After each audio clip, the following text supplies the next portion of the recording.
truth and speakers of truth. The will to survive, just spreading the news, destroying the lies. Raven king on the rise, immortal like diamonds.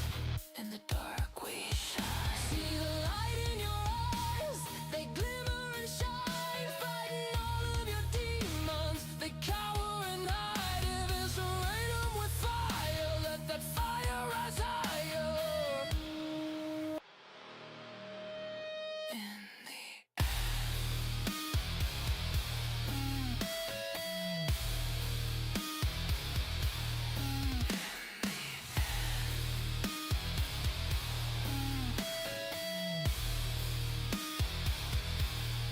In the end, in the end, will you be there with me?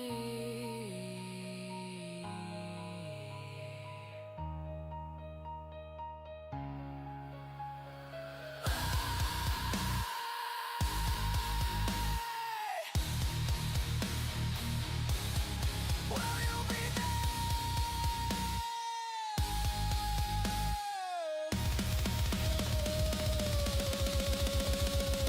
Speakers of truth and speakers of truth, the will to survive, just spreading the news, destroying the lies. Raven king on the rise.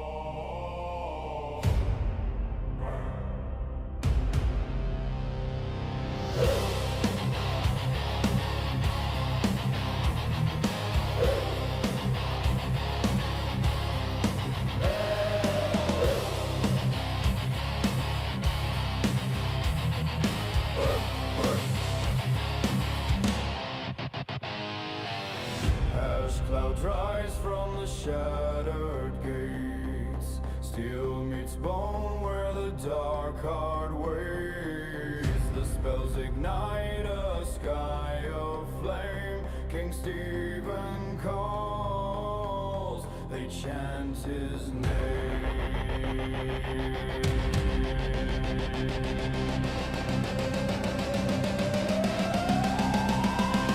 Seal it shut, seal it tight, lock the demons out of sight. Raven King forever stands, victory forged by ancient hands. Blood on the stone, blood on the sky.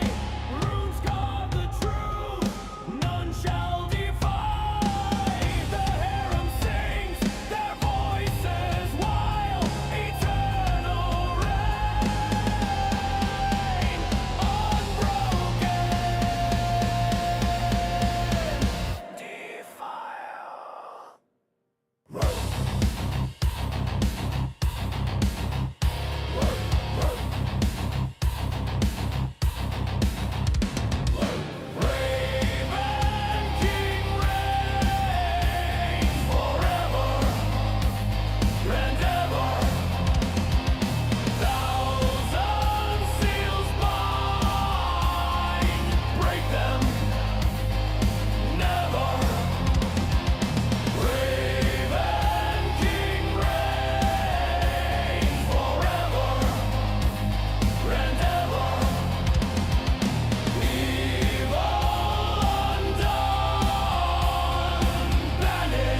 the devil's in my door.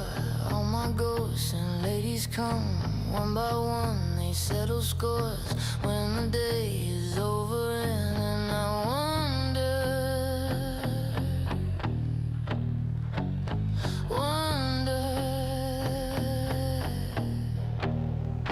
when I'm too high for the floor, when I'm too low to take the ground. Then I guess it evens out. Oh, when it rains, it floods, of course, and when it breaks, it's glorious. All of us, we fall in love again, again. You know.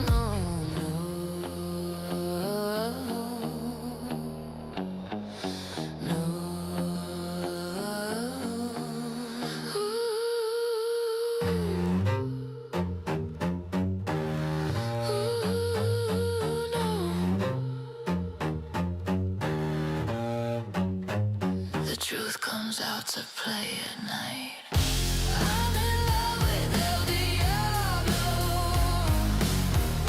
I'm in love with El Diablo.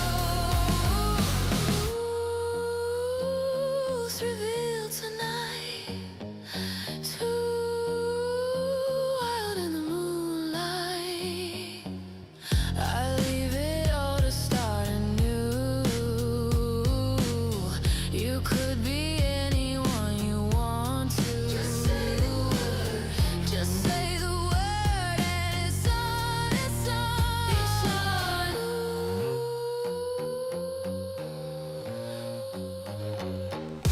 I'm in love with El Diablo. I'm in love with El Diablo. I am for you. The truth revealed tonight.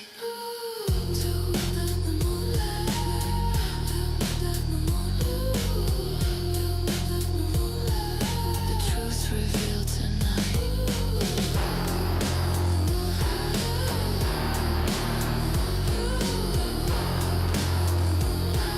The truth revealed tonight. The truth comes out to play at night. I'm in love with El Diablo. I'm in love with El Diablo. Truth revealed tonight. Too wild in the moonlight. The truth revealed tonight. Truth revealed tonight.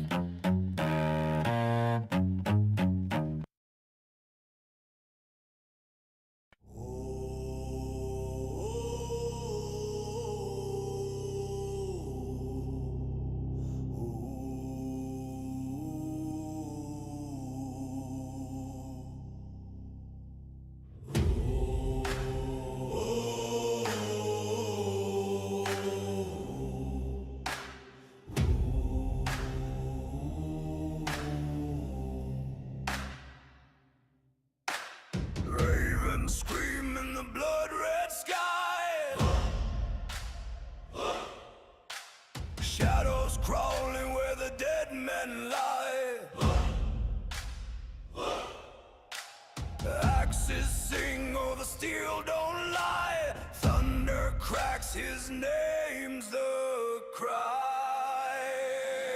The king is here, the king is here. Wild eyes blazing, nothing to fear. The king is here, the storm draws near. Bow or bleed, the choice is clear. Mad laughter rides the howling gale. Waves of fury, shields like scales. Bones break under the hammer's tail. Flesh and fear, both frail.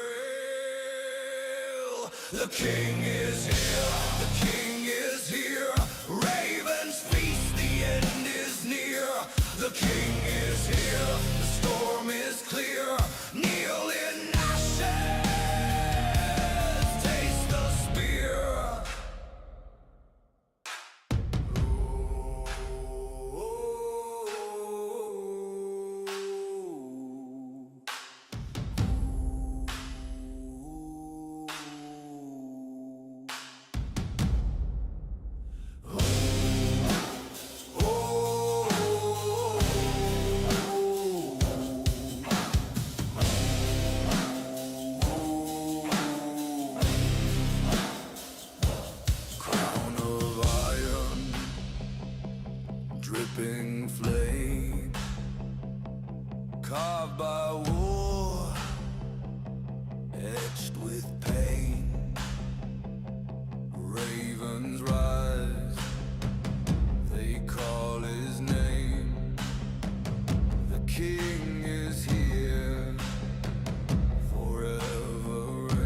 Flesh and blood won't silence us, 'cause we're cream of the crop and they cannot stop us. I eat demons for breakfast. Cockroaches, cockroaches, cockroaches, cockroaches. The Saturday, the Saturday, the Saturday, the Saturday, machine. Cockroaches fight in battle. Cockroaches, warriors fight another day. Cockroaches, for the hollow or eternal castle. Cockroaches, fearless till the end of days. Viking strong, sound of the drum, and the pounding comes, and we pound all night. Viking strong, sound of the drum, and the pounding comes, and we pound all night. Viking strong, sound of the drum, and the pounding comes, and we pound all night. Viking strong, sound of the drum, and the pounding comes, we pound all night. Viking strong, sound of the drum, and the pounding comes, then we pound all night. Viking strong, sound of the drum, and the pounding comes, then we pound all night.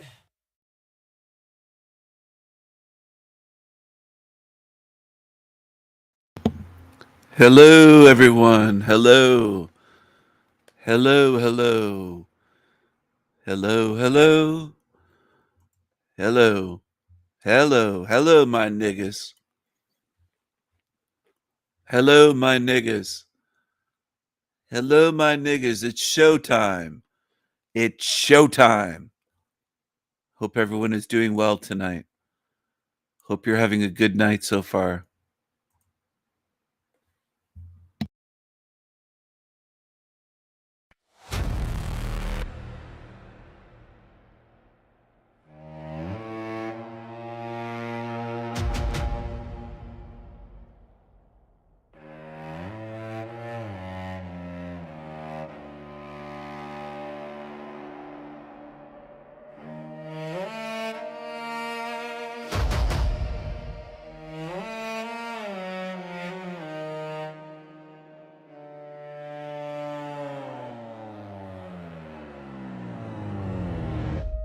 I am the shadow under your skin, the rusted chain that pulls you in, electric veins, a storm alive. I taste the end. I thrive. I thrive. I am madness, I am the kill switch, I will end the matrix. Glitch by glitch.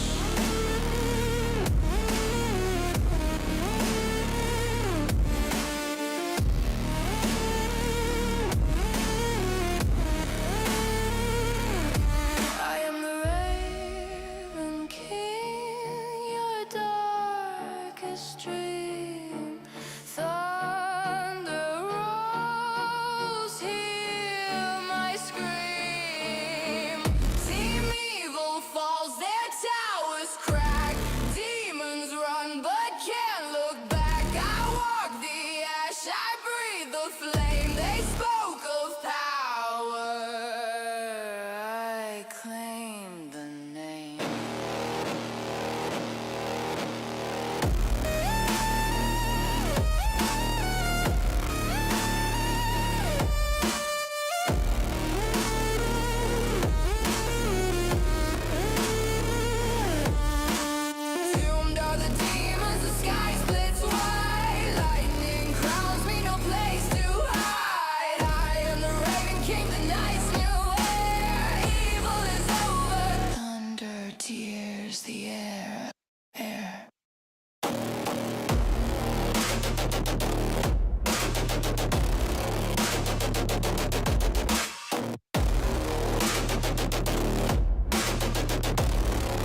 came with shadows thick as tar. Eyes like knives, but they won't cut fine. Their laughter echoes thin and frail. Team evil losers, your ship has sailed. Team evil losers, can you hear the bell ringing through the void, sealing you in hell? Nowhere to run, nowhere to hide. The dark turns on you, eats you alive.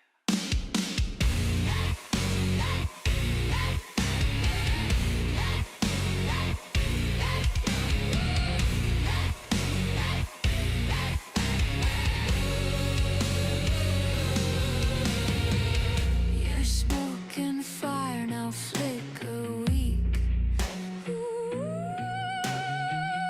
The ground below begins to speak. Cracks and claws, the abyss yawns wide. Team evil losers, we're your tide. We rise, we roar, we claim the night. You fade, you fall, swallowed by the light. Team evil losers, can you hear the bell ringing through the void, sealing you in hell?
I eat demons for breakfast.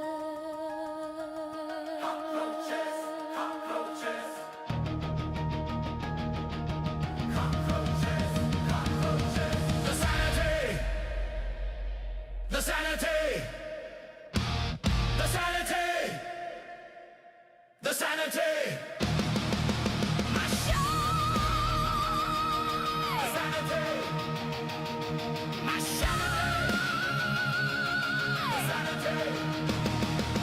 My shine! Dine! Dine! Dine! Dine! Dine! Dine! Dine!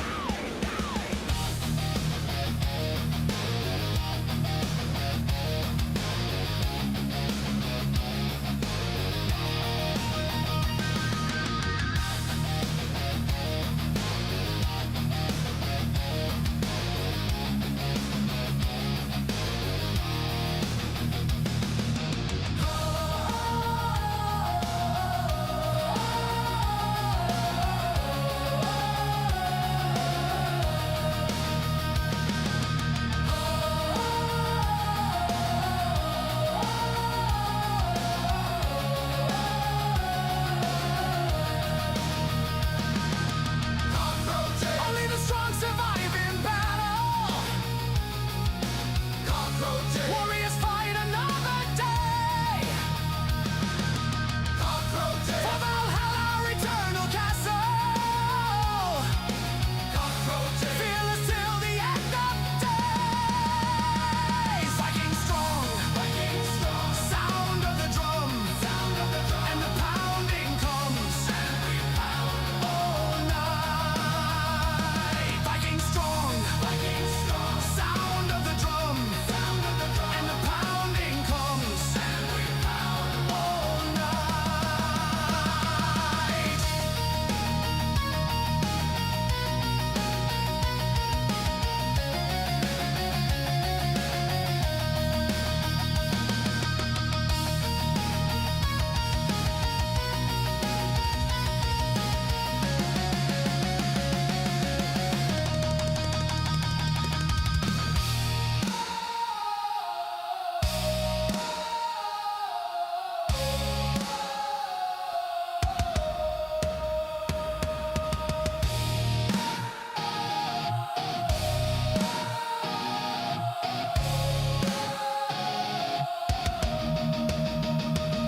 Viking strong. Viking strong. Sound of the drum. Sound of the drum. And the pounding comes. And we pound all night. Viking strong. Viking strong. Sound of the drum. Sound of the drum. And the pounding comes. And we pound all night.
Team Evil. Team Evil. Team Evil, you devils will pay. Flickers in the dark, broken laughter, silence.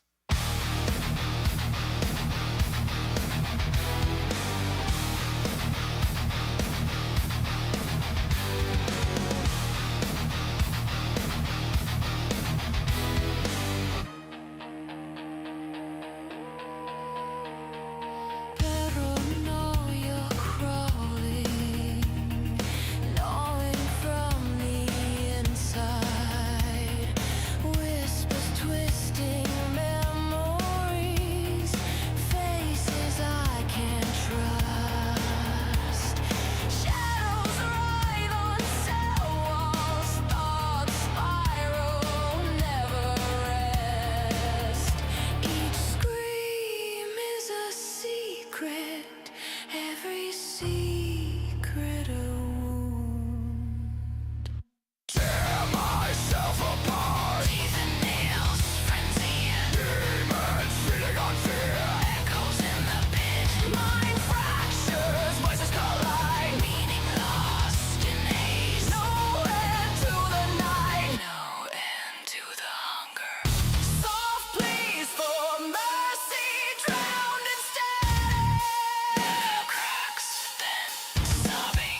Hello, hello everyone. Hello everyone. Hello Felix, thank you.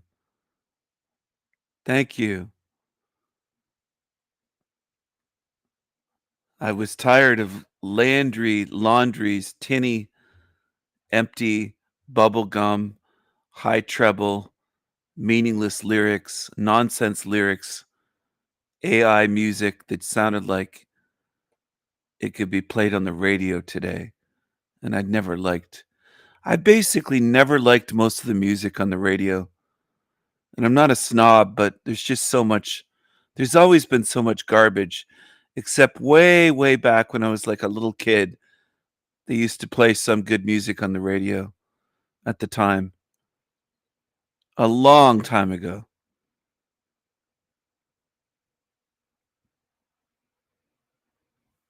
But Landry's stuff was just so annoying.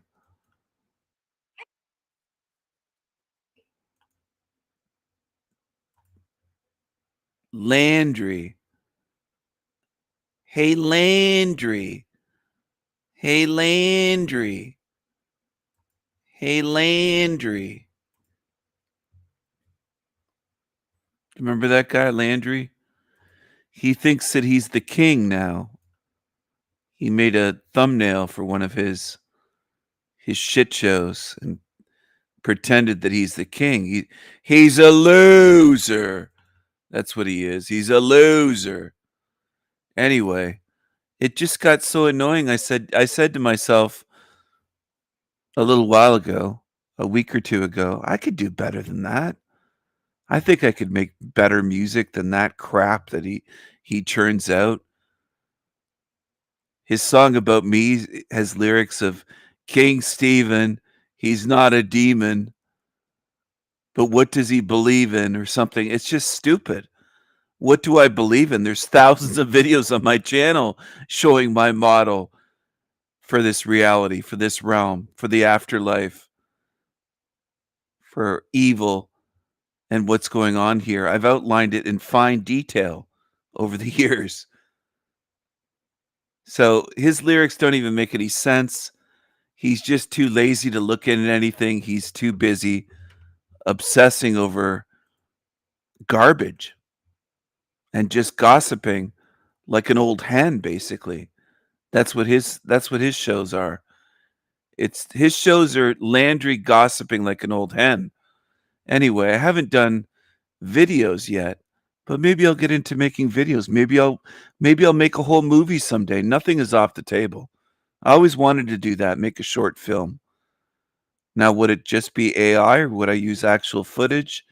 Would I buy a camera to do it, to do a proper video or, sorry, a proper short film? Maybe. Maybe I'll hire actors. I don't know.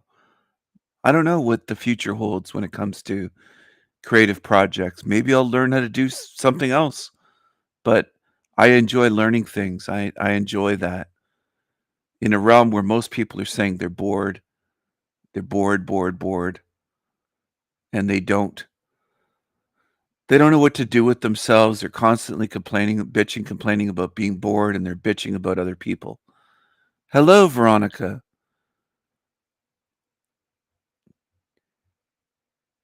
Hello. Yeah, I think I subbed to you. I've subbed to a lot of people trying to raise awareness about my channel because YouTube usually doesn't tell people about my channels. So sometimes I click on people's names if I see them commenting on near-death experience videos. You might be someone that watches that. I'm not sure. You might be someone that watches, let's say, truth content, or you're studying reality. You're looking into supernatural things, psi phenomena. I click on hundreds and hundreds over the months and years. YouTube does have a limit how many people you can subscribe to, but I subscribe to a lot because I try to get people to find out about my channel, and YouTube shadow bans my channel so much, and they also ban when if I left you a comment saying, "Hey, check out my channel, The Sanity Machine," YouTube almost always deletes those comments as soon as I or anyone else mentions The Sanity Machine. They don't want anyone knowing about my channel on here.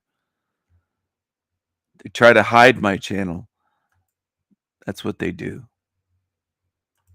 Hey Laundry, young Landry Booger Eater, nerdy Peter, greasy hair, don't care. I'm the king of the castle, you're the dirty rascal. Hey Landry, Blandry, you are some kind of pansy. Hey Laundry, hey Landry juggles with pickles and itches for tickles. Landry eats yogurt and snacks on his toader. Dirty rascal, dirty rascal, dirty rascal. Landry, you suck.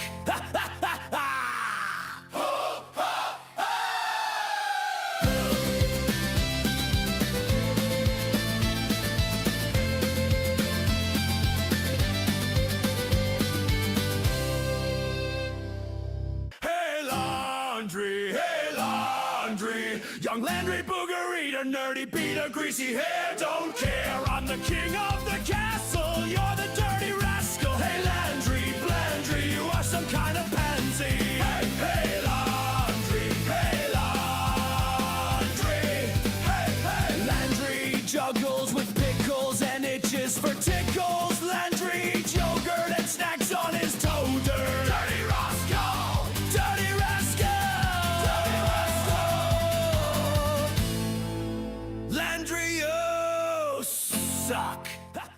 Hey Laundry, young Landry Booger Eater. All right, everyone. So that's Hey Laundry, Hey Blandry, roasting him.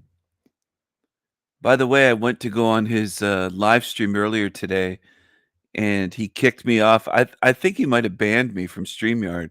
I clicked it. I didn't get to say anything. I didn't get brought on his show at all. He just banned me. He kicked me immediately, said that I'm not welcome there. He doesn't want me on his show anymore. He's afraid of me. He can't handle me. He can't handle me. Anyway, enough about that loser. He's a loser. He's a loser. I'm going to be live tonight on Rose's channel, but I will be live here as well, sharing it. So either way, if you want to watch from here or if you want to watch on Rose's channel, either place is good. I'm going to drop the link in the chat here. I'll drop the link here. Let's see. Rose's live stream. I dropped the link in the chat here, and Rose will be live. And you can watch from there. You can watch from here. You could have both channels open, both live streams, and flip back and forth. Some people like to do that. Whatever you want to do.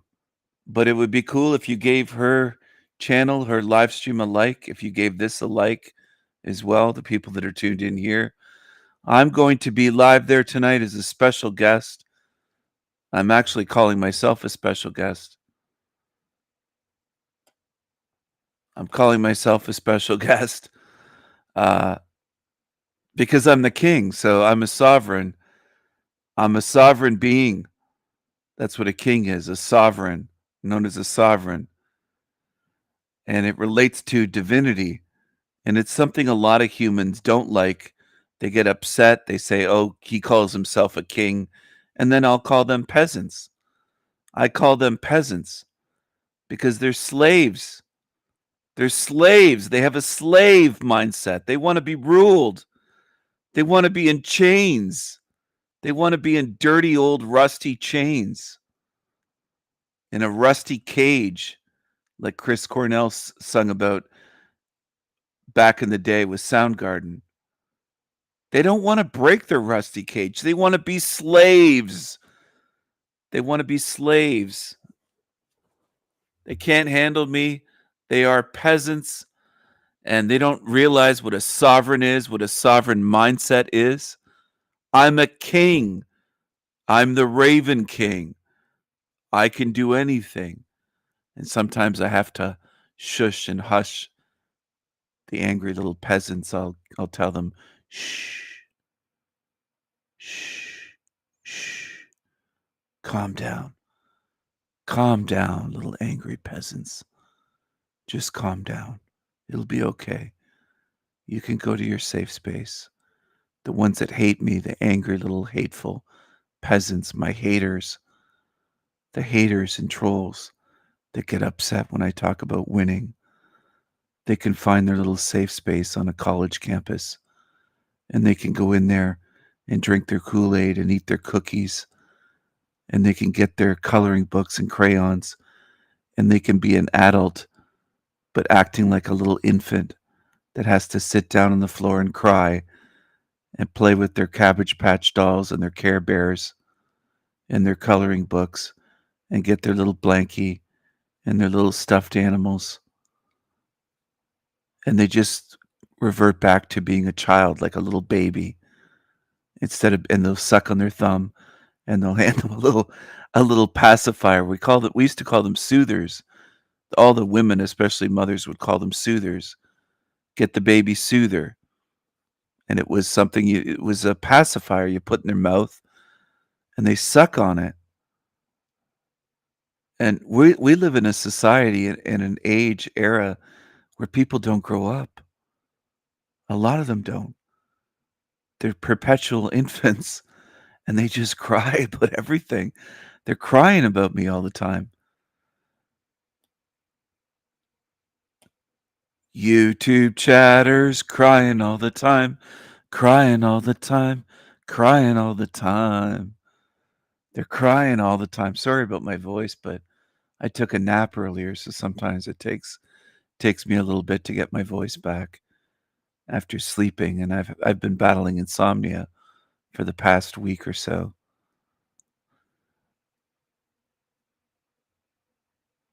Oh, when are you clicking on the invite link? Oh my goodness, well, I got carried away here. Are you live yet, Rose?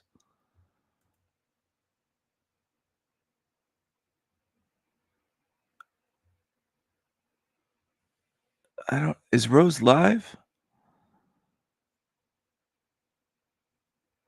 Oh man. I'll kick off the show. I'm gonna click on it right now. Just give me a second. I don't want to be a boomer. I don't I don't want to be late like a boomer. I'm gonna change my avatar over there to something. I'll change it to a younger me. Maybe that'll get under the skin. Should I change it to a younger me, or I don't know. I'll change it maybe to this one. This was last winter. This is the image of me where Laundry said, "You're really feeling yourself in that picture." He hates to see anybody confident and content and just even happy at all. He doesn't realize what his own face looks like. He's full of jealousy and envy. That's what he is. All right, I'm gonna live stream this. I'm gonna click on it right now, Rose, and we can kick off the show. Let me know, everyone, if this is coming through okay. Let me know if this is coming through. Here we go. Let's rock and roll. I'm backstage now. I see you, Rose. Hey, can you hear me? Hey, I can hear you, Rose. How are you? Wonderful. I didn't want you to interrupt your sentence. You were saying he's full of jealousy and envy. Do you want to just finish your sentence? I haven't clicked live yet, but it's so hard to keep clicking back and forth. I had to make the decision to end the tab I was listening to there. So now I'm still listening to your show, but on our backstage StreamYard. Okay, yeah, I was just saying Landry is so envious and jealous of even this avatar. I used it on his show the other day, and his first comment when he saw it was, You're so feeling yourself in that picture. Look at you. And he made a face and started kind of mocking it. And it was just so obvious that in half a second he went there. Like in half a second, he had to comment. It's weird behavior to me because I grew up with around men that wouldn't get Yeah. jealous and envious, and it's so feminine. The behavior is so feminine out of Landry, and it just struck me right away that he saw an image of me because often I'll use the little King Friday puppet as my avatar from Mr. Rogers. I have one little finger puppet of It's King Friday the hysterical. Why 13th. don't people understand you? It's They so hate that. funny. Yeah, they hate that. They hate everything though.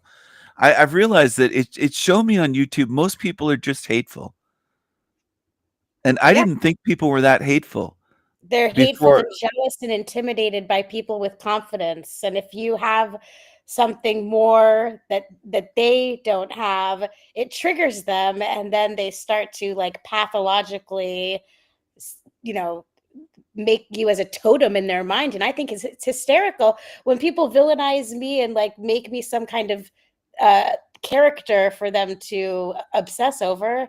I just think it's funny. Yeah, I play it up then, but like at first I Yeah. didn't understand 3 years ago when I started my channels. And even before then, people were doing that on certain channels that I was a regular on.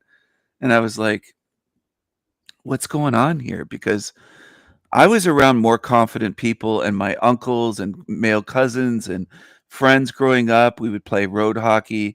And yeah, there was once in a while hurt feelings or maybe a fight or something. And it was rare though. Usually we got along fairly well, but there wasn't that female feminine type of backbiting, jealousy, gossipy behavior with men. And now it's like men that are 30 years old or 28 or whatever Landry is in that age group. It isn't just him. A lot of them are feminine. It's like very, it's almost like an older woman, a group of old hens that are single. They haven't had a husband or a boyfriend for 40 years. And they just get into Mhm. this gossipy old hen behavior where it's weird to me. It's just so weird. Yeah. Like I've never been jealous and envious of someone, whether they're famous, not famous. I'm focused on what I'm doing. I wouldn't be jealous or envious of someone's Yeah. success or someone's talents. If someone's super talented or a genius, I'll study their work and read their collected works. I don't get jealous of them. I get inspired and I'm like, wow, this is amazing stuff. If I discover a genius writer or poet or all different, and they're not like that. They're the opposite. That's what I found out with Nachiketa and Tommy is they're very, very feminine people and that was kind of, I didn't expect it, just how feminine people can be who want to put on, well, maybe Nachiketa didn't put on like a mask of masculinity or even try, but Tommy tries to act, he thinks he's being masculine, but really he's the most feminine man I've ever met in my life. But anyway, we should probably forget about all these demons and trolls and get into Yeah. our very highly intellectual conversation about things that matter, like the fabric of our reality and how things work and the deception. People are so deceived. And then back to the point about AI music. I completely can imagine you sitting there and listening to that crap because AI can't be creative on its own. You have to be creative to know the prompts. So it's kind of like you saw people doing a poor job and it's like, oh, look at that. I can do that better. And so you became focused and I'm your biggest fan. I'm seriously not trying to be like groveling, but you're my new favorite artist. And I never thought I would say that about someone who makes AI music. So let's listen to one of your songs and then we'll get into the show. Here we go.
for breakfast.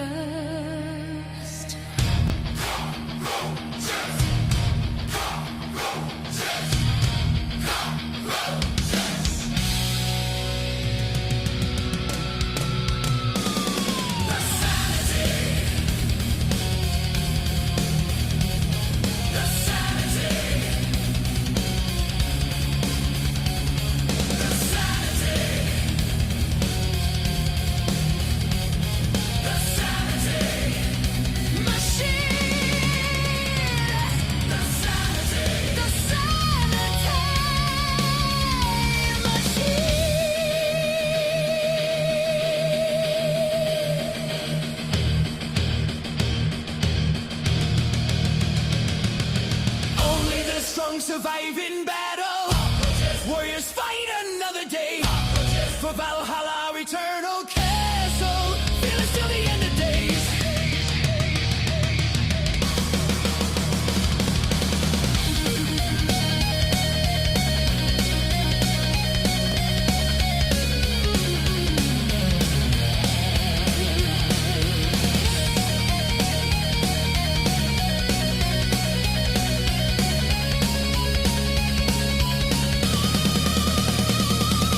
Viking strong, Viking strong. Sound of the drum, and the pounding comes, and we pound all night. Hey! Viking strong, sound of the drum, and the pounding comes, and we pound all night. Viking strong, sound of the drum, and the pounding comes, and we Viking strong, sound of the drum, and the pounding comes, and we pound all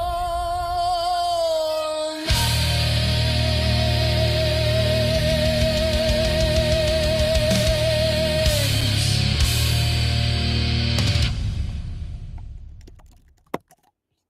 Oh my gosh. That just gives me the chills, King Stephen. I am just blown away with, I mean, there's so many different styles of music that you've created, but that's just the one that you happen to send me that I like the most. Power metal is my favorite genre of music. I mean, it really, really moves me. And so thank you for, you just offhand was like, oh, I can do that. Anything you can do, King Stephen can do better. Well, Thank you, Rose. I do have that saying, I am the Raven King. I can do anything.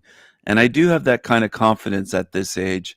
I may not have had, I was more of a shy, introverted, more introverted than shy, more daydreaming. I wasn't necessarily always shy, but just around someone new mostly when I was growing up as a young boy. But I was always creative and dreamy and someone that liked to daydream. And I didn't have as much confidence then. And it just grew over my life where I realized at a certain point that whatever I could set my mind to, I know it sounds cliche, but I can learn whatever I want. And in this life, in this realm, they never tell intelligent kids, even gifted kids, they don't encourage them. They don't let them know, hey, we know you're an intelligent kid. You can learn anything.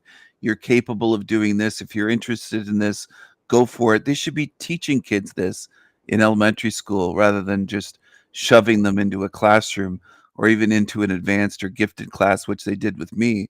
And I wasn't interested in I actually got into a fight with a little ginger redheaded kid when I was put in the gifted math class in elementary school. Within the first week or two, I think it was probably within the first 2 weeks, he was jealous of me actually being the new kid because he was already in that class and they kind of just discovered somehow that, oh, he's gifted in math, we should put him in here. He's bored with the regular math class about me, so they put me in there and I was treated like the new kid and he got jealous like, oh, Steven's a new superstar when it comes to math. He started bitching and I think making threats against me, and I ended up putting him in a headlock, and we were unsupervised. It was like a gifted class where we could work on our own, and at our own pace. So if we wanted to do 7th, 8th grade math when we were in 6th grade, we could do that. We could work ahead at our own speed. And a teacher happened to open the door to see, is everything okay here? He heard one of the teachers heard someone yell out. One of the girls in the gifted class got excited about a fight happening. And then I was kicked out of the class and put back to the regular math class. But I didn't care. I was like, I don't give a shit about what class I'm in. But what I'm getting at is most people are not encouraged that way. They're not told, hey, not just with math, but you're gifted or you're capable. Just forget the word gifted. You're capable of learning whatever you want in this life. And I think that should be a message that's shared with children growing up, where if they want to learn how to ski, if they want to learn how to make music, if they want to learn how to draw, paint. I wasn't encouraged to draw and paint. I learned all of these things on my own as an adult. It's not something that I was taught in school or encouraged to do. And for some of us, it hits like a revelation, I think, that you can do whatever you set your mind to. You can learn anything. And obviously, I'm not talking about the low IQ, sub 80 IQ peasants. I am talking about ones that are capable, but you see what I'm saying. Absolutely. Mind precedes all. And people are not told that they're capable. They're, given an A or a B or a C or a D. And looking back, I mean, of course, the focus of the show isn't the chronology of history, but we know that there has been a time where there was some civilizations that used the idea of the apprentice. So adults were observing the children and paying attention to what skills they were possibly showing. And then when someone who was maybe, going through puberty, I don't know, maybe like the age of 10 to 14, sometimes they would be sent to be an apprentice and actually working under someone and given the opportunity to really thrive in an area that interests them. But now what's being done is the whole Prussian education system of obedience to create button pushers. And the ironic thing now is that I'm giving you the spiel that I've spoken for like a decade, and I'm realizing that that's now evolving, and they don't even need button pushers anymore. Things are going to get overtaken by AI. And I don't know how you feel about my assessment, but people will be offended and scared if they were to find out that podcasting, this whole industry that's just gone, is just total garbage. AI is going to replace it. And it's collected so much data from us human beings responding to their staged events that people aren't even going to care. They're going to know they're listening to fake podcasts with fake people, but they don't care because they're being given what they wanted. And this might sound crazy to people now, but think about how crazy ChatGPT may have sounded 10 years ago. Oh, people aren't going to be able to think their own thoughts before they respond to someone. They're going to have to double check with an artificial intelligence. They would have thought that was crazy. Oh, human beings aren't going to go that low. But it's a free fall. How do you feel about that assessment about podcasts? People are not going to be making money and being able to grift off of podcasts selling, Viagra pills. There's an AI podcast that was specifically tailored for their specific mentality, beliefs, and temperament. What do you think of that? I do think they will love it. They'll gravitate towards it. They'll probably embrace it and think it's much better because it's catering to them, pandering to them. People like to be pandered to, the average person. They don't want to be provoked. Thought-provoking involves provoking people. And sometimes people forget that. I know it sounds simple, but I do provoke people. And I like it. For good or bad, that's what thought requires. It requires to be provoked, a thought, a spark. If I just feed people the shit they want to hear, that doesn't help them. It doesn't help me. It doesn't help either of us grow intellectually or spiritually. And I think AI is going to do that. It's going to please them and pander to them and be custom tailored to them. And like you said, people would have laughed and said, no way, 10 years ago, are people going to be doing that? I would have thought even 30 years ago in 1995, you could have said that to me and I would have said, yeah, that sounds about right. Because Yeah. I thought people were zombies then. 30 Yeah. years ago. In the 90s, I would speak with my best friends back then and say it's a zombie society. People are on zombie tracks. They're like robots. They're very predictable. They're easily socially engineered, easily guided. I noticed all that longer than like 30 plus years ago. Yeah, you pretty much are. You're like in the Alex Jones era of understanding, like, or I should actually say Bill Cooper. I don't know how old you are, but I'm 40, so I can't put myself in your bracket. It's funny how we should create our own. You know how there's millennials and Gen X, like in the truther world. Then you can talk about the George Carlin era. There's been different eras of people who have spoken the truth and been aware, and you've always known. For me, though, it was 9/11 that sealed the deal, that I knew the feelings inside, that I was right. I was like, oh, there you go. I've been right about all of these feelings. And then it took me a couple of years to be able to articulate it. And then, of course, do the research to prove that something was wrong. And then I'm sure that you had a similar experience that from a child, you knew that something was terribly wrong. And that is what I invited you to speak about tonight. That's your area of expertise, is what the hell, no pun intended, or actually, yeah, pun intended, what the hell is going on here in this existence? I have been overwhelmingly obsessed with trying to make sense of this existence, and I've been overwhelmed and bombarded all my life with all these different gurus and religions and explanations that are all trying to look on the bright side of things. And what I appreciate about you is you're telling it like it is about what's being shown right in front of our faces. And instead of trying to make it fit into the equation that's comfortable, you're saying, look at what's happening. How can this be explained? So if we're going to have an objective conversation where we know people who are listening are going to get triggered or may not agree, it's still good to provoke thought, provoke people to think. Let yourself consider the ideas that we're going to discuss, which is that humans are, in a lot of times on your show, you'll use the word demons, cockroaches, and people will be like, oh gosh, he's so arrogant. He acts like he's better. Well, I think there are some humans that are better and superior to others. I named our last show, the first show we did together, Demanding Excellence. So I love your video, the Esoterica series about equality. For some reason, I had chosen at some point to put this in my Google document, your video, Esoterica series, Are Most People Good? And we can even play a little bit of that at some point, depending on if we're getting engrossed in conversation or if we're playing other clips that I picked for us to watch. But do you want to respond to what I just said before I suggest the first animalistic tab that I hope makes you very amused? Sure, I do agree that people are not equal. We're not all the same. We're not at the same level.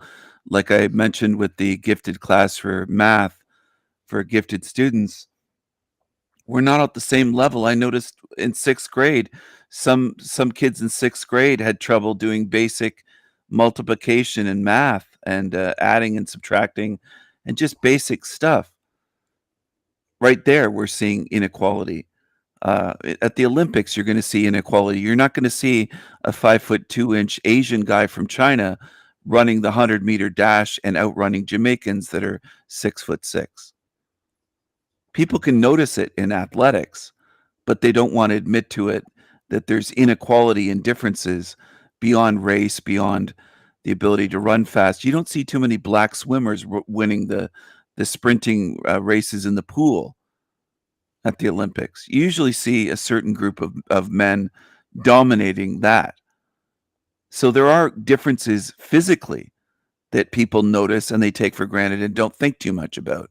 They're just like, of course, a black guy won from West Africa or from Jamaica. It's one or the other in the sprinting events, right? The 100-meter at the Olympics. Now, beyond that, morally, we're different. I'm morally superior to someone that has kidnapped and raped women, for example, sex offenders.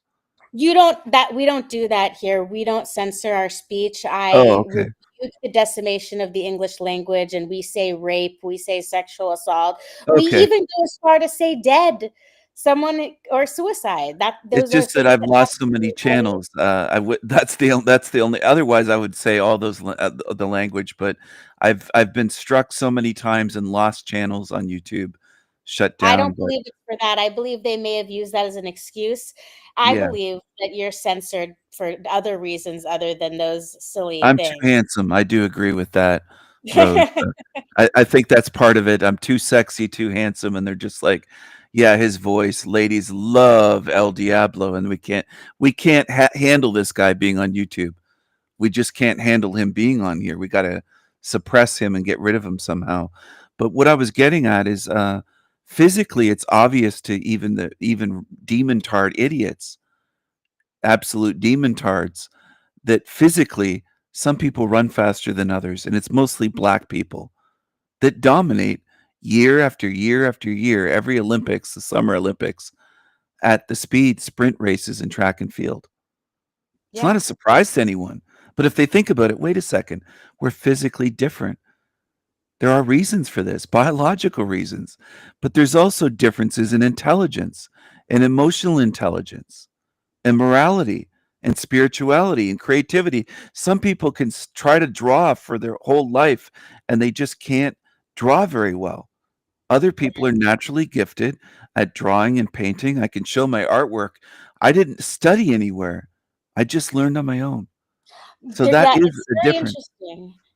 There are people that can play music by ear, and then there are people like me who I need sheet music, and I don't know if it's a Dumbo's feather type situation or it's just that's the way I was taught by sheet music, but my parents, I didn't think that I could ever be an artist, and it wasn't until I took it as a college class that I realized you can be taught to draw. It's the way you're looking at the outlines of the shapes, and that's what you were talking about earlier.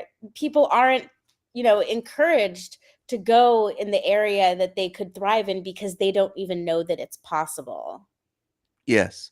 And it's interesting, and I'm not a communist at all, but there are communist countries that recognize gifts in children and will encourage that and help them in gymnastics, the Chinese, Russians.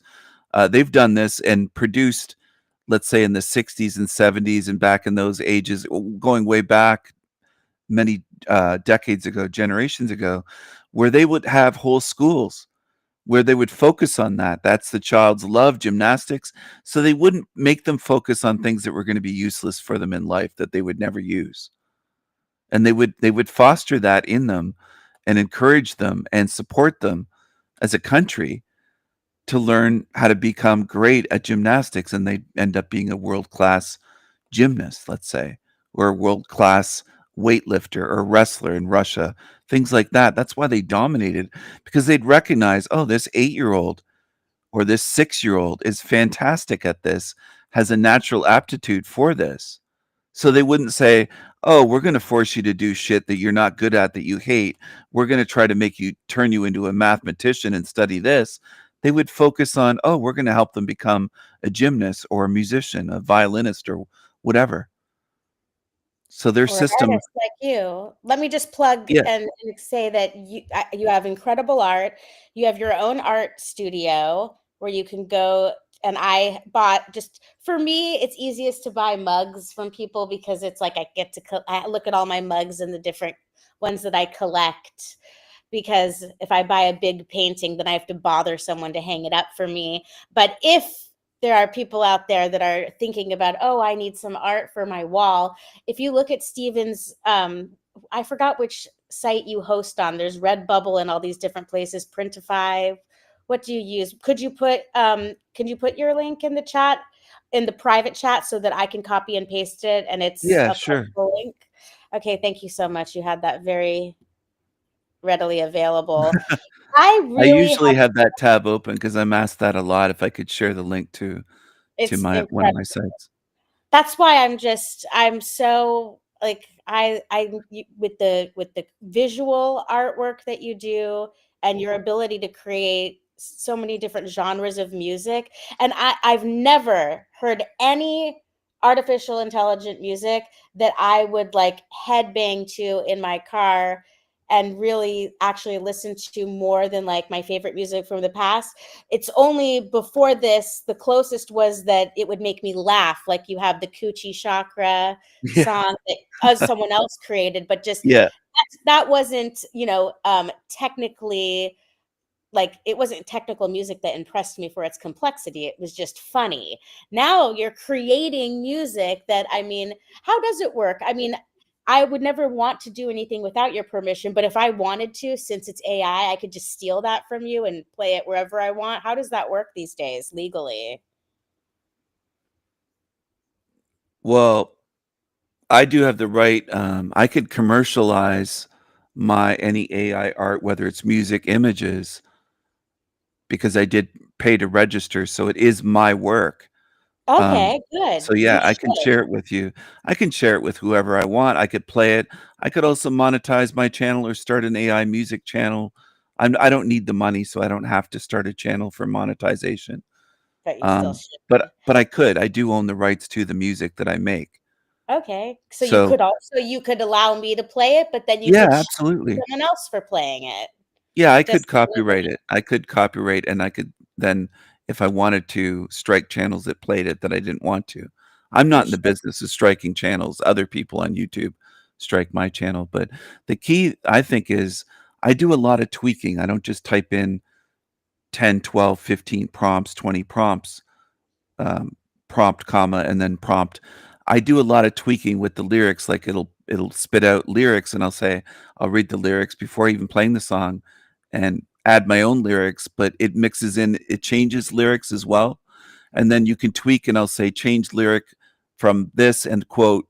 Let's say it says blah blah blah, this that the other, to Viking strong, and then I'll make up a lyric. So I'm tweaking lyrics. I'm tweaking guitars, down tuning guitars, sometimes adding more distortion. It takes a while to get a complete song, at least for me, what I do. I don't just type in one prompt, AI spits it out and go, "Oh, that's good enough. Great." I'm more of a perfectionist where I'll go through and go add more cello here, change the intro this way, tweak this, and I might sit there tweaking something until I'm basically hitting the maximum for that AI that kind of allows you to Yeah. tweak with something, because I just do it so much, and then I'll add remixes and different versions, and then I'll save them all and play them and see which one I like best before I share it on my show. So it is a process, at least for me. I do spend time on it, and it is addictive, and it's fun as well. It's fun doing it, and like being a producer, a lyricist, because you can write all of the lyrics if you want, or you can write partial. I can write half the lyrics for a song and allow the AI to come up with a chorus, or allow it to come up with a bridge, a verse, and then I can alter their lyrics. As I said, I can say change lyrics. I can get it to rewrite the lyrics, or I can rewrite them manually on my own. There's a lot of tweaking that goes on. There's a lot of tweaking that's allowed, that's available for people, and I don't think they use it because they're Yeah. spitting out bubblegum pop, and I've never liked that sound, that radio sound, I high hate that. treble, and it just sounds like the Backstreet Boys or something to me. I can't It sounds stand like it. In Sync, and it's that poppy, high voiced type of pop music sound, and it just isn't appealing to me. A lot of what I see on other channels. I No. like I like more depth in music. I like more meaningful lyrics. I like tempo changes. A lot goes into it. Like when I started doing this, I was thinking, damn, maybe I could have been a producer when I was younger or something. Because I would love to work with bands and say, let's try this. Let's down tune your guitars. Let's add more distortion to this part of the song. Hey, could you play that again this way?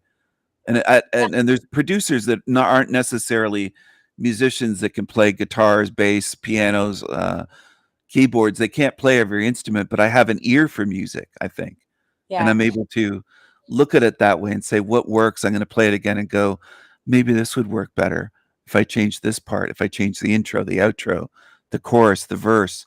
if I change the way the cello sounds or the way the guitars sound. If I want to make the guitars heavier, more crunchy, more grungy, more, and I'll do that with these songs that I'm creating. I'll try to tweak it to get the sound that I want in the final version. Well, you're doing a fantabulous job. I don't even know where I first heard that like fake word, fantabulous. But I want to switch topics. There are so many things I wanted to discuss with you. You already were talking about equality versus inequality. You mentioned West Africans. I want to talk about Black people so much with you about different observations because I just had Let's this talk about the Negroes, the darkies, the niggas. So, but before that, the appetizer to that topic is that I know you know who David Weiss is, and I used to be close with him, and I would do live streams with him. And he is very gung ho on selling his flat Earth, sun and moon zodiac app. And many people who are subbed to my channel may have found my channel because of his app.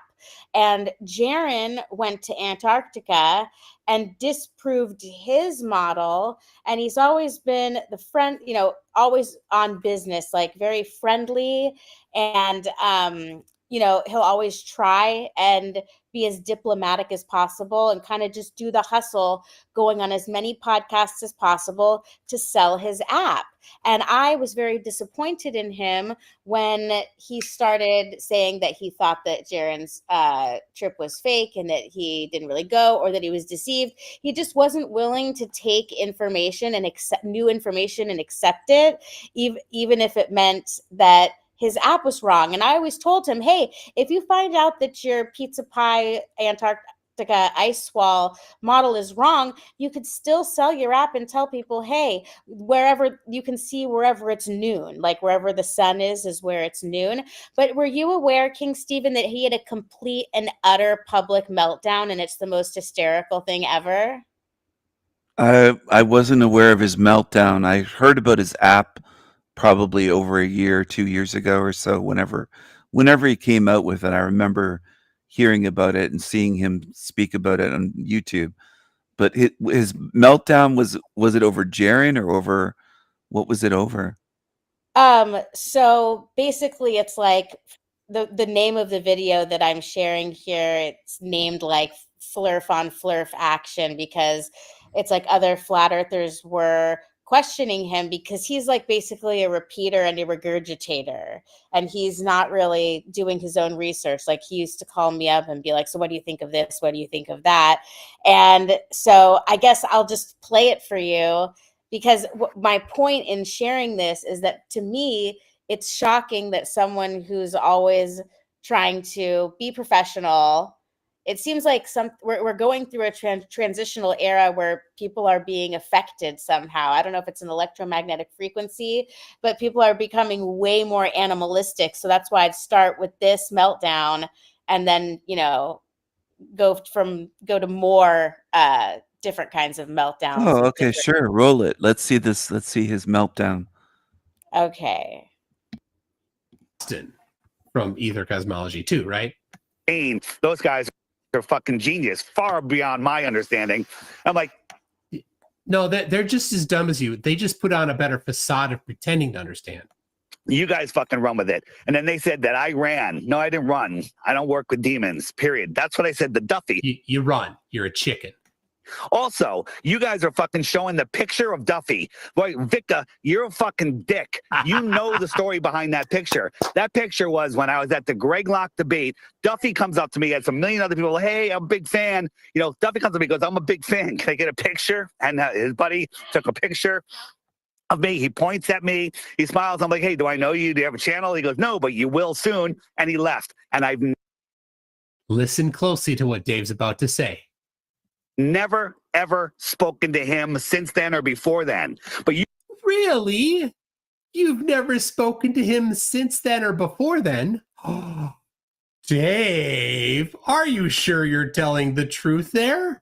You guys are saying, oh, we don't make assumptions. We don't do things unless we have evidence, right? You have no fucking evidence on anything you've claimed about me. Contract? What fucking contract? That would mean I have to be in contact with somebody that says I'm in charge, that you have to do this, Dave. Nobody has ever fucking told me what to do. Ever in this. I've done all of this myself. All the fucking interviews I get are all done myself. All the things. Now, other flat earthers say, hey, Dave, this is a good argument. That's a bad argument. I listen to stuff. I learn stuff. I change. No, he just parrots.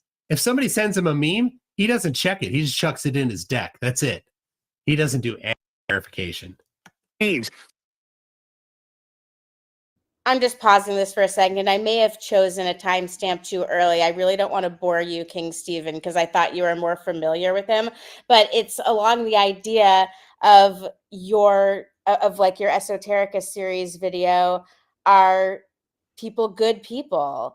And so it's like you go through maybe years of talking to someone and you think that they're such a good person. They're always so giving, sending out gifts and, looking into your eyes and asking if you're doing okay. And then and then something happens and it'll be like the flip of a switch. And you realize, oh my gosh, I can't believe this nice person is a liar. And what happens is when they get caught in the lies, they're flipping out like this.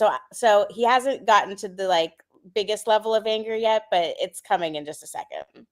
I used to say that the circling sun in Antarctica would prove the Earth is a fucking globe. I was wrong about that. You're wrong about everything. If you were wrong about those things, what makes you think you're right about the other things that you think? You don't have a way to evaluate whether or not you're right or wrong about stuff. Then you know what? I don't think, Austin and I disagree. I think they faked the fucking sun in Antarctica. You guys think they faked all of Antarctica, which is even fucking crazier than what I'm thinking, right? You guys are fucking making assumptions and putting them out there like fucking facts. Shut the fuck up. I'm talking. I just want to Calm down, Dave. relax, Dave. relax, Fuck you guys. relax. Fuck you guys. Man, he's out of Fuck you the guys. You guys suck. You guys are the fucking shit. You Oh, don't wake up relax, Dave. anybody. All right, Dave, Fuck you want to hear it Victor. before you I'm so go? fucking sick of your Dave, shit. Chill, Dave. bro. Fuck you. Dave, And fuck everyone you want to on this listen? channel You want to that listen? doesn't You want to speak up. listen in Will Duffy's word? So I just thought that was interesting because that would be akin to you. Imagine you showing up on time to interviews, you have a product and you can control your emotions. It would be like, headline news. Oh my gosh, King Stephen loses it. For him to be that passionately repeating himself. And also, I don't know if you picked up on this, but in the midst of what he was saying, because I really pay attention to the words people use, and I hear them accidentally say what they didn't mean. And he said it one specifically when you guys are the fucking shit. Isn't that a colloquialism as a compliment? I Yeah. love you, King Stephen. You're the He messed shit. it up. You're He the messed shit. it up out of his anger. It's like, I hate you. You're the shit. It's like, well, calling someone the shit is a compliment. So he's kind of confused. He got so emotional. He got confused. Yeah. So now there's this other, there's nothing really to say about that. That's just an example of someone who wouldn't normally lose their composure. I'm But now- usually pretty composed, but fuck you all. Fuck you all. Fuck you all. It's just, that was pretty funny. He really did lose it. Yeah. Now, did you hear about this brawl at Domino's? I called it I thought of you. I was like, ooh, it's the Demonos brawl. Oh, I haven't seen the Demonos brawl. What group of people is this here that start chimping out? I like this guy. JLR investigates. He starts his videos with breaking news, and he's a guy who's done very well for himself. Just basically talking about headline news. He's dedicated to his live streams, just being on top of the news. So sometimes there will be really, really funny situations like this. Let's see here. I don't know if he strikes, but I guess I'll find out now. Did I share it with audio? Or maybe I'm having internet issues. Can you hear me? Yeah, I can hear you.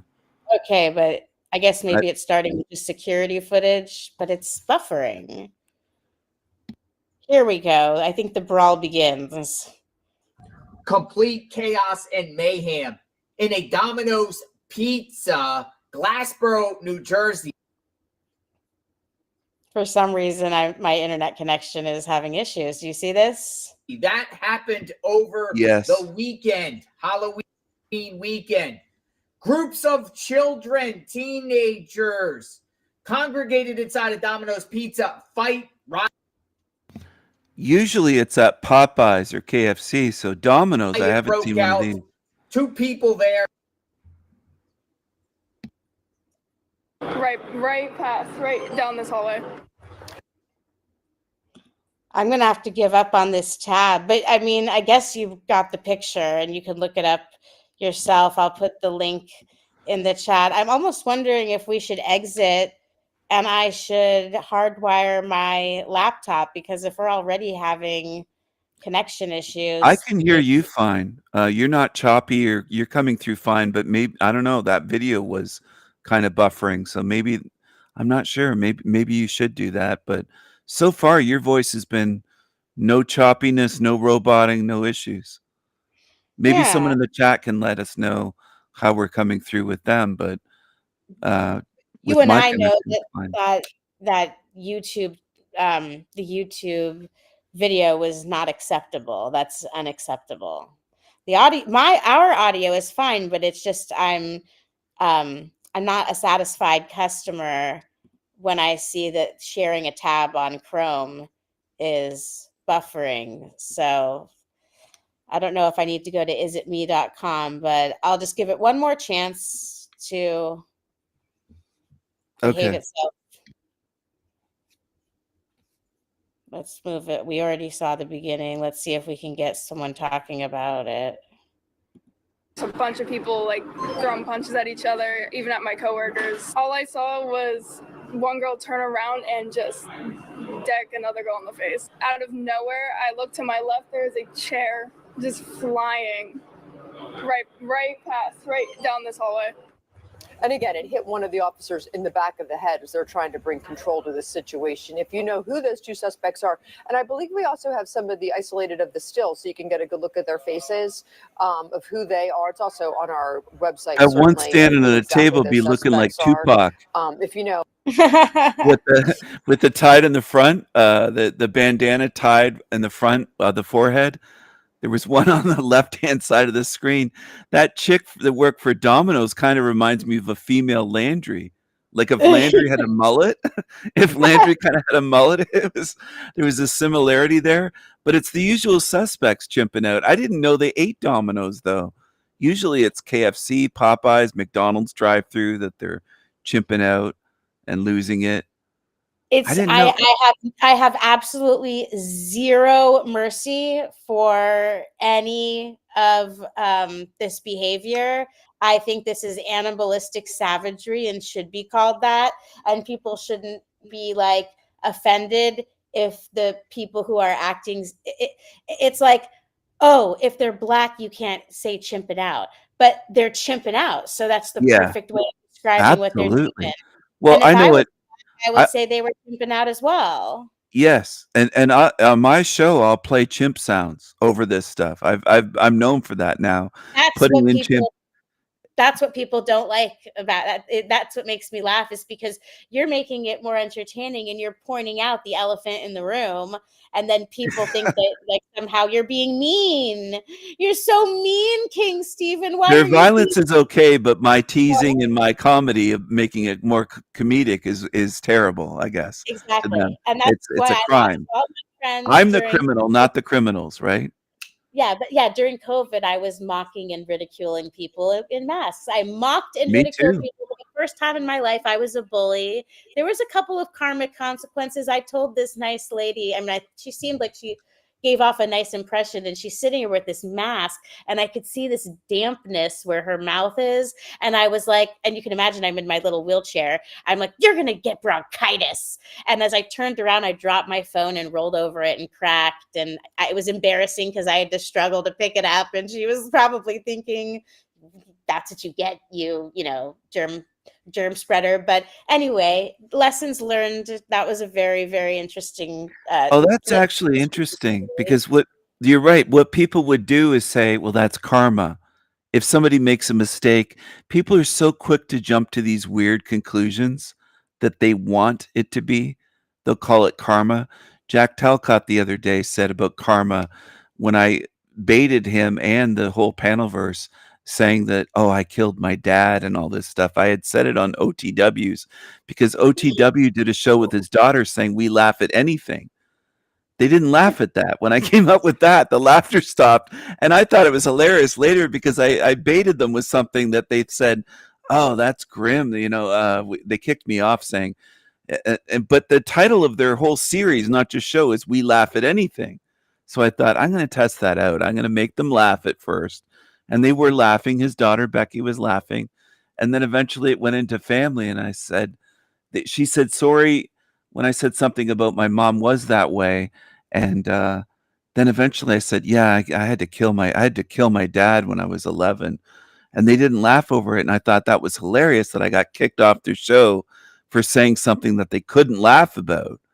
They're like, they got to kick him off. Meanwhile, the whole concept, it wasn't just the live title. They do this show together now. It's a new thing. Daughter and son, We Laugh at Anything is the title. And they didn't laugh at that. And I thought, this is interesting. I'm going to bring this up now on a couple panels. And I did it at Landry's and I did it at Jack's. And the reactions from people is just so interesting, where even Jack said that my suffering and insomnia might be karma. And people make up shit. They make up bullshit to fit what they want. And he said something about maybe you need to suffer. You should suffer more. You haven't suffered enough, stuff like that. And I recorded it because he was being very cruel and sadistic.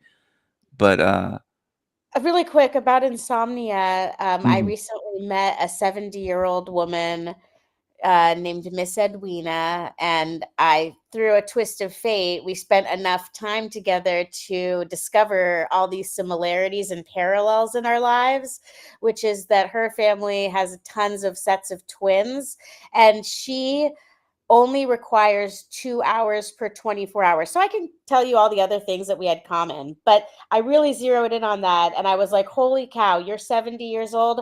So that I now I know I'm not going to die from this, and I can be at peace and know that some people just don't require as much sleep to function and thrive. And because in the past, I felt guilty about my insomnia, like it's something wrong with me that needs to be fixed. And it is true that sleeping is the time when you heal. Sleeping is when your body helps your poop form, but like it's the best time for your digestion. So yes, it would be better if I slept more, but I refuse to feel guilty or be told that I need to be on some kind of psychiatric medication just because society says that you need 8 hours of sleep per night. What do you think of that? I don't think everyone requires the same amount of sleep, the same amount of calories. We're all different in terms of digestion, in terms of metabolism, in terms of our sleep cycles. I think DGM might need psychiatric medication. She's kind of a weirdo and obsessed with me. But I did learn something tonight already, Rose, is I didn't know that I didn't know that darkies like Domino's. Domino's is the darkies pizza. I just found that out tonight. I just learned that because I've never seen so many blacks at any pizza place. That must be their pizza of choice. I don't know, King Stephen. I know you've mentioned this a couple times since I started playing it, but I think that maybe we need to research it more and be sure, because this could be just a fluke event, and it could be that there was a vendetta. I'm just playing devil's advocate here because I want to go along, but look at how dramatic this is. I mean, is this really what goes on at Popeyes every Friday night? I didn't even know that black people ate pizza. I didn't know that Negroes and darkies ate pizza until tonight. I thought it was only them eating KFC, watermelon, Popeyes, I don't believe you. Grape soda, and Kool-Aid. Let's ask Dolphin Jesus if King Stephen's lying about not knowing. That's another thing. People get mad at you. Can you tell me the script where in the Bible you're sinning by talking about Black Jesus and Dolphin Jesus? Because Jesus shouldn't have to look a certain way. Isn't it okay for there to be a black Jesus? I feel like it's racist to be mad at you could only show a white Jesus. There he is. I mean, this is diversity. I thought people wanted diversity and inclusivity. Who else has a dolphin Jesus?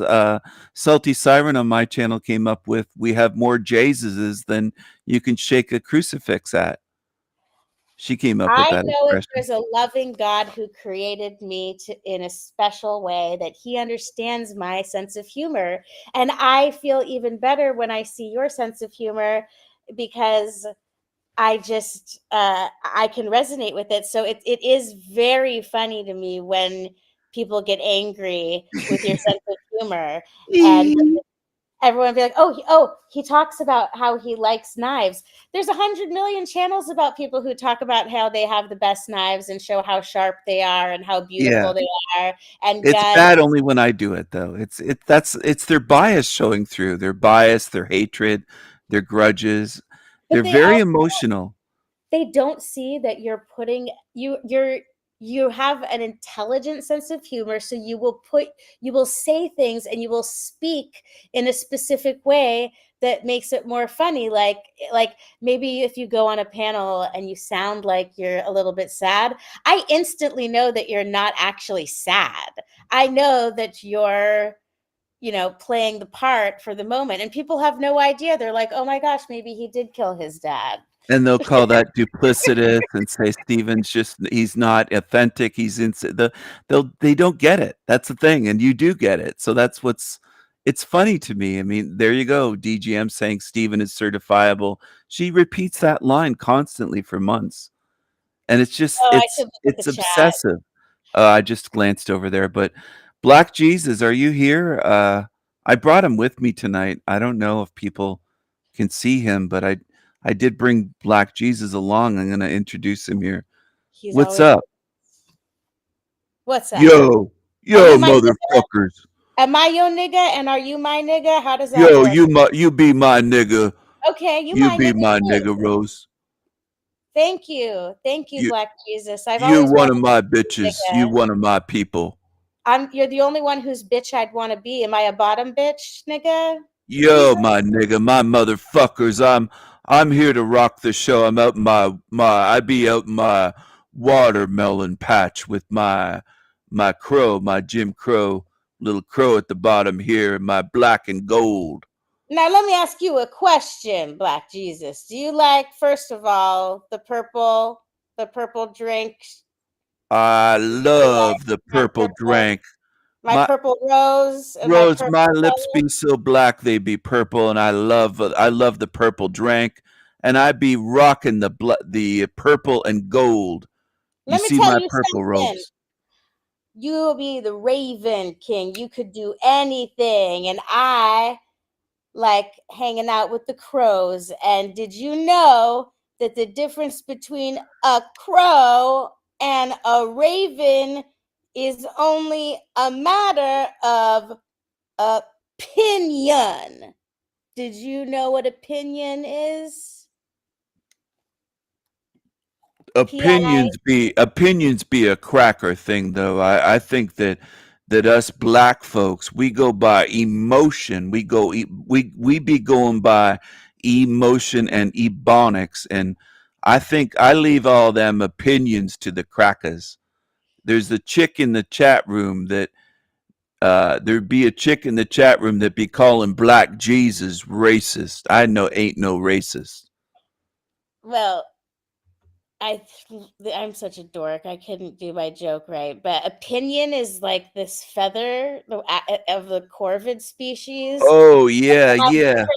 They have different pinions, so the difference is only a matter of opinion. Rosa, I'm be Black Jesus, though. I don't know much about them birds except chickens. I love to eat chicken. That's the only bird I know about. I love fried chicken. I love chicken. And that not be racist, because everybody love chicken. It ain't just black people. Everybody love chicken. And Miss you know, Edwina loves chicken. we claim as my people, my black people, my people claim that we created fried chicken, but it was actually it be the Scottish and Europeans that came over to America. They be creating the fried chicken. I just learned that like yesterday. Okay, so in my very interesting synchronistic weekend where it was really weird because I was sick, you were, I don't know, you were dealing with your insomnia, and then Jack told me that he was sick, like down for the count. And it was just maybe a weird weekend. I don't know if there was like an electromagnetic, astrological, or just a coincidence. But I met this guy named Key.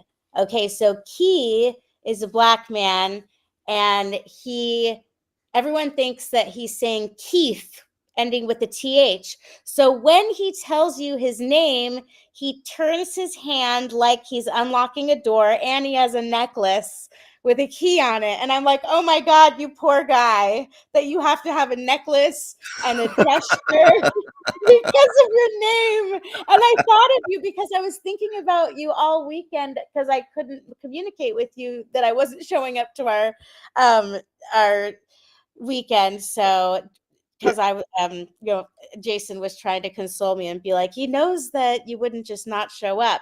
But it was so fascinating to me. I don't know if you knew about this, so I feel like I'm being an informant. There's something in Black culture in America right now called being a passport bro. So when you're a passport bro, it's like you're very proud of having a passport, and you have to physically take it like out of your bag and show people like, look, I have a passport. And it means that you can travel, like that you're well off enough that you can travel. And I mean, I even agree with the fact that traveling changes you and it gives you a bigger perspective and understanding. So it's kind of like then they start to feel superior to the Black people that that aren't able to travel. And I just think that sense of superiority is very immature, and I just never thought of that. I've never thought of that before. And so basically it went from the passport bro conversation to talking about the division within the Black community and the idea of Black fatigue. I know you know exactly what I'm talking about, right? Yes, I do. You know what's funny is the whole superiority with their passport, the passport bro, like, oh, I have a passport, they don't, I'm better than them. Blacks do have that attitude, most of them, where they have that, I'm better than this one. They're always like competing, not just against white people or Asians or Hispanics, but within the so-called Black community, which is really not much of a community if you think about it. They just share racial traits. It's not actually a community. If you get what I'm saying, there's no really common bond to them or binding them. It's they for the most part don't even like each other. Most Black people, like, they hate each other. They do drive-by shootings. They have so much violent crime, whether it's in the projects or anywhere. It's not much of a community. It's more of a but anyway, what was I gonna say about that? I was gonna say something about they compete over who's lighter with skin color in the so-called Black community. That. He showed me Key. Remember, it's a Key, not Keith. Key showed me a video on his phone of Black women telling Black women on some app where like they're just talking audio. It's not video. You just see their profiles, kind of like Clubhouse or maybe the X version of it. And this white guy who was just trying to kind of like white knight and be like, oh, what can we do for you goddesses? And they literally were saying, could you just kill all the Black men? So that's like so crazy and insane and unbelievable that he's like, we're getting our passports and we want to leave the country and never come back and get away from these crazy people, because that's how bad it's gotten. Did you know that there was women that were actually saying that? I knew a little bit about that, but for the most part, that with the Black or the Black passport bros, I heard about that probably within the last year. I think so, and it was related to them mostly saying they wanted to leave America to go to Thailand, Vietnam, the Philippines, those places to get a girlfriend, to get laid, to get away from America. It was more of a red pill passport bros thing. And I remember it was a black person said something, or somebody was talking about it, and I said, they let them into those countries now? And I was playing dumb, like, they let darkies into the Philippines, and they'll let them into Thailand, and they let That's black so people into sweet. Japan, and they just took it seriously, and they're like, "What the fuck is wrong with you?" Of course they do. I do that once in a while. I do the play dumb thing where I'm like, "You let They them would in have there?" laughed if you were on a stage and they had bought a ticket for $35 and were told, "Hey, you're looking at a comedian now." Their brains can't like separate like when it's shifting from seriousness to funniness, and Yeah. that's what I don't understand about people. You know, I they're have very limited. Most people, superiority. including on YouTube, they're very limited, and they can't imagine somebody being multifaceted. I get that a lot where people say, "You try to act this way on Jack Talcott's show or on Landry, Modern Men, or Paul's show or OT, wherever it is," and they'll say, "And you're different on your show when you do live streams, King Steven. You're different. Why aren't you the same when you're live on his show and you act a certain way, and then you're different on your show?" Well, you know, I'm different around people that disrespect me than I am around people that are respectful. I'm different at a funeral than I am at a wedding. You know, I'm different in different places.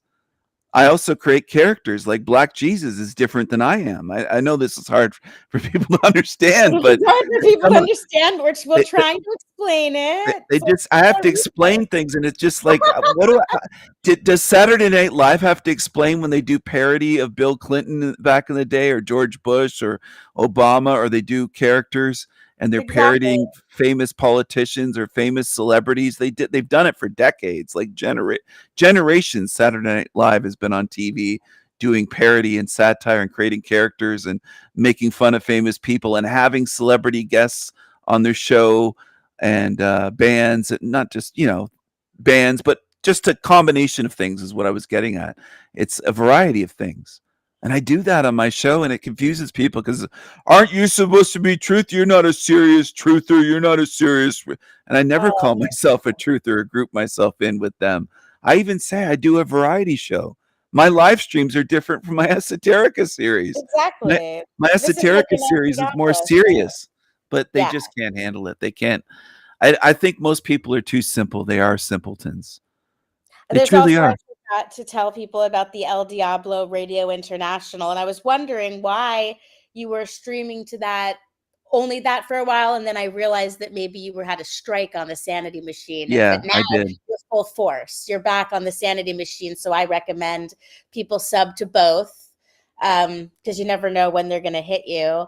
And when I say, hey, go check out King Steven, it doesn't mean that I'm going to sign off on anything that you say that he said, past, present, or future. I'm saying this is a human being who I respect, and I have I think you're very intelligent. We have a great time together, and you speak logically.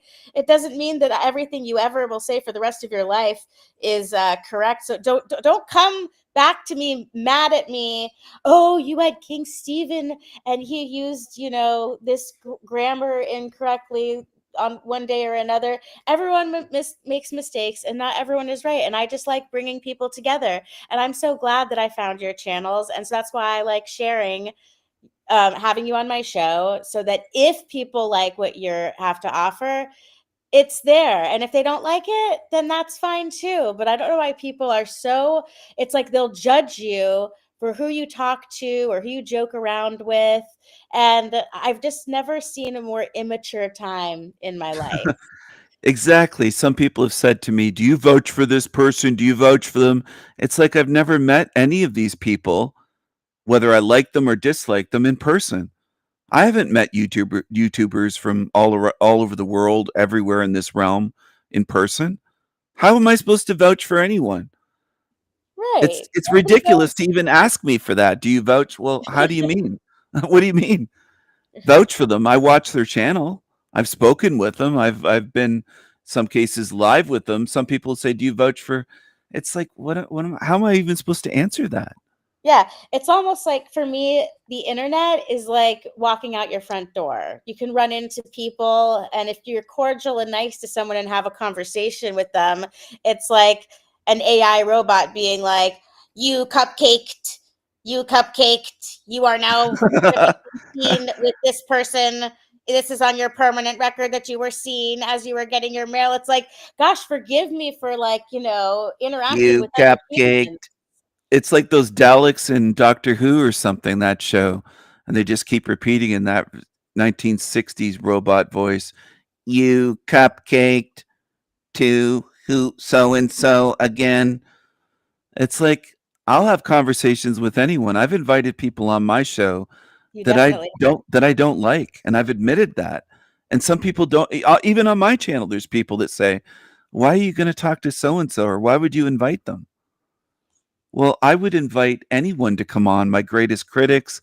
I would invite Jesus Christ if he was alive and a real being, and whether he's a man or people might believe he's the son of God, whatever. If I could have him on my show as a guest for an hour or two to have a conversation, I would definitely do it.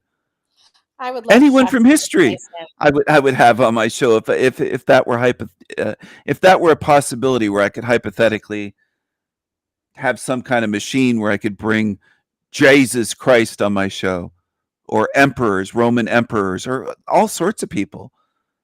Joseph Stalin. You think I wouldn't want to question him over what was done in the Soviet Union, for example? Like, there's all sorts of people that I would have on my show. I've invited people on my show that have slandered me endlessly, and they're too cowardly to show up. They never even acknowledge the invitations, whether they're emails or tagging their channel on YouTube on my community posts repeatedly. They won't acknowledge it. There's a lot of cowards that run YouTube channels that I would love to talk to on my show, but they're too pussy to show up. They won't do it. If I was as if I knew about how to create AI content like you, and I wanted to like poke fun at you with a parody clip, I would show you getting upset that all these people you invited on your show didn't show up, but they're dead people. So it's like, I can't believe you didn't show up, Abe Lincoln. Didn't you get my info?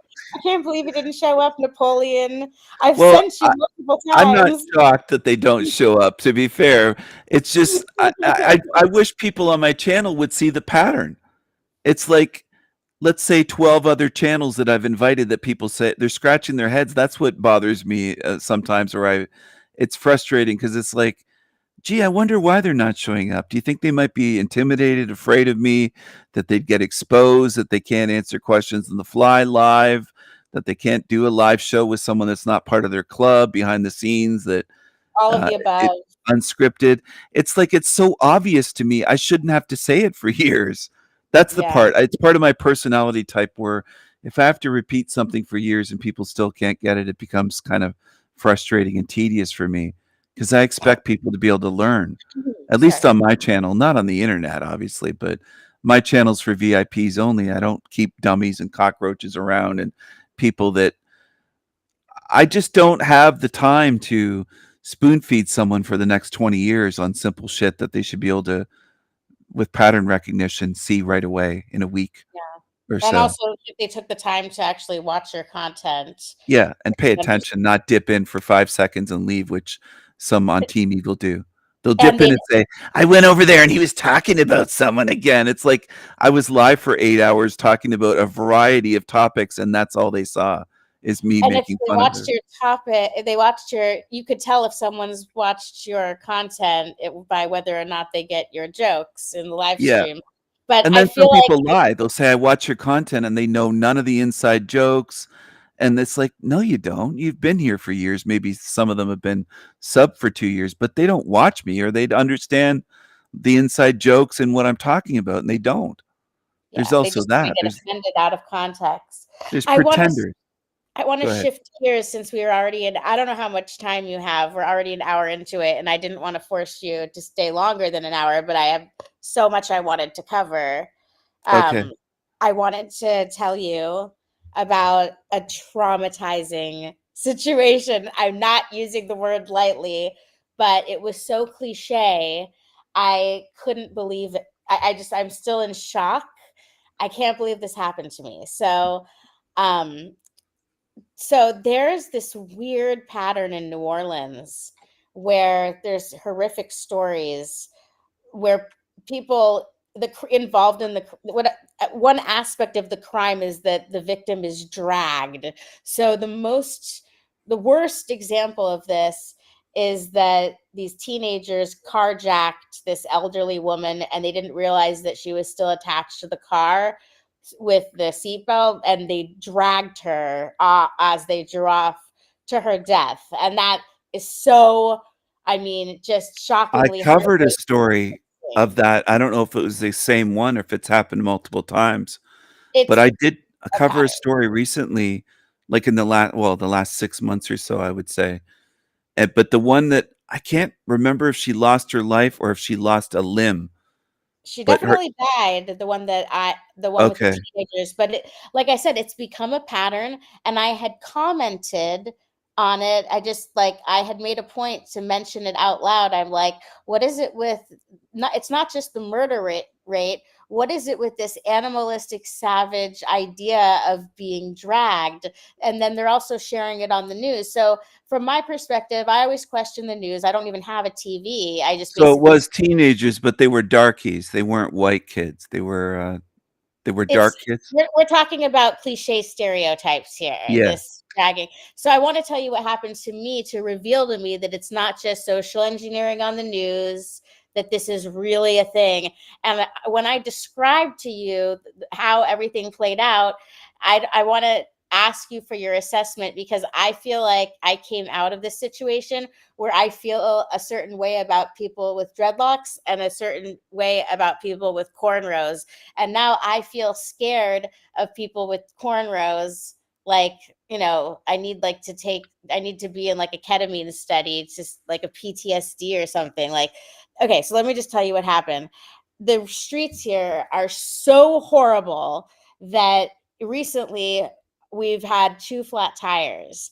And the first time that we had a flat tire, the guy, he was the nicest guy you can imagine. And he had these beautiful dreadlocks and a smooth voice. And he was calming me down, because it's very stressful, because I have to be thinking about like my medical supplies and where a wheelchair accessible bathroom. Like, you never know how long something's going to take. And he went above and beyond the call of duty to get Jason, go to the tire shop and get the specific tire that they needed and leave me there, and just did everything like special just so that it could be convenient for me. So then recently, the second time our tire goes out, we didn't realize the spare was also flat. So it was really like an unfortunate situation. And the guy that shows up, he all from the beginning, Jason and I, and Jack was there, Jack Talcott.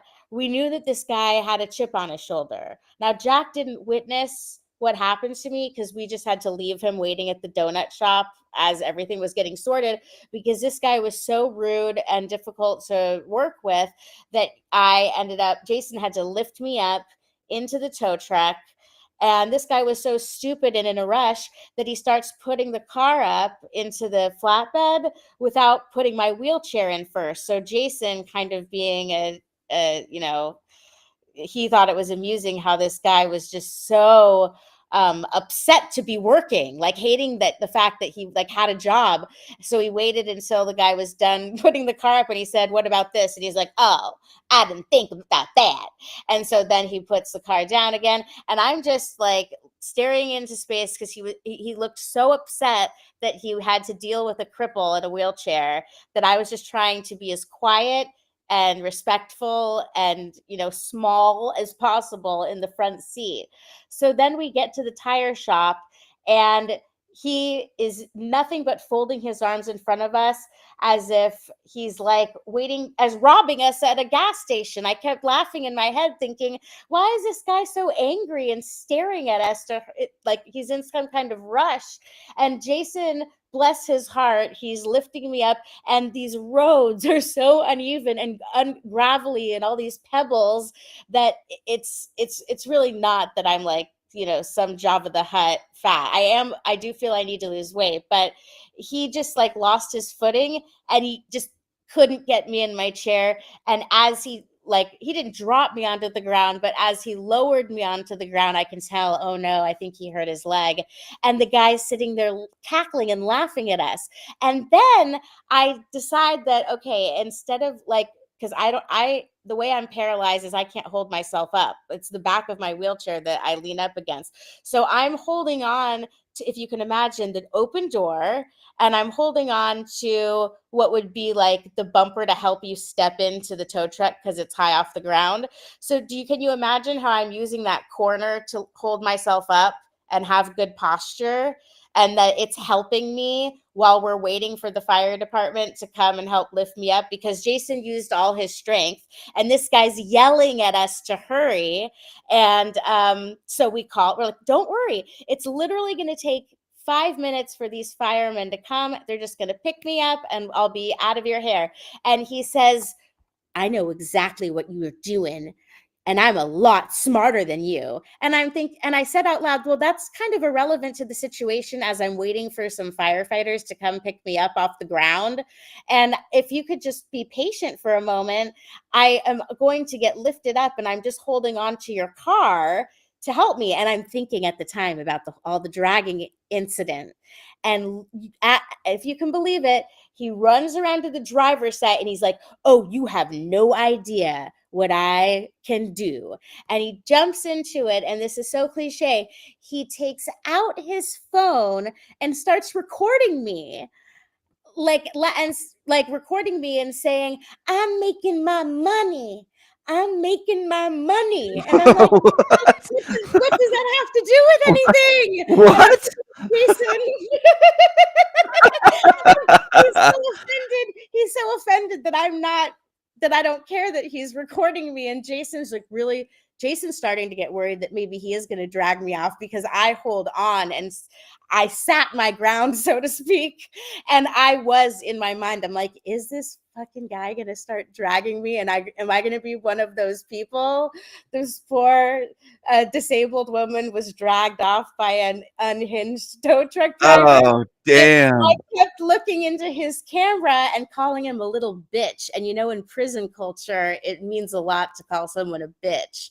So I just kept saying, you're such a little bitch. What does this have to do about anything? They're going to be here in 2 seconds. Why are you recording me when I'm just waiting for firefighters to pick me up? So all of this is happening within like a 4-minute period. The firefighters pick me up and I'm like, I don't know if that guy should be working in this job. And I really would be concerned if someone who wasn't as mentally strong as I don't know if it would be me being a Karen to like report him, because he threatened me. He threatened to drag me, but I called his bluff because he was too busy having his phone out with this TikTok generation culture. I'm making my money. Yeah, he said it multiple times. I'm getting paid. I'm getting paid. I'm getting paid. This nigga getting paid for my cornrows. I'm making my money. He should be locked up. So that's the one with cornrows with the angry stare, and is that's the one that traumatized you with the cornrow?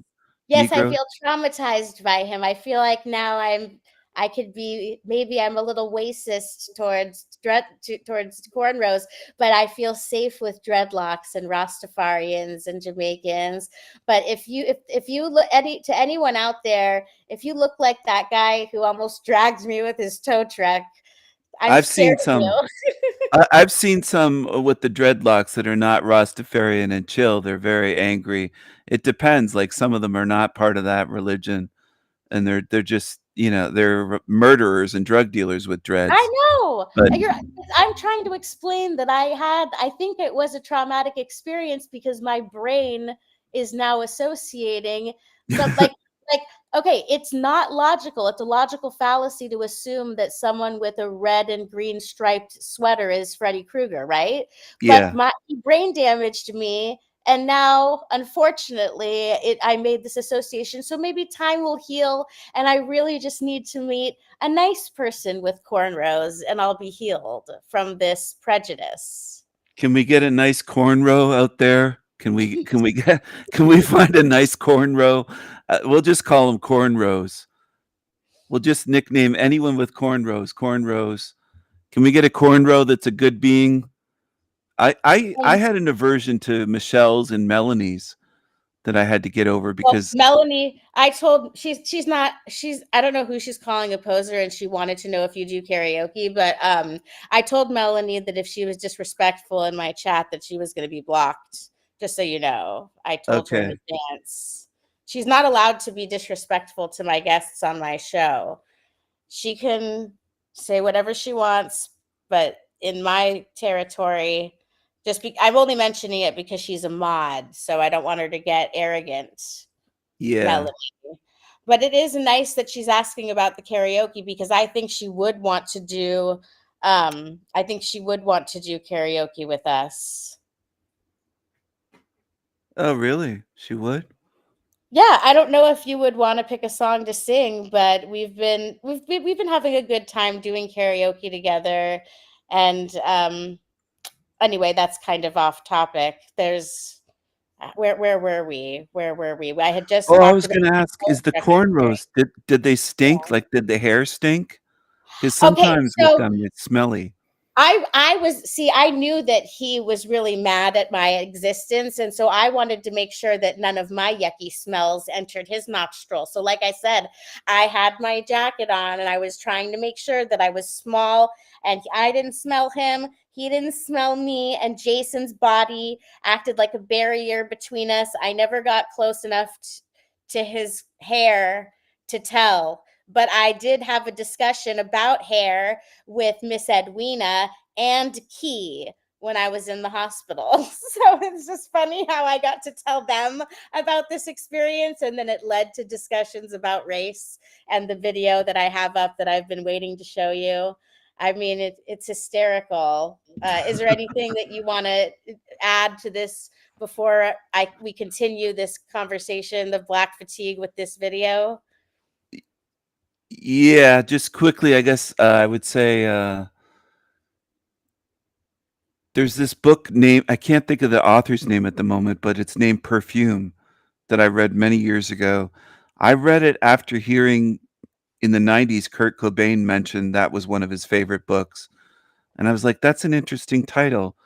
And Scentless Apprentice had this, one of the Nirvana songs had to do with, it was inspired by that book. And I'll just give a very quick summary. In the book, the main character, can smell humans, and he has an aversion to the way humans smell.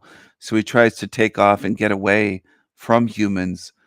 And he goes out in the wilderness and he can even downwind smell them from almost like a bear from miles away if he's downwind of humans. And I don't have an aversion to the smell of humans, but certain humans I do. And I don't think it's just BO. I think certain races smell different. I don't know if you noticed I talked that. about this with Miss Edwina and Key both told me that it is true that white people do smell like wet dog when we get wet. I flat out asked them, and they laughed so hard and couldn't believe I was asking them, and they said yes, it is true. So, but also black people when they're not wet, a lot of times have a certain stench, like a certain odor that I would say a lot of white people won't admit to it, but they know that they don't like certain body odor smells, and it's not BO. I'm just saying they're wearing deodorant, but they still have this body smell to them. And also Indian people, maybe it's the spices they eat, the type of food. yeah. I'm not sure what it is. It could be biological. It could Or just toxins in the pollution of could be the toxins. environment. But I mean, we I are will- different genetically. Like they get certain things like sickle cell anemia. There are differences in our biology, our physiology, our metabolism, the way we metabolize food, and the way that we have different odors. I think probably white and Yeah. black people have a different sense of smell as well. What's appealing Yeah. to a white person might not be appealing to them, even with fragrances, with perfumes, colognes. And the other way, they might lean a certain way as a group and have their individual tastes as well. I'm not calling them a monolith, but overall, in general, they might not like the smell of European people, and a lot of people just don't like that black person smell. There's nothing wrong with having preferences in life. In fact, I don't think that Jason likes likes the smell of rose. He always picks a different kind of thing, and I bought a rose essential oil, and I was like, "Do you like this?" And he said, "No." And what am I going to do? Take it personally because my name is Rose? I mean, like, don't get offended about smell. How dare you? That's my name. How dare you? You hate rose scent, essential oil? I mean, I wouldn't be offended.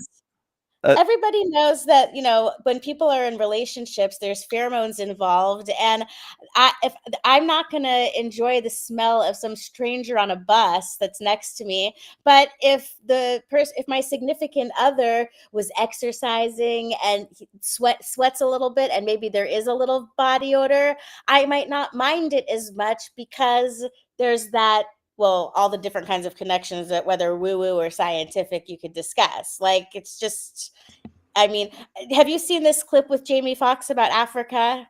And he's addressing this. No, I haven't seen it, but with a significant other, there's the coochie chakra connection as well. So Yeah, that's what I meant. there's that. There's like a hormonal connection. So yeah, it makes a difference. I want to get to the point where he's in the elevator, because I should have gotten timestamps with the tabs I already chose, but this is an on the fly share because we are talking about smells. So hopefully, I'll just skip ahead if Okay. I'll just use my intuition. Landed in. It's like shit, and they just used to it. It's musty as hell. These little musty ones. And you like this, I ain't got no fan or nothing. This shit is tearing my mustache up. I can't even fucking inhale in this motherfucker. I'm like, I want to get my little air like this. Shit, these motherfuckers. Because it's a different kind of funk. It's a different level to their funk. Black people got a way of describing this level of funk. It's called God damn.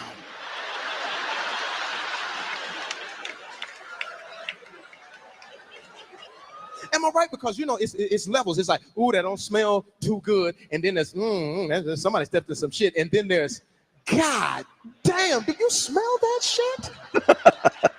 And they used to it. They just dancing and hugging each other. I'm like, God, y'all need some soap and water. And then check this out. Flip this. When they smell me with all my cologne on and shit, guess what? I stink. I stink. So me and this African dude is standing next to each other trying to figure out who in the hell is stinking.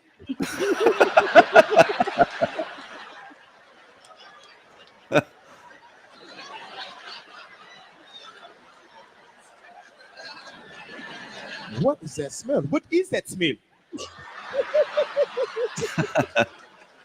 So I don't know, but it smells like shit. It does smell like shit, doesn't it? I got the smelling around. I said, motherfucker, that's you. Motherfucker, that's you. I said, well, you need to take a bath. Well, you need to not take a bath. And then I mess around and pooed it, right? He was like, what is that fragrance you're wearing? What is it? Do it again.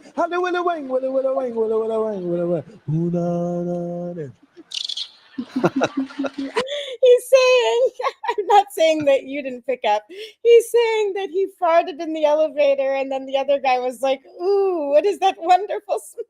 That his normal smelled it. Now so there, I think we made the point. I don't know if you want, I think he just starts walking around African dancing. I know people think I'm a racist. I can laugh at black comics and black comedy and Eddie Murphy, the old Eddie Murphy way back when he was young. And I'm trying to think of who else. Richard Pryor way back would get raunchy with some of his comedy. But I've moved away from not just black people, but I've moved away from a Negro that stinks somewhere and just moved out of the line or something, or an Indian person, or sometimes a stinky Muslim or a stinky whoever.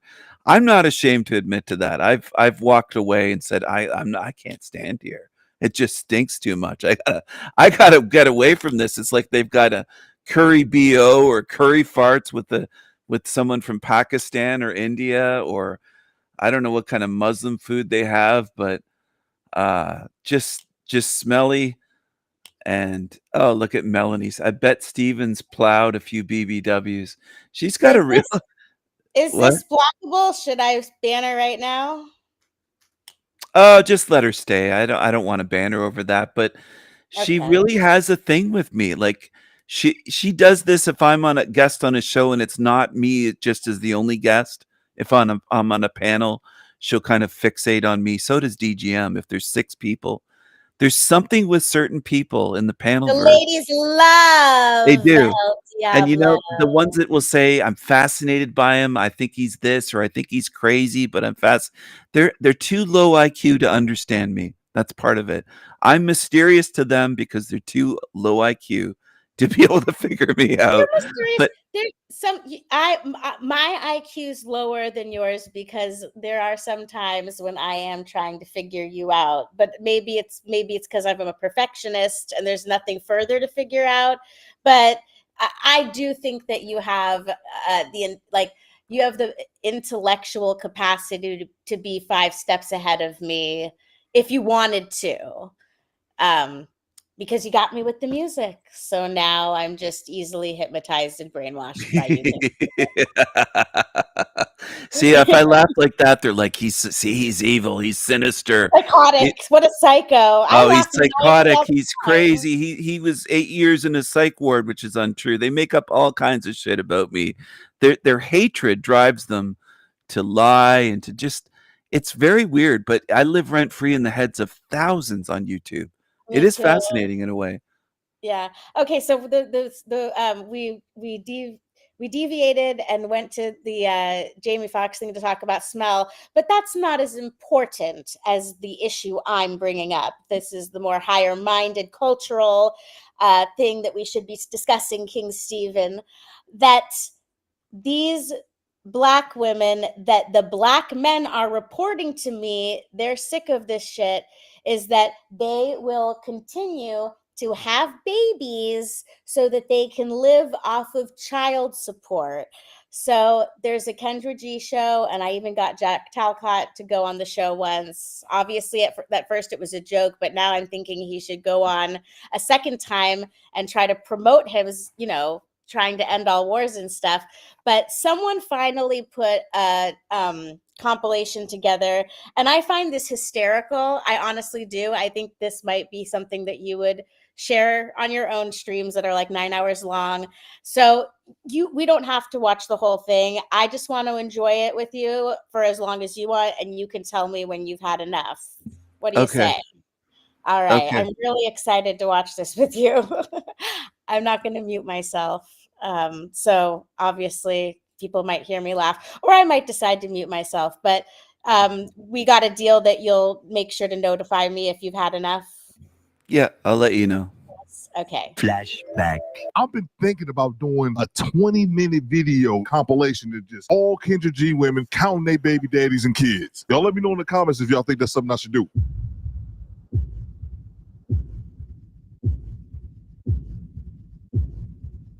We'll do it live. Okay. No. We'll do it live. Fuck it. How old are you, Iris? I'm 39.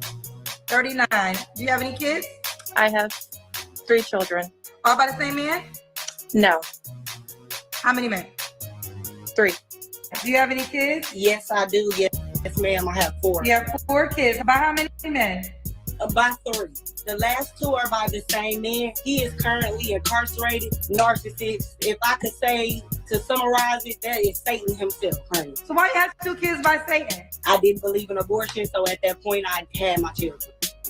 Okay. And I get this. Everybody doesn't believe in abortion. But have you heard of birth control? Yes, I just am not one that believes in birth control. Are you fucking retarded? What the hell's the matter with you? Now, why you not with the 4-year-old dad? He's deceased. He got killed. Okay. And the 7-year-old dad, do y'all co-parent well? people. I was engaged to my first child's father. I was engaged to my second child's father, but he ended up getting killed. We parted ways. I ended up getting killed. So we parted ways. And when did he go to jail? Girl, September. Something is She wrong here. hooed. Dead giveaway. Dead giveaway. Do you have any kids? Do I have 3? All about the same man? How many men? 3. 3. You ever been married?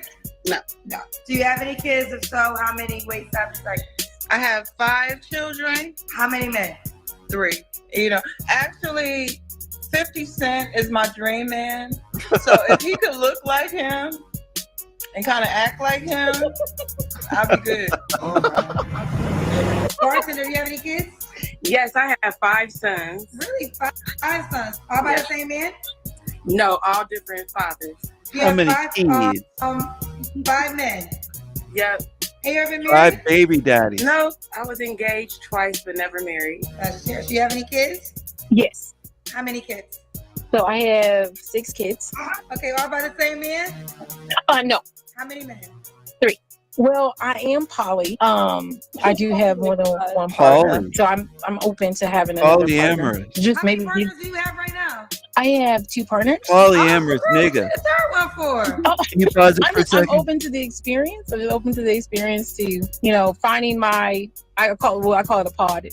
Finding my pod and building a life with those people. You have lost your mind. You have any kids? Yes, I do. I have 8. How old are you? 28. You have 8 kids that you gave birth to? All by the same man? 6 of them are, and the other 2 have another dad. Do you have any children?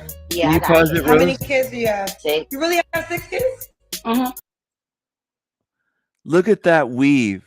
That she her hair be changing every video. Kendra, she's got I don't know how many wigs this woman has, but her hair is different every It's a time. sign of her wealth. She's very proud of herself that she made it. She's in a high rise in Los Angeles. She moved there from Jakarta. Oh, She started the single show in 2020 and now she has an app. You know, she's like David Weiss. She's been doing the hustle and Is she's she- got the most flamboyant outfits. And if you follow her on Instagram, you know, she loves going to Chanel and wearing outfits that match her Rolls Royces. But you're going to think this is so hysterical.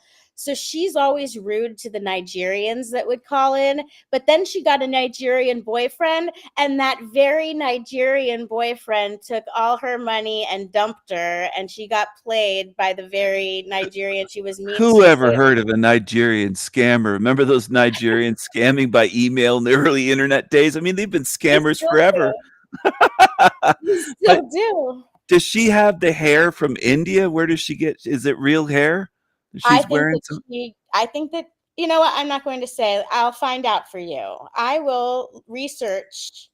If we press play, I'll look that up, and then I just wanted to say that one more thing. I don't hate the Negroes. People might think that I'm racist against Negroes because I make fun of them or make some jokes, or, you know, I think humor is healing, and I think we should be making fun of everyone. Yeah. And I really think we should be making fun of the Negroes. If they're allowed to say cracker and all this stuff, well, then I'm allowed to say Negro and darky and nigga. But I've never peed on a Negro. Now, there's a story going around that I peed on a midget one time. That when I was drunk, when I was younger, 20 years old or 18 or something, that I pissed on a midget. Now, I'm not going to deny or confirm that. It might be Jason true. just walked in while you were saying that and then turned around and left. I don't know if that's true or not. I don't know if I pissed on a midget or not. It could be the case. There's also a story going around that I took a stack of money and threw it out of a limo. I was in the back of a limo getting a ride, and I threw a big brick of money and hit a homeless person in the face and said, "There you go, fucker," and laughed at the poor. People say that I mock the poor and I piss on the poor and I put down the peasants and piss ants. So there's that, and then there's the story going around that I murdered my father. And I mean, there's a lot of stories going around, and it's up to people to decide whether it's true or not. I'm not going to. Yeah. I'm going to let them work on their discernment in the panel That's verse. exactly how I am. Is that I hear so many hilarious untrue things said about me. And I have also heard stories be revealed that I may not have preferred to become public, but it is what it is. And so, yeah, Do people you know will what have AI has great difficulty creating out of anything that I've tried? It's struggled to come up with something even half decent to save. Is a midget Jesus Well, you for have some to give reason? it. Let me see if I can help. I'm not trying to say I have the answer, but if I could help, I would be so happy. You have to say what kind of dwarfism they have and if they're proportional or not, because there's the proportional kind of midget and there's the unproportional It just, kind of but the midget. features, it never quite looks like Jesus enough where I'm like, it would be recognizable as a midget Jesus. It looks like it just doesn't look right. No matter what I've done, it can come up with a Down syndrome Jesus. All right. Okay. Well, I have a friend who's a proportional midget and his face looks normal. So let me look up what he has. Christoph, because he works as a midget in the movies, and we stopped being friends because You he was know a a midget? masked. Yeah, we stopped being friends because he was a masked tard, and I told him Oh, to wear the mask. So his name is Christoph Zajac. He's been in a bunch of stuff that people who watch TV would recommend. I'm sorry, not recommend, notice. But all I have to do is like ask what kind of dwarf, what kind of midget. Oh wait, I'm asking Google. Maybe I should be asking ChatGPT. But what does he have?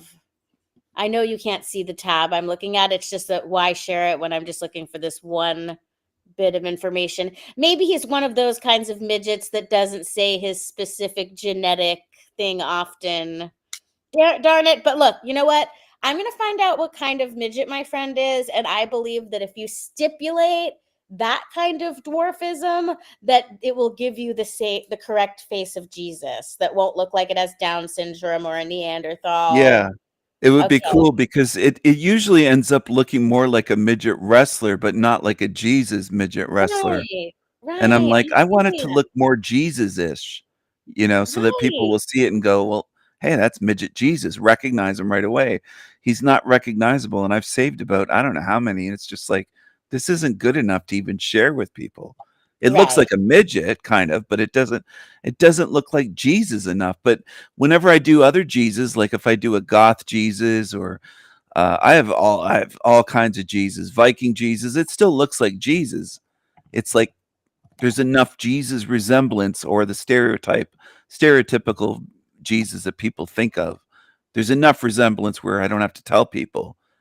Even Chinese Jesus, people are like, yeah, that looks kind of like a Chinese Jesus. I have a Ching Chong Jesus. I call him Ching Chong Jesus sometimes. Ching Chong. I don't know if My you've seen friends him. of Have you seen that one? Asian, huh? Have you Ching-chong? seen I the don't think Chinese I have. Jesus? Would you like to share your screen and show me now, or do you want to show me later? I'll Oh, share. in your This is avatar. UFO Jesus. I've got to find the Ching Chong Jesus, but this is a UFO Jesus where he's got a little UFO on his hand. I have one also of it's better not as an avatar, but it's UFO Jesus, and there's a big UFO above his head. Oh, this And is so much better than the way that people wear the necklace of the cross, because it's so creepy how it's like you're wearing a necklace of the thing that murdered him. This is yeah, so much more elegant with UFO Jesus, where he's standing on top of the UFO. I like that necklace much better than what Christians use today with the torture symbol. But of course, they want to be reminded of the torture that he went through.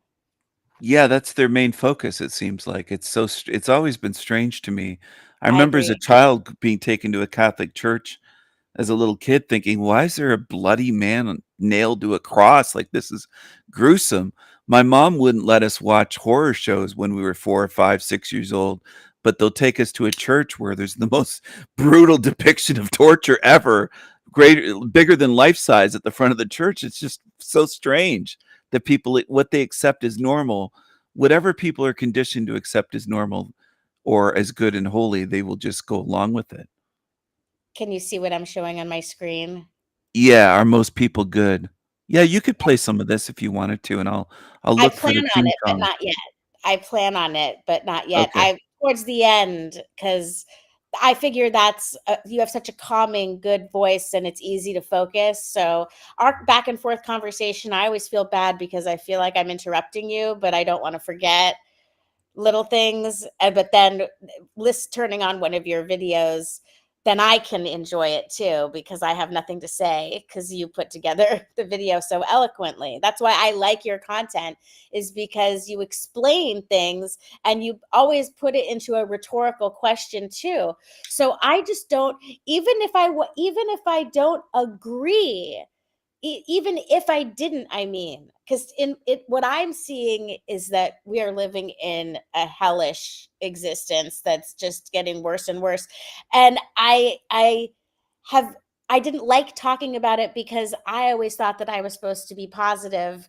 And I know that when I first discovered people like Mark Passio, that it was one of the, important things to recognize, that you can't ignore the negative, but I still wanted to have a hope. But it does seem that we are living in a system that is working as it was designed. Well, It's not like I give people hope, though, Rose. That's the thing. I do empower people. My message is a hopeful message of empowerment. yeah, Once that's you what realize, makes me happy about your because work. Now c- there he is, Ching I Chong. do. Yeah, this is Ching Chong Jesus, where he's like, hot fan, restaurant closed, Ching Chong. Why But my aren't you message, allowed to do a Chinese voice? Yet there's that comedian who's so hysterical where she imitates the nail salon girl. Have you seen the nail salon girl no, clip? I don't think so. But Okay, I'm sorry. allowed to do any voice. I'm allowed to do any characters, any voice impressions, any parody satire. I give myself permission. I know, but I think it's funny that people I get somehow what have you're a saying, double though. Yeah, standard with comedians. Nail exactly. salon. What are they? What are the people who do nail salons? Are they Vietnamese? Yeah, they're usually Vietnamese, Asians, or I think maybe Koreans or some kind of. I call them Orientals sometimes still, to use the archaic term that offends Oh, how people. I'll dare say you! Oriental because everything gets under people's skin. And I No, think it we've gets under become a my society skin. where everybody's perpetually offended. Well, not I'm everybody, offended but by you get that what I'm one. saying. Can I tell you why? Because I don't look at that as a racist error. I don't look at that as a racist faux pas. I look at that as grammatically incorrect because I was taught by my English teacher that Oriental is for rugs and furniture. So if you call a person an I'm not Oriental, calling them rugs, just to clarify. But okay, it was known as making the sure. Orient. It was a region, though, the Orient and But the now, if Occident. you say it, it means you're calling them a rug. That's what Hundreds it of means years ago, it nowadays. was known as the Orient, and it grouped in all of Asia, essentially, or most of Asia was the Orient. So I don't know if your teacher's correct. I think they might be incorrect in saying that because it's an archaic term that's no longer used that often, but it is still accurate. They are Oriental. Yeah, Just, I just think like you they might could be call right. me, what is it, Occidental. Thank you for helping to deprogram me from the indoctrination of the public school system. I've And called we're some still putting Asians out the Oriental. wall. They've nodded their head. I've even called some Pakistanis Pakis, and they gave me a thumbs up and said, "Yeah, you can call us that. We're And cool when with I was you." in England, they called the Pakistanis Pakis, but I didn't know if it was derogatory, so I just never said anything about any. They I just also said call like, each other cunts and stuff. They're English are kind yeah, of strange. They'll be like, "Hey, cunt," and that's like a term of endearment. It's not always an insult over there. They just yeah. use language differently. Listen to this. This Okay. is funny. I really think that you're gonna like this one. I'm surprised that you haven't heard it. Maybe when you hear it, you'll recognize it.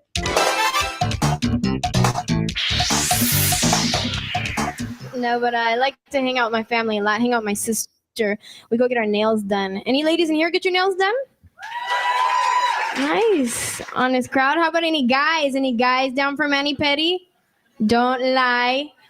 Sir, don't lie. Don't lie. I can see your nail polish gleaming in the light right now. Don't lie. It's all sparkly. You take him with you, huh? Yeah, see, she ratted you out, dude. I'm just kidding. I'm just kidding.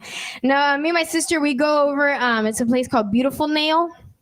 I was kind of confused when I first read the sign, though. Beautiful Nail. Just one. Just one nail. I want to go to. Do I get to pick which one, or no? No.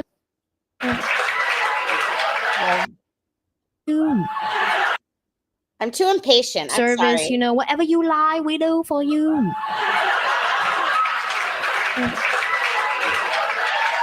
What you like? What you like? As soon as I walk in, they greet me right away. Hi, honey, what you need today? Oh, can I get my nails done? Okay, honey, do you lie pedicure too? No, just my nails. Honey, why you don't lie? Pedicure, it may look nice. It's so sexy. It's better for you. Oh, all right, sure. Then I'll get a pedicure too. Thanks. Okay, honey, sit down. I'm gonna stick my ling. She do for you. Good job. Only $20 a month. That's okay. Sit down. Oh, okay. Thanks. So my ling starts doing my nails right away. By the way, her American name is Tammy. Tammy. You have boyfriend?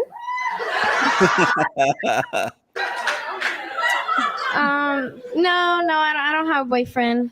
Honey, why you don't have? You look so pretty, like model, cheerleader, something pretty. You like long or short nail? Short nails, please, thanks. Oh, honey, that's why you don't have a boyfriend. I do for you, long better. All right, fine, I'll have long nails, thanks. It's okay, honey, only $4 more, that's okay.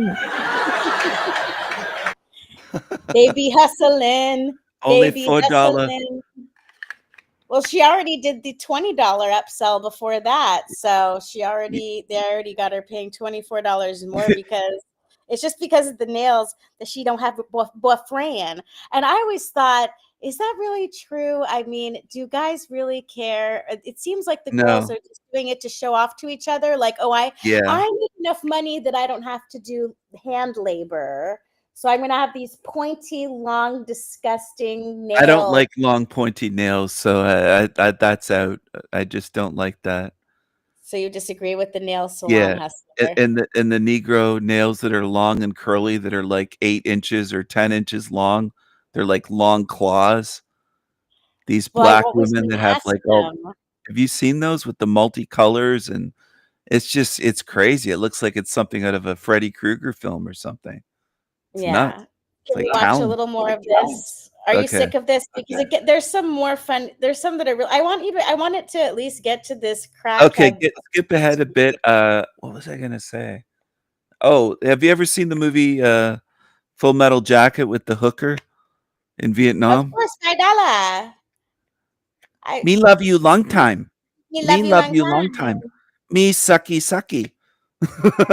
I say to my girlfriend quite often, once in a while, I'll surprise her just saying that in the voice over the phone or something. She'll call me and I'll be like, me love you long time. You love me long time? I'm silly. I'll just say stuff like that. But look at the hair. Oh my goodness. Well, you're focusing on Kendra so much, and I love that. But I'm laughing at all of these women who think that they're going to get a date after they've just told hundreds of thousands of people that they have. They're looking 5 for children dates. and I got 5 kids by 5 baby daddies, different daddies. I'm looking for a provider. Like these people think that someone's just going to come into their life. I and take need care of someone them to and their take 5 care of my children. kids. I need a 6-bedroom house because I got more kids. I need a father for my kids. All these issues appeared after you had children. Yeah. This too is false. He just turned one. Why you not with? She's on the show with a baby. She's already looking for another guy. Cause he a hoe. How many kids? Do you have? Got 6. How many men do you have kids by? 5. No, I don't want you to get offended, but I'm gonna say Oh, something no, because you came on and you called your baby daddy a hoe. Now somebody might watch it, might call you a hoe. I'm gonna keep it real. Shit, they can. I was. You a hoe. I was being one. I sure enough was being sad. You have any children, Diamond? I got 6 Diamond. Kendra. How many children's dads do you have? Just one? I got 6, Kendra. I gave every man I loved a baby. So you have Oh. 6 children by 6 men? Yes, ma'am. Are you married to one of their Oh. fathers right now? No, hell to the no. You must got some fire vagina. Hell to the no. Look at the eyelashes. Oh my goodness. It's good. Ew. Oh, so And you I didn't got- give birth to 6 children? I Got gave the birth to bonnet 6 on, the kids. bonnet club. She's got the bonnet on. She's a hoe. Gave God every man damn. I loved a baby. So you have 6 children by 6 men? Yes, ma'am. Are you married to one of their fathers right now? No, hell to the no. You must got some fire vagina. I got some good cooler counters, Miss Kendra. Cougar It's what? good. I was trying to Oh. Oh, figure you out didn't give what birth to she's 6 saying. children? Did she say cooter, cowder? What? We need to find this out. A King cooter, Stephen. yeah, what was that? Cooter, Let's try again. cooter We really- chowder? Between the two of between the two of us in the chat. Let's Diamond. decipher. She's Let's not exactly decipher shining. Diamond. She's not sparkly. Oh, She's got the spider legs eyelashes. They're so long. Or is that a shadow that I'm looking at, or are they that long? They look super long. I think you're looking at the shadow of the top lash. My goodness, that I is got 6 crazy. How many children's dads do you have? Just one? I got 6, Kendra. I gave every man I loved a baby. So you have 6 children by 6 men? You Yes, got ma'am. 6 Are you nigglets? married to one of their fathers right now? No, hell to the no. You Hell must to got the some no. fire vagina. I got some good cooler counters, Miss Kendra. It's good. Bisque. Ew. She said Oh, so bisque, you didn't not give birth to 6 chowder. children? I think did she say cooter, chowder, bisque? Yeah, I think she did. Let's listen. Let's Th- verify. Ask and the then we'll- people that. Can you do a poll to the people in the chat and see if they agree, yes or no, or what they think it is? Because Yeah. that's crazy. I never heard that expression ever before. She's got the cooter chowder bisque. All right. Start a poll. Cooter chowder. Cooter. Ask a question. Oh, What I- did what do- she say? Rose, what do you think sounds better, coochie or cooter? I never like cooter. The word cooter reminds, I don't know, there's something, cooter reminds me of like a redneck in Dukes of Hazzard. I think his name I is don't think- Cooter. I'm grossed out by any of the words. Cooter. That's how I'm not like. That's how heterosexual I am. Is like there's no slang word that sounds. There's no word that you like. Do you like one No. slightly better than what? Do you like Coochie Chakra song better than a Cooter song? Oh yeah, I would definitely see. It's easy to say coochie as long as chakra comes afterwards. Coochie Chakra, yeah. But Wait, I don't know cooter, how to do this. some poll. How like do I do cooter. this? I think is the worst word for vagina is cooter. It's I one. think It's so got to be up too. there. So I don't know how to do this poll. Should I just say what did she say? Cootie chowder bisque, or what is the other option that it could be?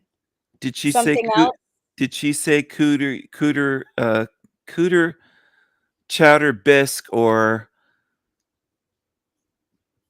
We need to listen one more time. Sorry, this is Yeah. some serious business. cooter coochie? I don't think it was cooter coochie. No, that would have been Cooter better. powder. It almost sounded How like cooter powder. Yeah, but isn't that dry? Wouldn't- I don't know. I How don't know many what she's children- talking about. We got to figure this out. Dads do you have? Just one? I got 6, Kendra. I gave every man I loved a baby. So you have 6 children by 6 men? Yes, ma'am. Are you married to one of their fathers right now? No, hell to the no.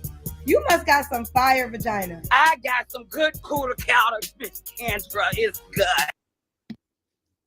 I've got some good cooter cowder biskendra. Like it doesn't even make sense the way she says cooter cowder But you know what's weird? Black people are known to moisturize a lot because they don't want their skin dried out. I forget Yeah. what term they call it, but they moisturize a lot. They're putting on moisturizer on their arms, shoulders, just rubbing it in there all the time. But a lot of times their voice sounds like it's like they got this dry voice. If only they could moisturize their vocal cords, because this black chick Diamond, her voice kind of gets like dried out and the pitch goes weird. It's very strange, but She they sounds like moisturize their skin and it's like their voice is dried out. Voice box. I made the so I made the Ashy. poll, and the poll is, what did she say? Cooter, chowder, bisque, or something else? And so far it's 100%, and it's going back and forth. We'll find out by the end of the show. We'll have the audience's opinion. They do call it ashy. Stripe in the chat said they call it ashy. That's the word I was trying to think of. Right. Yeah. Ew. Oh, so And you I didn't got- give birth to 6 children? I gave birth to 6 kids. 4 of them was adopted out to other people. Four of and them. I ended up Them. getting 2 Four more. of I them. had 2 more, and I got She's cut got for the those. long nails. So 4. She has the long ass ghetto nails, and she's got the bonnet on. She's got the tooth gap in her front teeth. She's got it all. This got one the has it all. This is full on ghetto ass cooter chowder chick. This is what she's doing. She's using her money to pay for her long ass nails, and 4 of her children were adopted out of her 6 children. Full ass Your children. children Got are full more ass. adopted by other people? What happened? Yeah, ma'am, it's Full okay. ass You so know child. the mechanics. Look, I used to be on cocaine long time Look at ago. the I nails. got 13 years clean. Pats on my back. She's got 4-inch nails. She just Did you patted see that? herself on the She has pink nails that are like 3 or 4 inches long.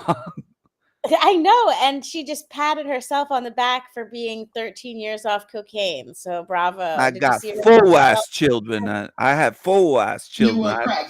I'm currently not doing anything for a living. I'm on Section A. She's got the titties out. Right now you're not working? Yes, right now I'm not working. Okay, you have 5 kids. By how many men? What kind of I hair have is 4 that? baby daddies. Like her mama. Just like Oh, this is your daughter? Yes, this is my daughter. Okay, real quick. How many kids you have again? That looks 6, like a right? dude. No, I'm sorry. You say what? Wait, go back to your mama. You was here before. How many kids you have?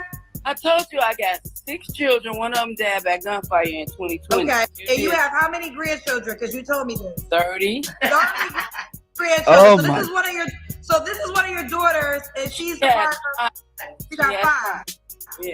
They're And your son breeding had like what, rabbits. 12? One of your kids got 15, Kendra. Oh, that's right. Black rabbits. I'm sorry, I forgot. One son got 15 kids. Look at This is the your daughter that teeth. got Oh 5. my goodness. Okay. It's That ridiculous. grill. It's obvious what's being done out here. It's on a nightly basis. I hope the world can see now what's really going on out here, because it's getting ridiculous. It's really ridiculous. Yes, man. This is ridiculous, man. Got them breasts. Them breasts is breasting, child. She's got the big old black. What you gonna do with the kitty? Do you have any kids? Yep. I have 4. Are they all by the same man? No, I got different. Never. For all the children? Yeah. Have you ever been married? Yes, I've been married 3 times, but all 3 times were with somebody that helped me get papers, and they really wasn't in love with me.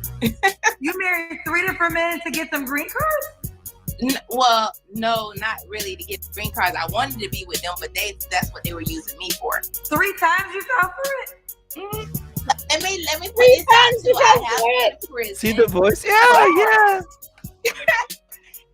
No. Listen, it's like I had did 48 months and I got out. She's gonna lose her hair 2015, over it. But I had went to prison for fraud. I'm telling you, I'm good with numbers. Fraud, wire transfer, destroying a computer, stuff She like has that. more Other titties flaw than is brain. I did a porn movie when I was like in the Oh. 12th grade. That's a flaw to me. Porn What the movie. hell did you just say? Can you Because pause it, it's Rose? on the internet, so it After this one, how much is there a black woman in America that has 3 or 4 kids with the same man? Is there a single one? This is the point that the video's making, and Yeah. I know I really am so glad that you have compassion and you're worried about Kendra G's scalp. I think you should join her. I think you should join her live stream one day and ask But her I how am she. worried about the kids too. They all have different baby daddies. None of the kids have the same father. Is there a black woman in America that has 3 or 4 children and they all have the same daddy? Is there one? I've seen it, but this is a compilation of I know this is, but I mean, it's so common now. It's like 80 to 90% of them, if they have multiple kids, they're not married and the daddies are different. It's because they want the child support. A few of them admit it in the video. I'm waiting for the one to admit that she's living off. What do you think of people that say that's just a stereotype and that's racist to say that? But it's show true. them this video Yeah. to show them it's not a stereotype. I mean, it's a stereotype for a reason. Yeah, that's the perfect way to say it. It's a stereotype for a reason because it's true. It's facts. And it isn't just in this compilation. It's so many of them in America that you have to wonder, is there a single black kid in America that can say, oh, my brother and sister, and you'd be like, you have the same father? Yeah. Like, it'd be shocking. You'd be like, what? Really? It's so uncommon. It's like you have the same father, you're a family, and you have 2 siblings or 3 siblings, and you all have the same father? And you black? You nigglets all have the same daddy? What you be talking about, my nigglets? I think that's a funny term, niglet. Somebody said it recently in my chat room. I forget what the context it was, but they said it. I was cracking up. It was Melanie, because she says that about her nieces and nephews because she has a biracial. She doesn't come to my channel. She hates me. I don't think she will after this. I think that I'm showing her the light and that she didn't understand. And now I'm giving you credibility. She's kind of dumb. You had to help her out and spoon feed her and say, okay, retarded Melanie, I'm gonna help you understand. You're a little bit slow. She can be slow. Yeah. Well, she used to watch Tommy show a lot, his retarded show. So maybe after months or years of watching him, it slowed she saw her what down. happened to me. Can you imagine what a bad taste in her mouth it was when she realized how psycho he was with me? So I hope she didn't have Tommy in her mouth to get a bad taste in her mouth, because that homeless bum would taste pretty rotten, I would imagine. I mean, have you seen? He comes on anytime he sees me. He's like, "Fuck off! Stop talking, Steven. I hate you. I'm never gonna like you again." He can't handle me at all. He avoids me. If I just say hi to him, he just loses it. He's a very emotional, feminine guy. I agree with your assessment earlier. Yeah. He truly is. Yeah. Jason and I like to discuss sociology and psychology and how, people have their public persona and their private persona, every single person in the world, not just content creators. And it's interesting how when you spend enough time with someone, you can watch them flip back and forth. And sometimes people do it consciously and sometimes it's subconsciously. And then sometimes it's force of habit. So it's just very fascinating when people have created characters. Now there's people like you and I where we have fun and we like to be dramatic and we'll change our accents. Like you'll say Bia in like an Australian accent, but that's not because you've created a disassociated personality to deal with trauma. Having like conversation and they'll say, yeah, just like Jack. Jack will say, what personality are you bringing today? They think it's different personalities if I come on as a character, if I do Goth Cod, or if I show up as Black Jesus. Jack doesn't get it, and he's not the only one. I would say most of the Panelverse doesn't get it. I don't think they're nearly as bright or as aware as they believe themselves to be. It's Dunning-Kruger effect. They've overestimated themselves greatly. Yeah. Because they can't understand what I'm doing. They just don't get it. They think I'm a true villain, a criminal, all these rumors going around. They believe anything. I could put any bait out there and they'll make a video. That Demon Slayer loser made a video immediately saying that I killed my father, taking the video clip, playing it, and people believe it. People are more gullible today on YouTube in 2025 than I think anybody would have believed in 1985 if you said there's going to be people in the future that are going to be connected electronically using little computers and phones in their pocket, and they're going to believe everything that they hear and see. And it won't be the mainstream media mind controlling them, or MK Ultra, or Monarch or Mockingbird. It won't be any of those things that so-called quote unquote conspiracy theorists research. And I went through that phase over the years, but it will be people believing just any lies spread by ordinary people, and they'll have the ability to spread these to millions of people everywhere. I could be wrong, but this is the way people are. Most people. It isn't just a few. And that's something my channel has delved into and exposed.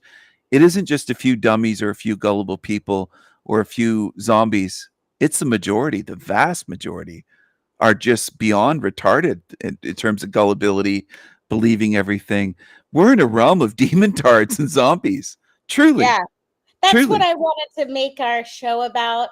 And I wanted to kind of like chronologically ease the audience who may not be familiar with you from the animalistic behavior of people that are like, it's a product of the environment and the social engineering of the New World Order, all the way to the bigger picture that you focus on. I mean, obviously, you know, all of this stuff that's happening in the 3D reality. You're taking it a step further and talking about the idea of being recycled and deceived. And, you know, people have to take the time to watch your videos, hear your arguments, just like the equality video and the Are People Good video, and you put the pieces together to make evidence for the metaphysical argument you have, your model, which can't be put on a PowerPoint slide. It can only be understood by pattern. And by the way, is your audience enjoying this? Do you, because I can only see the people commenting on my channel.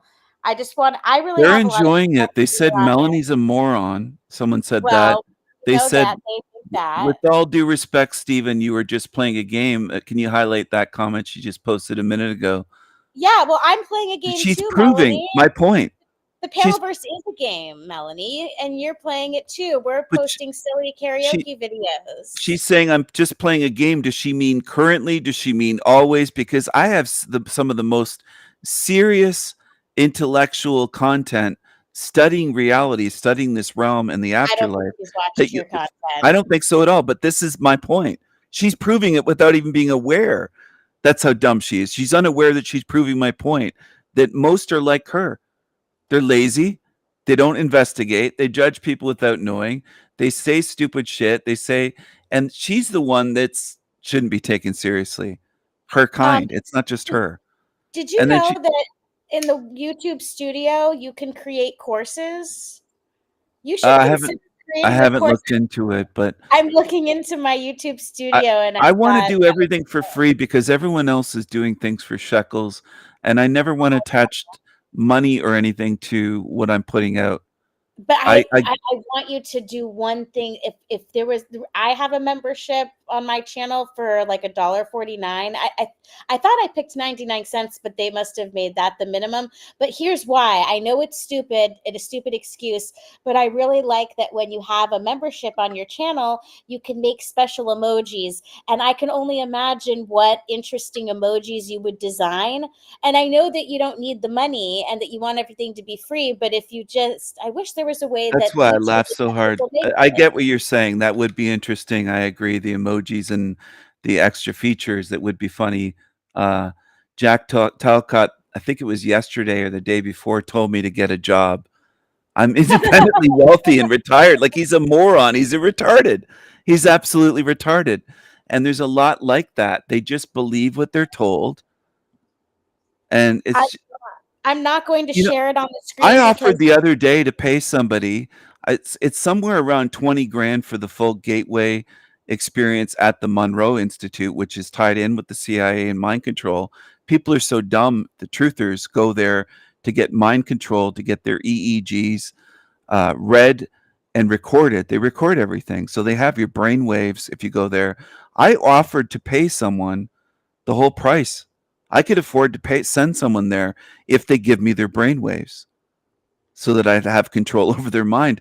I just want to prove points here.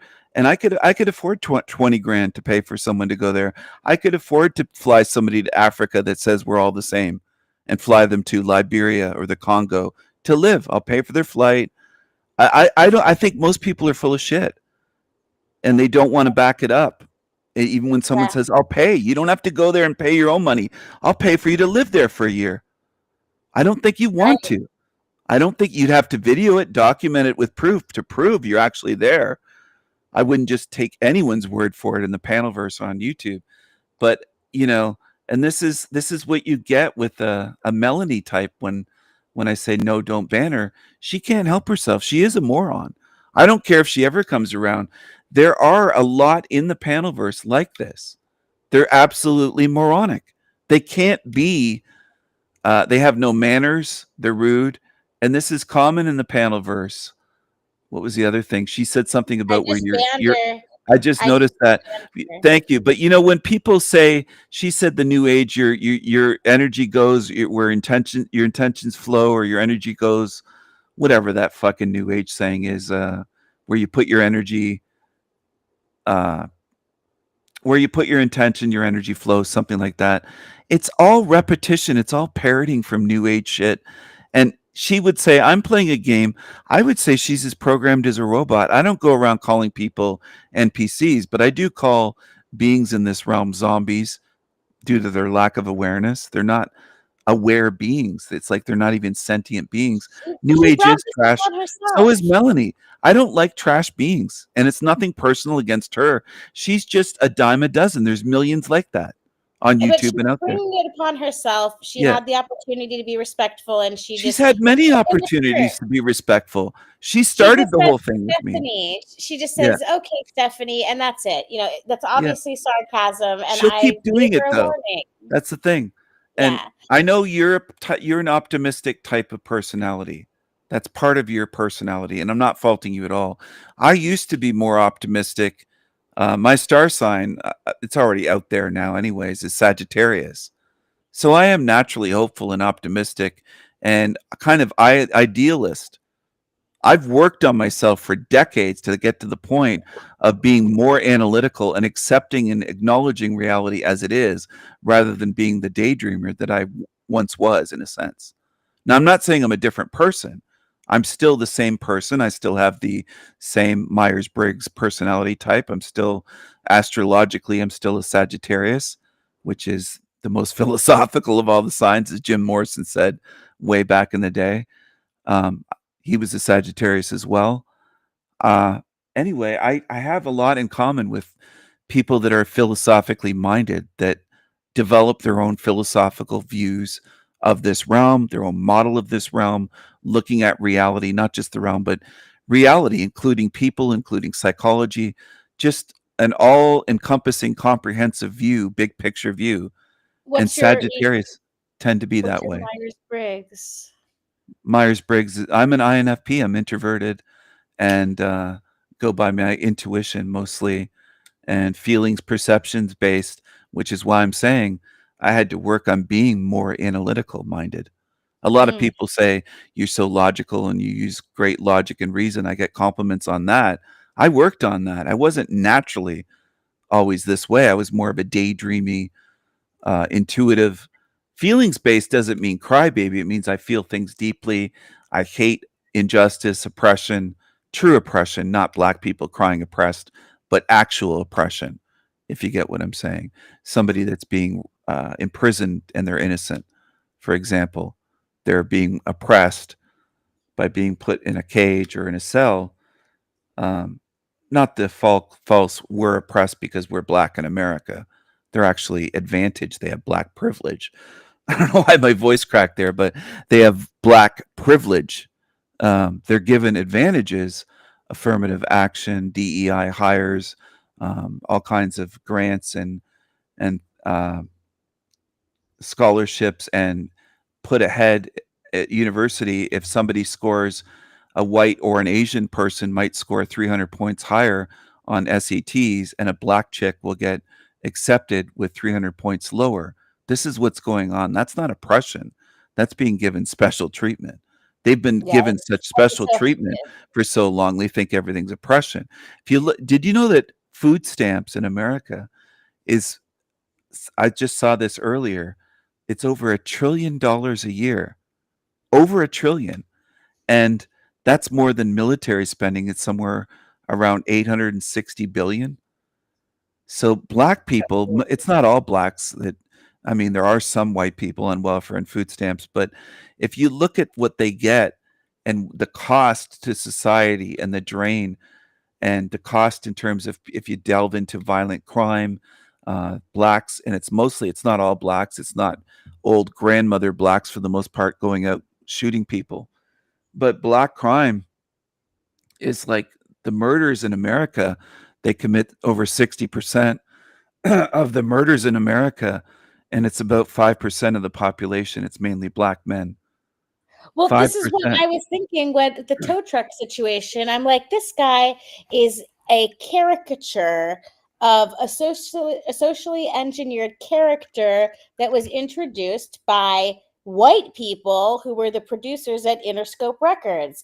All of these rappers from the late 80s, 90s, they all say that they knew that they were doing something terrible for Black culture.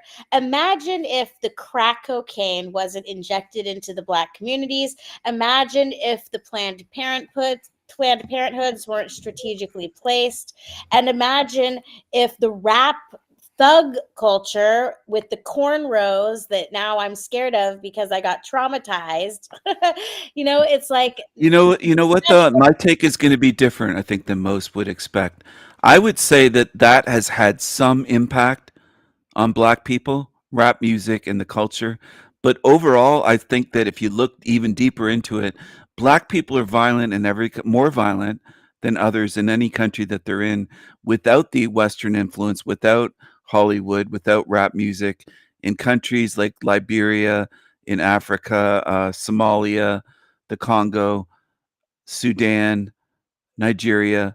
The violence rate is always higher, and it isn't just in America and under the influence of American culture, rap culture, degenerate gangster rap. And honestly, if you removed all that, there'd be a difference, but it wouldn't be as much as people would think. you're right. But thank you for making the delineation. We're talking about violence, and I'm talking about how his mannerisms, how he spoke and what he wore, and what he said. That influences them greatly. Absolutely. I'm getting paid. So when someone, but you know what? Yeah, go ahead. I just want to say this. That's still a choice. A lot of people make, and I'm not saying that you're doing this, but a lot of people make the excuse, well, that's their culture. They're under the influence. They're programmed by TV, by movies. Well, how come I wasn't? Yeah, exactly. How come I didn't just follow whatever white stereotype, or if white kids were into certain music started to become popular when I was younger, and we would call them wiggers, and kids that were listening to rap when I was listening to hard rock, metal. I was into grunge music, alternative punk. I was into diverse range of music, but I was never into rap. No matter how popular it started to get, the late 80s, early 90s, there was a lot of white kids. It wasn't just black kids buying rap. There started to be more and more and more, grew slowly, white suburban kids and dressing black. I never did that because I'm not a copycat. I'm not a follower. I have a mind of my own.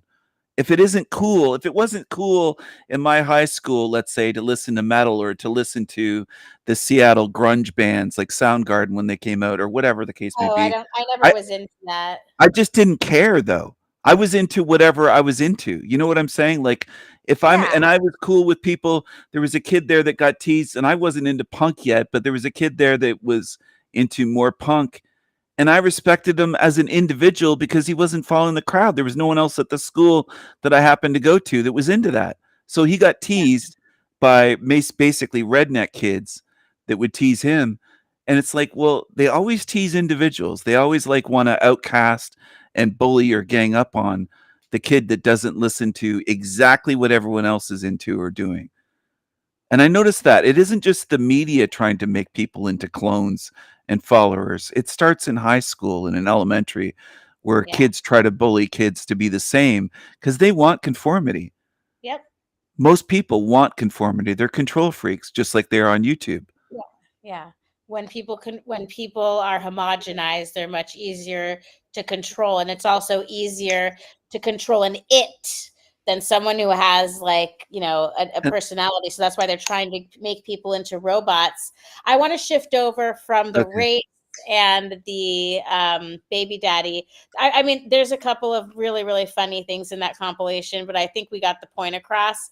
And I Yeah. can certainly send you the link if you ever want to see it. But I mean, I just Look- wanted to. Oh, go ahead. Look at this guy in the chat, Hugh. I know what his name is playing on, but skaters, there's no apostrophe for plural. Skaters, there's no apostrophe s. I know that's not a big thing with most people on YouTube grammar, but skaters were the real ones. You're proving my point that you're a type that says only one group were the real ones. You can't respect people's individual choices. You just proved my point again. And he came in rude earlier Oh, I towards didn't me notice. as well. Dude, please be polite to my guest. I chose my guest for a reason. And there you go. Thanks for the correction, Stevie. This represents the Panelverse. They never have manners. They're just low level, low IQ zombies. You think he's being, because of whatever you saw before, you think he's being sarcastic here with the thanks? For sure. Calling Because me of the way Stevie. he Yeah. said Stevie. Yeah. Please, Hugh, I'm going to give you one warning.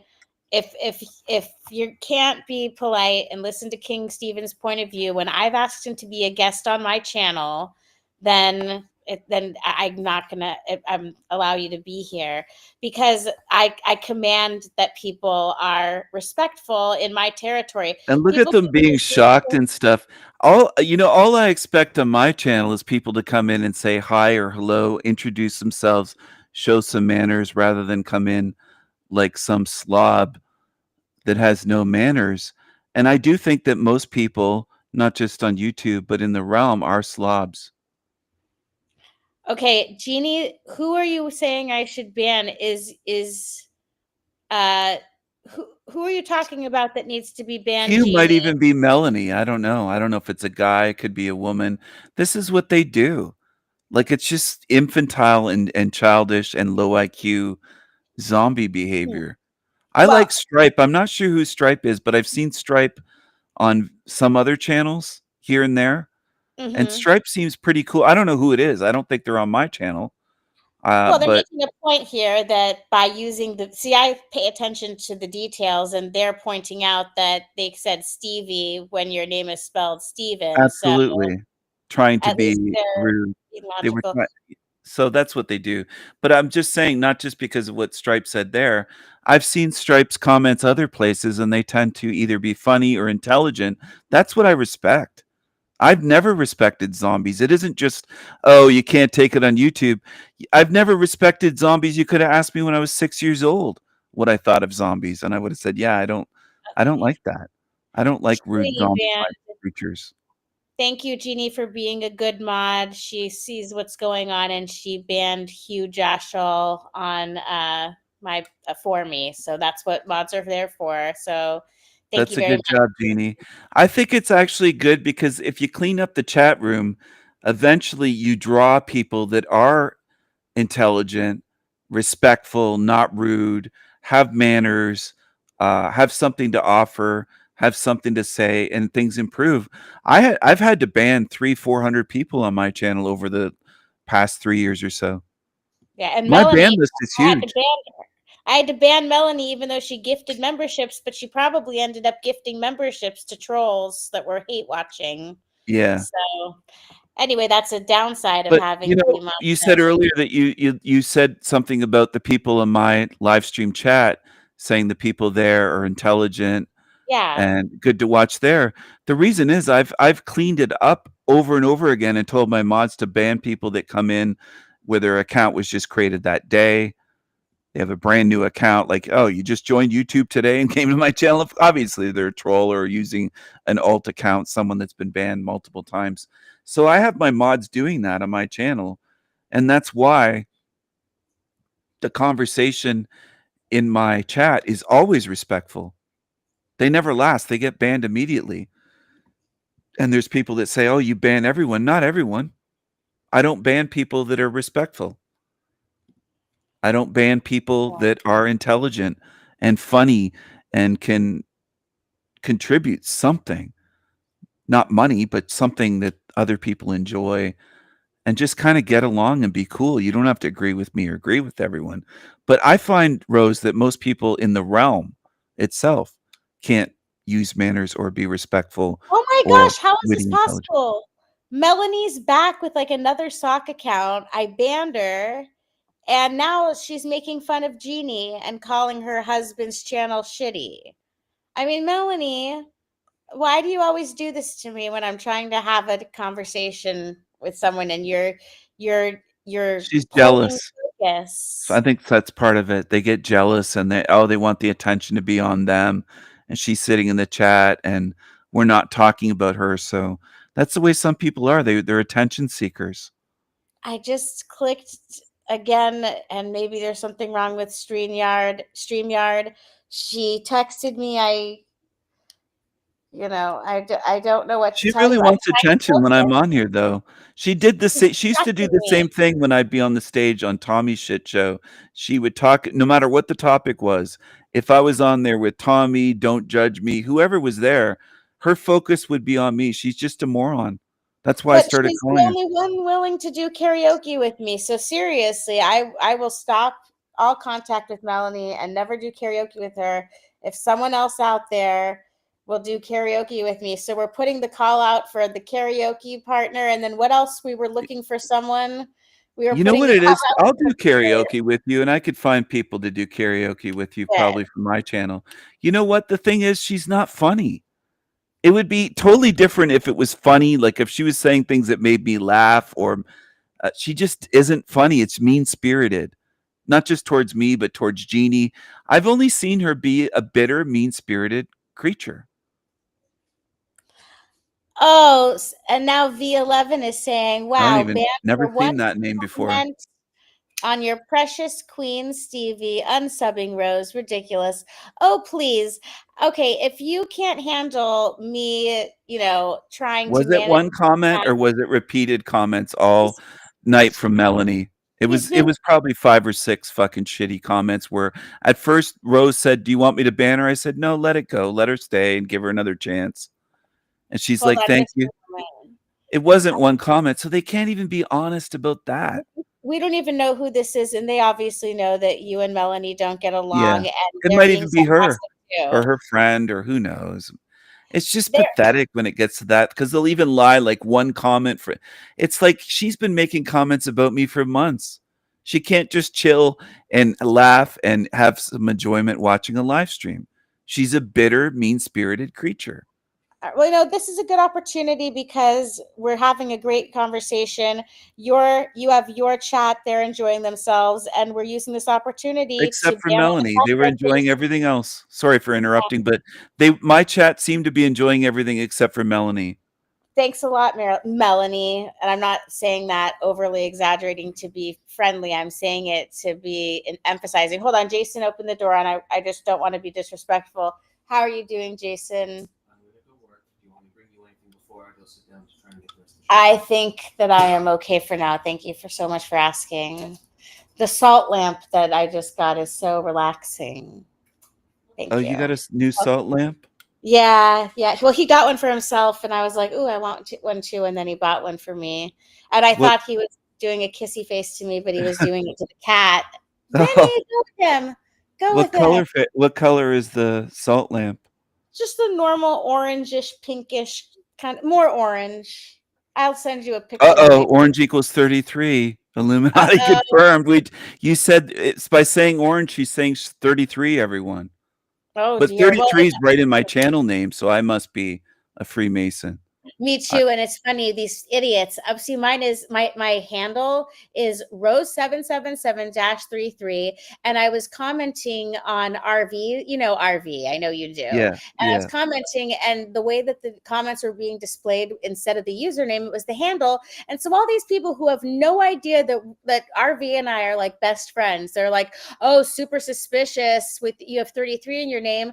These people are such morons. To me, 33, it's a fingerprint, and it's like a thumbprint to show people that you're in the know and that you're aware of these esoteric patterns. I mean, people are so moronic. It's also a number. Even if Freemasonry vanished, if it got Mandela affected out of existence, it's still a number. It's still a number, and it's a master number. It's a cool number because it's two numbers. It's the double, 3 and 3, just like 11, 1 and 1. There's certain numbers that just seem cool Yeah, like to people that are 777. normies. Even people, if you had a phone number that was like 555, I know what how movies use the 555, right? 555 1133. People would be like, yeah, you got a cool number. It's easy to remember. They could be a total normie, know nothing about truth seeking, know nothing about Freemasonry, conspiracies. They'd hear you tell them your number and they go, that's a cool number. You got a cool phone number. They think it was cool, easy to remember. There's just something about the double numbers. And it isn't just Freemasons that use that as either. Like, I'm tired of baby truthers. I've been ranting about this on my channel recently. Yeah. And I don't want them around me because they're the most paranoid. I'd rather talk to total normies. I'd rather go out my door, go down my street, have a conversation with a stranger that comes across as a total normie that wouldn't know about any of these things that people research on YouTube, because they're a lot more chill and easy to get along with, and they don't just jump going, oh, you're evil, you use the 33, or you draw and paint ravens, or you have an owl. I've painted owls. It doesn't mean I'm in Bohemian fucking Grove. I'm not sitting there with U.S. presidents and CEOs. I liked owls as a child when I was 4 years old, reading Ranger Rick magazine and National Geographic and Nature magazine and Equinox and all that They're stuff. amazing, beautiful, gorgeous. They'll vilify everything though. Like, it's just they just tie everything together out of paranoia, and that's what I call the baby truther paranoia. They don't have the Viking blood. Maybe it's the Viking blood. They don't, and they don't do the research. They jump to conclusions. Do you know how many videos I have on my channel that have 33 in it intentionally?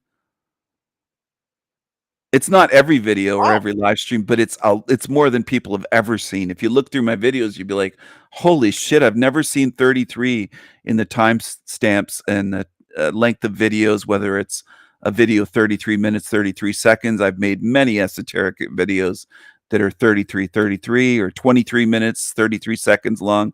I intentionally do that. Yeah. That's all by design. For 3 years now, I've been doing that. And I filters out. It's like a filtration system. The people that their first comment, I have thousands of videos to watch and study. And when people watch their first video on my channel and say, 33, I don't trust you. You must be a Freemason. I just immediately ban. I'm just like, they failed the IQ test right away.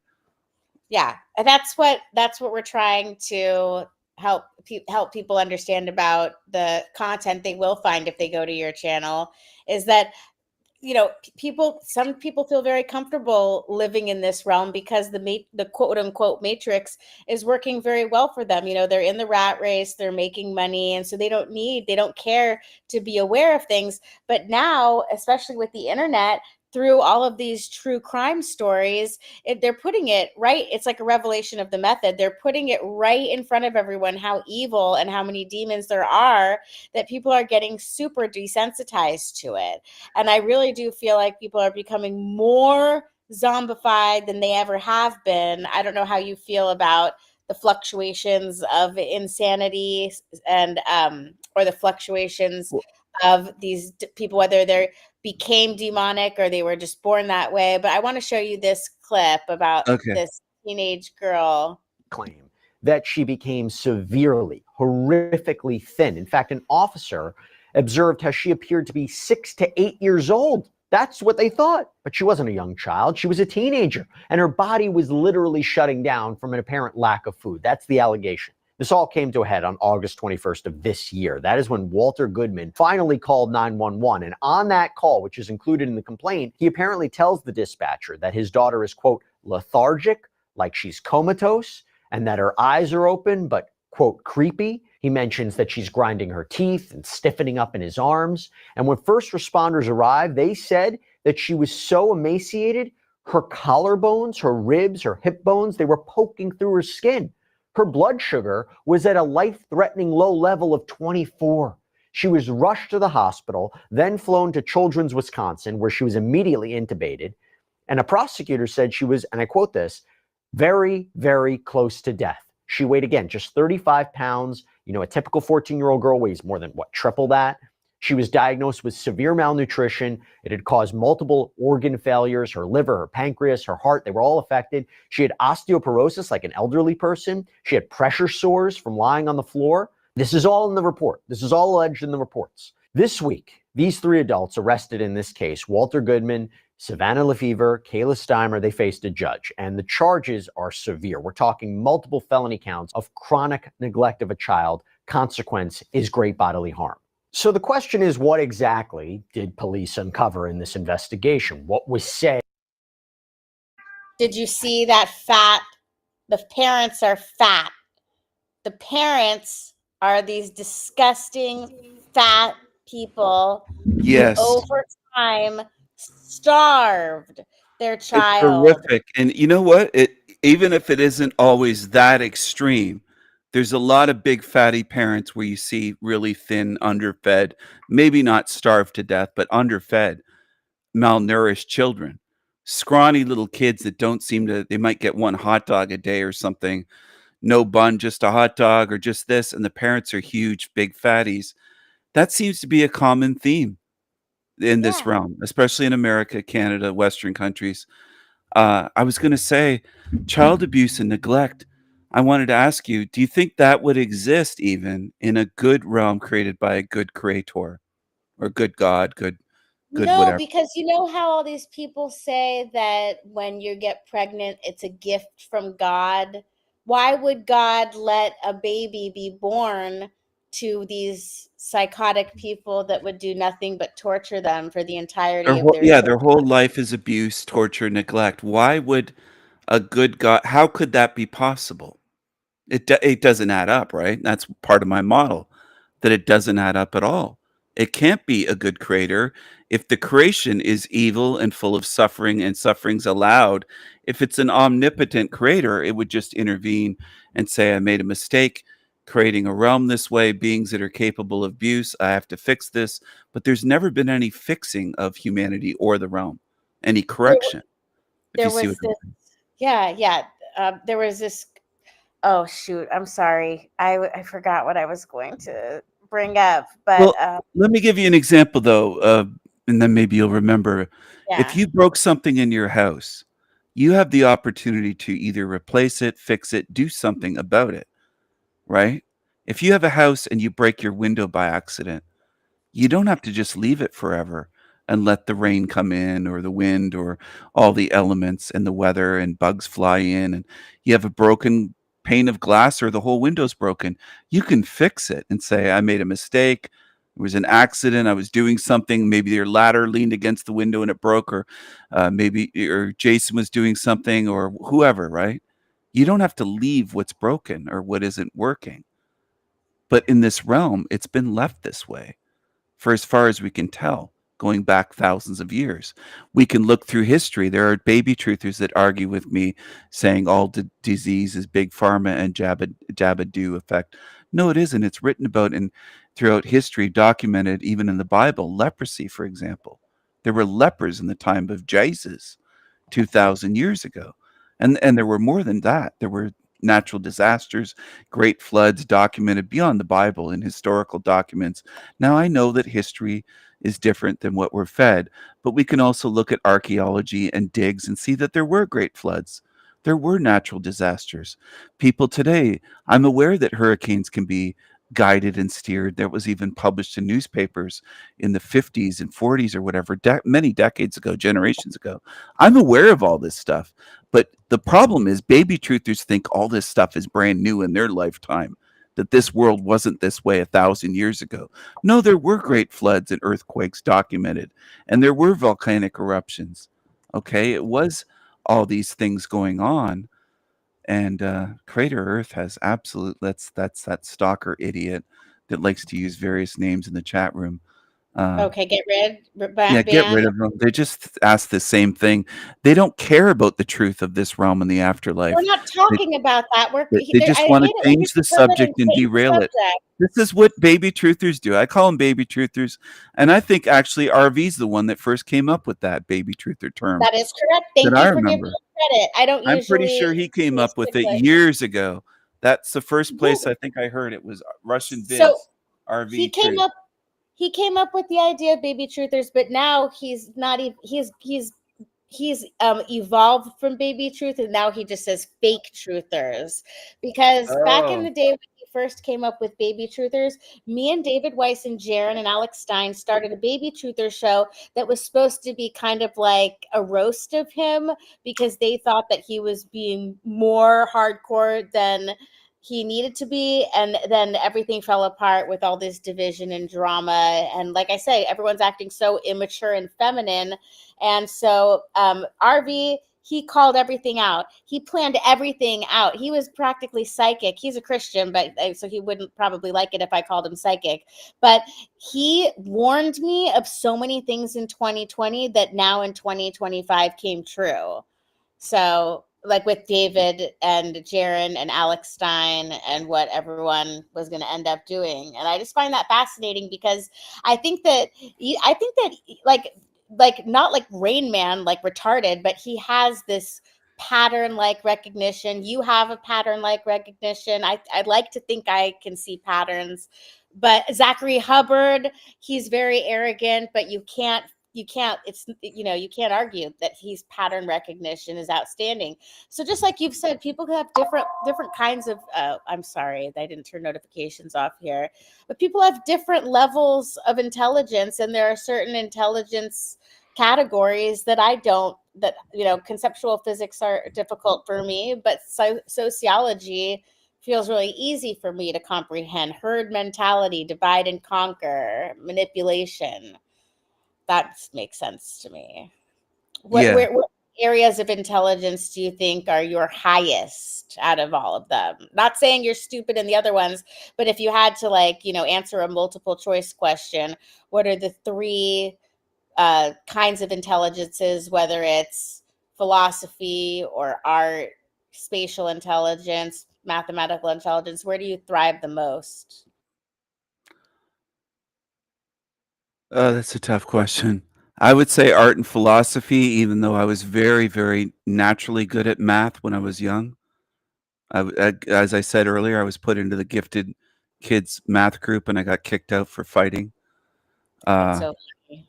I was such a teacher's pet, so I was always trying. And I was a very chill kid. I was introverted. I was not a bully. I was not what people in the Panelverse would probably say, oh, you were this, that. I ended up being friends with that redheaded, that ginger kid that I put in the headlock, and we went downhill skiing. We had memberships at the ski resort, the local place. And we ended up being friends after that, not that year, but a year later in 7th and 8th grade. For a couple of winters, we skied together at least once or twice a week on the weekends, if not times during the week as well. So I'm that type. I don't hold grudges. I tend to try to get along with people, even if we fought at first. I don't think the Panelverse knows that about me.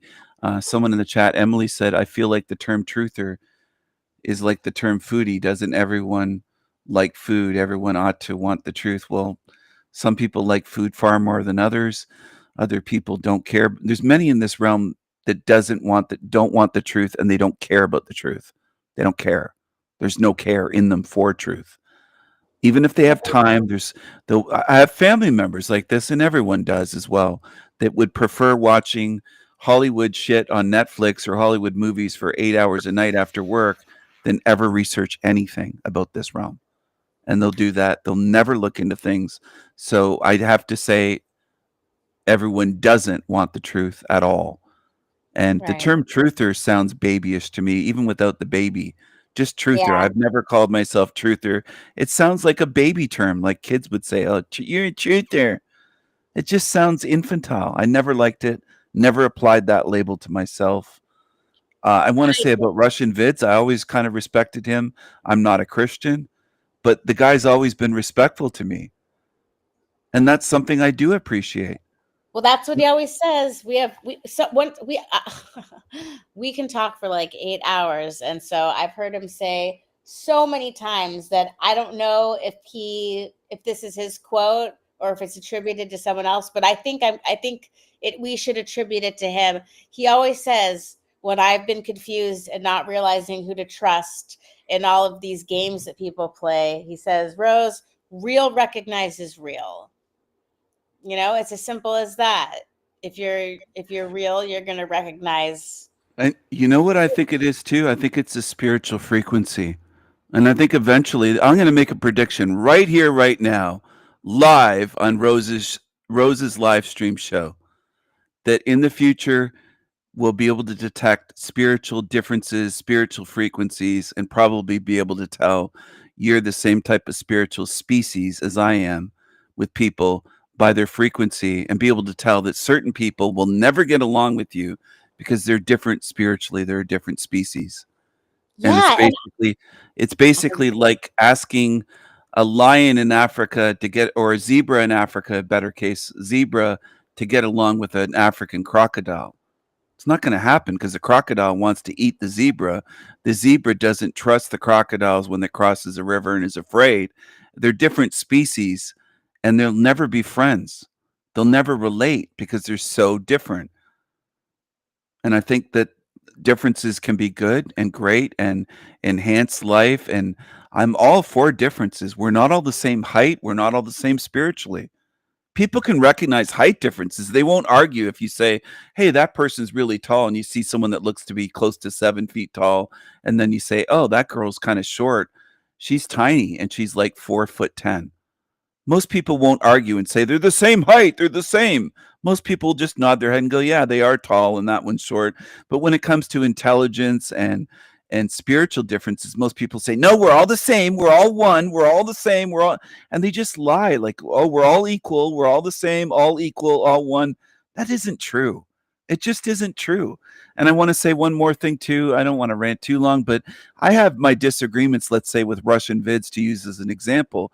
I'm not a Christian. Right. He is. But I still respect him. It's unbelievable, isn't it? I was raised Catholic, but I can still respect the guy based on him being respectful, him being a truth seeker, investigating reality, calling out the ones that he sees as frauds, providing evidence. He doesn't just say, hey, they're an asshole, and he gives evidence. He makes actual videos showing what he sees in people and reasons that he's suspicious. What you see in terms of whether people are the demons and the cockroaches, and you don't have to share his spiritual beliefs to fit that category. So let me give you an example. I'm so glad that you brought this up.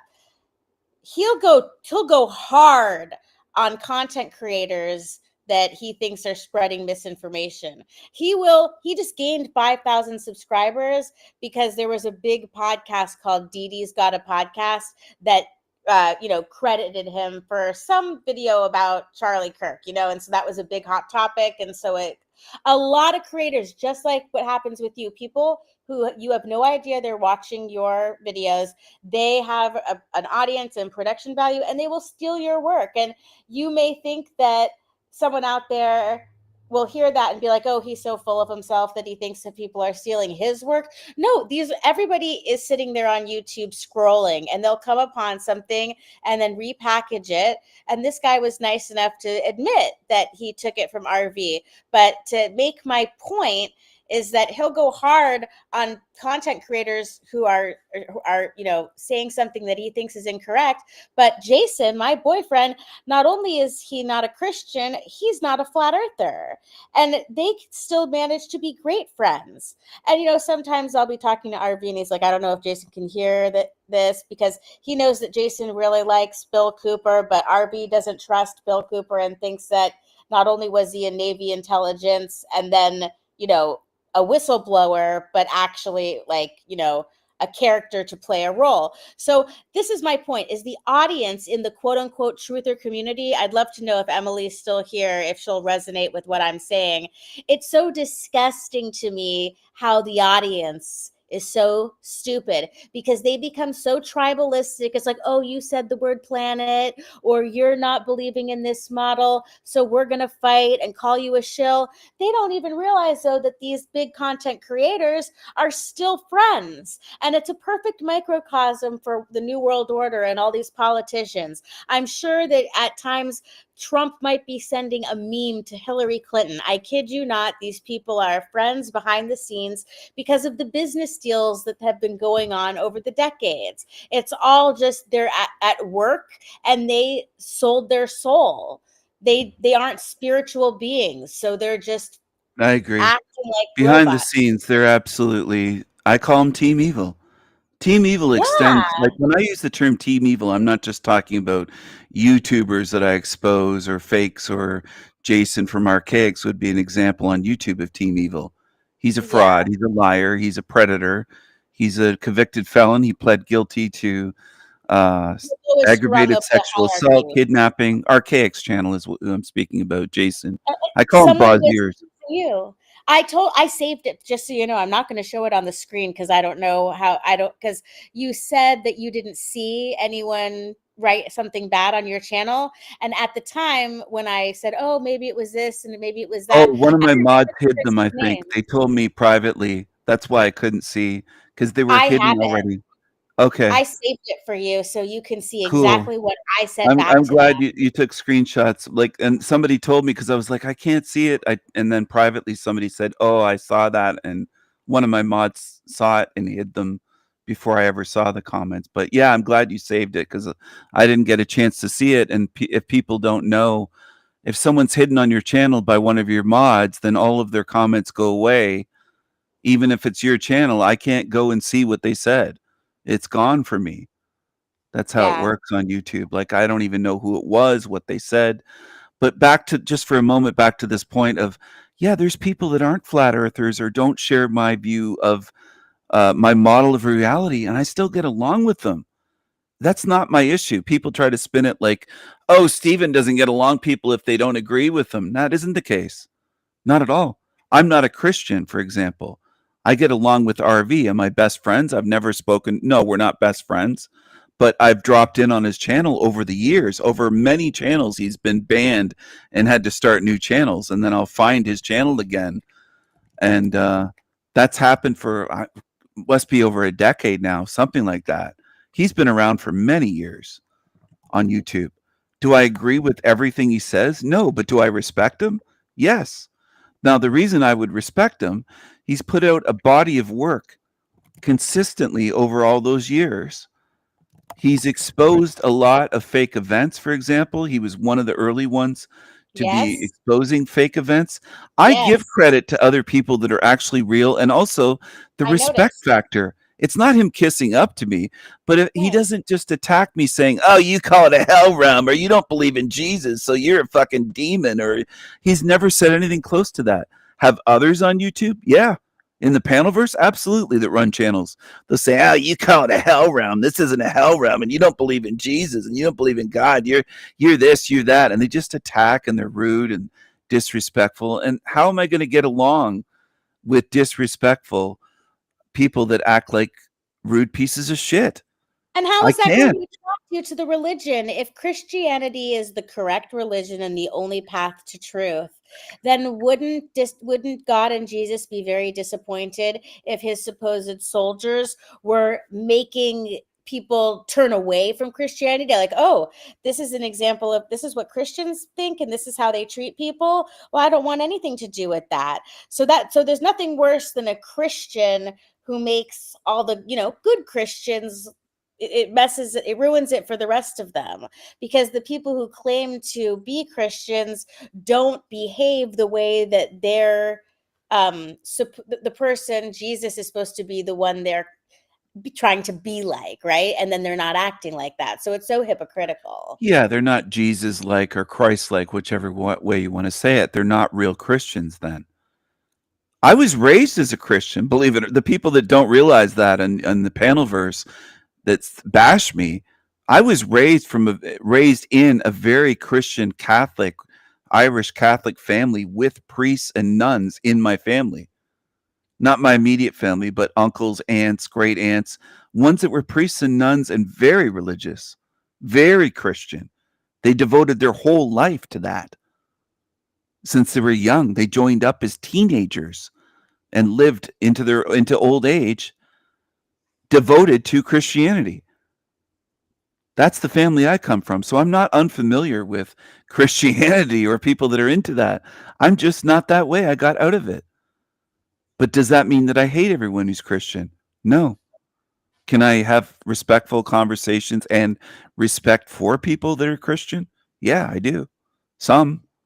Did you know that my stepmother is a born again Christian, like the kind that, hold hands and close your eyes and pray? No. And she's married to my dad, who's an atheist, but with quote unquote Ashkenazi genetics. I didn't know that. Yeah, so she believes that she believes in her mind, and she's not afraid to say it, that, he's going to either find Jesus or go to hell. And that her whole family believes that one day that my side of the family is going to find Jesus and that our souls will be saved. But they never, ever talk about forcing us to read the Bible or go to church. It's just amongst themselves. And that's what makes me sad sometimes, King Stephen, is like I said, I've been mildly referencing a quick hospital stay that was unplanned. And I went in for an outpatient procedure and I ended up getting admitted because of protocol. And it was just kind of it was like an unfair situation, but turning lemons into lemonade. It was a good thing I did get admitted, because it turned out I needed help with some things, including some wounds. So anyway, I was joking around with the anesthesiologist for the endoscopy procedure, and I'm fine. Like there was nothing wrong with me. So when he heard my name walking down the hallway, he's like, "What the fuck?" So he does a backup, sees that I'm in the hospital bed admitted as a patient, and he walks, he's like, "What are you doing here?"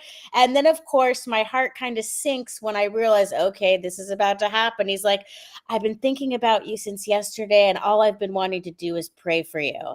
So this is where I have to kind of, like, the way that I get through these situations, I'm literally paralyzed. I can't escape. I'm in the hospital bed, and we're going to be going into this whole prayer situation that they have to ask you for permission to pray for you, because you're not supposed to push it on people. But since he's such a nice guy, I let him do the praying. And it's just so fascinating to me, because they'll say things like, "Please, in the name of Jesus, let this beautiful, young, smiling, inspiring girl walk out of this hospital." I'm thinking, oh my gosh. I mean, maybe like 3 hours of sleep is reasonable, but to walk out of the hospital. And I just feel, it's like, I wish that they could, I wish that their dreams could come true and that I could have this miraculous healing.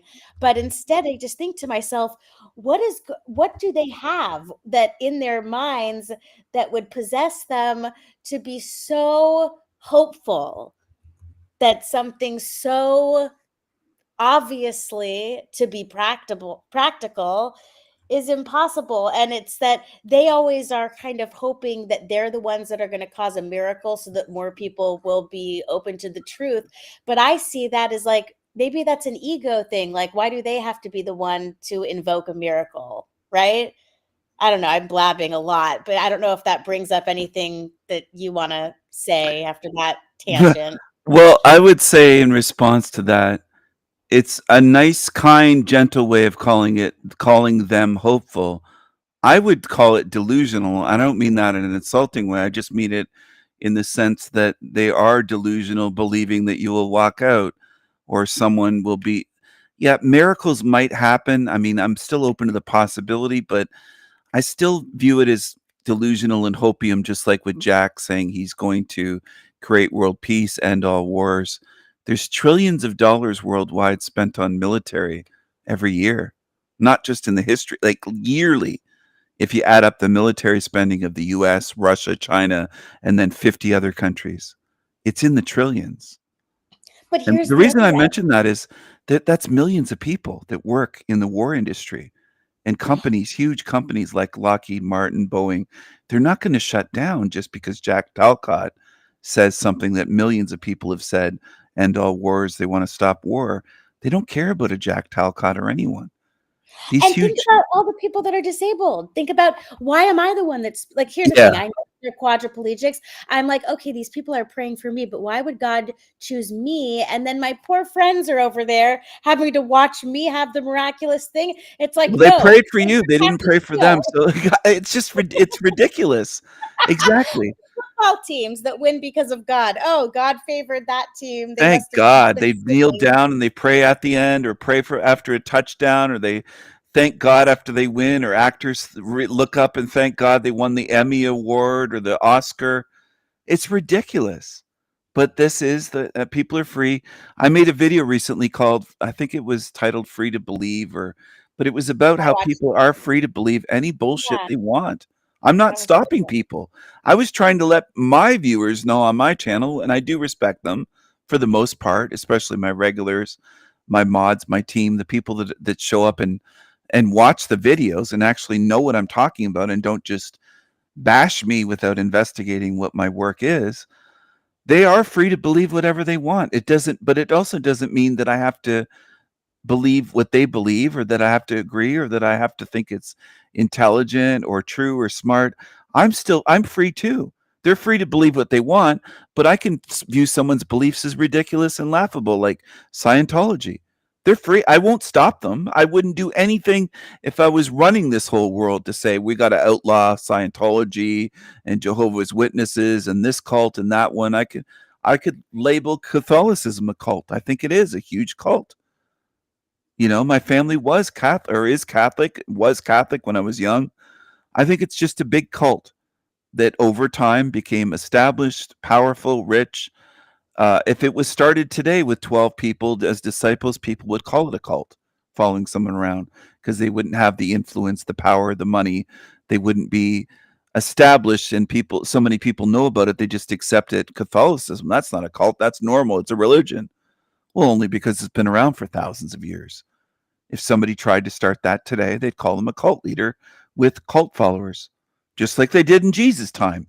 That's if he existed. They called him a cult leader and called his disciples cult followers. That's what the disciples were known as back then. And there's an argument that Jesus didn't exist. I'm open to that possibility. I'm open to many. I'm open to the possibility that Jesus was a master mason. There's a lot of Masonic language in the Bible. But could it have been altered to make him appear that way? That's another possibility. There's the Gnostic books, like the Book of Thomas, that's not included in the canon of the Bible. There's all sorts of possibilities. So anyway, I'm someone that likes to look at the possibilities, and I do think people are free to believe what they want. I think a lot of baby truthers on YouTube are control freaks.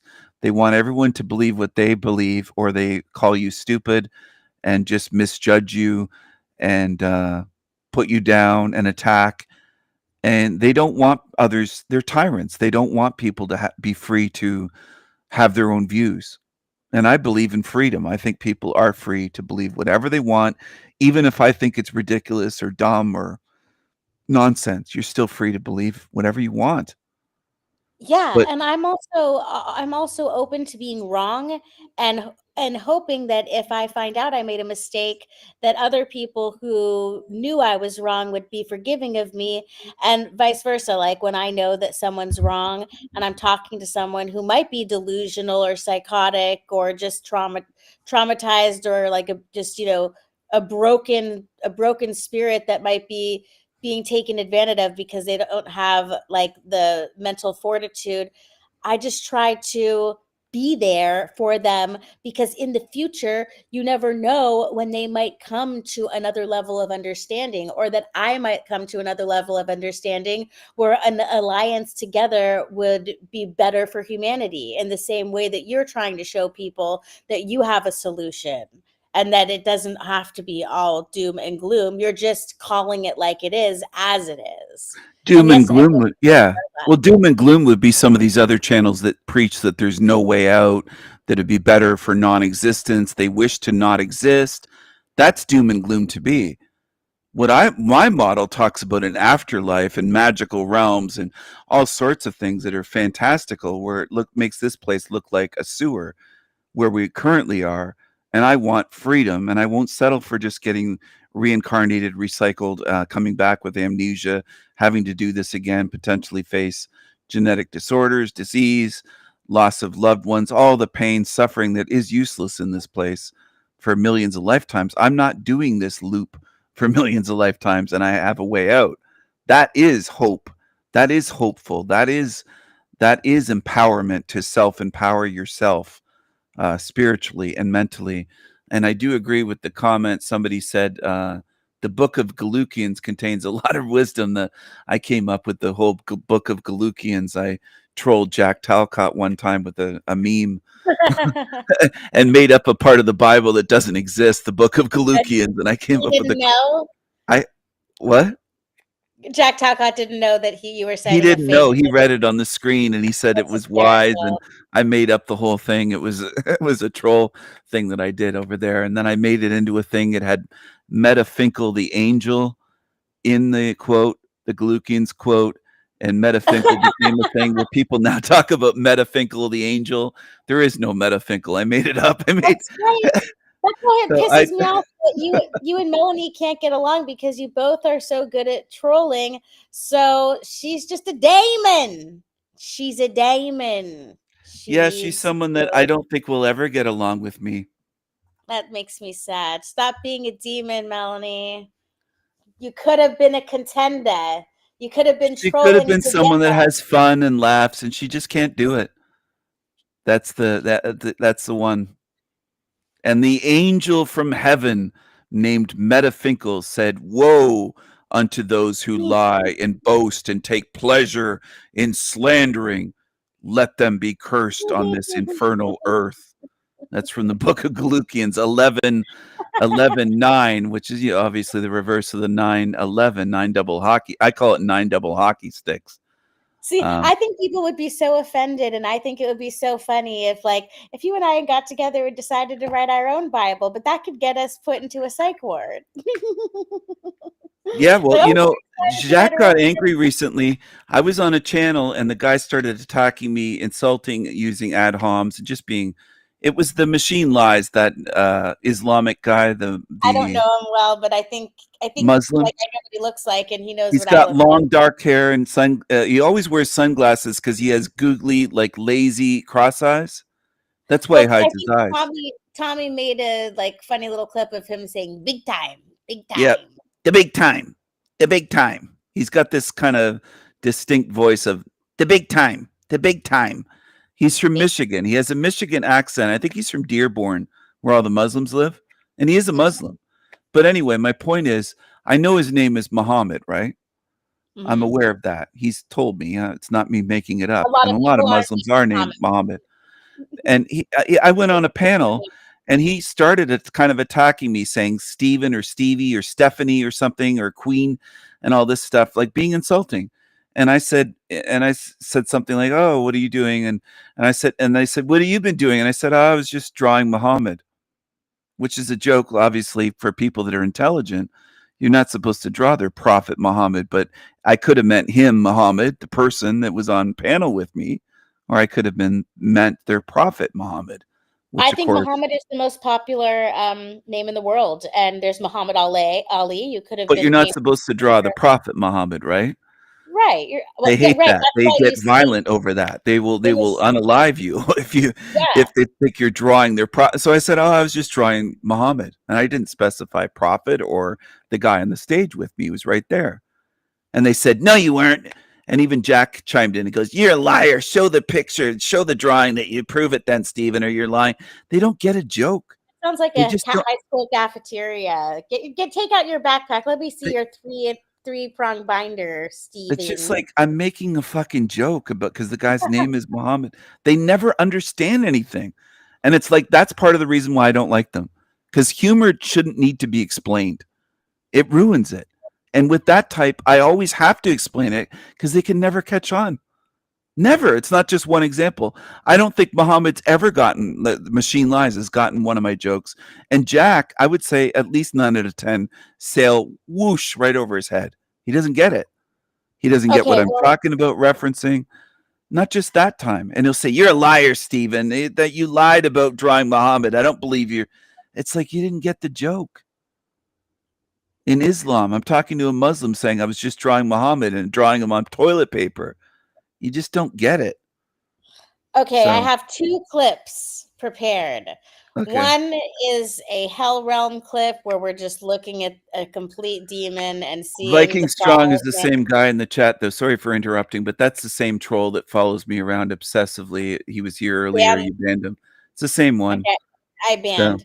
Okay, just quick. Yeah, I'm happy to ban every single time. Don't hesitate to tell me and stop me. We want every single one gone.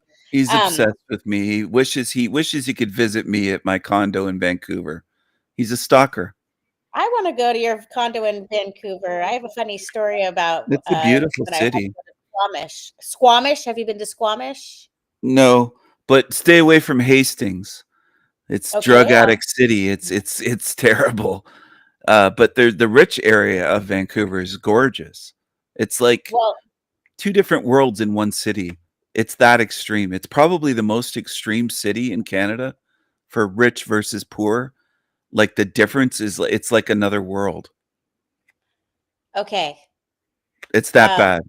I mean, it's like the Canadian version of Kensington. I don't know if you're familiar, Philadelphia, where Yeah, drug yeah, addict city. drugs. It's like that.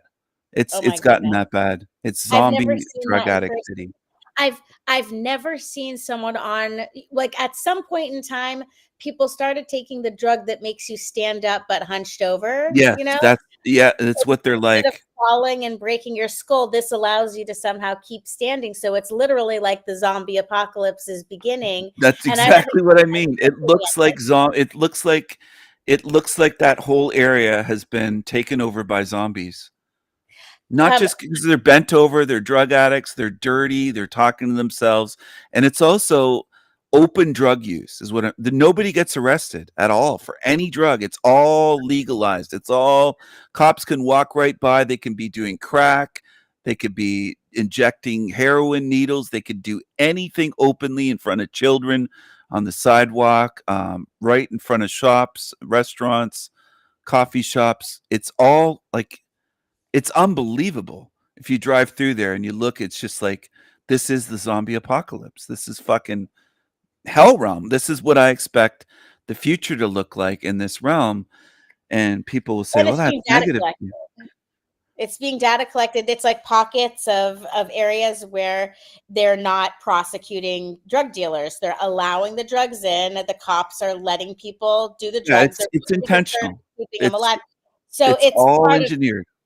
it's not just engineering, but also to get more information so that they can use what they've learned to implement the next incremental step. You've heard of the term Overton window, right? Where they're incrementally social engineering.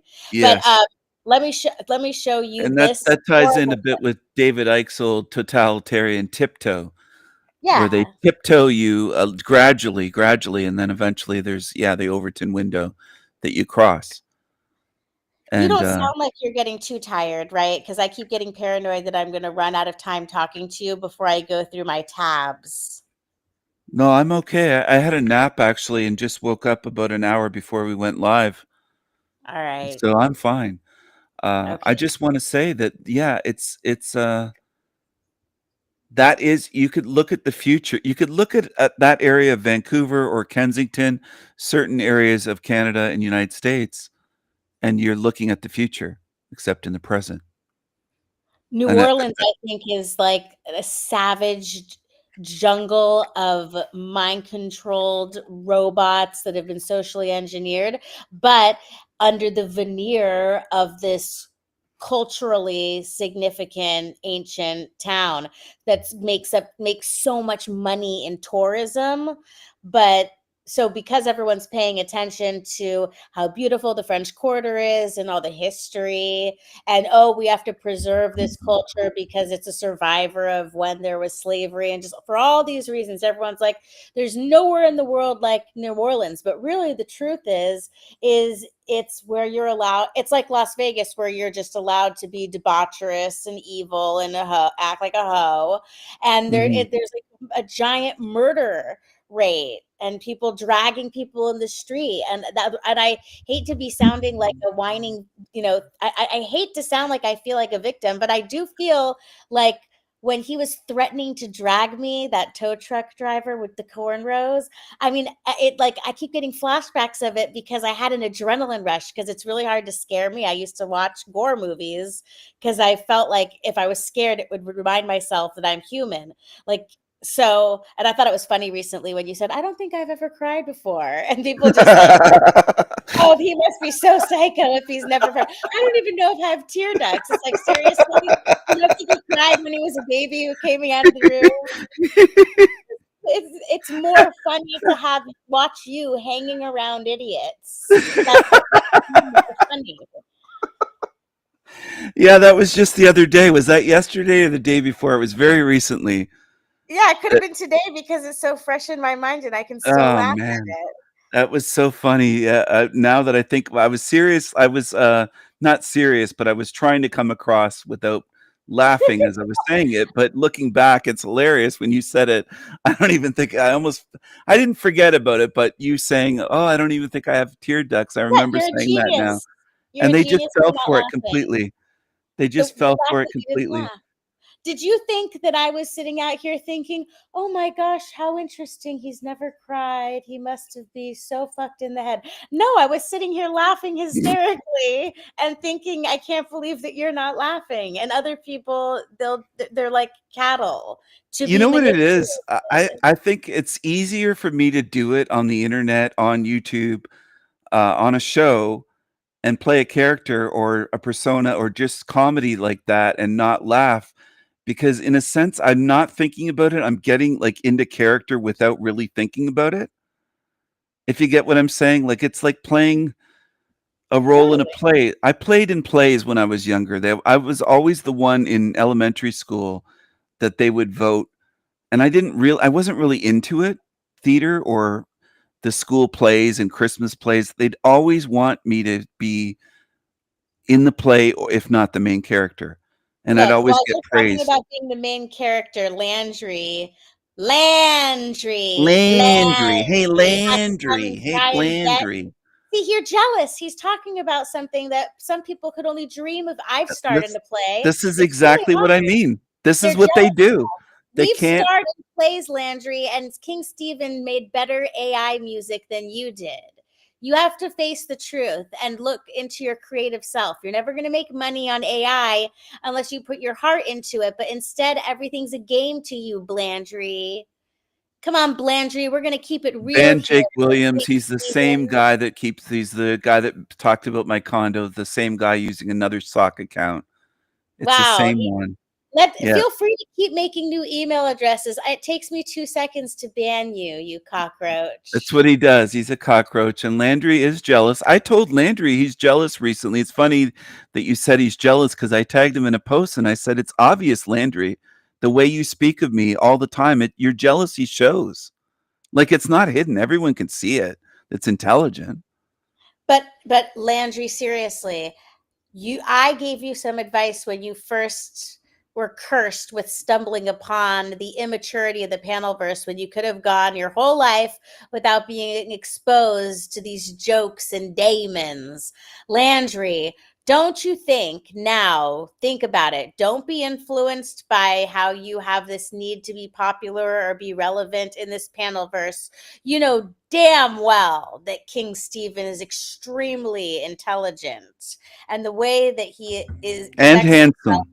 And a better voice than Landry, a better speaking voice, singing voice. Yes, and he's jealous. I know what a good voice is. My job is recognizing good. Landry voices. mumbles. He's a mumbler.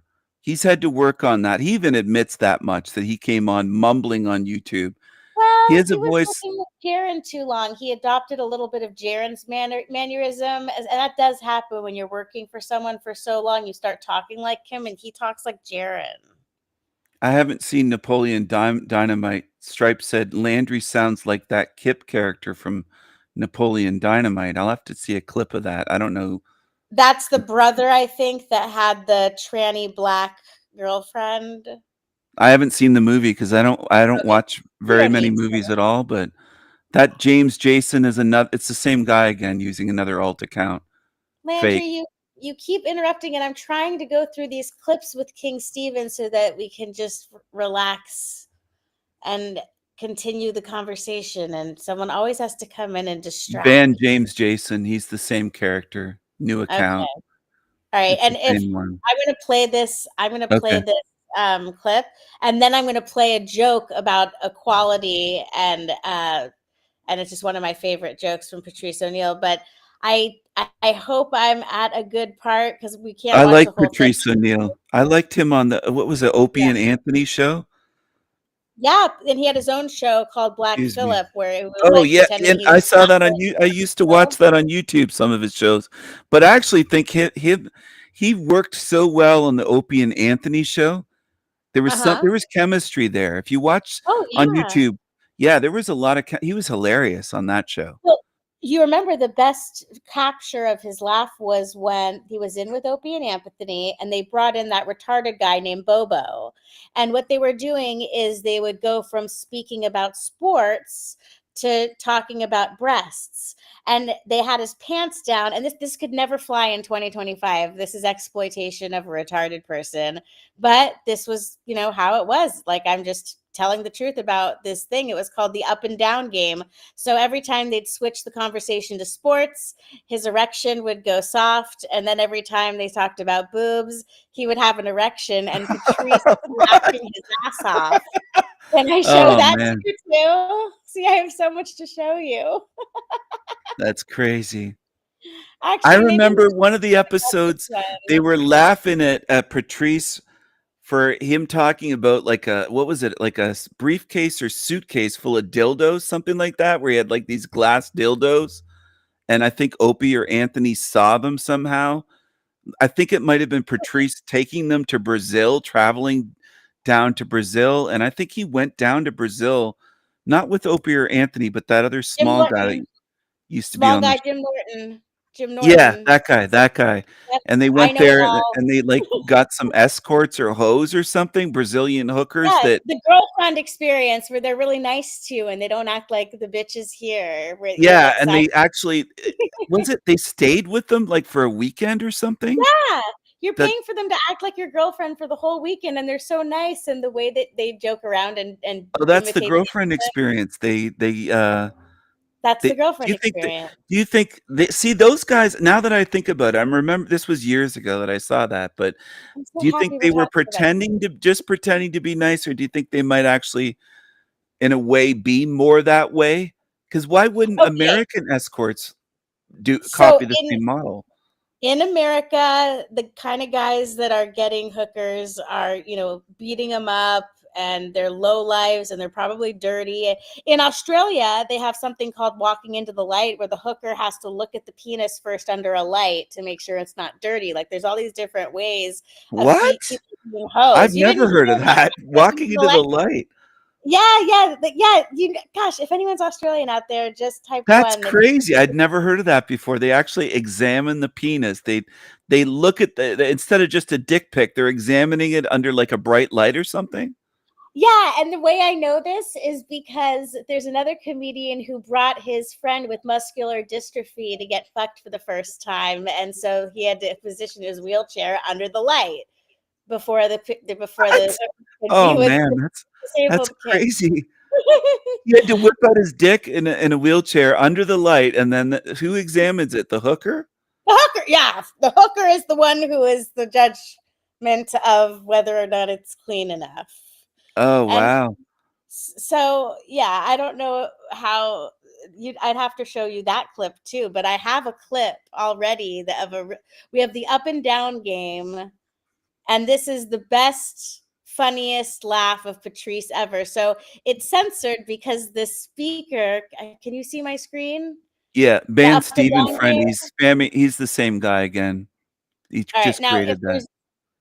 if there's Troll. anyone that needs to be banned, I'll be looking at this tab, so you can just I'll do it when I get back. But Okay. I'm going to go to this tab now to do the Bobo because we can spend a couple minutes Yeah, ignoring. let's see the Bobo. Is Bobo the same character that was on the Howard Stern show, or is this a different Bobo? I think there was a Bobo on the Stern It's show. completely different. You might think of there's two different Bobos, but I just want to say, Echo Chambered, I'm sorry if you're shocked by how I'm speaking, but a lot of times I just need to take a break from the seriousness associated with Crow 777 Radio, and I've been deleted so much for freedom of speech that basically I treat this channel like kind of like just a public hangout with a friend. And so this is It's this me. is Fuck you, pal. Oh, he's disappointed, but he's called "fuck you, pal." That's hilarious. That is ironic. That is ironic. See, we all Shocked have how our you're side. speaking, but yet it's me. Fuck you, pal.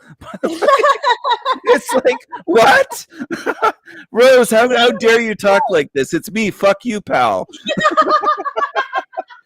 Well, maybe he really is being. Maybe The he language really police is called "fuck you, pal." I mean, oh my goodness. No, maybe he has a sense of humor. Maybe he really is someone. Not maybe he has a sense of humor. Anyway, you. Oh can wait, there. continue. Hold on a second. I'm sorry for interrupting, but there's someone that just joined on my.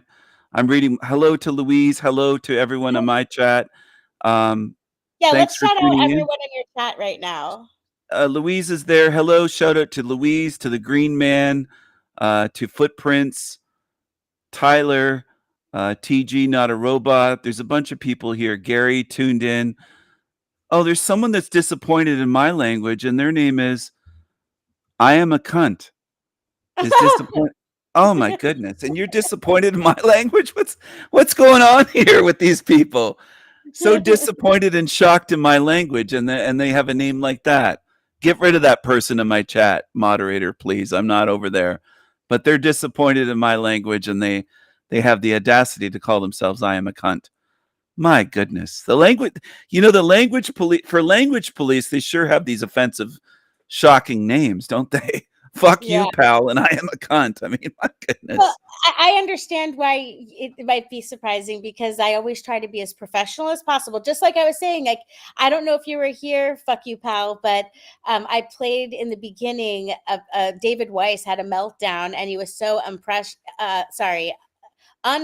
He was like, fuck you, fuck you, fuck you. I fuck was just you." teasing, by the way. I didn't know if they were. I don't know you if you're disappointed or not. I was just joking. I was making jokes about it. Yeah. Don't take it seriously, but I think "fuck you, pal" would be a great name to go to "fuck it" in Thailand and call it "fuck it," and I'm "fuck you, pal" and "fuck it, Thailand." I mean, that'd be hilarious. A skit of somebody Can we doing go that. to this retarded Yeah. guy's penis? Yeah. We want to. Oh, thank you. Roll it. Think she want to take you to a motel after? Patrice is like, his laugh is amazing. Of course, I figured that she'd slide those little thong panties off. To a motel. She wear a bra? Yeah, but you know what I might do? Get her the next time at Stress Factory? I might get her one of those. It says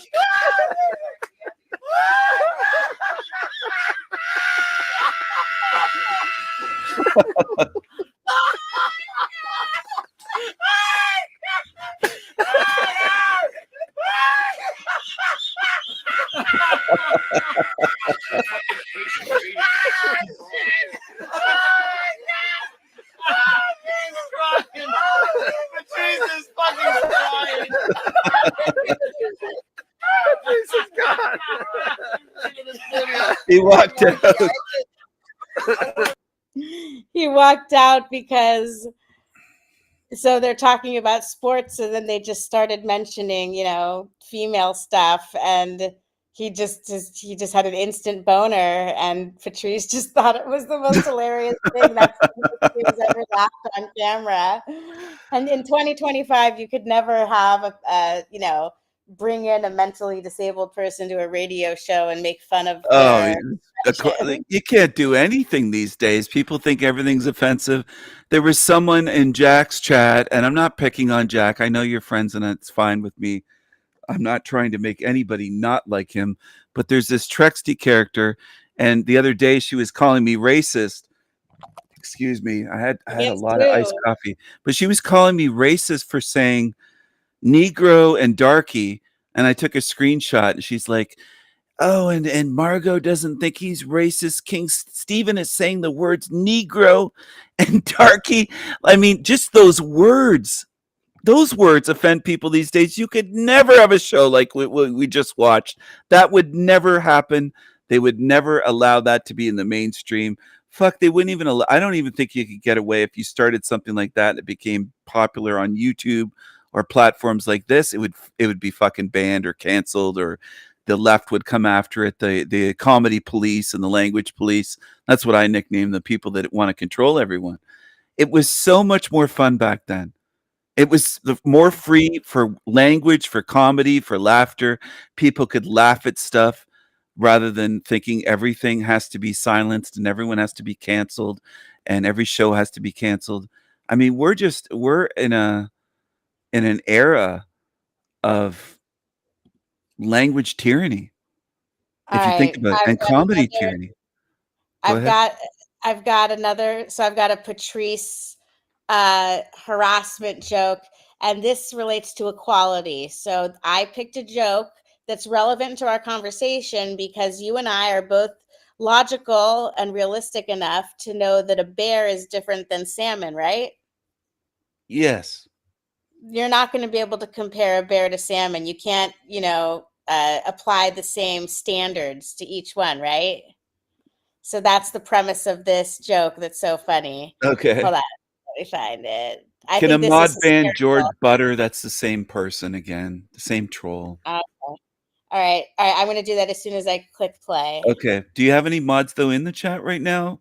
Frank Monday, he's been talking about me. I'm not gonna ban him or tell you to ban him, but he came in respectful, which is weird because he usually just calls me odious and vile and trash talks me everywhere. But Frank, maybe you'll be Well- on your best behavior tonight. Maybe you'll change. I don't know. I hope so. If he's not a mod, so if I make Frank a mod, then maybe we can find out if he's trustworthy to. That's not a bad idea, our actually. things. Yeah, let's find out if Frank Is Monday Emily a wants longtime viewer? She's been leaving have some no- decent comments. I've never seen her. No, brand new. So so thank you so much, Emily, for being here, and you can sub to both of our channels, and welcome to the clown show, which is what this world seems to be. I'm gonna go look at my own channel now and make Frank a mod because I really have had some nice conversations with him, and let's see if I don't want to hear my own voice though. But I'm going to make Emily a mod, and we'll see if she's a genuine person or maybe she's actually someone who's just been waiting to say something crazy. You want George Butter gone? Yeah, and I also want to ask you a question. It actually spurred me to think of this.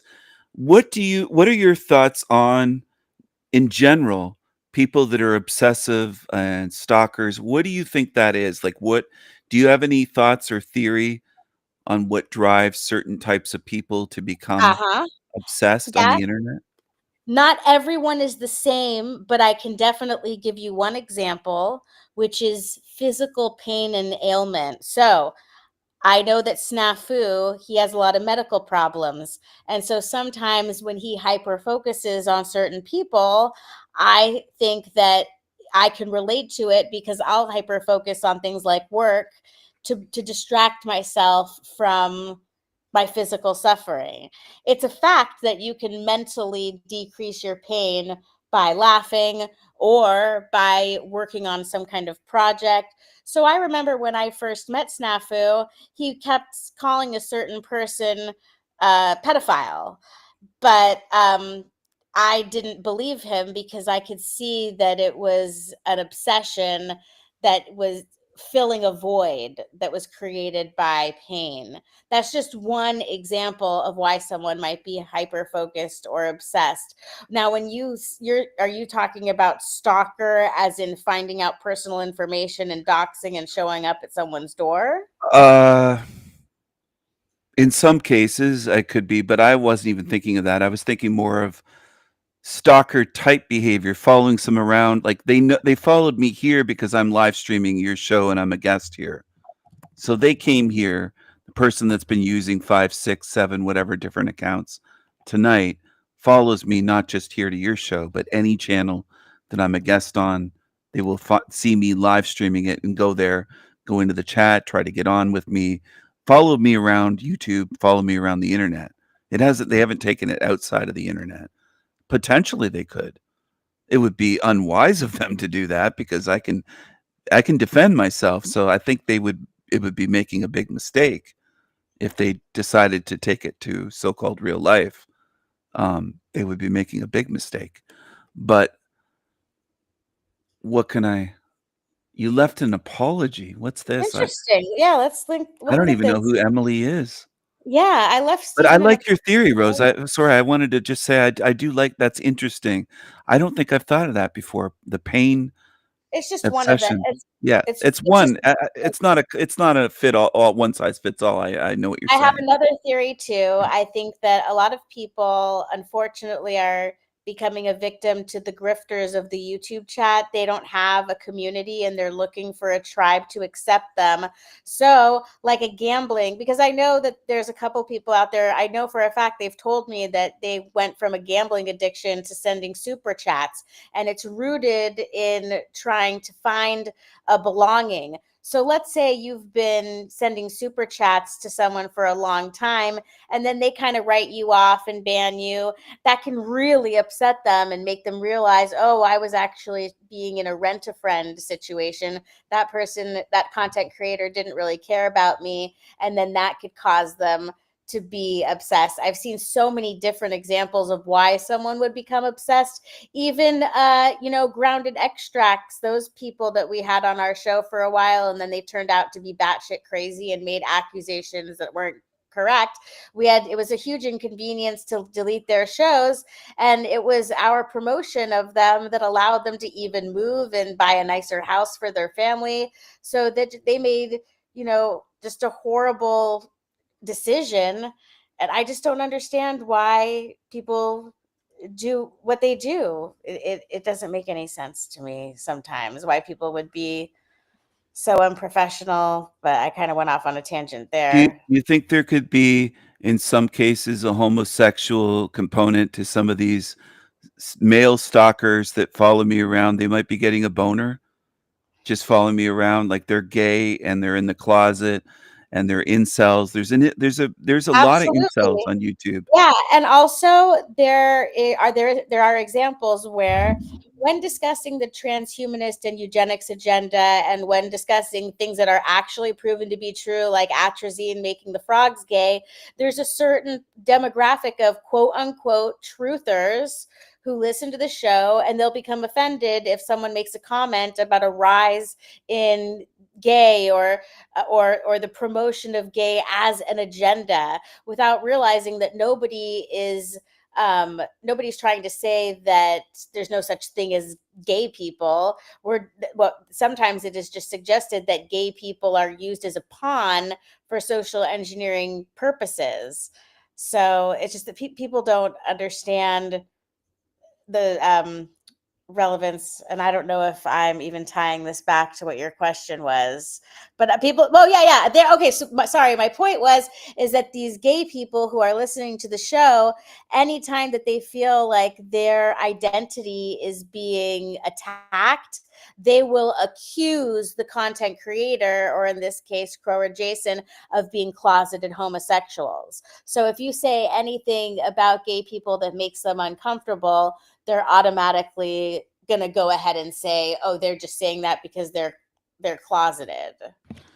I just meant And the gay stalkers in the chat that are kind of anonymous. They don't show their face. They change their name.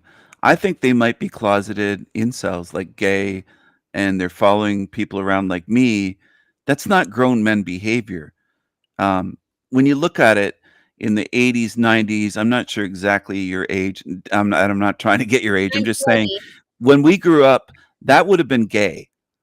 People would have said, "You're stalking another man, following a man around." Like, that would have been viewed as gay. That Like, is very gay. people had been like, "What are you doing? You're obsessing over a guy?"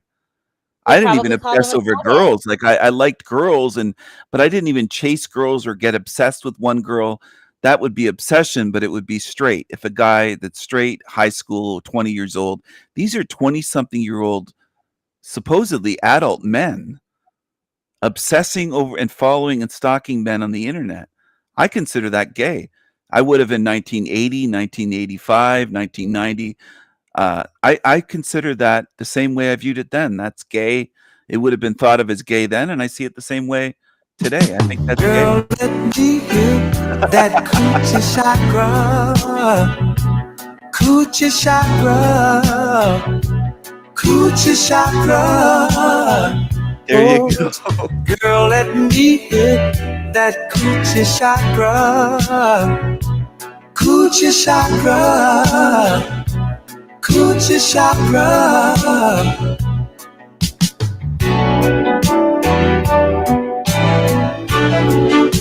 That was good timing, actually. It surprised me. I didn't know that you got it yet. My spiritual chick, ooh, my spiritual chick. That's one of the songs that Steven introduced me to. Only a king. Nobody does it better at I LGBTQ found that, and the first time I International. played it, I was laughing. I thought it was hilarious, and I play it usually either when someone's being gay or someone on the panel versus being a pussy, or I'll play it various times just to add some comedic effect. But I'm interested a little bit. I Okay, gotta go show ahead. you this joke before it loses its Okay. relevance.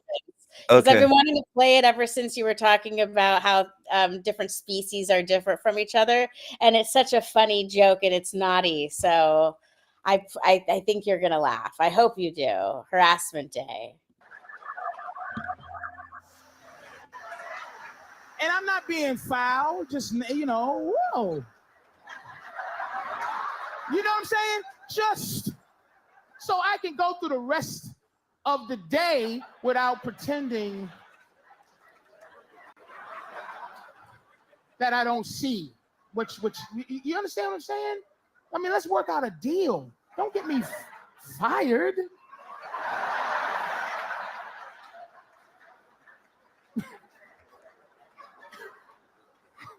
Having women work with men, right, is like having a grizzly bear work with salmon. Dipped in honey, like, so dip the salmon in the honey, right? Grizzly bears, and the salmon get to walk through comfortable with honey and fish and good morning, grizzly bears. And the grizzly bears is like, hey, you can't even growl, like, what's up? Oh my God, human resources. The grizzly bear just did grizzly bear stuff. So, like, I can't even go, hey, good morning, fish, good morning. Oh, I can't touch it, like, oh, look at that. Oh, let me just get a little bit of that fish, a little bit. Get that honey. Oh my God. Fish and honey, man. That's my favorite. Usually I kill fish and eat them and stuff, but I just wanted to just rub a little bit of that. God damn. That's oppressive. Like, you shouldn't even, and there's cameras everywhere. You can't do like weird stuff behind her back. Like, behind her back. I would be disrespectful. I said, what's your name? Terrell. If I go, hey, Terrell, we work together.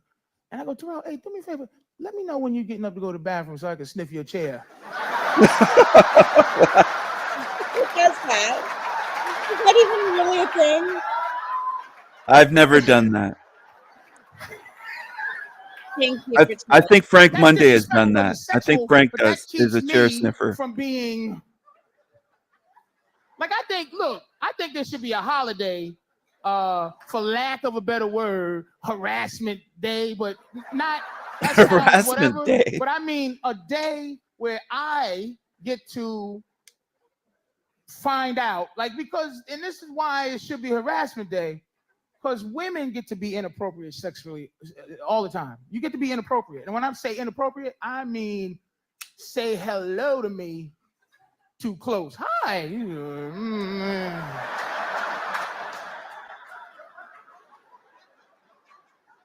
Or some weird massage because you think we're friends and you, good morning, a little kiss, and he's just like, oh boy, oh boy, boy. And you think in your head, man, Oh boy.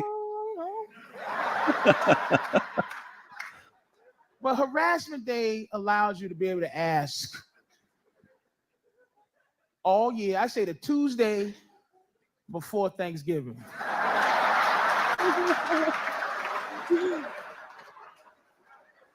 And it's a beautiful day. Flowers and everything. You buy flowers. You just real cool. You walk up. You're respectful. You say, hey, how are you? You know, good afternoon, Terrell. Happy harassment day. And you just like say, listen, I was wondering all year if you would suck my dick in the broom closet.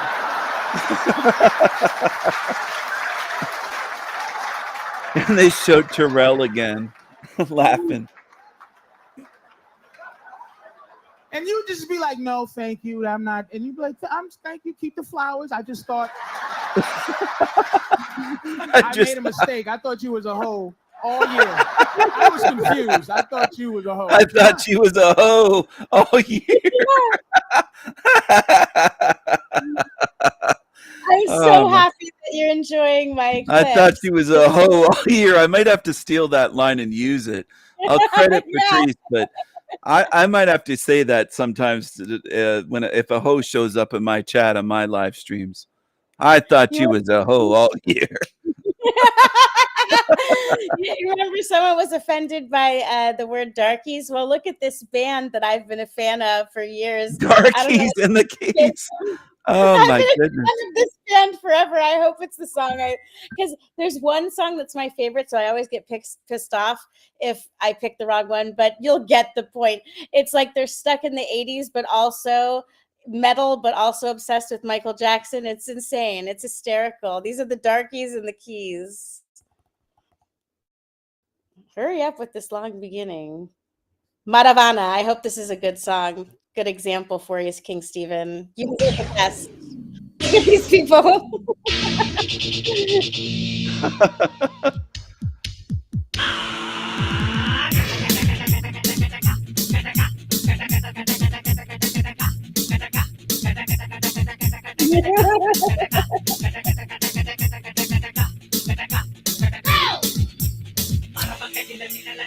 Oh, damn. That's crazy.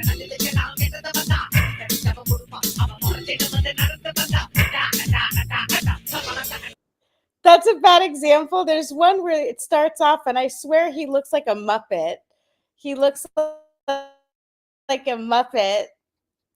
It's the beginning that, oh, this is a full performance, so it can't be that one. I don't know if you're still seeing the screen. I wish you could see the way it starts is just so silly and ridiculous. It makes you laugh. Is it Atarana? Where they go? Good night to the green man in my chat. Look at this. Okay. Look at this. Why is Michael Jackson's eyes there? Why are they obsessed with Michael Jackson? MJ's eyes. Look at the way it's funny to me.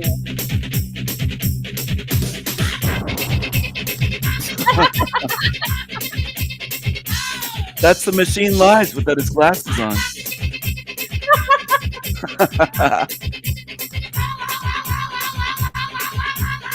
Who's the fat guy in the end? The guitar. I don't think any of these people are playing their instruments. I think they're just. I think there's only like Look at them. They're just.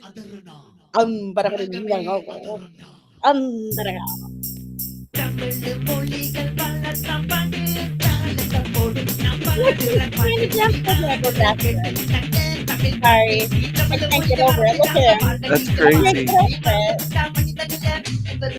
So it's okay for them to call themselves darkies? I mean, what's Yes. the It's a coolest great darkies word. I can Well, think of? darkies is a great word. It's what's wrong with it? I mean, darkies, they'll talk about whiteies, white boy, stuff like that, but you can't say darkies or negro or it's crazy. But I got a phone call, so I'm gonna have to end my live stream and get going. I wish I could talk longer, but we have been on for I think I've been here for like over 3 hours. Yeah, it's been almost 4 hours. And you know what? The only thing that I didn't get to was this tab showing this child with a horrible, horrible deformity. So I think we could probably just end our stream on a high Yeah, note. I'll end it on a high note. Thank you I'll so go out much. on a high note. All right. Well, I'm going to play your song out. If you want to leave before the song ends, I totally understand. Thank you, King Steven. Let's do this again sometime. Yeah, definitely. We could do this again. We could even do this every week or two, once in a while, a regular show, if you Yeah, wanted. for sure. I would We love could. that. I could. All right. I'll you come guys back anytime you want. pick up your phone. I don't want you to miss your phone call. I'll talk to you later. Okay, I'll see you later, Rose. Talk to you soon. Thanks. See you later. Bye, everyone.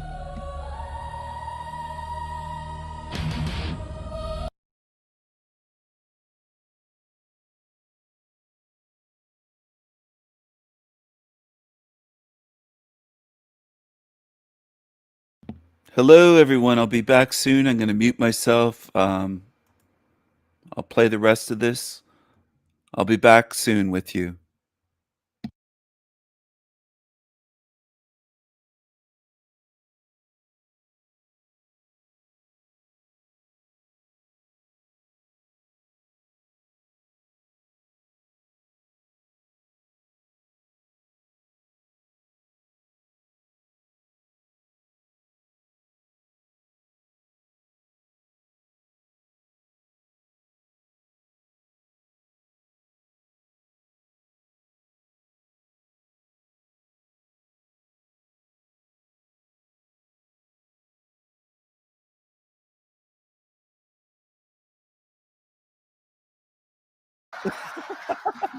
I made a mistake. I thought you was a hoe all year. I was confused. I thought you was a hoe, but you know. I thought you was a hoe all year.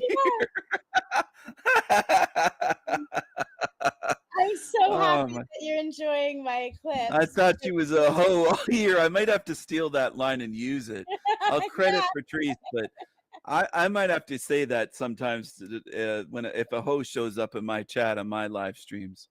I You thought you was a hoe all year. Yeah, remember someone was offended by the word darkies? Well, look at this band that I've been a fan of for years.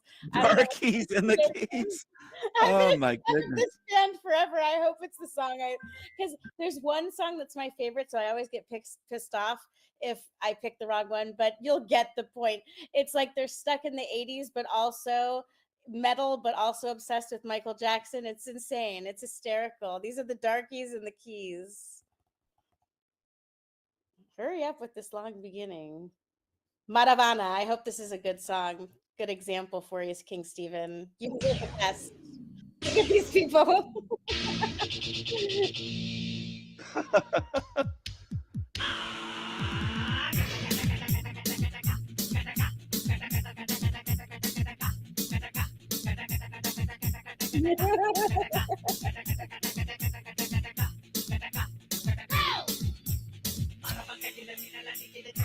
Oh, damn.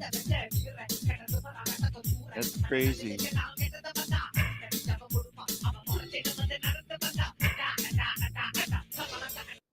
That's a bad example. There's one where it starts off, and I swear he looks like a Muppet. He looks like a Muppet. It's the beginning that, oh, this is a full performance, so it can't be that one. I don't know if you're still seeing the screen. I wish you could see the way it starts is just so silly and ridiculous. It makes you laugh. Is it Atarana? Where they go? He Good almost night to the green man in my chat. Look at this. Look at Okay. this. Look at this.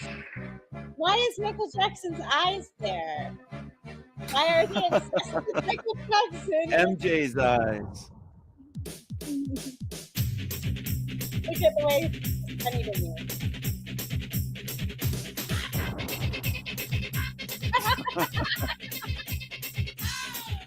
That's the Machine Lies without his glasses on.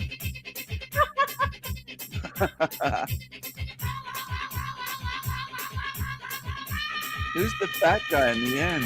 The guitar. I don't think any of these people are playing their instruments. I think they're just, I think there's only like, look at them. They're just.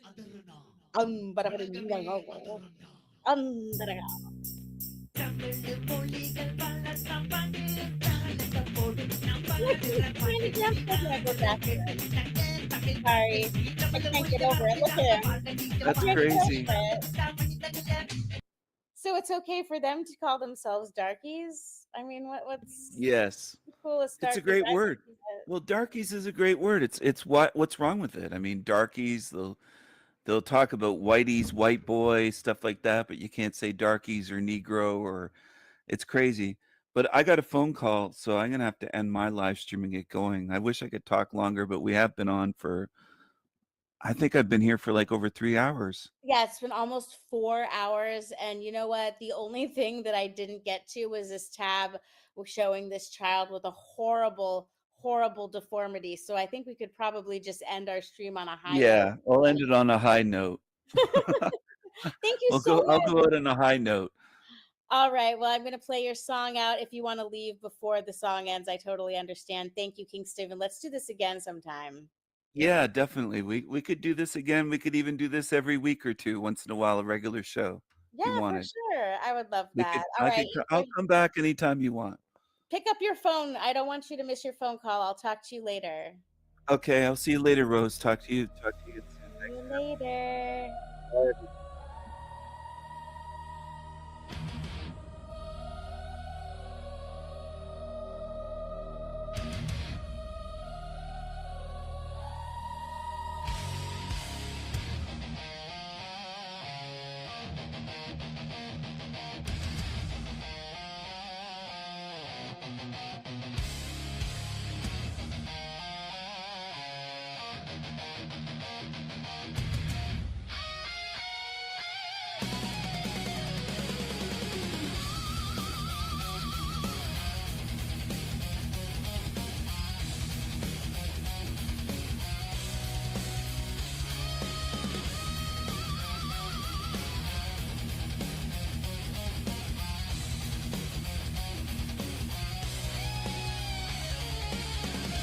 Truth seekers, truth speakers, demons fearing us. Innocent blood won't silence us, 'cause we're cream of the crop and they cannot stop us. I eat demons for breakfast.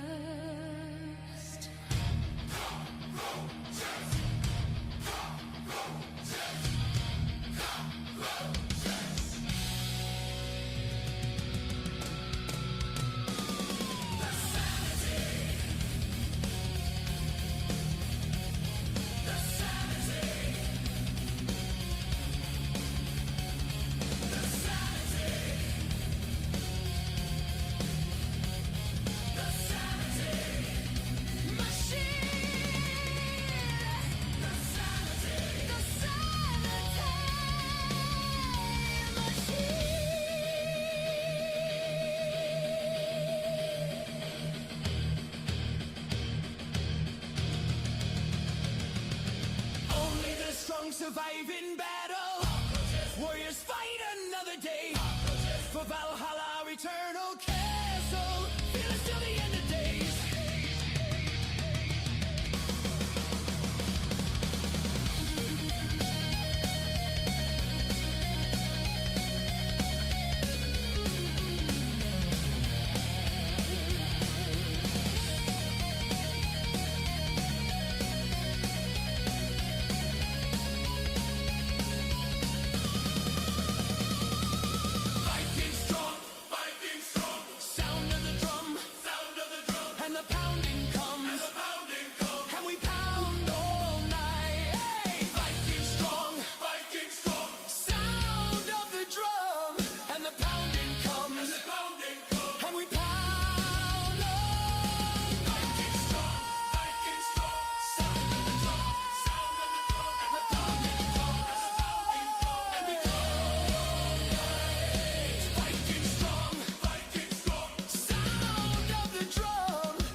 hammer cracks through every dream. Odin calls from the stormy stream, the Raven King reigns supreme.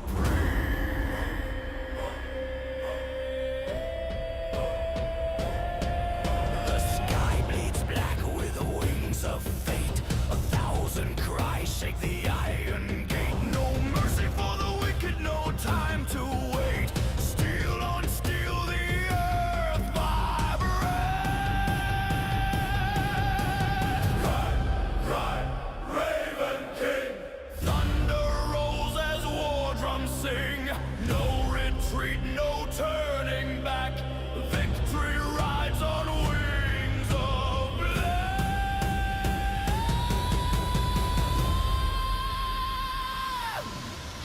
Through the storm where fire falls, we shatter chains, we break their walls. Glory burns through battle calls. Evil trembles, evil crawls. Rise, rise, rise, oh shadow scream. Thor's hell cracks through every dream. Odin smiles as we claim the stream, the Raven King reigns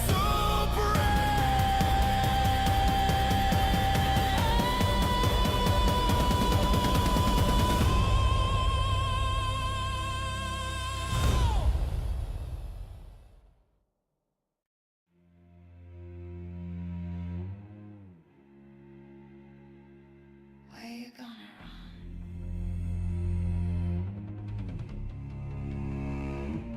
Where you gonna run?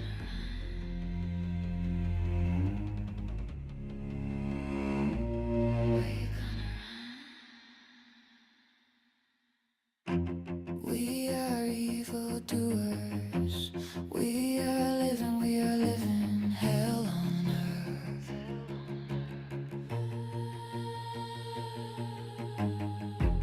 Final judgment is upon us. We deserve what's coming. We deserve what's coming. Where are you gonna run? When the flames consume you, it's begun. Nowhere left to hide, nowhere left to run.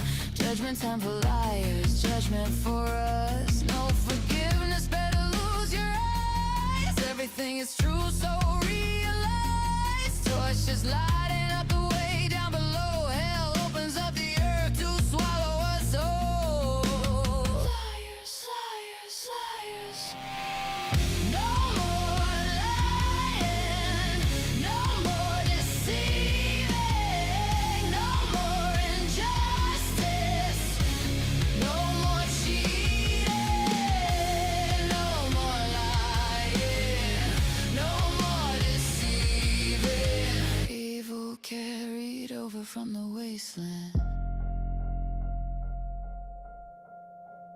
We are evildoers. Final punishment is now coming. Final punishment.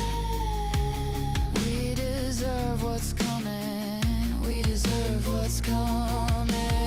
Open up the gate and push us in. Let the punishment start to begin. Open up the gates and push us in. Make me feel all of my sins, yeah. We are hell's demons. Rising, rising from the floor.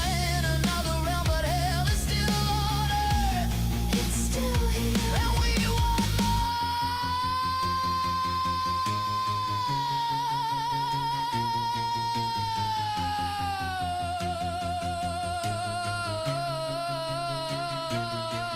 Let's go. No more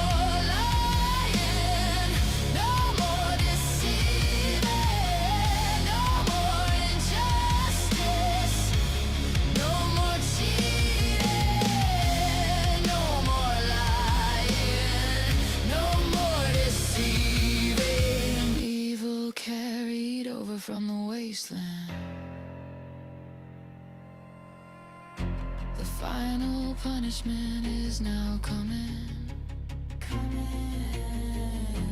We deserve what's coming. We deserve what's coming. Open up the gate and push us in. Let the punishment start to begin. Open up the gates and push us in. Make me feel all of my sins. Yeah. Yeah.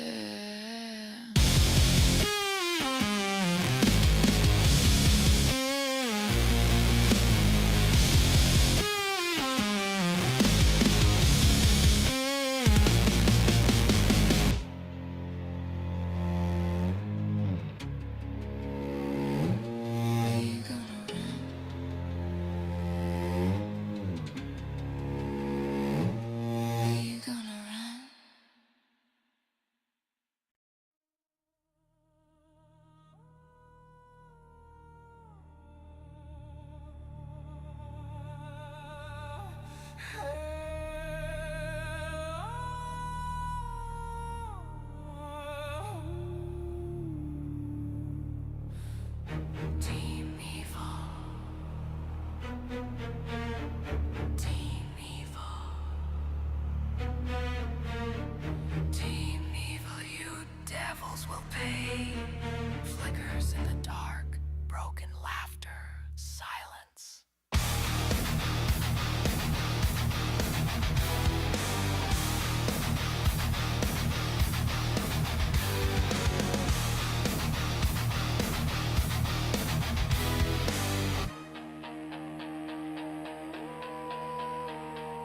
Paranoia crawling, gnawing from the inside.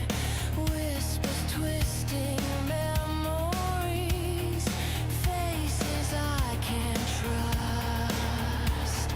Shadows writhe on cell walls, thoughts spiral, never rest. Each scream is a secret, every secret a wound. Tear myself apart. Teeth and nails, frenzy and demons feeding on fear. Echoes in the pit, mind fractures, voices collide. Meaning lost in haze. No end to the night, no end to the hunger. Soft pleas for mercy drowned in static. Cracks, then sobbing. No God, no hope, only cycles. Line claw at nothing.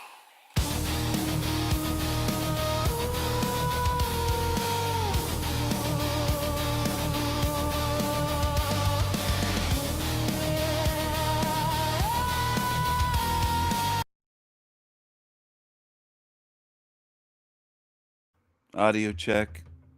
Unmuted now. I'm off the phone, so I thought I would hop back on the live stream. Hope you enjoyed the music while I was away. I really had fun talking with Rose, a lot of laughter, a lot of so-called truthers. Panelverse people, truthers, baby truthers, don't have a sense of humor. They don't like fun. They don't like laughter. They think it's bad or wrong. They don't get it. They will condemn people for laughing. Rose, I'm not sure if you saw the smear video. There was a smear video. I'm going to share it with you in email, actually.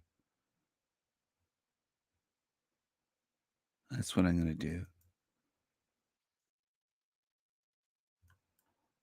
Just give me a second. I'll email you the video that I saw recently.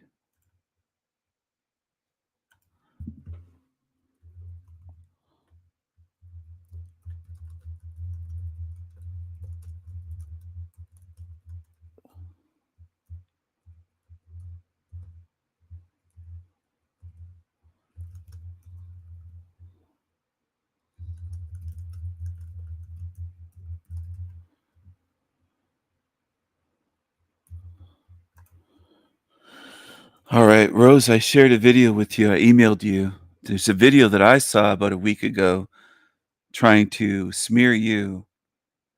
Anyway, was I gonna? I gotta take this off the screen. This.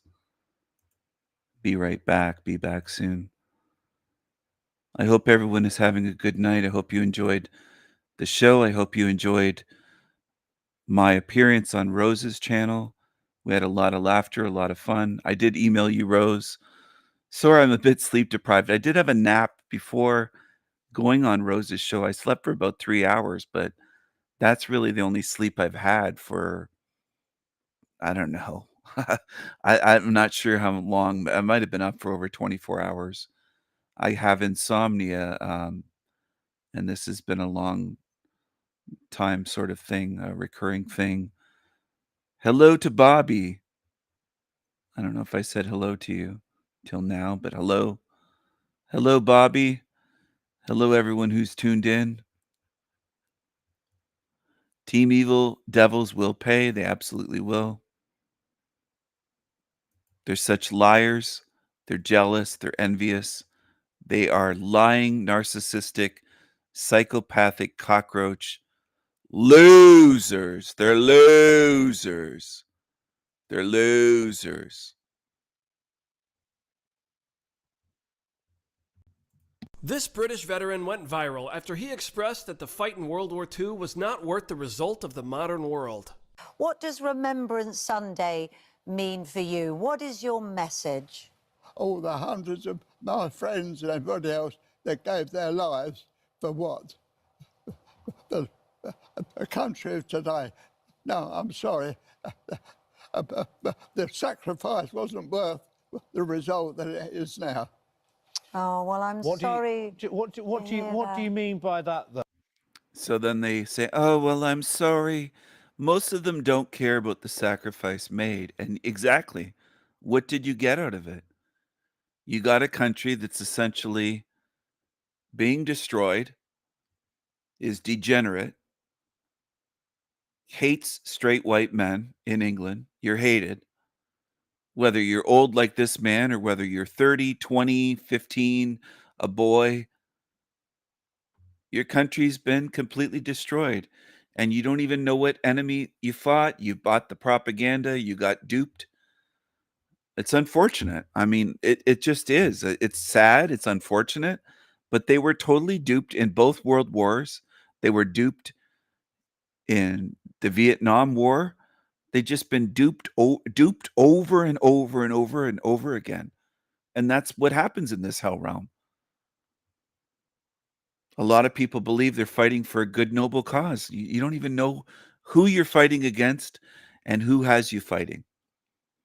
Your rulers dupe you, your media tricks you, and sometimes it takes them into old age to realize this wasn't worth it. Look what we got. Well, they fucking duped you. You've trusted your, as you would call them, your leaders. Politicians are not leaders. They're supposed to be working for you. But it's the other way around. They tell you what to do. You've been duped your whole life. And this is what you get in this realm. So this guy's around 100 years old. And he's realizing we fought and he watched his buddies die in the war. For what? For what? What is Great Britain today? It's anti-white. It's anti-straight white men. It's LGBT. It's pro-third worlders coming in on boats and flooding in by the hundreds and hundreds of thousands. It's not Great Britain anymore. What did you fight for? And it just takes decades for them to figure out what some of us can figure out in minutes or days. It's unfortunate, but we're not all the same. There are people that will never figure this out. They could be here 1,000 more lifetimes and still be scratching their heads going, how did it happen this way? Most people never research in their lives. They never question things. They never say, who are these groups? Why are we at war? Why are they getting us to go fight, kill, and die against another country, against other people? For what's the point of this? Most never do that. They don't think. They just follow orders. And you don't have to be in the military to just believe and follow orders. Most people do that in this realm. They're like robots. And I'm not saying that as a mere insult. I'm not saying, they're robots, they're stupid, and I'm so smart, and people take it the wrong way. I'm observing their behavior and commenting on it, and that's what they do. They follow orders mindlessly. And people say, oh, you're putting them down. And that's people go by their feelings. If you would only look at the situation and go, you know what? You are right. They just mindlessly do follow orders. Great Britain says, hey, we're declaring war on Germany.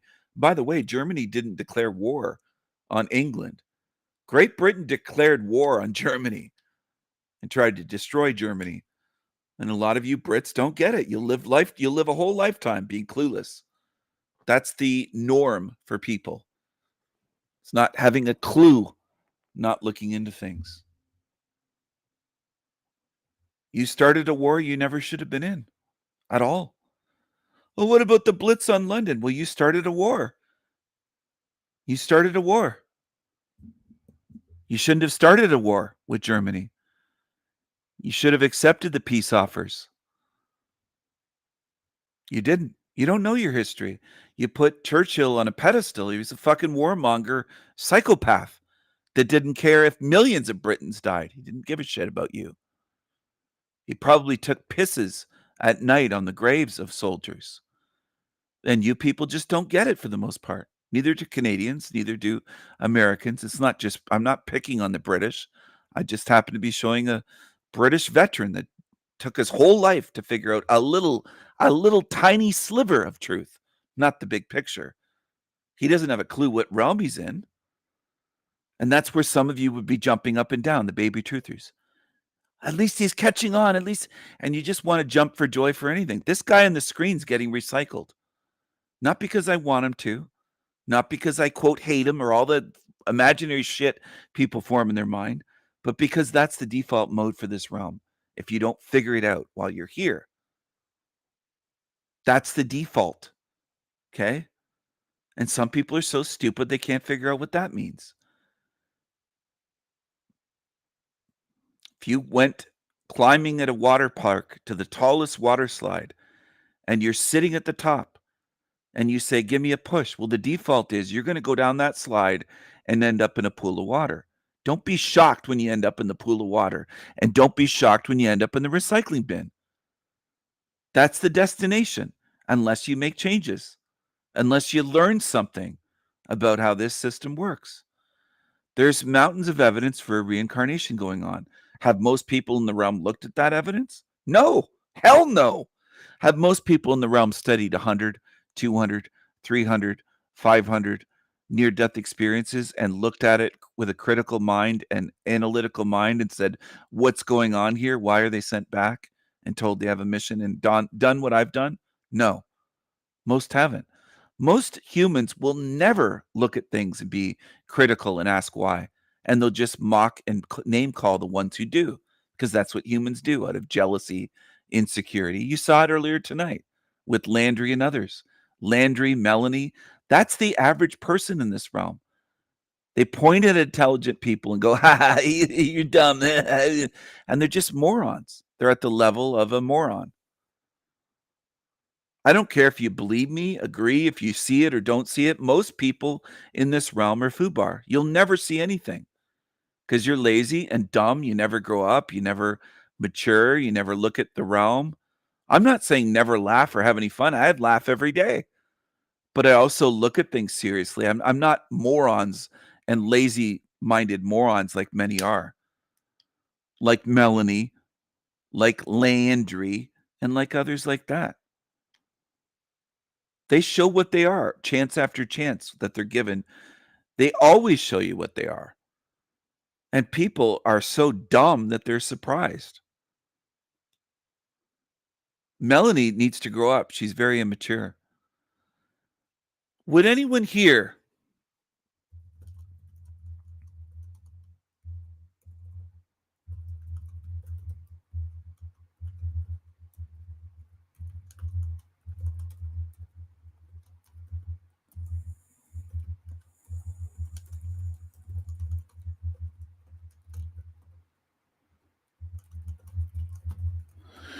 Again and again, they show what they are. It's just a matter of seeing it. I just accept.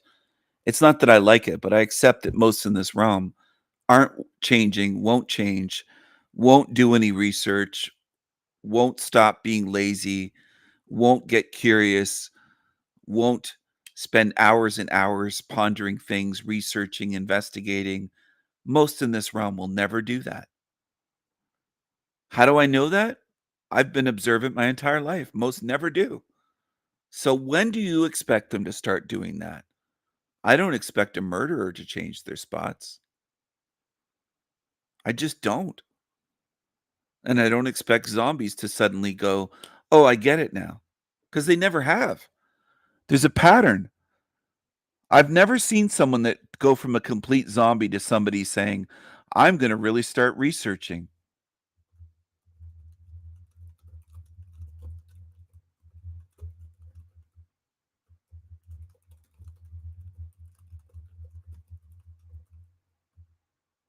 They just don't. It's the same thing. I don't expect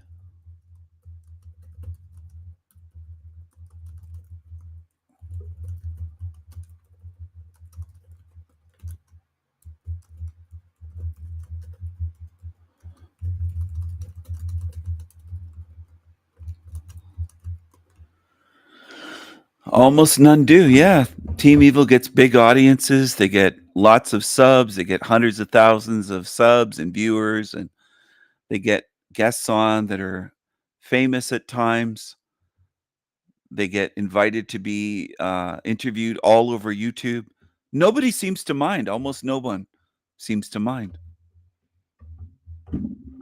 A convicted sex offender like Jason Braziers from Archaic's channel. Almost nobody. That's the way it is in this realm. I don't expect him to change. I don't expect evil to become good, and I don't expect zombies to suddenly go, oh, you know what? I've been immature my whole life. I've been acting like a child. I've been insulting, rude, stupid, lazy, dumb, like Melanie. Okay? Melanie has been lazy, dumb, rude, nasty, immature, obsessive about me for months, if not years now. Do I expect her to suddenly change her ways, become polite, cool, chill, fun, funny, no longer nasty? Sorry, I'm typing this. Intelligent, etc. No. I doubt it. I'd be shocked and pleasantly surprised she did. It almost never happens. That's the pattern. That's the pattern in this realm. It almost never happens. Do you notice that? I also notice with alcoholics, drug addicts, a lot of them, if they quit, they don't become better people. A lot of times they become less fun. They don't laugh at humorous things. They can't take a joke. They can't tell when someone's joking. A lot of times they become angry, bitter pricks and intolerable. And in fact, a lot of former alcoholics and former drug addicts, their family no longer wants them. Similar to Jack. That is the case with hundreds of thousands, if not millions, that way. Where a lot of people say, you know, they were more fun when they were drunk, or at a drunk, when they were an alcoholic, when they drank all the time, they were more fun. They lose being fun. They lose part of their personality. I agree, Footprints, and this is something most people never talk about, and most in this realm never acknowledge. You can't change evil. I can't. No one can. I've never seen it my whole life here. I've never once seen someone evil change into good and do a complete 180 and go from an evil being that you can tell is evil into good. I've never seen it. And that's why I say, take off a manhole cover in a big city. I don't care if it's Toronto, New York City, New Orleans, Los Angeles, wherever, Dallas, Texas. You're out in the street, go somewhere with a city worker and say, can I look down in there at least? Maybe I don't have the equipment to go down the ladder, but can I look into that sewer, that city sewer? And they might say, no, you can't. Or they might say, sure. Look down in there, shine a flashlight and say, can I turn that raw sewage flowing through there? Can I turn that into a gourmet restaurant? And some people think you're insane. Well, you'd have a better chance of doing that than turning evil into good. You'd say it's impossible, but a lot of people just, you can't turn sewage into a 5-star restaurant. You can't turn a sewer into that, into fine dining. It doesn't work that way. It's waste. Okay? But you'd have a better chance of turning raw sewage from a big city, tons of it, into food from a fine dining, making it into food, raw sewage into fine dining food, gourmet food. You'd have a better chance of doing that than turning evil good. That's how I see it. And a lot of people are liars. They'll say, how do you know that sounds negative? Blah, blah. Well, show me that it's been done. Forget all the labels. Forget all the insults towards me and saying you're negative. Show me the evidence that it's been done. Forget the ad hominems and go to the evidence.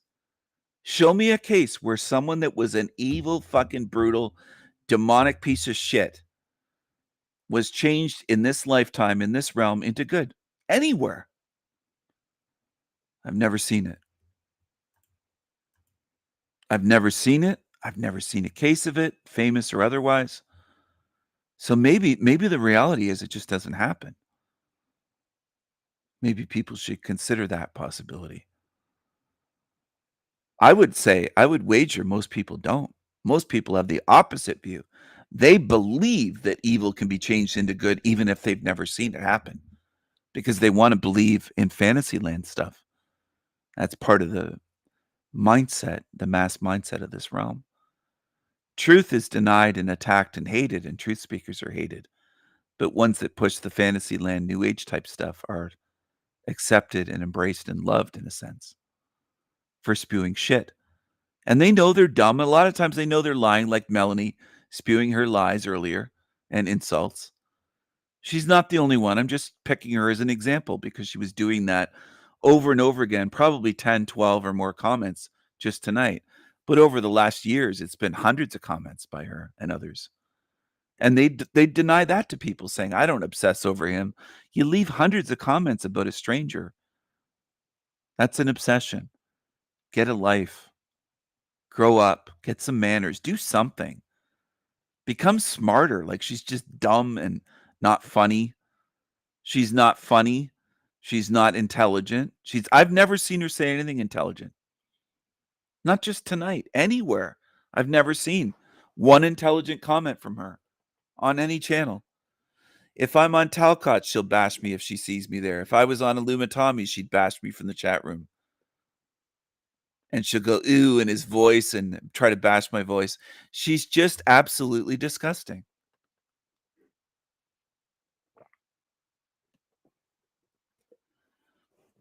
I wouldn't be around her in real life, and she knows it. She knows she's not in my league intellectually. She's not in my class. I wouldn't hang around trash in real life. And she is trash. She's not the only one. Illumitami's trash. She's trash. There's lots of trash on the internet.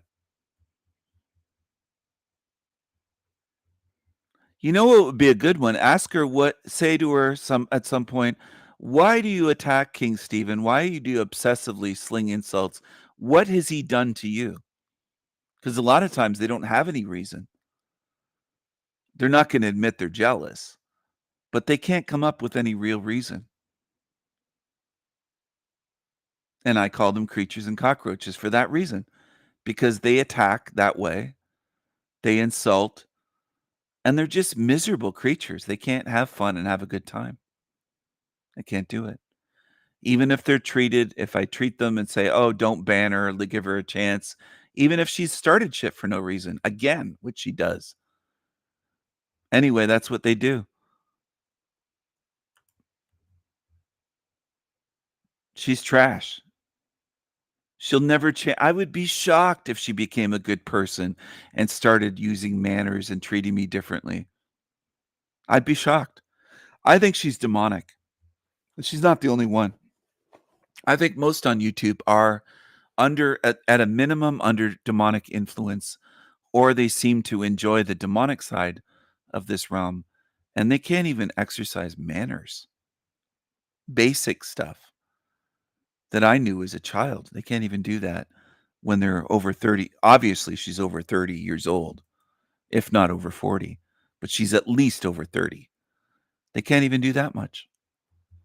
I can't express how pathetic that is. And I would say the same thing about a stranger. It's not just, bias against Melanie. Using her as an example, it's pathetic. It really is. Though, at this point. Well, gee, I don't know. Where would you like to start, TV man? Perhaps there's no video more emblematic of what he's talking about than this. An assumingly great man of another generation walking through Clown World in the rubble of the world he thought he fought for. What we fought for, and what we fought for was our freedom. We find that even now, it's... You know what their freedom is? These degenerates just want the freedom to be degenerate, LGBT, be sickos, have pride parades and dildos and everything in front of children. They're absolutely disgusting. That's the freedom that they want, the leftists. So that's what you fought for, in a sense, for them to be quote unquote free, to be degenerates. That's it. You didn't save the world. You're under the delusion that, we'd all be speaking German. I've debunked that myth and many others in the course of running this channel and my other channels. The evil in this world loves to fool people. And that's part of it is they rule by deception. And it works. It works on the majority, not just soldiers. It works on most. Darn sight worse than what it was when I fought for it. Oh, Alec, I'm sorry you feel like... Yeah, it's gotten a lot worse. And she's just like, I'm sorry you feel that way. He sees a little slice of what's going on. This man would be crushed if he knew the full extent of how he and millions of others were deceived into that war. I think it would crush him completely. And I don't wish him any harm at all, or anyone like this. Was he brave when he was young? I would say yes. He was brave but tricked, bamboozled, deceived. I could use other words if you don't get it. I know there are people that tune into my show that sit there lurking and hate watching, and they can't even understand basic language. They're that pathetic. I'm not saying that the soldiers weren't brave, but they had no idea what they were doing. Winston Churchill and others fooled you more than you'll ever know. Fought for it.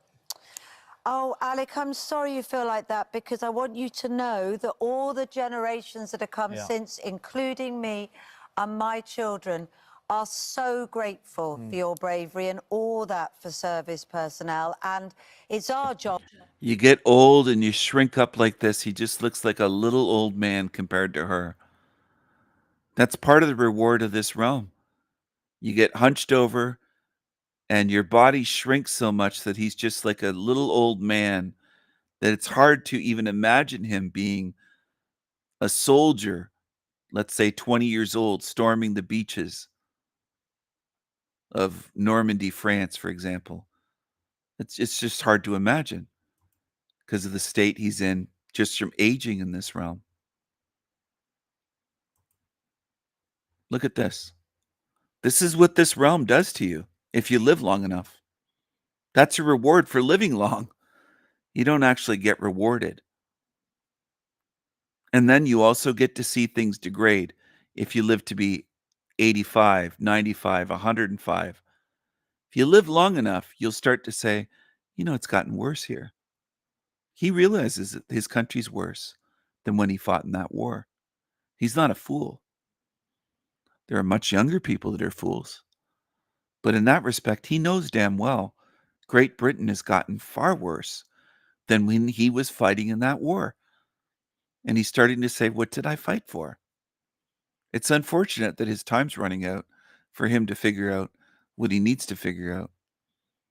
And I'm not wishing this. I don't take glee in knowing that chances are he's headed for the recycling bin, because he still doesn't know what this realm is. He knows he was tricked. Or, sorry, I'll take that back. I don't think he for sure that he knows he was tricked. He knows that his country's gotten worse and that they made sacrifices and their country's gone to shit. I don't know if he actually knows that there was trickery involved. But he knows the result has been, it's gotten much worse. Country's falling apart and is shit. Unfortunately. Now, I can't say for sure. Maybe he knows he was tricked, maybe not. I don't know if he comes right out and says we were tricked or deceived or fought the wrong enemy or we shouldn't have gone to war at all. England had no business going to war with Germany at all. Are so grateful for your bravery and all that for service personnel. And it's our job now, isn't it, to make it the country that you fought for. I'm sure that's going to make him feel a lot better. In 2022, this 100-year-old American veteran tearfully expressed similar sentiments. It's all going down the drain. Our country's going to hell in a handbasket.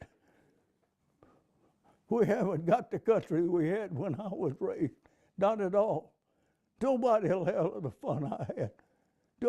Nobody will have the fun I had. Nobody will have the opportunity I had. This is not the same. Nobody will have the opportunity I had. Nobody will have the opportunity I had. Well, certainly not white people and white men. White boys won't have the opportunity that you had. A 6-year-old boy today won't have the opportunity in America that you had. That's for damn sure. So a lot of what happened, you were fighting wars across the ocean, and there was a war on you in America that you didn't see your 100 years on Earth. You were blind to it. And I'm not faulting this man in particular. And that's how most people take things. Oh, you're mean, you're teasing him. There's a lot of old fools. Not all of them live to be 100 and something years old, but there's a lot of old fools. A lot. And most of you died off and got recycled. Most of you are dead that fought in that war. I think almost all, if not all, the ones that fought in World War I are dead. The vets. And they're almost all dead now from the Second World War. They're all dying off. So some of you realized our country's gone to shit, but that's about all you realize, unfortunately.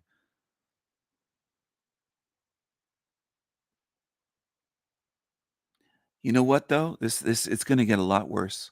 You haven't seen pure hell yet. And I'm one of the few warning of this. How do I know? Well, if I roll a fucking huge boulder down a hill, I know it's going to keep rolling and picking up speed. This is going downhill. You're in a degradation realm. And a lot of people will look as more surprised than this guy, this old man on the screen with his eyes like this. You don't have to believe me.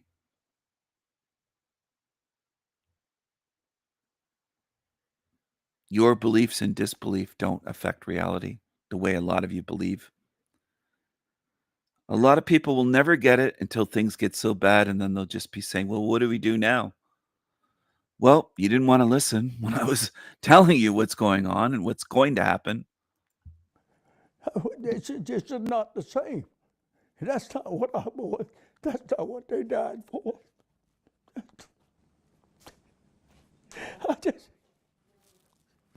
He's sad because they died for nothing, and he's realizing, but he won't take the next step and say, we got tricked.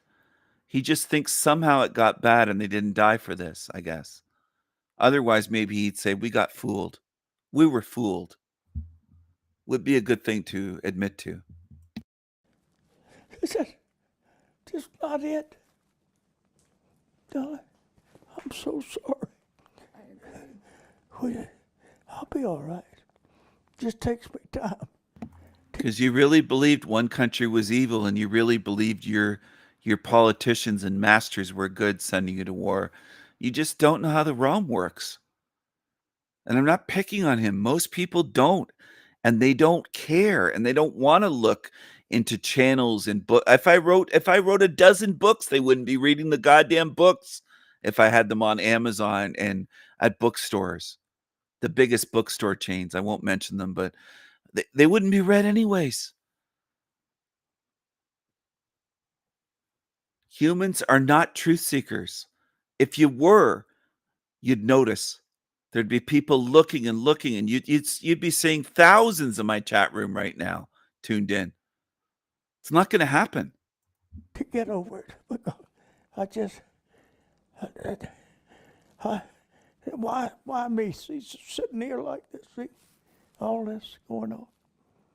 It's crazy. Listen, it's just, Emily, it's just not the same. That isn't what we fought for. Oh, well. He died 2 months after this interview, and he's crying, and then he says, oh, well. Now, some people that haven't paid attention or haven't looked into my content would be shocked to hear me say, I think he's probably been recycled already. In other words, he's not dead. He's not an old man. He's most likely, we'll say, born again, like the Alice in Chains song. Get born again. I think he's been born again.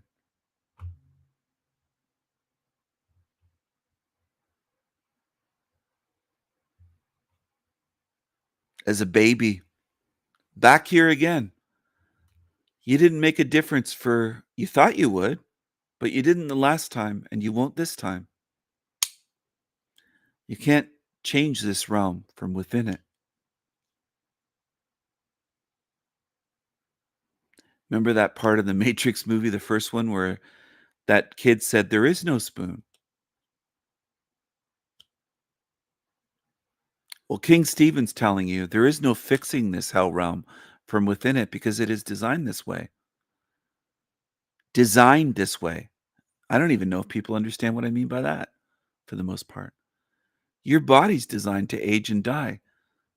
Some of you can't imagine that that's designed. You just don't get it. It's called a design.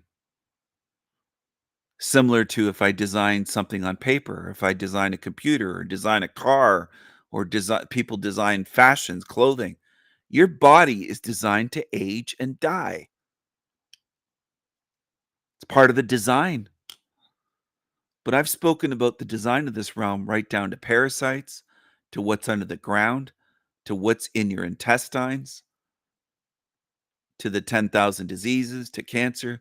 I've covered the design in terms of natural disasters, in terms of food grown in shit, everything getting recycled, including waste. I've covered the design of this realm, top to fucking bottom. And it adds up and makes sense. And it's observably true. But most humans are too lazy. Most of you are very much like the man on the screen, maybe lacking his bravery to go to war. But you could live to be 100 years old, most humans, and not know where they are, not know what this realm is and how it operates, and just be sad and shocked that things are getting worse.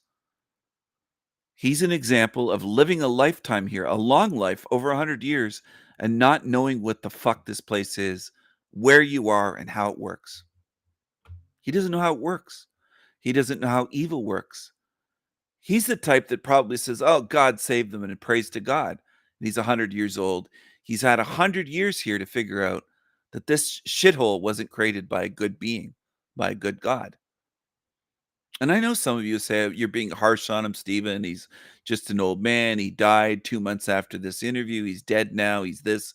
And that's what people do. They go right to feelings like, oh, you got to protect this guy. Most people care more about feelings than truth. Most. He was looking for a happy ending in Hell Realm. Yeah, you're not going to get a happy ending. Him or anyone else. Now, what's the hopeful message in my message? What's the empowerment? Learn now so you can get out and you don't have to do this a million lifetimes. Do you know what disempowerment is? Stay ignorant and get amnesia and recycled endlessly and soul drained and eaten here. That's for the lazy. For the strong that are willing to work and do the work and understand where they are, you'll get freedom. That's your reward. The most empowering message of all.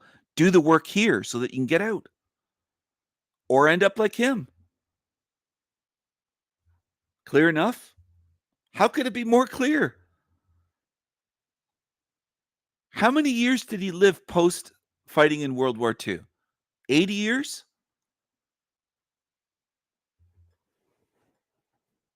Sorry, not 80 years. What would it be?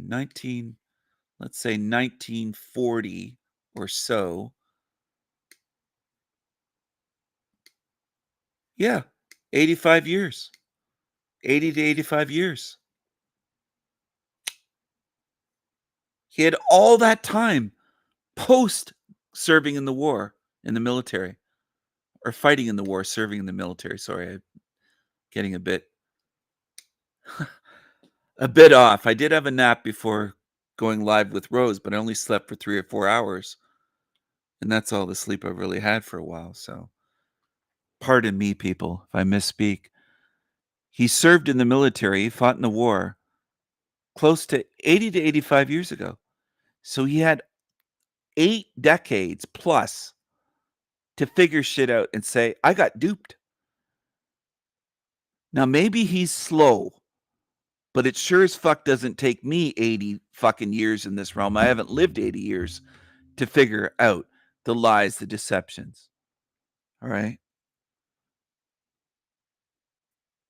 If you want to be slow and just say, I'm just here to have fun or just whatever, end up like him. You probably won't live as long as he did. Most people don't live to be 100 plus years old. So you're not even going to have that much time to figure it out. But he still couldn't do it.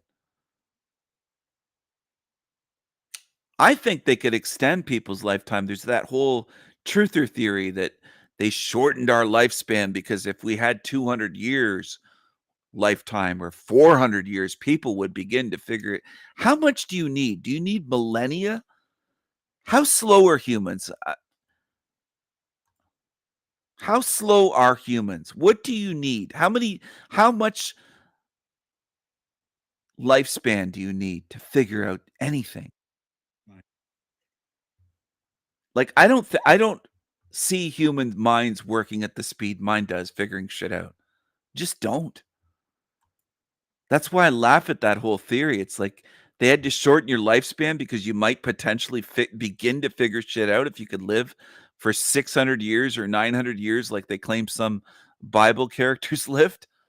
How long do you need to start scratching your head and start paying attention and go, you know what? This is a fucking realm of deceptions. What is wrong with you humans? I wonder, how slow are you? I don't disagree when people on other channels, say things like humans are retarded. I don't have a defense anymore for that to say, no, they're not. I think you are. I think most humans are so slow. You could be given a 400-year lifespan and still be at the end going, it's worse than when I started and I don't know how it got worse. You just can't figure out shit no matter how much time you're given.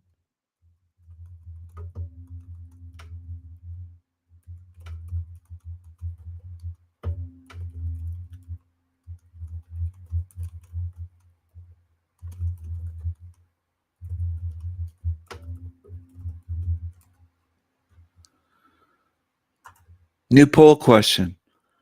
And I don't mind asking my audience stuff like this. Do you need a millennia to start questioning how shit works here and realize you're duped? Do you need a full 1,000 years lifetime? It's just incredible to me. Because I hear that excuse all the time. Oh, people only live on average 70-something years. It's not enough time to figure out. It's not enough time to figure out where you are.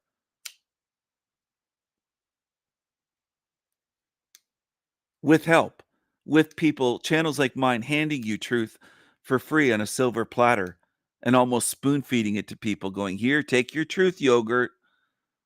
Open up wide. Here's a big spoonful of truth. People need so much help, and it's still not enough time for you. Like, how much time do you need? That actually makes me think of a thought experiment. I just came up with this now. Instead of sealing this in and trying to end the matrix, maybe I should change the code so that you great humans are given 400-year lifespans.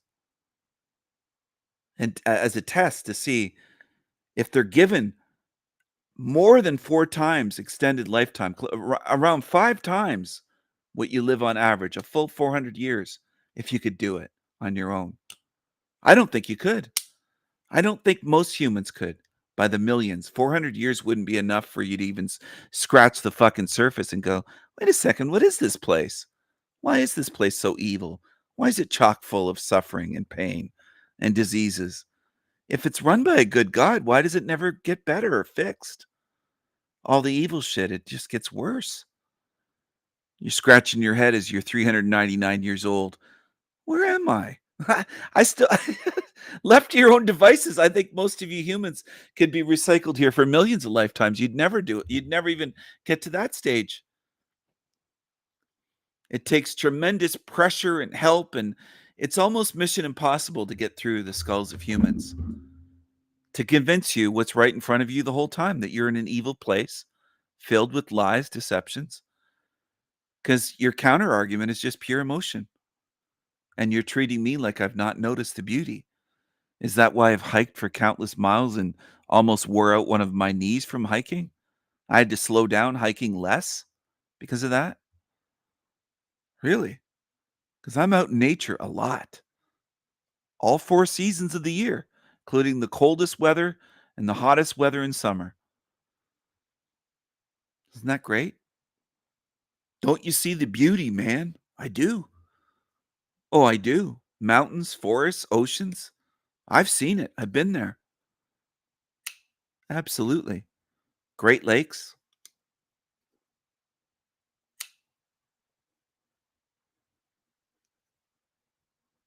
That's the problem for you. I have seen the beauty. I have seen the sunsets and the rainbows and waterfalls here, there, everywhere. But that's not enough to wipe out the rest that I've seen and to make me forget seeing all the rest.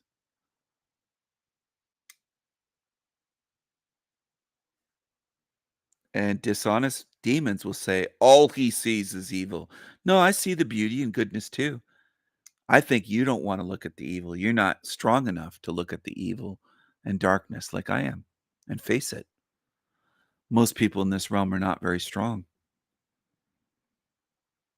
They're not strong enough.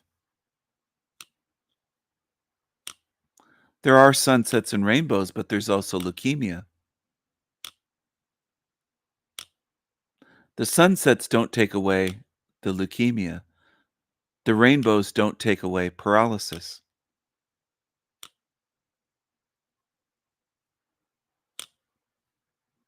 I see the big picture. I see the darkness and light. I see the full spectrum. Most people see one or the other. That's the problem. That's how you keep, that's how you remain enslaved here and keep returning. Because most people only see a little tiny slice of this reality. And that's not enough to get freedom. It's not enough to get out. I should be worried about it, I guess. I'm 100 years old, they say. Yes, I'm 100 years, be worried about it. I should be worried about it, I guess. I'm 100 years old, they say. And in 2024, this veteran... I should be worried about it, I guess. I'm 100 years old, they say. I'm 100 years old, they say. He doesn't really know his age. He has to trust in others that they say he's 100. Why should you worry about it? You're going to be dead soon. I've heard that from the older generation my whole life. Why should I care? I'm going to be dead soon, boomers have said my whole life. Or older people, the generation older than boomers. Why should I care about it? Well, you're coming back. You're coming back. Welcome back, Cotter. You're coming back. Coming back. You're also leaving behind, most of you, children, grandchildren. Why should you care the suffering they're going to go through after you're dead? Why care? Right? Right? That's his attitude. He's so heroic. He's like, why should I worry about it? You'll be dead soon. You're 100. Welcome back. Your dreams were your ticket out. Welcome back to that same old place that you laughed about. Well, the names have all changed since you hung around, but those dreams have remained and they've turned around. Who'd have thought they'd lead you? Who'd have thought they'd lead you? Back here where we need you. Back here where we need you. Yeah, we tease them a lot, 'cause we got them on the spot. Welcome back. Welcome back, welcome back, welcome back. It's Welcome Back, Cotter. It's an old TV show theme song. You're coming back, so why worry? Why worry? He said, why should I worry? You're coming back to Hellrealm. You're not going where you expect. What does he expect? I don't know. Is he religious? Does he think he's going straight to heaven? If you think you're going straight to heaven when your body dies, what's all this for? Why are you here? Why are any of us here? Why does this exist?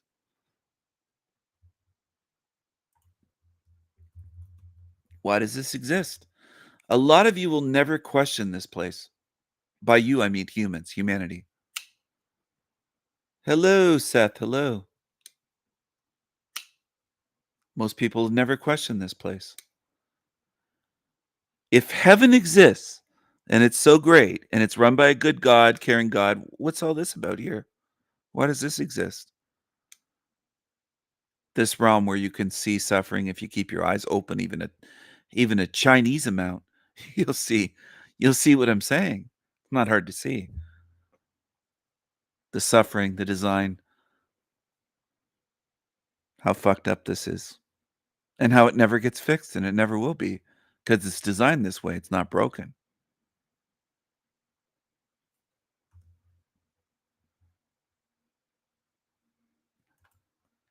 The people that mock me the most and avoid looking into my model and what I share with you or with the world, you might say, are going to get the biggest rude awakening of anyone. Anyone.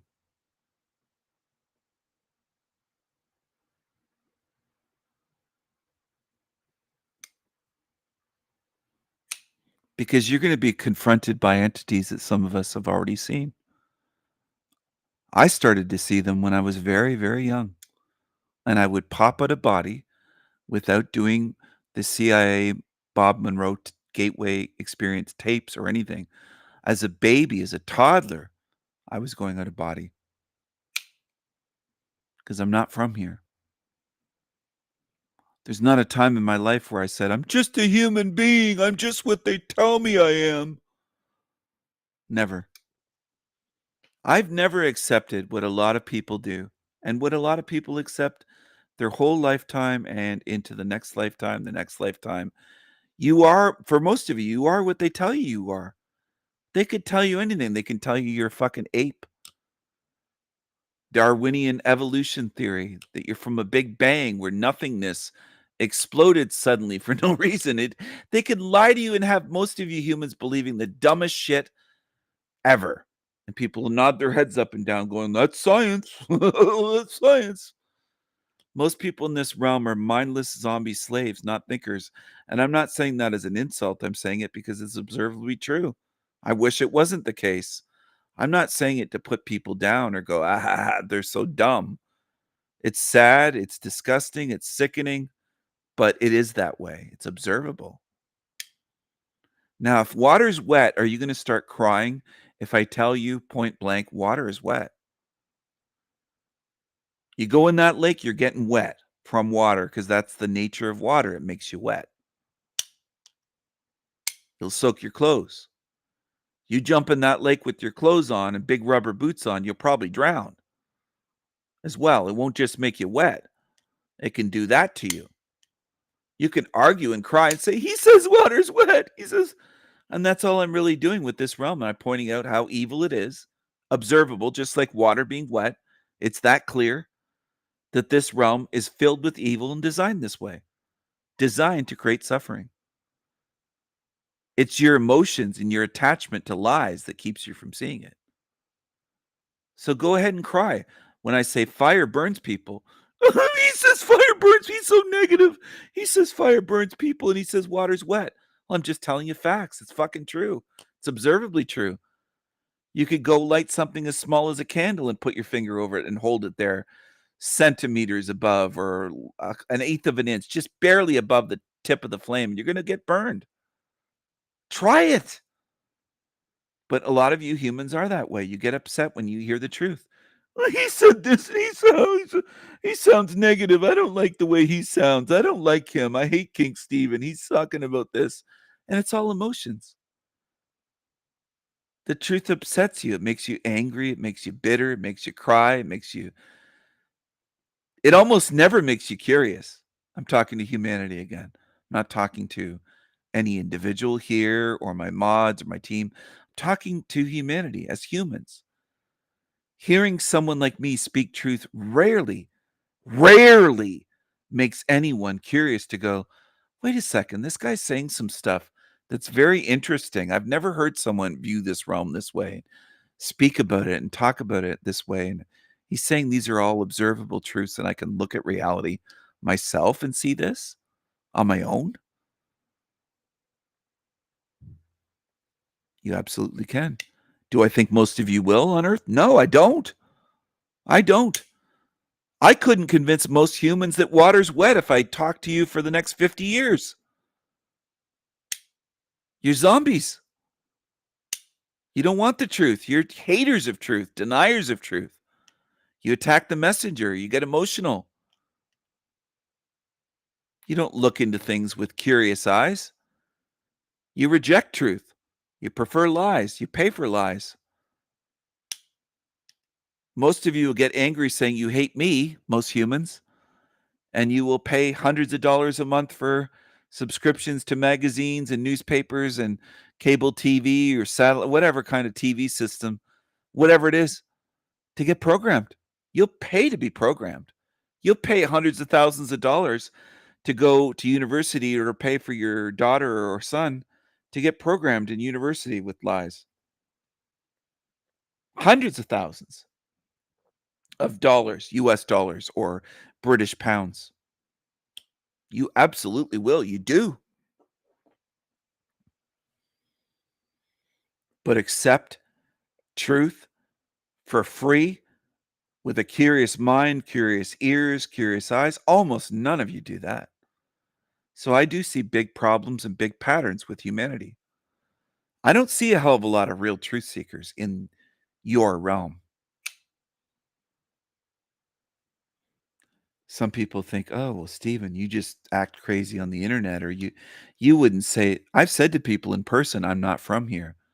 And they've said, what do you mean? Like in the city I was in at the time, I might have been in Toronto at the time or Vancouver. And they said, well, you're not from here? Where are you from? And they're thinking that I'm going to say some other city or province or country, and I'll point up out there. I'm not from here. Out there. In person, I have the guts to do that. I have the guts to have uncomfortable conversations with people even if they look at me like I'm crazy. I barely get any credit except for the main regulars here and my moderators, and that's it. And I'm not crying victim. It's just the way it is. It's exhausting trying to get through to anyone new because almost no one. I'm convinced that humanity is a species that doesn't even have curiosity anymore. That's been, in a sense, degraded out of the species, out of humanity, if you want to consider it one species. And I suspect it's not just one species, but I'm not going to get into that at this point. And I mean, even biologically, physically, not one species. As for spiritually, it's definitely not a single species. In meat suits, there's different spiritual species here. And I don't mean aliens. I mean something other than that. Anyway, I'm going to make a video at some point saying I haven't shared everything I see or everything I know. I have held back some on purpose because not everyone deserves the truth. And I'm wise enough to know that. As much as I've handed out for free, and it's not just handing it out to demons or full-on demons, but not everyone deserves the truth. There's some on my channel here just for purely selfish reasons, hoping that they get enough knowledge for free from me to get themselves out, and they have no care for anyone else. Zero, including care for me or appreciation for what I've given them. None. And I recognize that. I recognize where I am. I know what type of world this is. This sewer matrix is different really than a world. I call it a sewer matrix or a hell realm. And it's the hell realm is one level, if you want to look at it that way, inside of a matrix. Skyscrapers don't have just one floor. And this matrix doesn't just have one level. Somehow that's too complicated for people to understand. I don't know why. I think it's a very simple analogy. Look at a skyscraper, even if it's on YouTube, even if you live in a small town or you live on a farm, you can still use YouTube. You can still use Google Images or some other search engine's images to look at skyscrapers and say, I'm pretty sure this exists in Hong Kong. I'm pretty sure there's skyscrapers in New York City or Chicago. I'm pretty sure, even if I haven't been there. Some of you got to get past their baby truther level and say, yes, they have more than one floor. They might have 100 floors, 100 stories. So might this matrix. Might have more than that. Might have 1,000 levels. Might have 10,000. Might have 1,000,000. It might even have what you would know is infinite. Could be.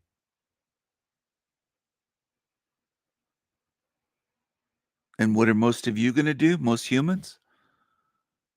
You're going to deny even the level you're on. That's what people do every day in this realm. You don't look at the possibility there might be 100 other levels, 1,000, 1,000,000. Most people are just like, this isn't a hell realm because there's fun and beauty. You're just absolute simpletons. You prove it to me on YouTube almost every day in comments on my channel, or people making comments when I'm a guest somewhere saying, this isn't a hell realm. Well, where's your evidence that I'm wrong? Can you bring some evidence, please, rather than your just useless, empty opinions? Well, there's beauty in flowers. Yeah, and I could put beauty and flowers into a hell hole of a Mexican fucking prison or Venezuelan prison or a Colombian prison. Take your pick. Maybe a prison in fucking Haiti or some third world shithole. Maybe a prison in some African shithole country where your people are rotting away in rusty chains, chained to a wall right now. I could put artwork on the walls and a vase of flowers. Does that mean it's no longer a hell of a prison? No, of course not. But are most humans too simple and no focus and attention span to even understand what I just said? Yeah, I think so. I don't think most would get that comparison. A hellhole dungeon of a prison of suffering and starvation and neglect and just disease and just horrible conditions where you're chained to a wall, and I could put flowers in front of you on a table in a vase and put some hang up some artwork on the wall of your prison cell and say, there, not a prison, because look, there's art on the walls, it's pretty, and you have flowers. This can't be a prison. Well, this can't be a hell realm if there's flowers and there's some natural beauty, visual beauty. That's the logic of the simpletons that most of you know. I'll go further. Most of you know and love and respect them for being simpletons. I'm not telling you to hate them. I don't want you to hate anyone, but I want you to see that, realize most people can't see shit in this place. All it takes is a few flowers and maybe a river and maybe some clouds in the sky and a rainbow and a sunset, and they're thinking, well, this can't be a hell realm. Look at that. Yeah, I see all of that, but I see more than that. Maybe it's you that's limited. All you see is the surface beauty. It's enough to fool you. Well, you're a dupe. You're a dummy. You're someone that's easily controlled by a little bit of surface feel-good beauty. You're dum-dum. You're a zombie. You're a slave to entities that are feasting on you. Congratulations. Why would you ever look at what I show? Because I show what the realm actually is beyond rainbows, clouds, sunsets, forests, lakes, oceans, mountains, blades of grass, flowers, hummingbirds. There's a lot of pretty stuff here. Does it change what the place is, though? No, it doesn't. Does putting lipstick on a psychopath make her a good woman? No. Just makeup. Does putting lipstick on a pig make it something other than a pig? No.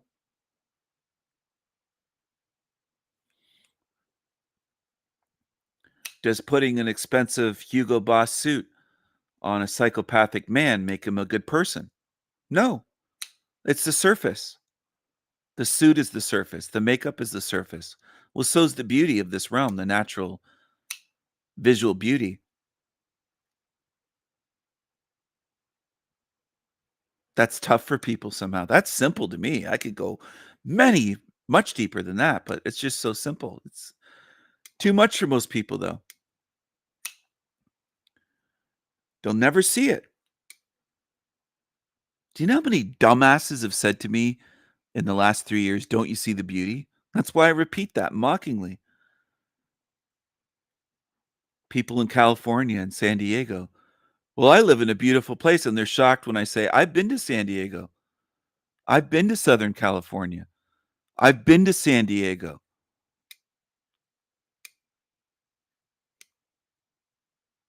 I've been to Anaheim. I've been to Los Angeles. I've even seen small rock shows at venues in LA. I've been to Los Angeles, LA County swap meets. I dated a California girl, an ex-girlfriend of mine. I spent months and months there. I've seen the beaches. I've seen San Diego. I've seen Huntington Beach and Santa Monica Beach. But it's okay. It's all okay. Because people are simple. Newport Beach, Huntington Beach, also Long Beach, where the Queen Mary ship is. I went to a tattoo show there, tattoo artist show, because I knew people there into tattoos and artwork. There was also a band that my ex-girlfriend knew that we went to their band practice. I did all kinds of things. I went to Universal Studios, also to Disney, Knott's Berry Farm, traveled to different beaches, traveled to different areas, went to the desert. I'm just thinking back. Don't you see the beauty? Yeah, I've seen people in California. Yeah, I've seen quite a bit of Southern California. I haven't seen Northern California, but don't you see the beauty? Yeah, I've been where you live. Can you believe that? What's my point? My point is I see more than that. That's my point. What about Vancouver? Yep. Beautiful there too. I have photographs of beaches. I have photographs of me with under the Jim Morrison mural in Venice Beach, California, standing under it. I have some somewhere of me standing on the fire escape beside Jim Morrison on the wall. I have photographs of cops with their guns drawn, holding up someone. They stopped a black Mercedes, taking them out with their hands up. I went out of a restaurant there in Venice Beach and got very close. This was in the earlier 2000s when I was younger and dating a California girl.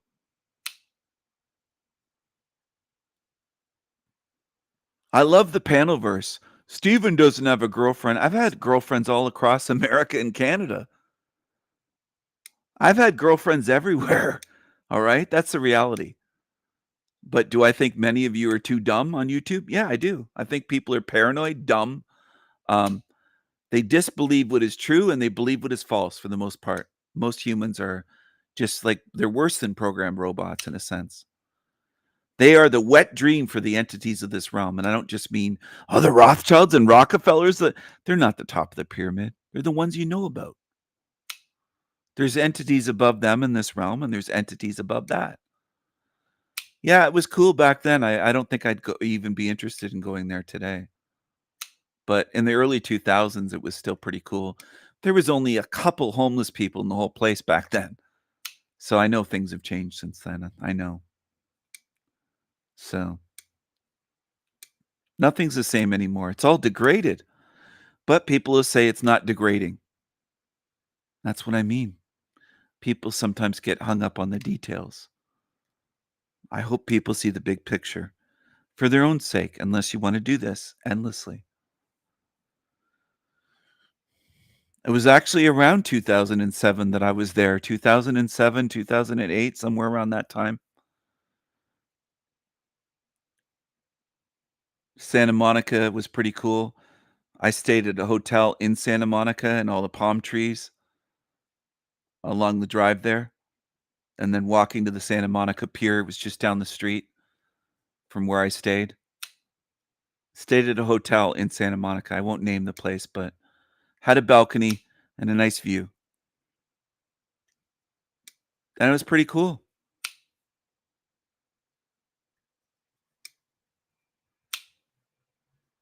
That's me fidgeting with a knife.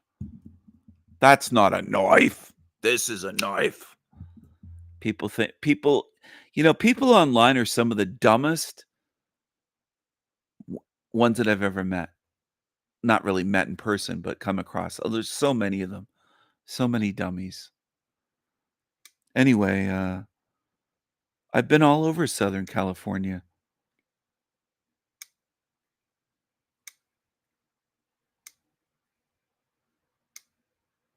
I've been other places too. I've been beautiful places.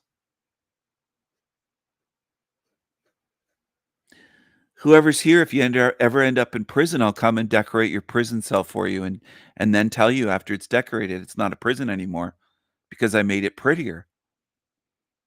Well, that's the level people are at. Don't be offended. No one should be offended over that. They should say, you know what? That is true.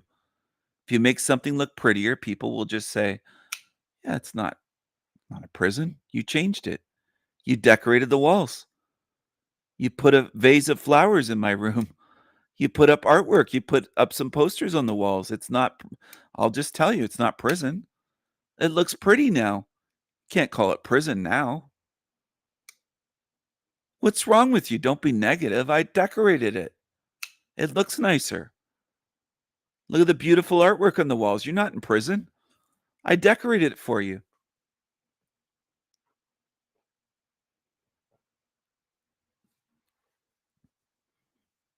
If you were in a dungeon, maybe I'd paint your chains gold for you or something, or put gold spray paint on them or gold leaf them. Put gold leaf all over them, which is real gold. It's just super, super thin. It's made out of gold, though.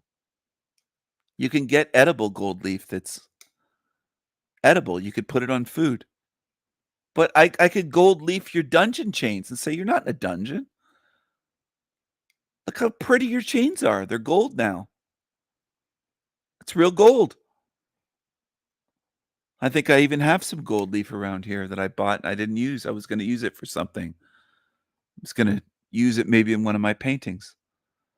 Anyway, yeah. It's okay, though. If I make your chains look prettier, then you're not a slave. That's the logic of humans. It's not my logic. It's the way humans think.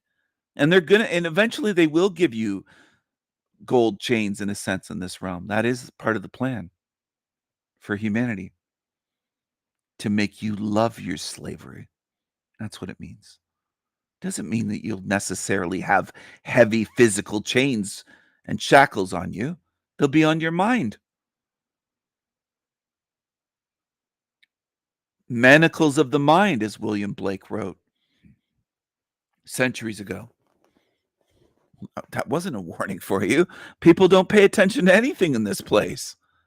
That's reality. It's hard to get people to pay attention or focus on anything, especially if it's true. If it's a lie, people gravitate towards it. If it's degenerate or sickening or LGBT or drag queens or something, people will go towards that.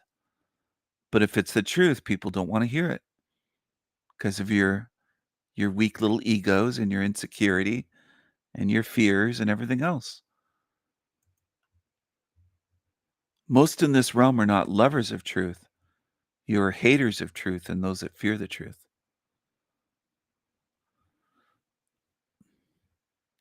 You know what I look forward to, Footprints, is people realizing that I gave you the truth. It's going to be a big surprise for some of you.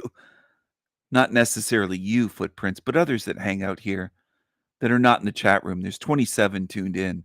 So I suspect there's some evil watching right now. Team evil. Demons lurking. Okay? Lurking demons. You're in for a big surprise.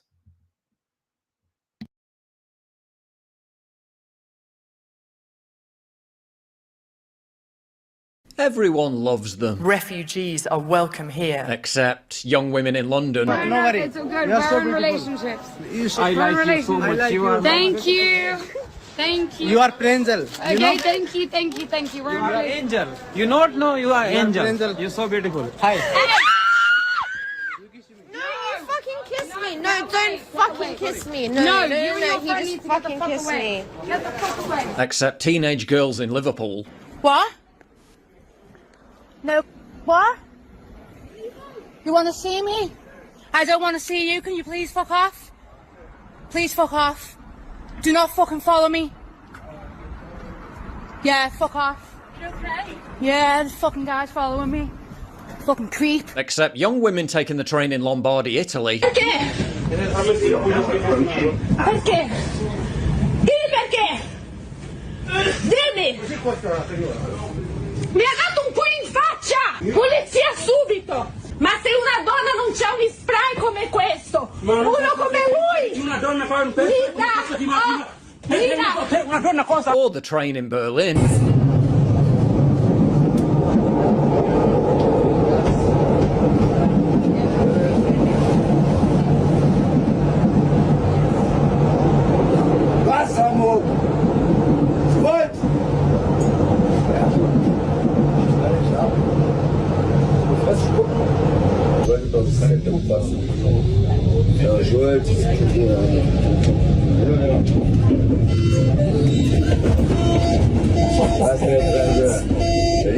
Or outside a church in Milan. Avvicini, chiamo la polizia. Io? Se ti avvicini chiamo la polizia. Lei chiama? Fammi vedere, io chiamo la polizia. In centrale, davanti alla polizia, faccio cazzo di pissate così. C'è la bagno? Non mi interessa, non ti avvicinare a me. Mi fai il video, aspetta. Non ti avvicinare. And anyway, a tiny minority of white people had non-white grandparents, so fuck borders and laws and shit. Are white people being replaced in the UK? So what? So what? Wait, so what? Nobody's white. Right. Who's white? Right.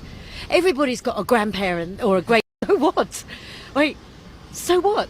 Nobody's... Are white people being replaced in the UK? So what? Laws and shit. Are white laws and shit. Anyway, a tiny minority of white people had non-white grandparents. A tiny minority of white people had non-white grandparents. So fuck borders and laws and shit. Are white people being replaced in the UK? So what? So what? Wait, so what? Nobody's white. Right. Who's white? Right. Everybody's got a grandparent. Replaced in the UK? So what? So what? Wait, so what? Nobody's white. Right. Who's white? Right.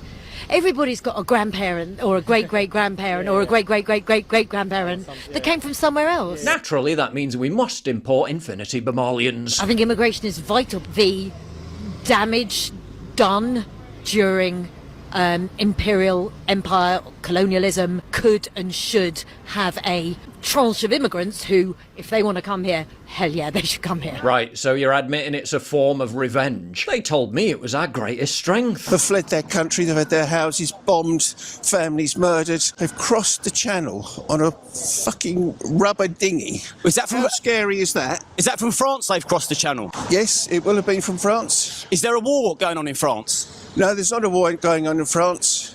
Okay, so why are they coming here if there's no war in France? I don't know, but they're here now. I think they should be respected, welcomed. But surely if your daughter was being sexually predated on, that would change your mind? Nope. We've had the sexual assault of a 14-year-old girl from an illegal migrant. Have you got children?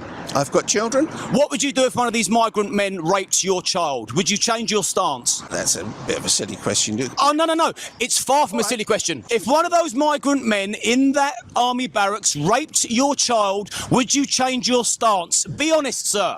Well, I wouldn't blame the fact that they're a refugee, that they raped my child. He's not a refugee. He's an illegal migrant that's come to the country for economical gain, and he's raped your child. Would you change your stance then? No, I wouldn't politicise it. Jesus wept. 600 illegal migrant men are being housed in that army barracks. Let's just say one of them is a rapist. Are you willing to take the risk? This is all purely hypothetical, you know. Well, answer it hypothetically then. Would you take the risk knowing that one of those 600 men was a rapist that could rape your child? Yes or no? How many rapists and... Yes or no? How many rapists? Yes or no? Clearly, yes he would. You can't even answer a straightforward question. Would you risk a rapist living in your community if you knew that the chances are high that one of them is a rapist? Would you want to put your children in that kind of danger?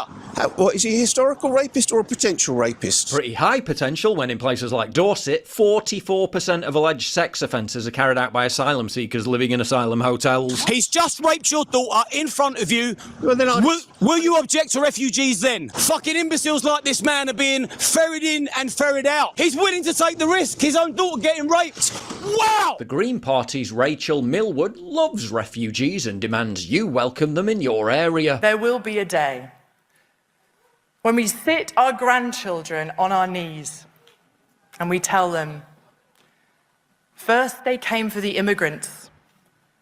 So we hung out flags from all the nations and we said, refugees are welcome here. Wow, what a kind and compassionate woman. I'm sure she'd welcome them in her area with open arms, right? Wrong. She strongly objects to 600 of them being housed in her area, which is 95% white. Refugees are welcome here. No, I didn't mean here. Welcome them in her area with open arms, right? Wrong. She strongly objects to 600 of them being housed in her area, which is 95% white. Refugees are welcome here. No, I didn't mean here. Deborah Meaden, net worth 40 million quid, loves refugees. She sternly told Rupert Lowe that it was abhorrent to create a hostile environment for illegal migrants. Deborah's so intent on creating a welcoming environment for refugees. Show the love. She chose to live as far away from them as possible in an opulent 10-bedroom Grade 2 listed 240-acre mansion in a 99% white area. You are not my Britain, says the woman who lives in a super wealthy mini white ethno-state. Just a hunch, but I don't think Deborah's nice little corner of Somerset is crawling with these type of wrong-uns. And Marcus, in some of your findings are astonishing. On some of the highest days, 80% of the sex offenders in Birmingham had foreign-sounding names, 70% in Bradford. Are you convinced there's a clear link going on here? Well, there is a link, there's no doubt about it, because the figures are consistent. I don't think there's men with machetes constantly fighting outside Deborah's front door. I don't think there's many of them skulking around looking into her windows.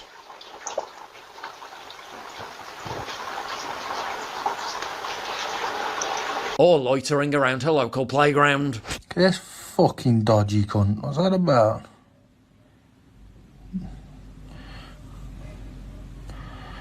The fuck? Rachel and Deborah's opinions on diversity are surprisingly not shared by a clear majority of the British population.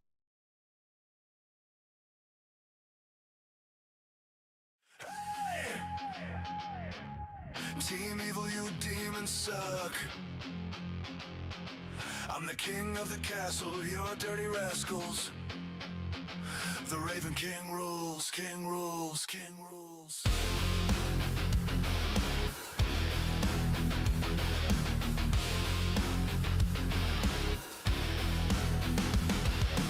One for the money, two for your throat, three for my hunger, four for the rope. Leave your crosses at the door, or say your prayers to the floor.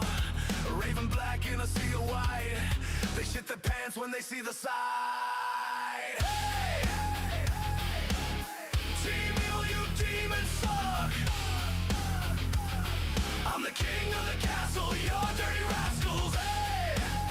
The Raven King rules. Hey! Hey! Team Evil, you demons suck. I'm the king of the castle, you're dirty rascals. The Raven King rules, king rules, king rules. 5 for the heartbeat, 6 to extend my time, 7 for the fire in my belly, 8 for that 9mm shine.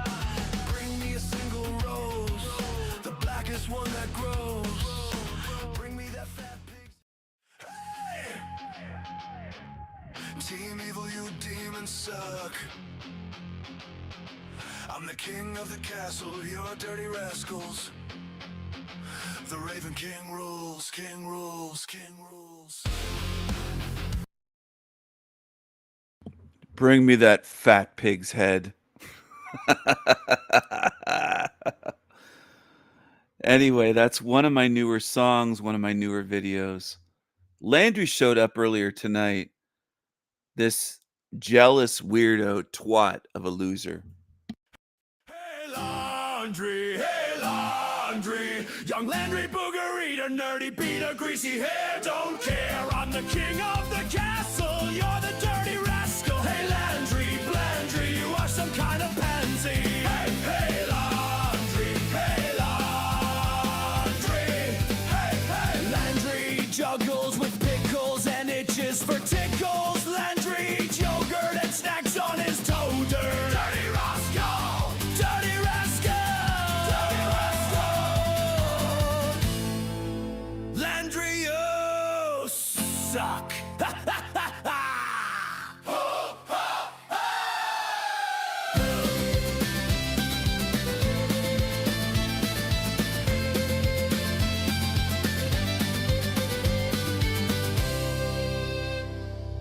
Hey Landry, hey Landry, young Landry booger eater, nerdy beater, greasy hair, don't care. I'm the king of the castle, you're the dirty rascal. Hey Landry, Blandry, you are some kind of pansy. Hey, hey Landry, hey Landry, hey, hey. Landry juggles with pickles and itches for tickles. Landry eats yogurt and snacks on his toader. Dirty rascal, dirty rascal, dirty rascal. Landry, you suck. Hey Landry, hey Landry, young Landry booger eater, nerdy beater, greasy hair, don't care. I'm the king of the castle, you're the dirty rascal. Hey Landry, Blandry, you are some kind of pansy.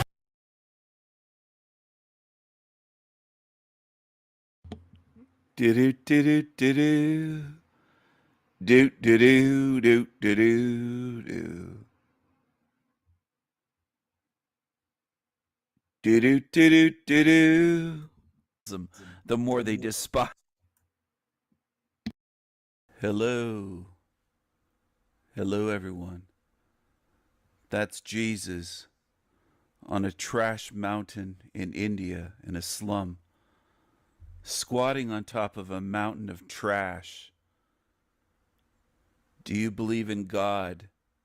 Do you have a God? How many gods do you believe in? How many gods do you have? Do you worship and praise a God? Do you get down on your knees and look up to the sky? Or do you prostrate yourself on the ground, kissing the ground, kissing the dirt? What do you do? Do you have a God? Do you follow and worship and praise a God? Then you're a slave. You're a slave. You're a slave. Do you believe in a creator of this realm, a good, caring, loving, intelligent, compassionate creator? God, your Father, the creator, the source, the whatever. Is that what you believe? Is that what you believe? Your God loves cancer, cockroaches, and disease. Your God loves cancer, cockroaches, rats, mosquitoes, fleas, ticks, maggots, parasites, thousands and thousands of kinds of disease, dis-ease of the body, the mind, the spirit. Your gods absolutely fucking suck. They're demons. That's what you're worshiping. Like fools. You're praying and begging and praising and worshiping demons, believing them to be good. You're worshiping demons. You're a bunch of demon worshipers on earth. That's what you are. Your gods made cancer and cockroaches, parasites and maggots and mosquitoes that kill children. We are winning. Fuck your gods. Fuck your disgusting, vile, evil, sadistic, hideous gods. They're demons. That's what you're worshiping. Like fools. You don't even know what you're praying to. You're absolutely foolish. You are fooled by the demons that run this realm. You're feeding them energy and praise and glorifying them. You're foolish. And there will be consequences for what you feed.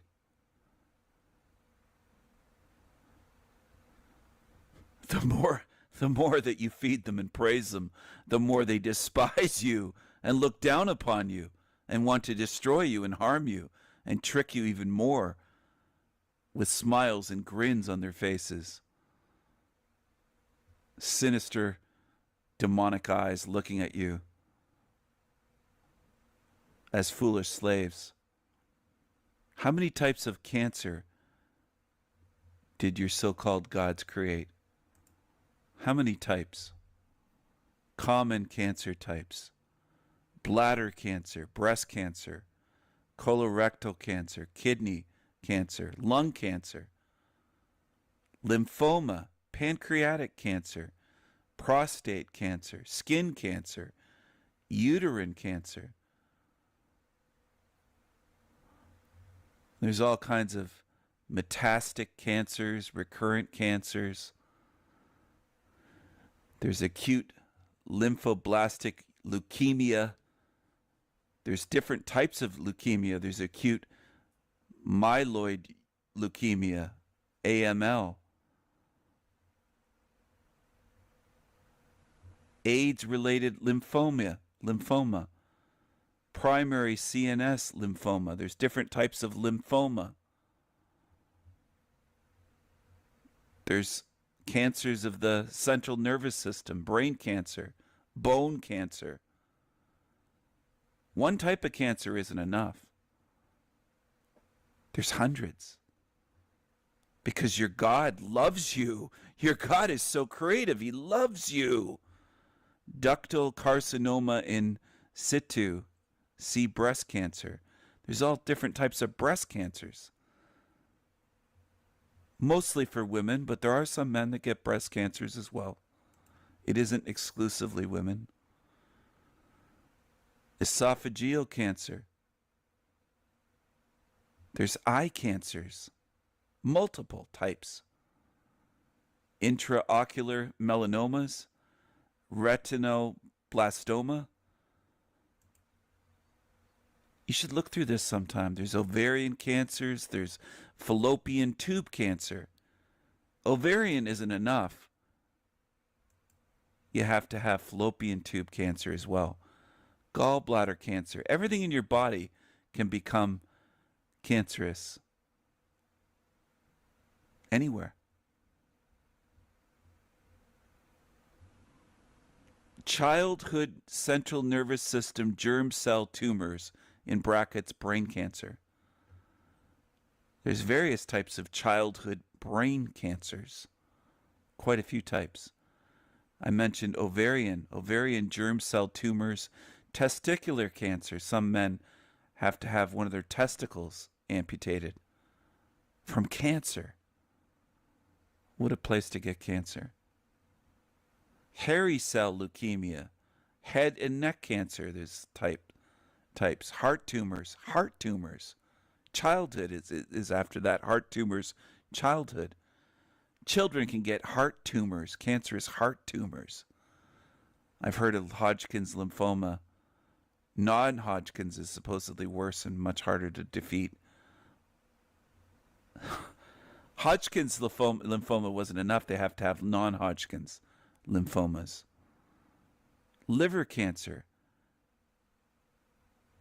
There's more cancers than I can read here. It's pages and pages and pages. And that's just cancers. Lip and oral cavity cancers. Lung cancer I mentioned already. Tracheobronchial tumor. There's various types of lung cancers you can get, including lung cancer that metastasize from another part of your body. And it's not primary lung cancer. It's a secondary metastasized cancer. My mom had that. Lung cancer was not her primary cancer. It migrated and metastasized. She ended up having cancerous tumors various places in her body. Male breast cancers mentioned. Melanoma. Various types of skin cancers.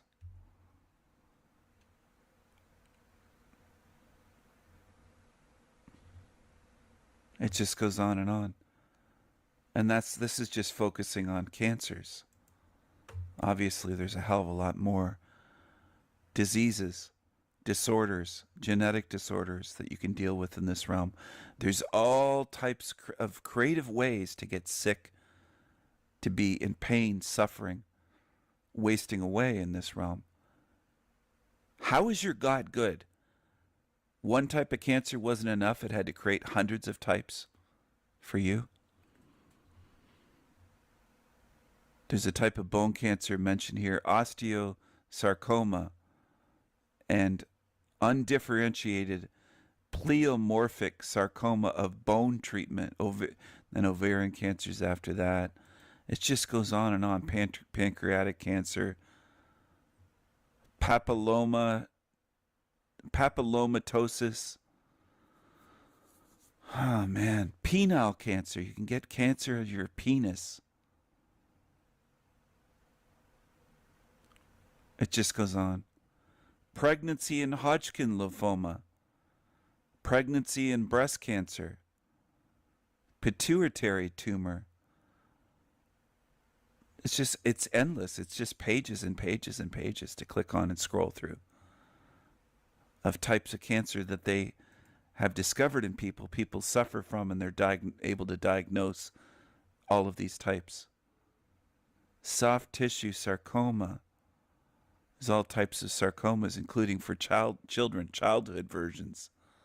What kind of a sick demon, demonic god that you call it, most of you on earth, would create this?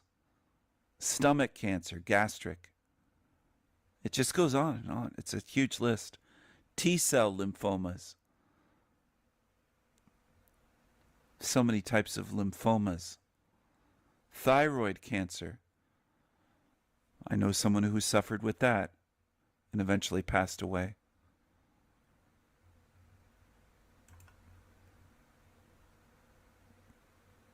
A beautifully gentle, kind spirit was given that in this realm.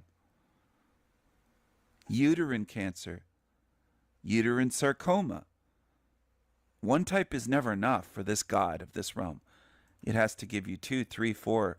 Vaginal cancer, vascular tumors, vulvar, it says. Maybe it's vulva cancer, I'm not sure. No, they're calling it vulvar cancer.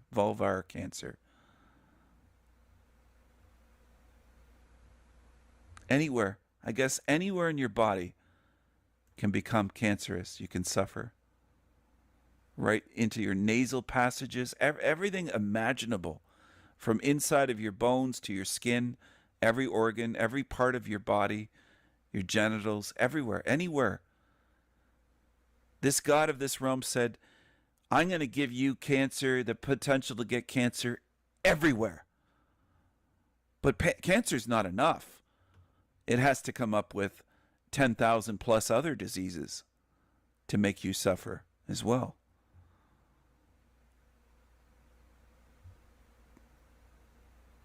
As well as genetic disorders that you could be born with in your next lifetime. You'll say, oh, Stephen, I wasn't born deformed or with a genetic disorder. What about your next lifetime? The one after that? 5 lifetimes from now? 10? 100? You just don't get it. You're not big picture thinkers, most people. You're just focused on the moment. You want to come back and risk it? You go ahead. You want to praise your fucking God? Is that what you want to do? Your God loves cancer. Your God loves cockroaches. Your God loves disease. Your God loves suffering children. Your God loves to create pain, suffering, illness, disease, darkness, misery, agony, torment, anxiety, depression, mental disorders, mental illness, mental diseases. Your God loves it. Your God loves to gaslight you. Your God loves to mindfuck you. Your God loves to lie to you about what you are, where you are, what this realm is about, what your so-called life here is about. This isn't living, though. This is actually more like death. Slow death. And a repeated, recurring death. Recycling of death after death after death after death. And grief. Losing loved ones. Grieving. Having your heart torn out. If you don't understand how sick and sadistic the design of this realm is, there's something wrong with you. I don't think I will ever be able to reach you. Maybe you're meant for this place. Maybe you're of this realm.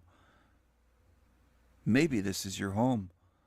Maybe you feel at home here with the endless types of cancer, including new cancers they're discovering. From A to Z. Every letter of the alphabet, there's a list of cancers that begin with that.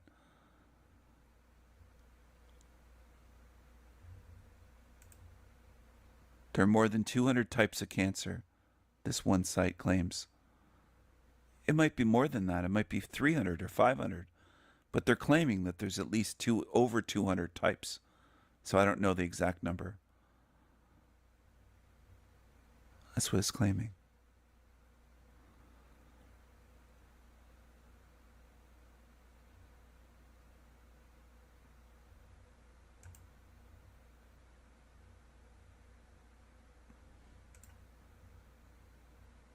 What are you going to do?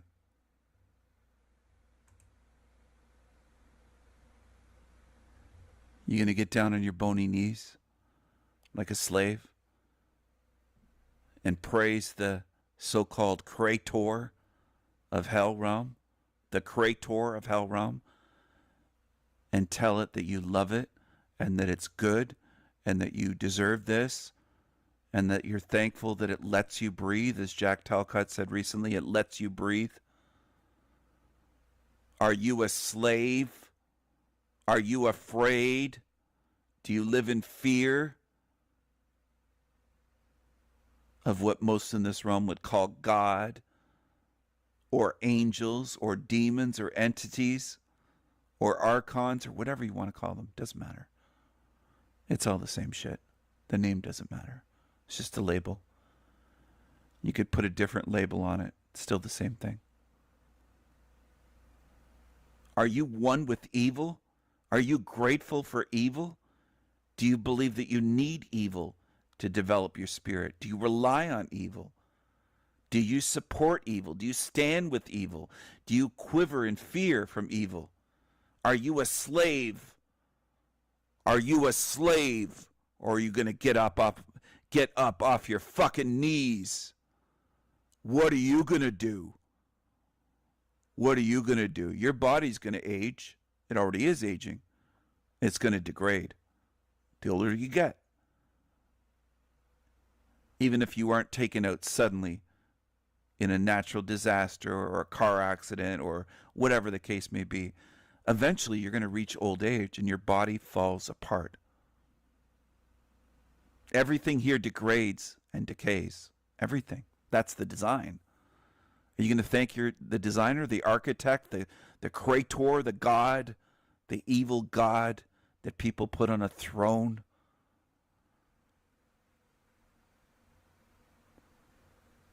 Who has gods, masters, rulers, lords? Only slaves. Only slaves. Are you going to be a slave until the moment your body dies and your spirit pops out? Then you'll still be a slave out of body. You better work on that now.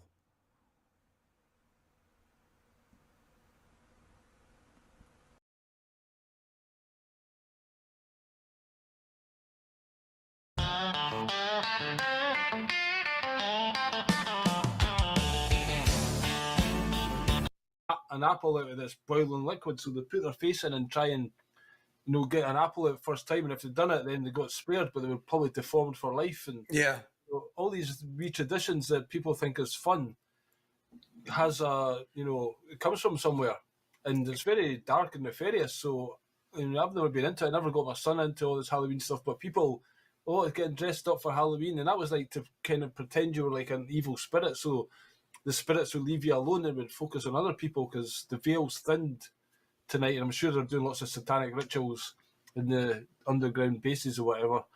But just the whole Halloween thing, what's your thoughts on this and the dark side of it, so to speak? Well, here in the United States, you're absolutely correct. It's over the top. Each year I see more and more decorations, and I realize that people think it's all in fun, but they're putting grave headstones on their property, skeletons. It's dark stuff. And I was never a big fan of Halloween. When I was younger, of course, I used to participate. When you're younger, you just don't know any better. But I really haven't participated in Halloween in a long, long time, because I just think the holiday is, it's a dark holiday disguised as something that is fun. And this is how the dark side operates. They present their agenda or their occultism in a way that it seems, there's nothing wrong with this. It's just a fun day. But before we got online here, I took a look at an overview of October 31st and Satanism. And Billy and I were talking about this before we got started, folks. And it goes on to say that October 31st is recognized by several satanic organizations as a significant date, often referred to as Halloween or All Hallows Eve or the Fall Climax. It is not a celebration of the devil's birthday, Satan being a symbolic figure in most modern satanic traditions, but rather a day emphasizing indulgence, self-expression and engagement with darkness as an aesthetic and philosophical concept. So indulgence, self-expression, and engagement with darkness. I don't know. I mean, that doesn't seem like a good thing to me. Yeah. And apparently it was to do like there could be chaos today. You know, it's a day you could do crazy things, and it's just got a very dark side to it. And obviously, we do hear tales of survivors or whatever from the satanic rituals talk about, you know, this period being a time where they do more rituals. I don't know if there is a thinning of the veils or whatever you want to call it, but it's like the change of the season, isn't it? It's going into winter time now. Yes. It's like the start of winter that, you know, it's darkness, suppose things get more dark, so it's like they're celebrating that. Yeah, less light, more dark, right? Versus the spring and the summer. Yep. Yeah. And there's All Hallows Day, which is All Saints Day, you know, and then yeah, I mean, I'm not an expert on it, but it's just, I just find it creepy how ignorant we are and how we just take things at face value and go along with stuff without questioning what we're participating in. Yeah, that's because people are unknowing and they just go with the flow, and they have these quote traditions, and they don't really spend the time to try to understand what does this stuff really mean. What I've noticed here in the United States, Billy, is we're seeing more and more decorations for Halloween and less decorating for Christmas. Okay. That tells you a little something there. It is becoming a bigger thing for sure. Every year, like, yeah, just to say, I'm walking around the town and there's like, it's got a skeleton's head and it's got a little bit of arms and a couple of knees sticking out. So it looks like there's a skeleton buried in the ground, and there's usually the RIP tombstones and big, huge effigies of different creatures in their front garden and stuff. I'm like, if people not got anything better to spend their money on than, you know, attracting demons and ghouls, or, you know, putting it out there, you know, whether you believe in the spirit world or not. I mean, I do think there's a, you know, there's dark entities, and they must be reveling in all this stuff. It's like people are, you know, indulging them and almost creating it, you know, a place for them to come. It's like inviting them into your house. Like, what do they say about there's the vampire and stuff? You got to be invited in, right? You know, right. People don't understand that where your consciousness goes, where your energy goes, your non-physical energy, and even your physical energy. When you go someplace, what's going to happen is something is going to manifest. So if you're focusing on something a lot, and what the controllers do is they want to direct people's focus and their concentration. That would be their non-physical energy to areas where they want to manifest an outcome.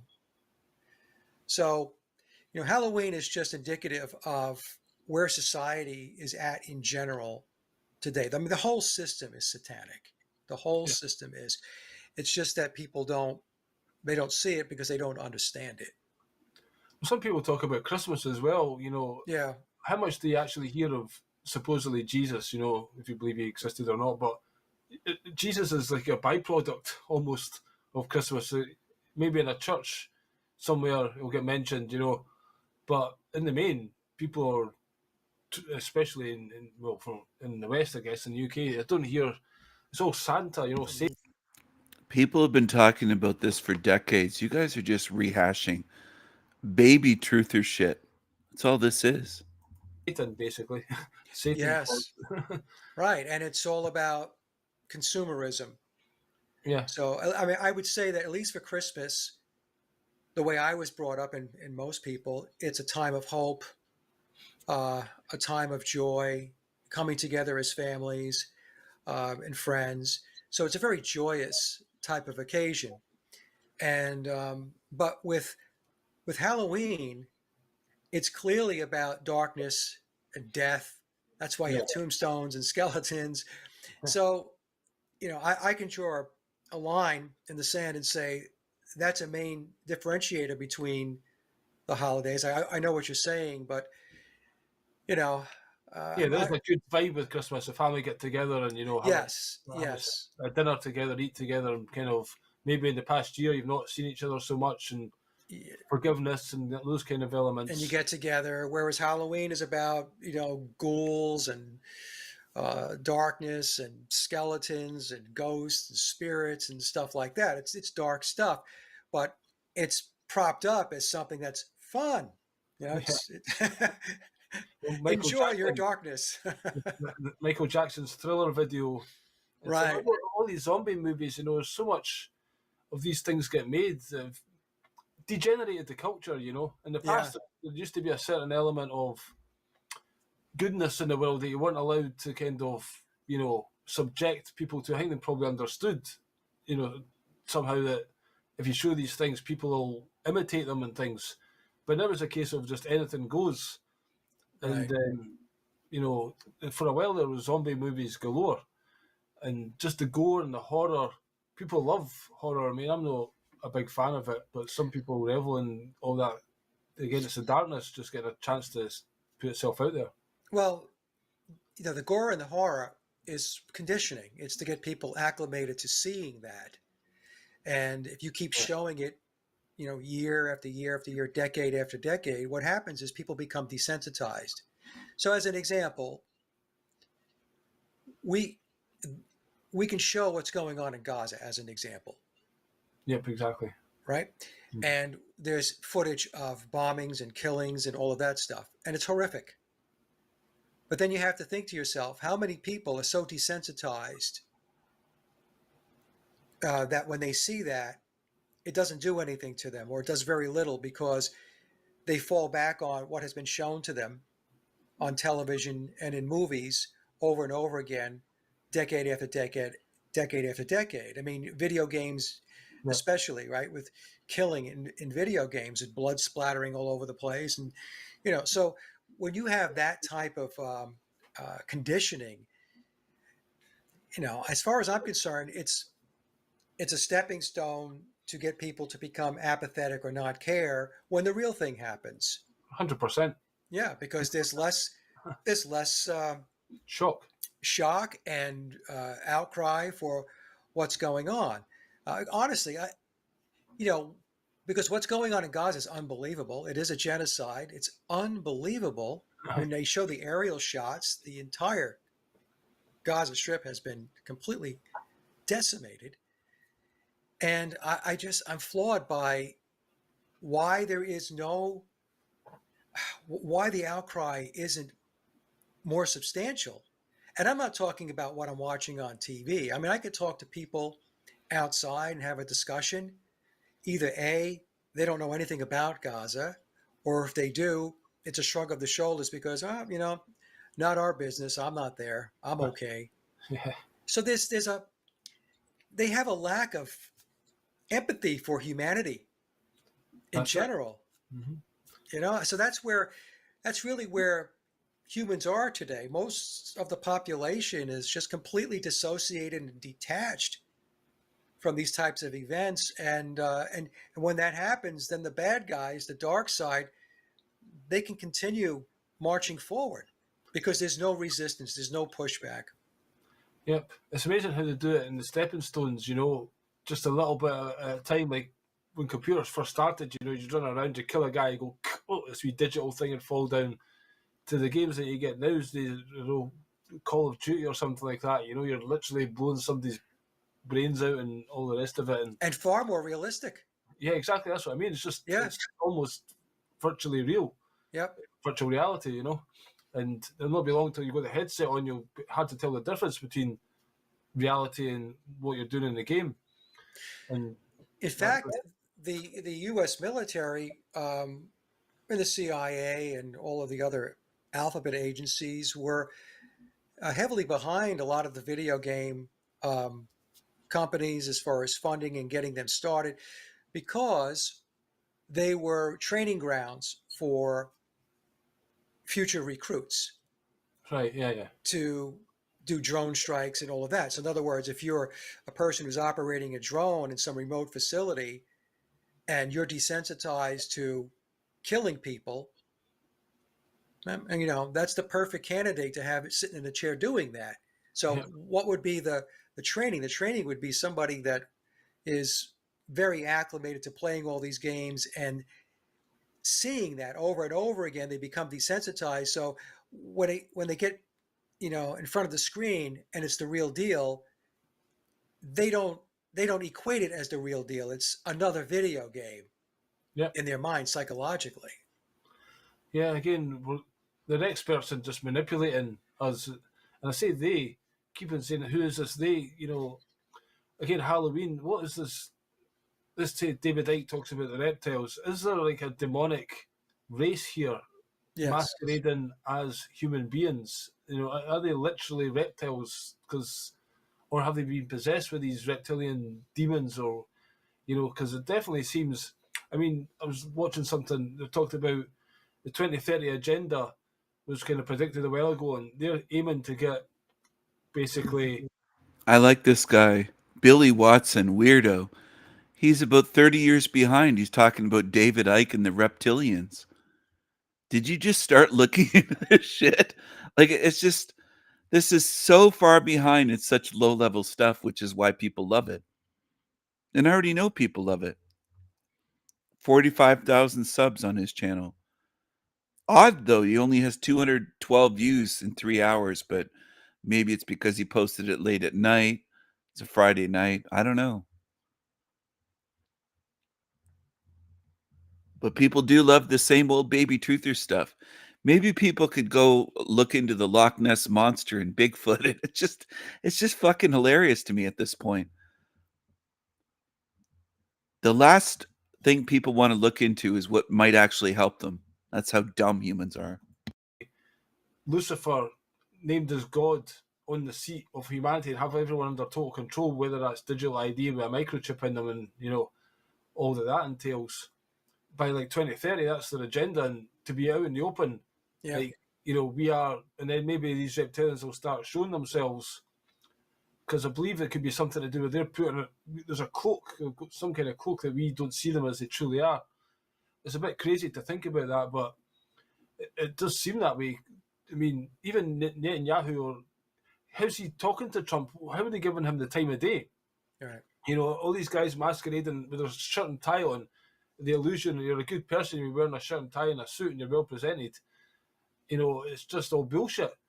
And there's Keir Starmer saying, oh, you will have a digital ID or you'll not get a job. Basically, you're going to starve or you're going to fucking take your programmable currency, which will then lead to programming every aspect of your life. Right. And you will be 100% slave. How they've got the gall to stand there.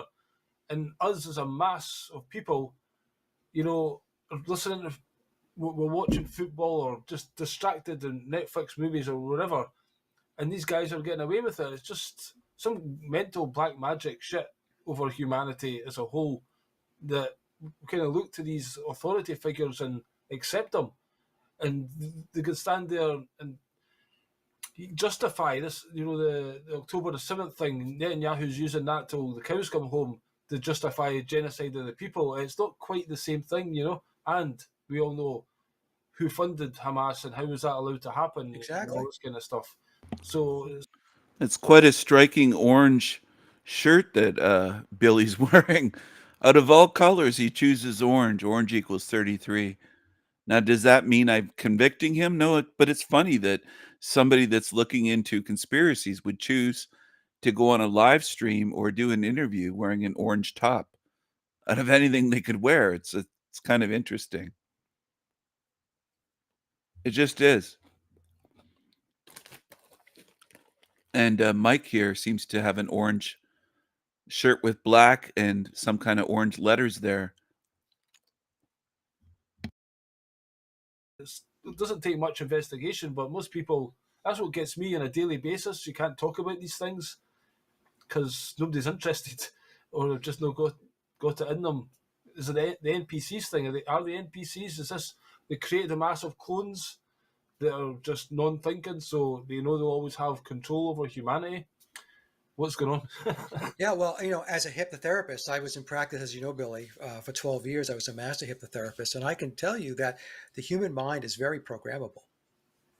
To give everybody an example, I've had people that came in, they smoked for decades, 20, 30, 40 years, and they couldn't quit. They would come in and say, Mike, No matter what I've tried to do to quit, I can't quit. Patches, cold turkey, you name it. And I would have 2 sessions with them within a week. And after the second session, after a week, they stop smoking. And that's because you're able to change the files that are sitting on the hard drive of the mind. Yeah. So by altering those files and updating them and changing them, there's different behavioral patterns. Now, I'm doing this as a hypnotherapist, and I've done this for people for smoking, for drinking, for vaping, public speaking, self-confidence, you name it. I did it all, and I was in practice for 12 years. So if I can do this, Mike Williams, who's got a small practice out of North Carolina, or had, I retired back in 2022, but think about what organizations like Tavistock is doing based upon what they know and what they have been experimenting with for 100 years. So the problem is that most people are checked out, and not only that, but they believe that their thoughts are their own. Yep. And they're not. They don't have an original thought. And so they sit in front of their television sets, and they get, a television set is a hypnosis box. It puts you into an alpha wave frequency, and then repetition is what drives people to change behavior. It was specifically designed to have that frequency. I think in the original TVs didn't have it, and then they took them off and then put them back on sale to specifically be attuned to the human brains. So again, they know what they're doing. Live vision. Yeah. So the point is that people don't think that they can be programmed, which is I find it's comical because, like I said, for 12 years I was working with people to change behavior in a positive way. So if I can change behavior in a positive way, then these people we're talking about, the deep state organizations like Tavistock, the tools and the subject matter expertise that they have is so advanced that their ability to be able to alter people's behaviors and reactions, it's very simple for them because they have multiple catalysts. It's the television, it's the music, it's the books that you read, it's everything, it's everywhere, it's pervasive.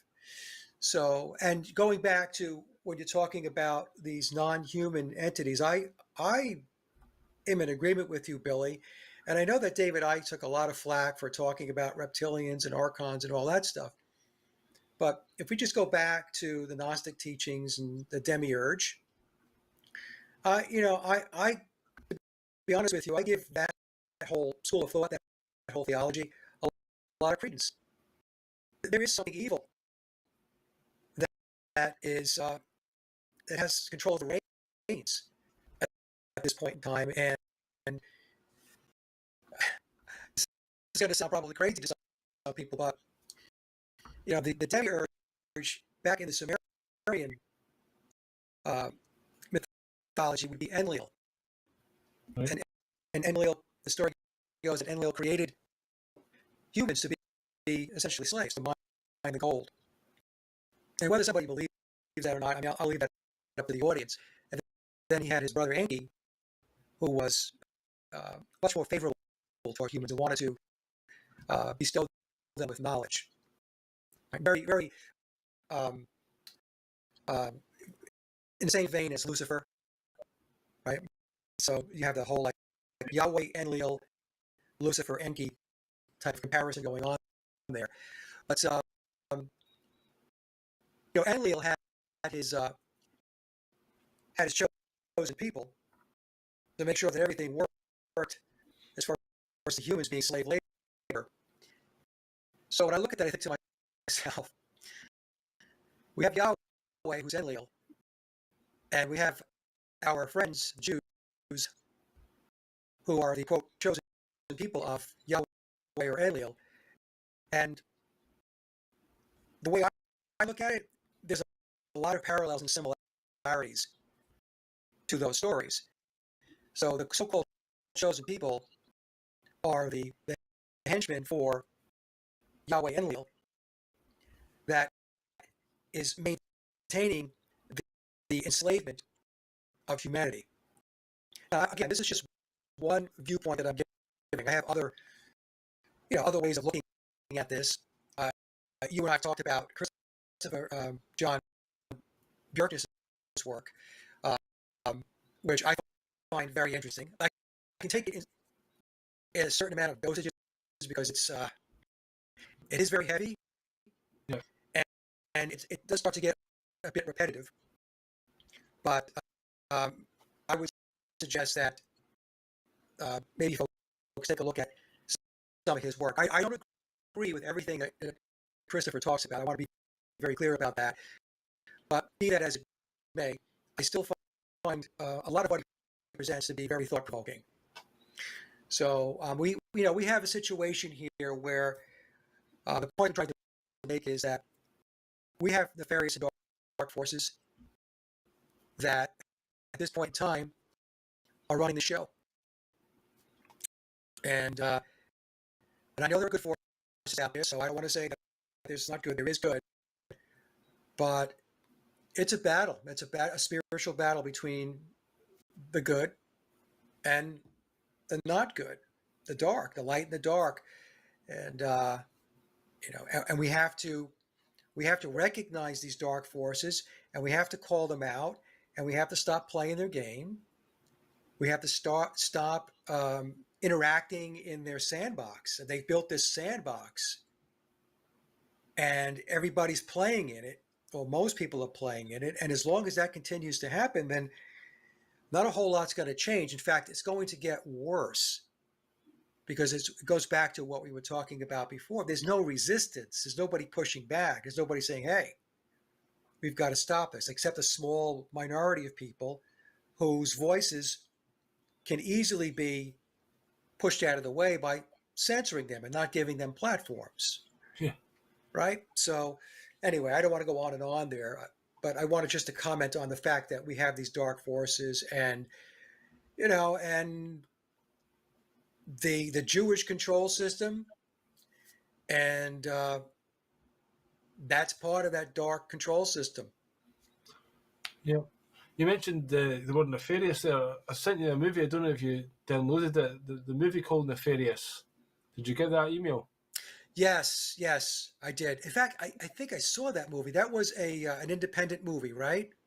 I'm not sure. Just I've seen somebody mention it on a kind of live stream, so I downloaded it and watched it. So I don't know the background of it, but I thought it was quite interesting. Yeah. Because when you sent it, I looked at it and I said, I think I watched that movie a couple of years back.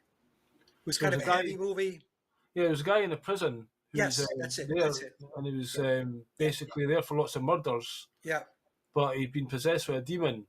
Yeah. And this psychiatrist guy goes in to say, if he's mentally ill, then he can't be getting the death sentence. But if he's okay, then they can give it to him. Yeah. Because it's the law to, kill somebody that's mentally ill. So this demon starts speaking to him and says, look, I'm a demon and I want you to kill me. Because, if we've done with the use of this body, this vessel, I'm going to keep living anyway. Right. So then the guy doesn't believe him. He's a demon and says, I don't believe you. He says, well, if you don't believe me, then invite me into you. So, okay, come on in, possess me. And he didn't do it, but he says a demon has patience, we'll get there eventually. But the demon, when he was talking, made an interesting little statement. He basically says, God created. For the people that are tuned in right now and just listening and not watching, I'm going to read this for you. If your creator is good, why are humans designed to be so easily mind controlled, deceived, programmed? It isn't the only example of this. I could ask you hundreds, if not thousands of questions. If your God is good, or your creator, or the architects of this realm, whatever way you want to put it, you could call it the demiurge, I don't give a shit, Sophia, the archons, God. There's so many different names, and it doesn't matter in the end. From within here, you're not going to be able to tell what it is anyways. You don't know what it looks like. You don't know. But if it's good, then how's this possible? That's what you should focus on instead of the name of it. The name doesn't matter. The behavior is what matters. And the design. So if you were created by something good, why are human beings so vulnerable? Designed to be so programmable, so vulnerable. Now, an honest person would say, good question. I have to think about that. Why is that? But we're in a realm not filled with honest people.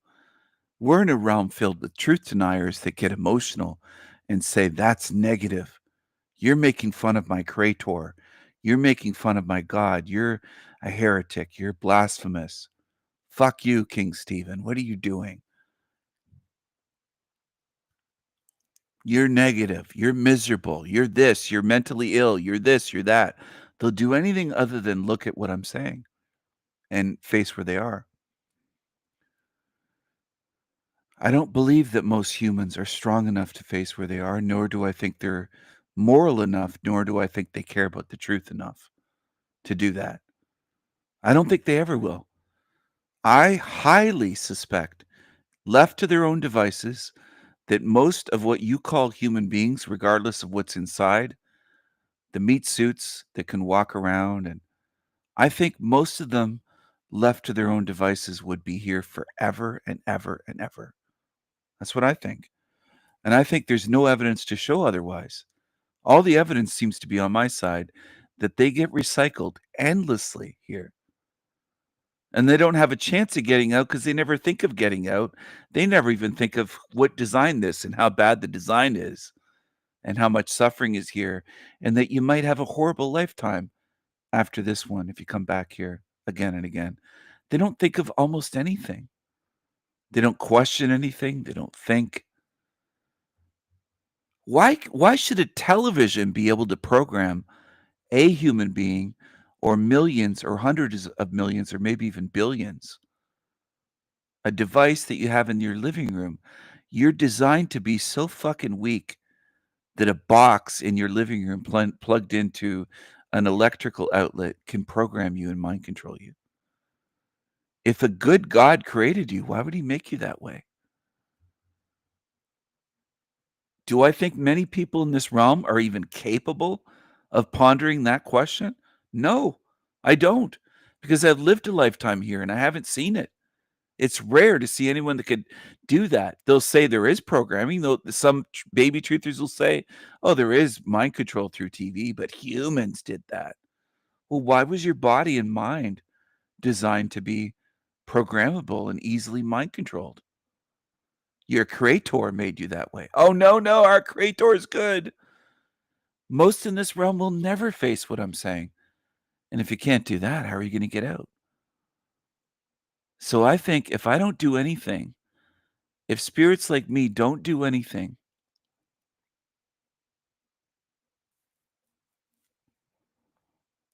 then I think that most people will stay here. And the more you get recycled here, the more you get degraded, and your chances get less and less and less that you'll ever see through it. You get dumber and dumber spiritually until you're just a zombie of this realm.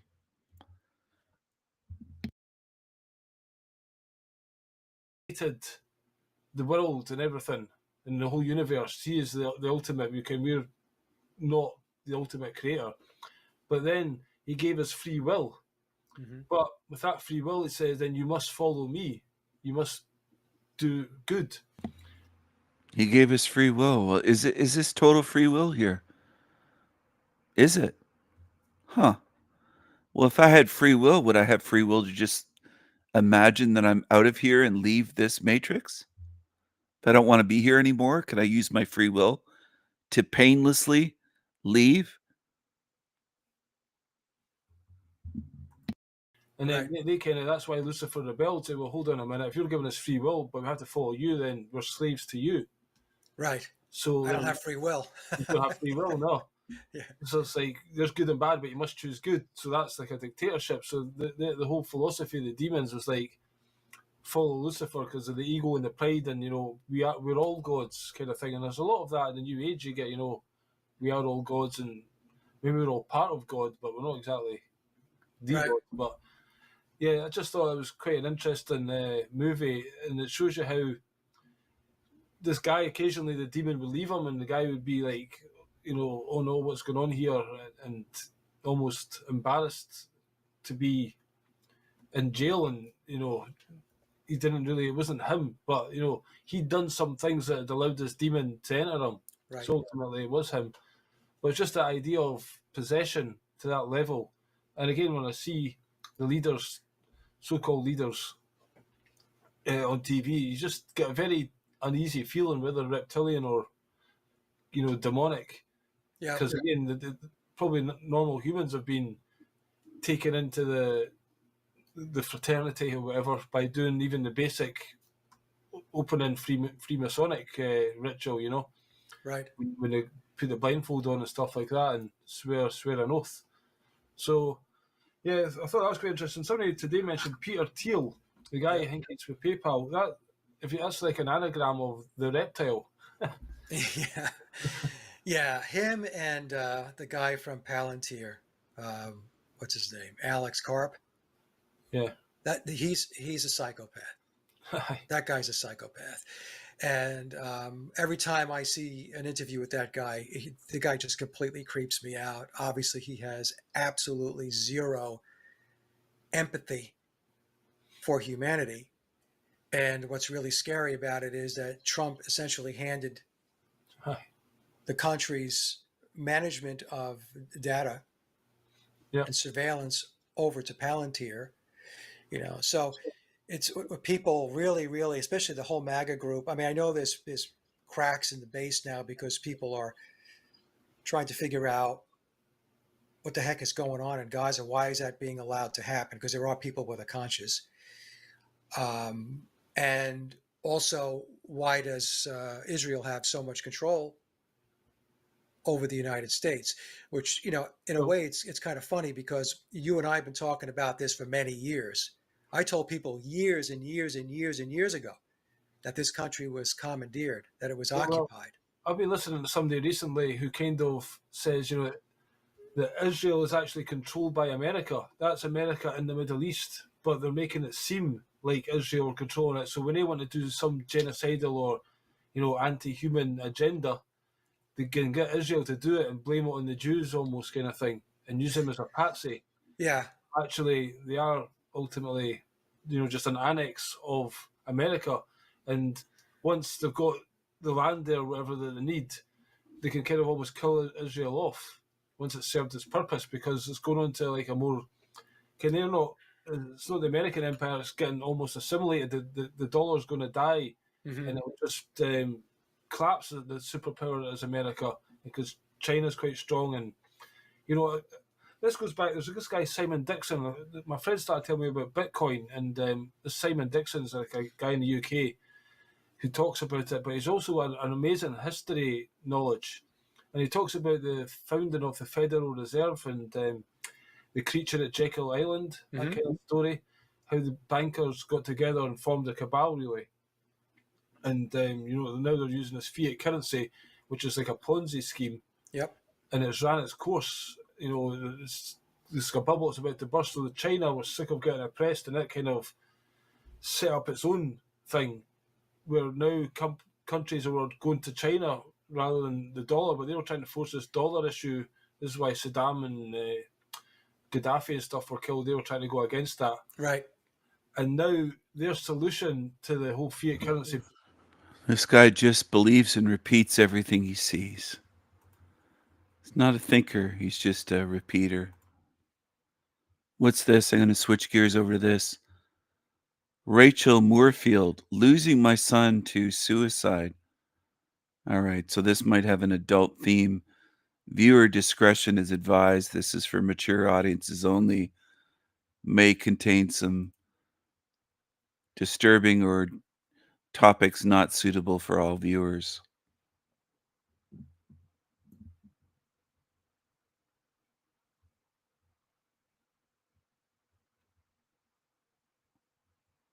Who is Rachel Moorfield?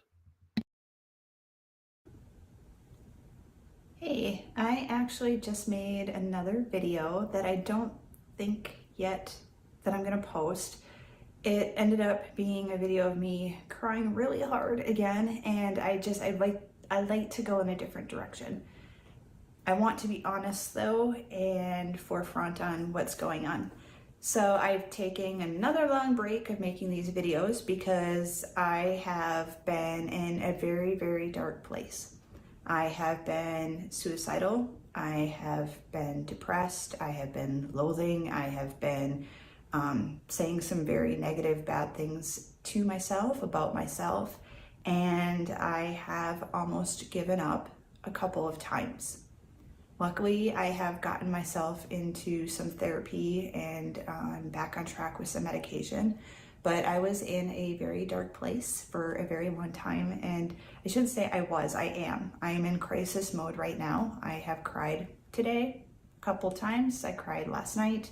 I've been crying a lot, and I've been There are people in terrible situations in this realm, including people who have lost loved ones. How am I supposed to reach them?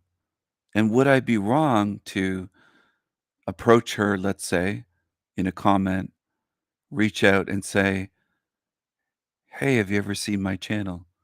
Hey, do you realize this is a hell realm? Because they already feel like they're in a personal hell. They're already depressed and feeling suicidal. Do you get what I'm saying? So I'm in a predicament at times, and a moral dilemma and an ethical dilemma. And I often have to go through this wondering, should I reach out? Should I say anything? Should I tell them? Should I even mention my channel to certain people? Is it just going to push them over the edge? If they did look, and they might not get it, but they might just get depressed and miss the message. I don't want to do that. I don't want to cause harm to people. I don't want to help demons. That's another thing. People will say, "Oh, Stephen, I heard that you pushed several people to self-exit." That's lies. Name them. Show the proof. Show the obituaries, name them, and show proof that I was responsible. There's a lot of nasty demonic rumors going around by demons that are nasty creatures. I've always tried to help people in this realm. Whether you believe me or not is on you. I know I'm going to leave this body and this realm with a free conscience, because I know what I've tried. Not a free conscience, a free conscience. A lot of humans I noticed on YouTube use the wrong term for that. And just, there are times that everything gets annoying and frustrating in this place.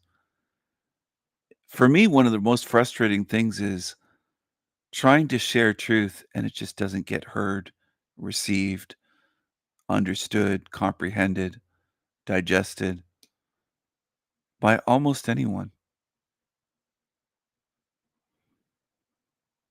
And another thing is, I don't know what to do certain times.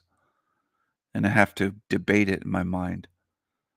Should I tell certain people?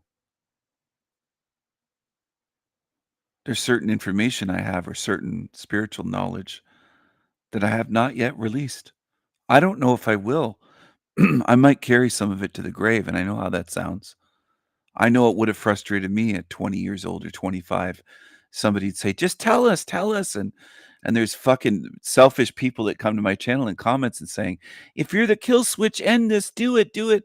They just like, they have no care for me, and my loved ones. They have no care for the truth. They're just purely selfish beings that feel entitled to tell me what to do. Some of you even feel entitled to tell me to end my life, as though I should just listen to you. I've seen what humans are in this place. And as much as I don't want to cause suffering or add further suffering to people, I know that most people in this realm might not be full-on sadists, but they don't care whatsoever. If I were suffering every day, I probably wouldn't even mention it here in public, on a public video on YouTube, because I'd be harassed it would be used against me somehow. It would be seen as some weak spot that you could exploit. I know what humans are at this point based on how you behave, how you have treated me, how you treat others, how I observe you treat others, treat each other, how you treat children, how you treat sick people in hospitals, hospices, nursing homes, how the staff tend to be in those places, at least the places I've gone to visit people. I pay attention. And unlike most humans, I remember days later, weeks, months, years, a decade plus later, how things were. I'm not like you. I don't just forget day to day what I said, what I saw.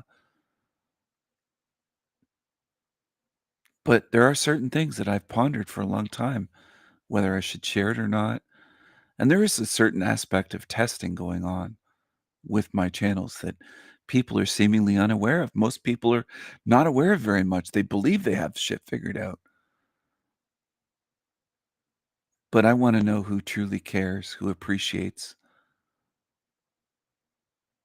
who's deserving, and who isn't. I know other channels really don't do that. They don't do a lot of filtering. And if they did as much filtering, they'd be banning people and doing certain things that I do all the time. I have a ban list. It must be over 400 now. Maybe it's closer to 500. I wouldn't care if it was 5 million. I want quality only, not quantity. I don't care if I could have more people in my chat room or more tuned in every live stream. If I have to ban another 500, I'll do it. Agitated and angry and moody and just really feeling hopeless with the world. I have my own set of problems that we are dealing with, whether it be financial or just daily life stress of school, work, bills.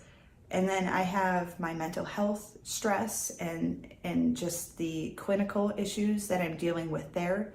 And then I have my debilitating grief, which has pretty much dominated all aspects of who I am as a person. I honestly don't think that I really know who I am anymore. And every time I try to sit down and figure that out, it's like a panic just comes over me and I just start crying again.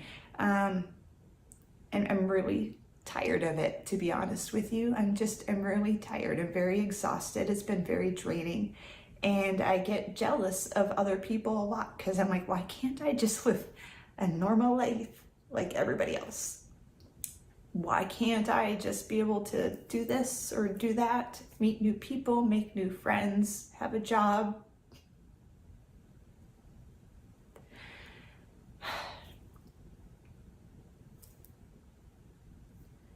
And I have found through these years of losing Isaiah, I kept trying to make sense of things or trying to fix things or trying to just,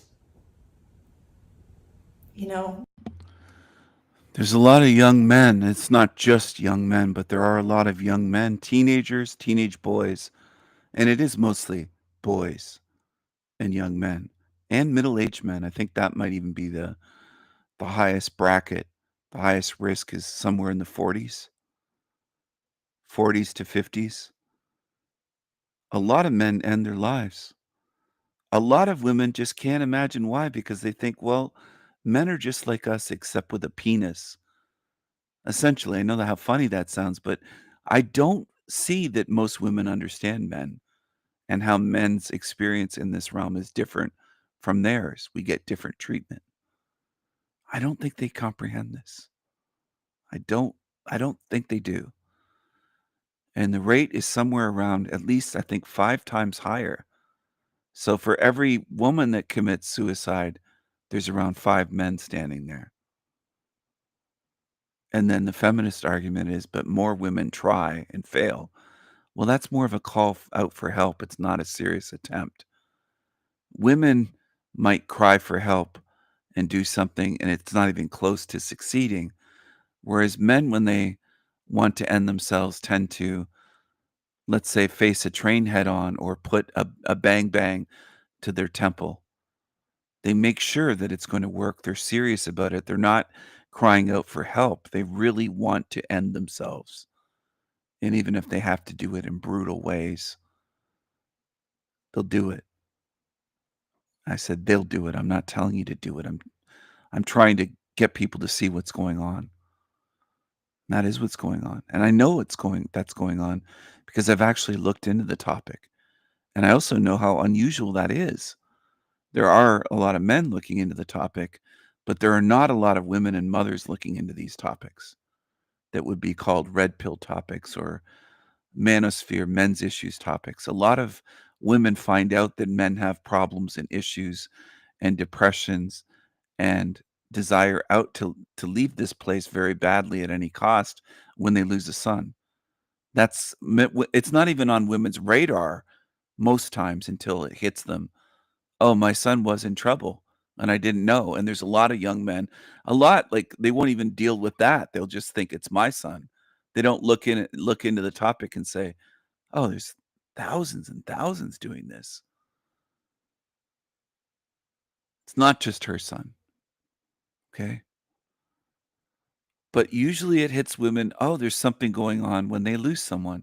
Just like I've seen at funerals where women that didn't appreciate their husband were all of a sudden crying, saying he's gone. And basically you could see on their face how they realize now I don't have a chance to actually treat them right. They're gone now. Now I love them and I'm saying I love them and miss them and I wish they weren't gone. They show all of that after the husband's dead and in a casket. It's too late. Okay, it's too late. I'm not saying this to be mean to this woman, this mother, but a lot of women, it hits them when, oh my goodness, or fuck, what's going on? Like they have no idea. They don't have any clue in the world what men go through and what men's issues are and men's struggles. And they don't even care. I'm not saying she doesn't care. I'm saying most women don't care to even look, including ones with sons. But women with sons are usually the only ones that even have a chance of caring for men. Most women don't care unless they have a son. They're a mother with a son. Even women with brothers that are kind and protective and over them, a lot of women do not care. I'm attacked every day, Footprints, and I keep doing this. And I get attacked, false rumors, false accusations, hideous, sick, nasty things that are lies, spread, smear campaigns, all of it. All of it. I don't know if she was a single mom. I haven't played much of it yet, but it seems like she probably was. I wonder if her son even had a father, even if he knew his father. I don't know. I just stumbled upon this. YouTube recommended it. But I've noticed a lot of women don't care about men as in general, as a sex, or as people would say these days, as a gender. Almost no one says as a sex anymore.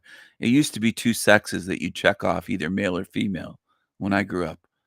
Now people call it genders. But a lot of times women don't, unless they have a son, and especially if their son suffers or something bad, if he's bullied or if he gets in a bad accident, then they start realizing, oh, men are human too. Honestly, I think women are so detached from reality for the most part in the West. They're so wrapped up in themselves and their clothes and their makeup and the materialism and buying a house and doing this and decorating their house, and it has to be this way, and it's all focused on surface level shit. That's what I notice. Wrap it up in some sort of bow and have it be a presentable thing that I can say, here, this is what I have, this is what it is, this is what I'm dealing with, this is help me. And it's been the people that you turn to can only offer you so much help. I want to add something before I forget. I didn't mean to pause so quickly. I just thought of it now. If it happened where I ended up dying mysteriously or suddenly, it won't be due to suicide. I'm not suicidal.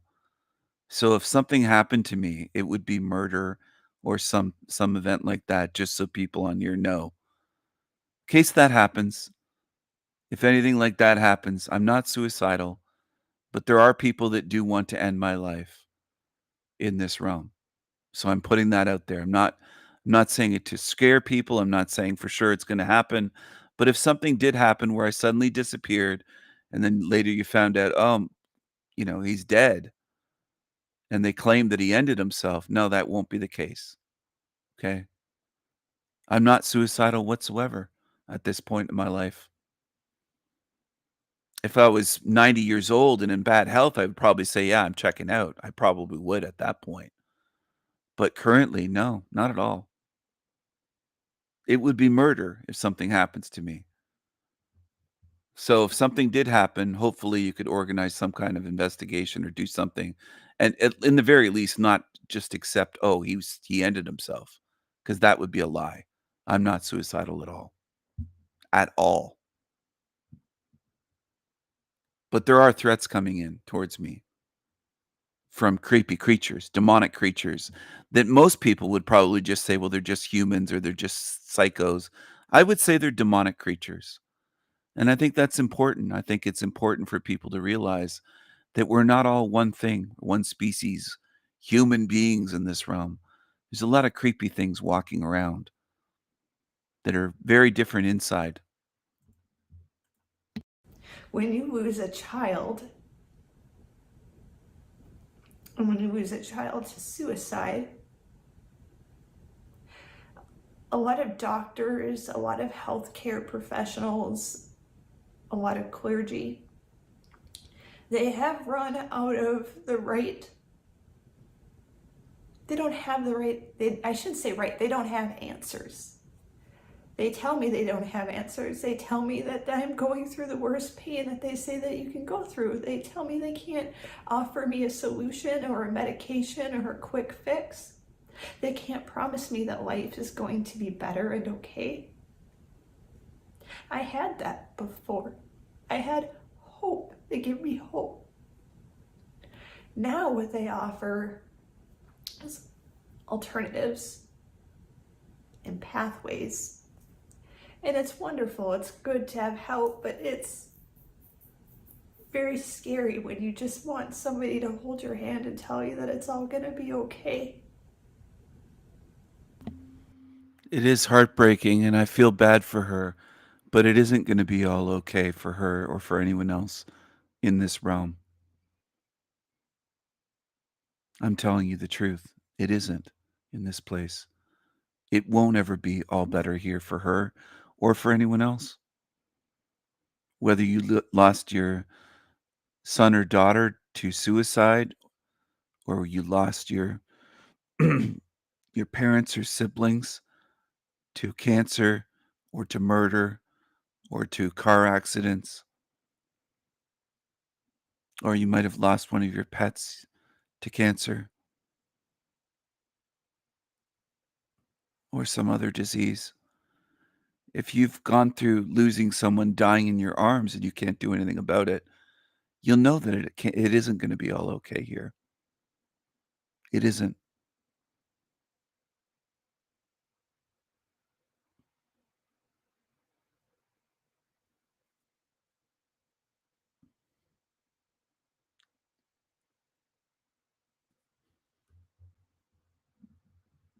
If this was a good realm, people wouldn't have to deal with the grief, loss, pain that she's going through. It wouldn't even be possible. That's what I'm trying to convey to people.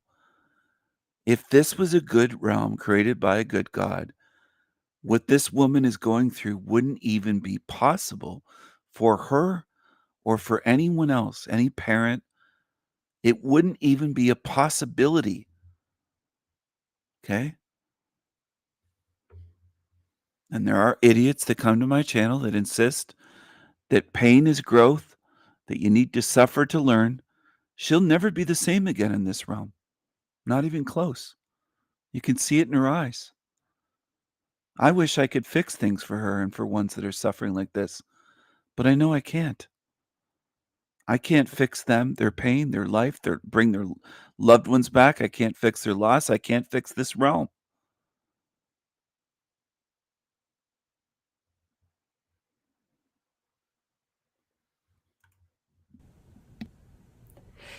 and it's just not. I still search the skies for him. I still search not be okay. When you just want somebody to hold your hand and tell you that it's all gonna be okay. And it's just not. I still search the skies for him.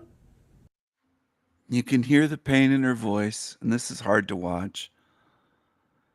And I don't want to get emotional. I'm trying to stay, I won't say detached, but I don't want to get too emotional and be supply for narcs and demons that watch my channel. They'd love it. That's what they do. Some people just, they don't understand how sick this place is.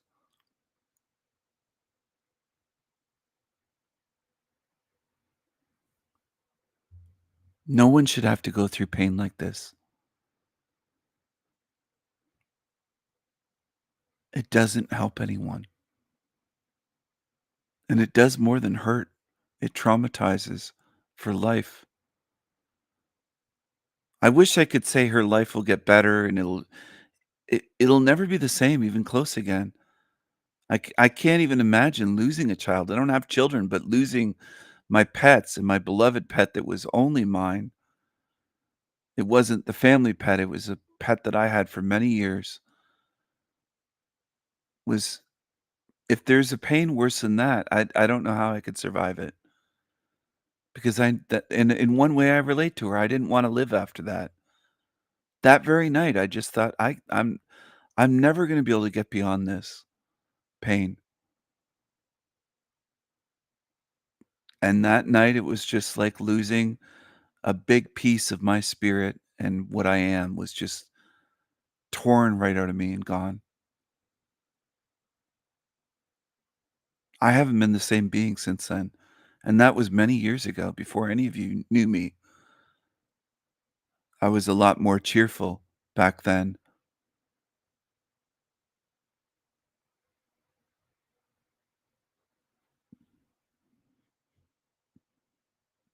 And for months, I didn't even want to live. I didn't even want to turn the lights on, eat, do anything. I just didn't want, I was just grief-stricken and depressed and hated this realm, but it wasn't focused on hatred. It was just so much grief and sadness.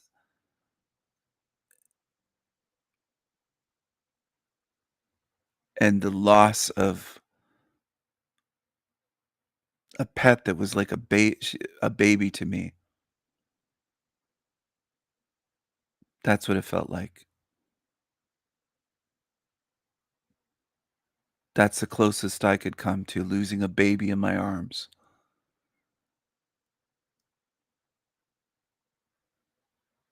And that was the most devastating thing that I've ever gone through in this place. And I've lost my grandparents, my parents.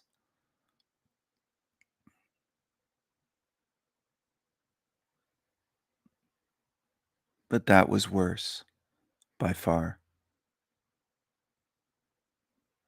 That doesn't mean that I didn't love my other loved ones that are human. But losing my pet was just like, if to me, it was like losing a baby, because I had her since she was a little puppy.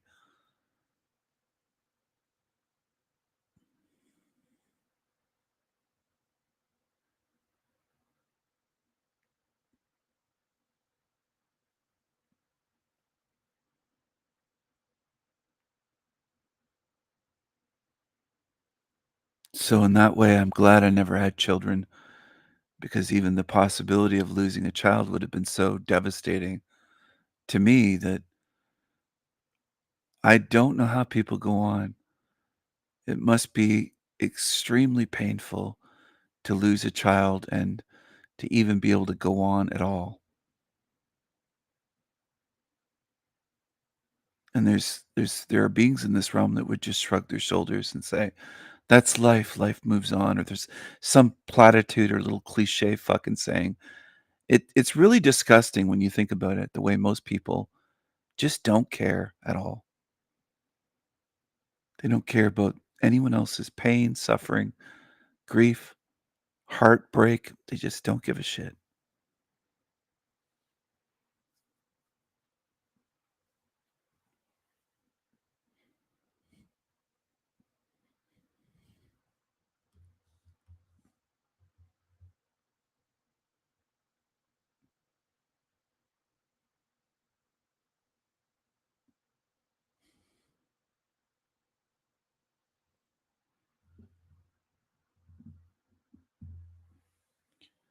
I still have my girlfriend, and we're very close, and we do love each other.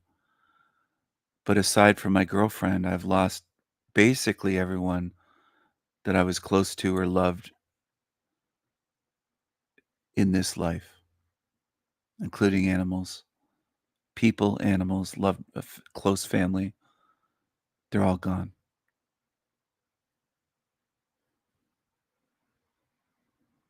I've never lost a child, or I don't know how old her son was when he ended his life. I've never gone through that, but I can imagine that would be the most horrific, painful pain, just horrible pain. And it shouldn't even be a possibility. And I realize that humans look at what I say as, oh, that's so strange. He's saying it shouldn't even exist or be possible. Can you ask yourselves questions like, why does it exist? Why is there something in this realm that could hurt someone and devastate them and traumatize them so much?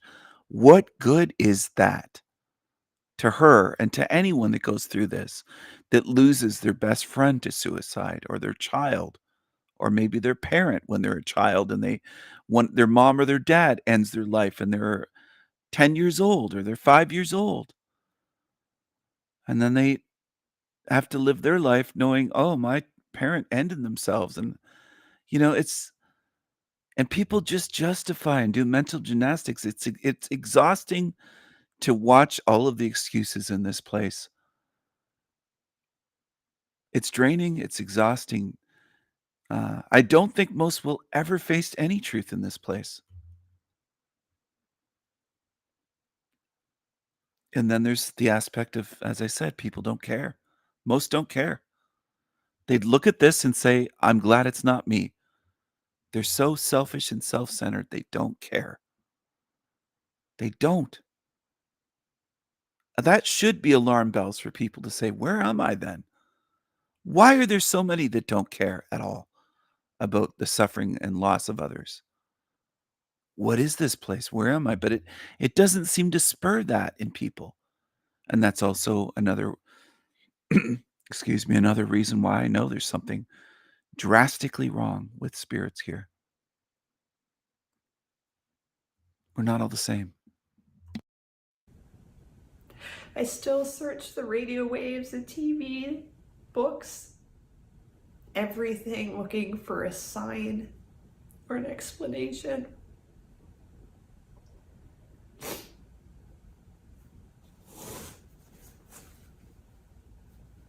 I feel like I hear the most now is you can't. You can't feel this, you can't do that, you can't allow. And it's like, how strong do I have to be, right? What else am I not supposed to allow? If I could just control these things, if Isaiah could have controlled these things, then we wouldn't be here in this mess.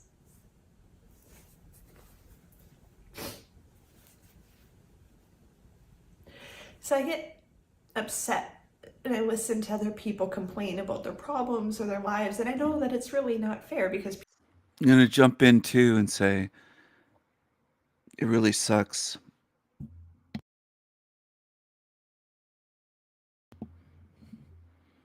It really sucks that people don't have anywhere to turn. Not just to a friend or a friendly ear to listen to them or a shoulder to cry on. It just seems like so many people have no one, and then they have only to go to religion, to go to a pastor, a priest, or some creature that's just going to give them shit, like just useless shit, like, oh, there's nothing we can do. I wish I could make it all better. I can't. And just like they really don't help them. I have to wonder, what do people get out of religion? No matter what your religion is, what do you actually, where's the benefit? I don't mean that in a selfish way. Just what are you getting out of it? Is there any, you're going somewhere and I don't know how to really explain what I'd like to convey. It just seems useless at best, if not leading you, setting you up for more lifetime, setting you up for more pain, more suffering. And that is heartbreaking. I mean, people are going somewhere to an organization, and without realizing it, they're getting more programming and more harm and increasing their chances of getting deceived again. When they're going there for help because they're grief-stricken and they need some kind of bereavement therapy, and they're just getting more programming. If you don't see how sadistic and evil that is, it breaks my heart. But I don't know how to fix it. And I don't know anyone, not just in my lifetime. I've researched absolute geniuses in my life for years. I studied them. No one seems to know of a way to fix this, and I've drawn the conclusion that it can't be fixed. It's designed this way. No one's fixed it. No one has a way to fix it. It's designed to fucking break us. It's designed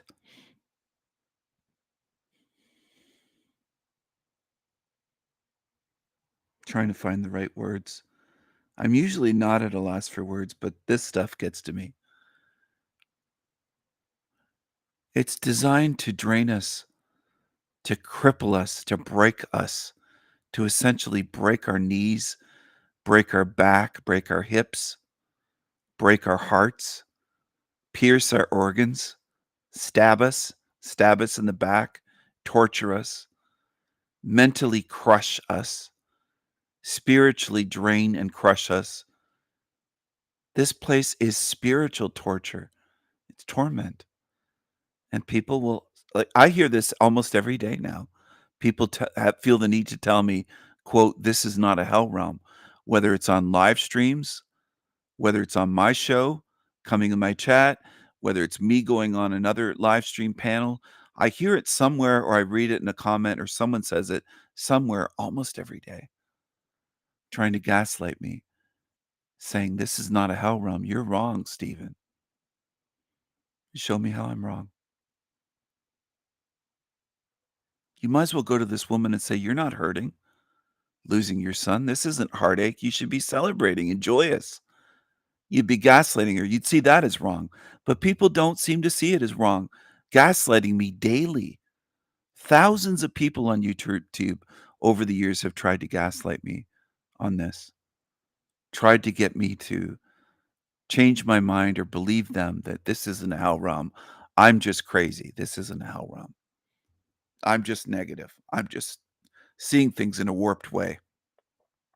As Jack Talcott said, I just have some screws loose. This isn't a hell realm. Right? Would you go gaslight her and tell her you're not suffering, you're not in pain? Would you gaslight her every day?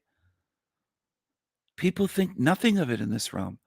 To gaslight, to all the things they do, show me what this place is. People have worse situations than me, and they have problems that could far, be much worse than, but it's my pain and it's my grief. And to me, Isaiah was like the most amazing, special thing in my world. He literally changed everything about me and who I am as a person. He wanted me to be a mom again. He made me want to be a better person. And I still have that. But it just feels like tainted with a level of hopelessness that I just can't explain, that I wish was not there, but I can't seem to get to go away. And now the world has just been so damn angry. And I mean, who needs another woman crying into the camera, right? Man, woman, whatever. I'm not trying to be...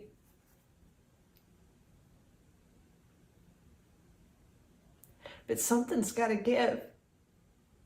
I'm tired of seeing the level of hopelessness out of the world that I feel deep inside of myself, and it didn't used to be this way. I still strongly believe that everybody matters. Isaiah? I'm going to jump in and comment on what she's saying. There are people. Yes, Jack said I need more suffering. More suffering. I have it too good. I've got it too easy.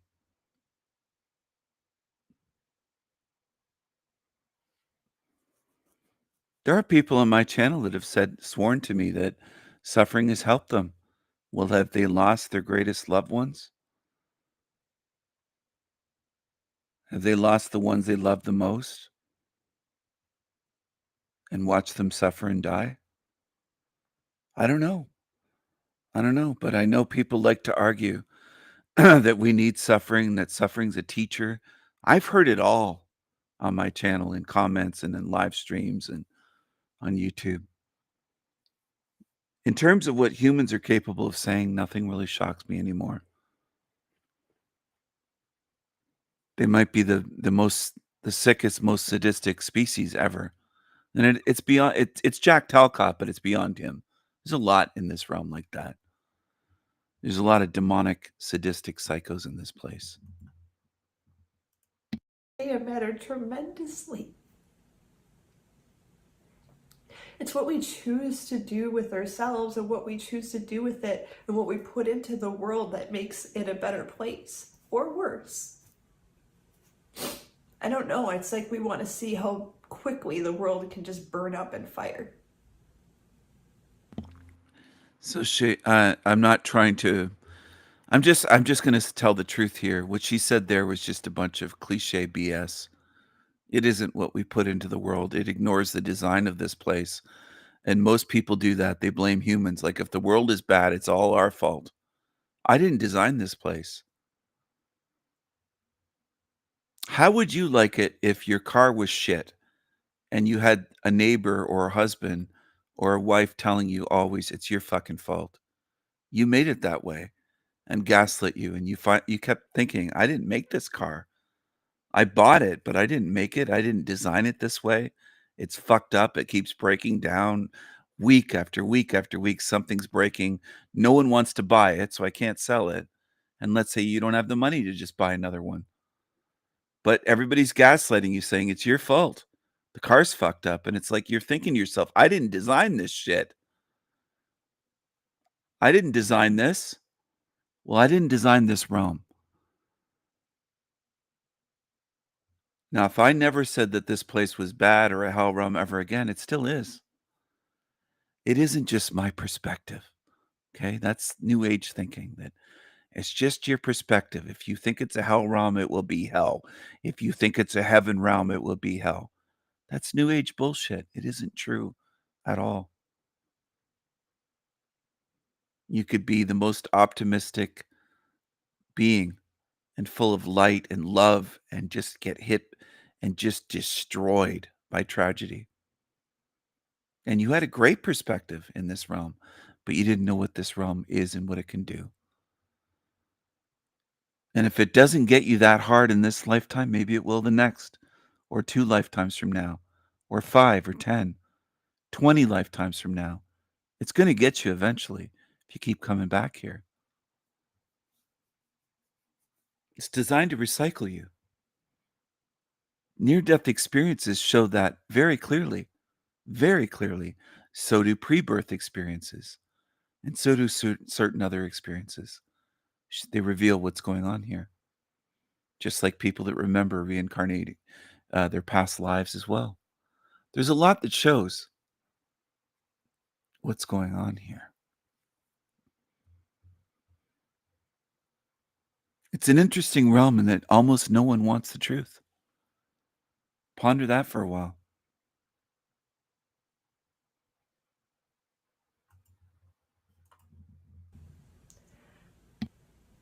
What happened? I don't get it. What happened is you experienced your world being shattered by the loss of someone you loved and cared about. And now you're starting to see this place differently where you live.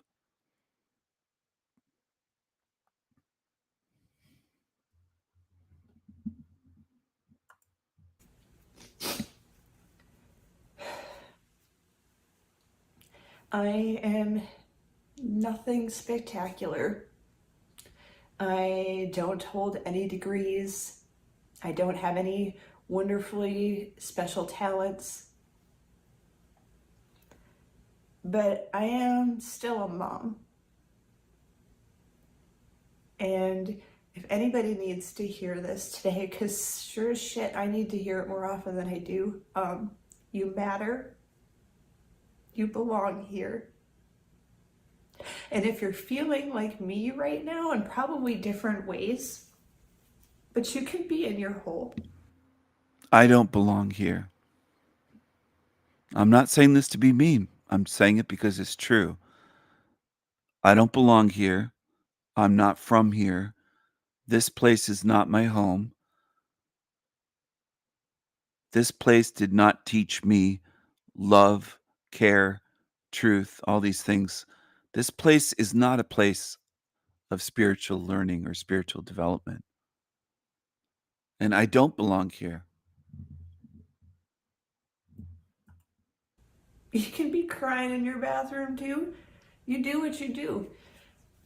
But if you are like me and you're just feeling like really bad about yourself or the world right now, just know that you belong here. Whatever you've done is already in the past. If it happened 1 minute ago, it's already behind you. And that there's a lot of beautiful, good things that you can do for the world right now to make it better.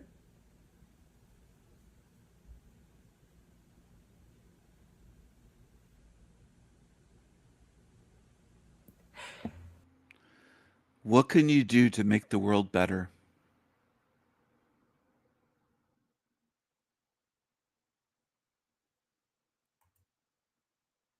What can you actually do? Any of you? Anyone listening to this? To make the world itself, not to improve the life of someone. I mean, the world itself. How can you make the world better? Beautiful, good things that you can do for the world right now to make it better. She's saying for the world. What do you mean? For Earth itself? That's a monster that devours all of us.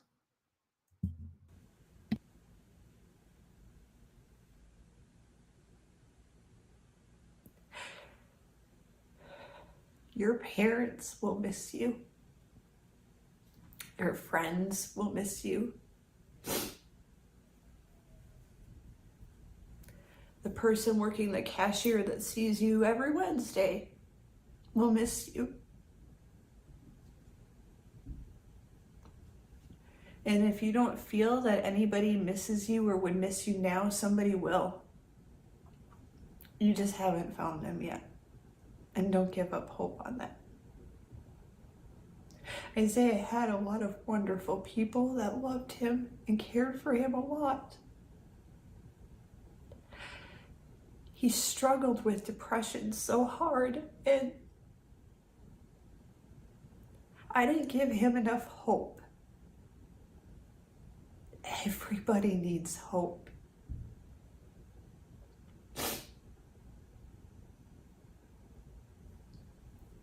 So, although it may seem dark and dim and a little gloomy out there,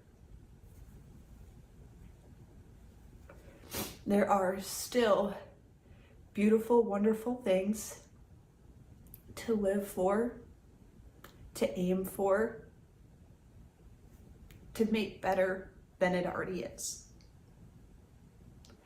I know how easy it is to say that you don't matter and that the world would be better off without you, and that you think you can do these things, Rachel, but you can't. I know it's an emo thing, but I talk myself down a lot.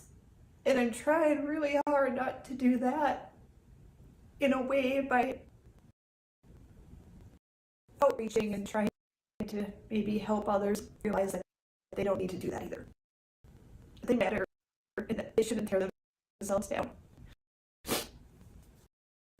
I can't wait.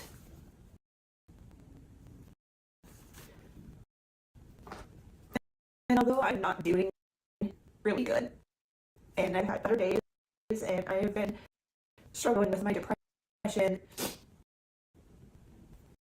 in a scary, scary way, I'm still holding on for better days ahead. I feel like if I can do it, you can do it too. All right, I just needed a little bit of hope, and I'm hoping that this is going to help lift me, because I need, oh, I feel so gross. I need to, I need hope. I think we all need a little bit of hope. All right.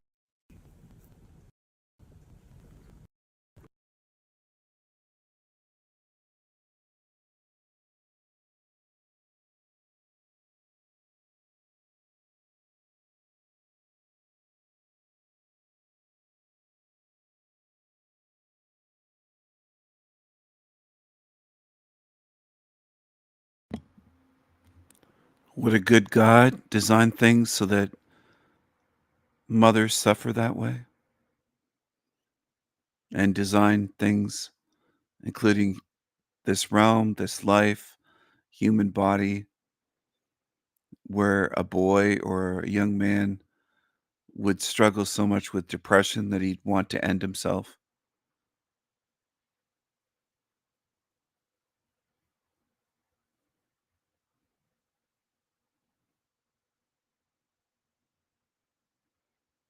I hope I'm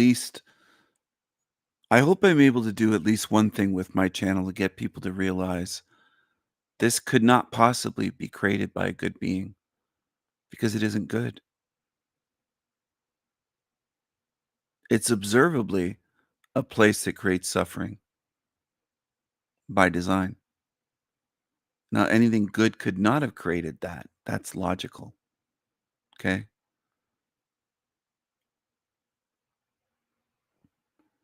A good, caring being would not create a place filled with evil, suffering, pain, evil in charge, evil in power. All the shit of this place that could run through your mind. How could that be created by something good? Obviously, it couldn't. It couldn't be. It couldn't be.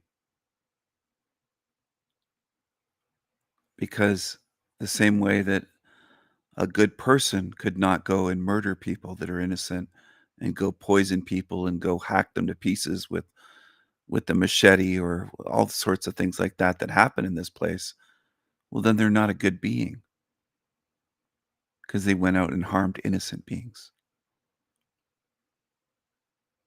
That disqualifies them from being good. So whatever created this cannot be good, because the creation we're in is not fucking good. It's the furthest thing from good. I know people want to believe they're hopeful and, oh, I'm so positive if I see it as good. No, you're not. You're just dishonest, lying to yourself, in denial, delusional. But you're not good for seeing it as a good place.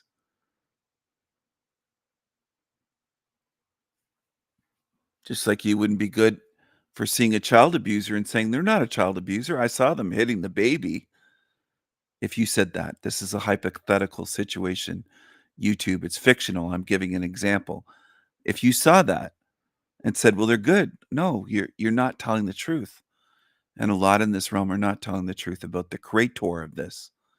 They're worshiping something that created, potentially, I don't know this yet because I haven't explored everywhere outside of this matrix, but this might possibly be the worst place in existence for all that you know and for all that I know at this point while we're still in it. This might be the worst fucking place ever to be created, to exist anywhere in all of existence, in all of eternity. Okay? This is a real possibility. And people in this realm keep insisting that this is a good place because demons want to gaslight the fuck out of you and me. And they try it with me every day. Every day they're trying that.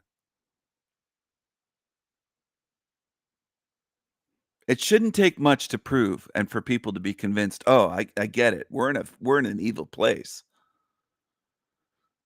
And if you catch on to that, the next step is, oh, it's evil. Then it can't be created by good. It wouldn't be good if it created this evil creation. It's simple. It's not difficult. It shouldn't require years, decades, a lifetime. You shouldn't have to be 100 years old going, I don't know if this place is good. You got to do better than that, than these old vets that are crying, saying that their sacrifice was not worth it and that the world's fucked up or their country's fucked up and that their buddies sacrificed their lives for this shit. Your buddies didn't know what they were fighting and dying for in reality. They were told a story, propagandized. I'm not taking away the fact they were brave, by the way. They were misled, lied to, deceived.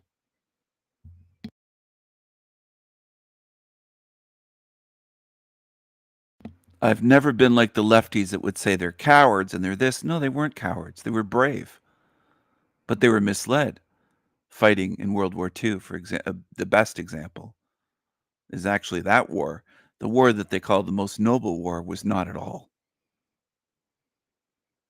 That war, you can trace what happened back. You can trace that to where we are at today with all the degeneracy, the rainbow mafia taking over, and all the shit you see. These men that are 100 years old don't realize they fought for what you see today. And it hurts them. They don't want to face that. They're dying. But the thing is, they fought for what you see today, for the society. And they'd say, we didn't fight for this. Yeah, you did. You didn't know it. You didn't know it in 1940, but you absolutely did. You fought the wrong side. Okay? And that's how this place works, not just with world wars. It works that way with all sorts of deceptions, psyops, lies, programming. It works that way to divide families, to divide wives from husbands, daughters from fathers. It works that way. That's how this realm works. Now, once you realize that, it does become a lot easier to get through this life in that respect. If you realize, oh, okay, this is a place of deceptions. It's a hall of mirrors. This is a place that it's like the gas tank is fueled by lies. You go to the gas pump, I'm sure most of you have done this, if not all of you, and you start filling up your gas tank with gasoline or with petrol, as they call it in the UK. Now, what if instead of liquid coming out, it was lies filling up the tank? That's what fuels this realm. Lies, conspiracies, psyops, deceptions. They rule by deceptions. And that's how they start wars, by deceiving. They deceive their own soldiers. It's not difficult. Humans are designed to be fooled. I made this meme tonight while I was live streaming. If your creator is good, why are humans designed to be so easily mind controlled, deceived, programmed? Valid question. If your creator's good and if your creator's perfect, then why are humans so flawed? The design of humans. So flawed, so vulnerable, so easy for evil to exploit, to find a way in, to program you, to mind control you, brainwash you. If it was a good God, that should be impossible. But it isn't impossible. It's widespread. Most in this realm are mind controlled beyond what they'll ever understand. Anyway,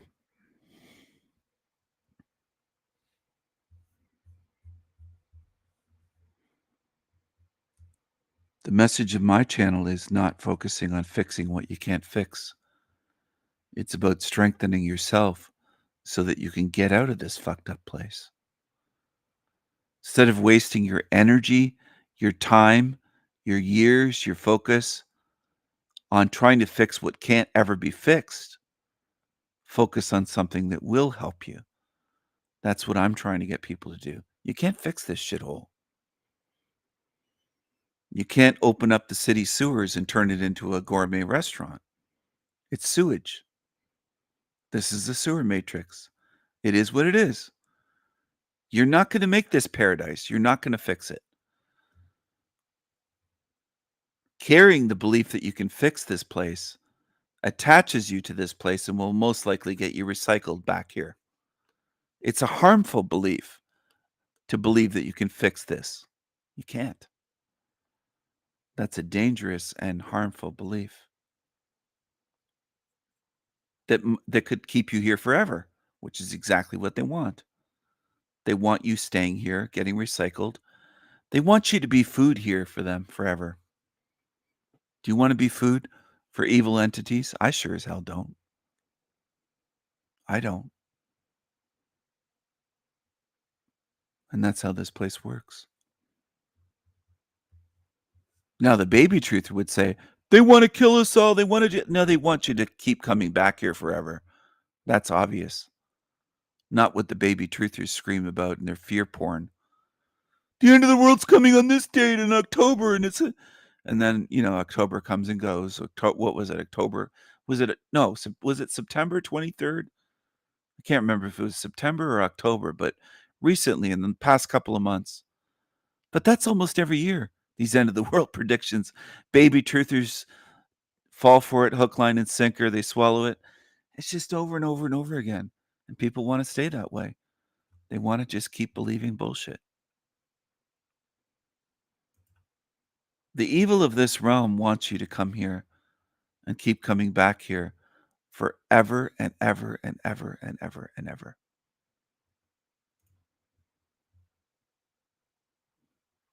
Like a huge cattle farm. And they don't just raise cattle, they eat their own cattle once in a while. They're feeding off of it. They don't want to destroy you. You're their food supply.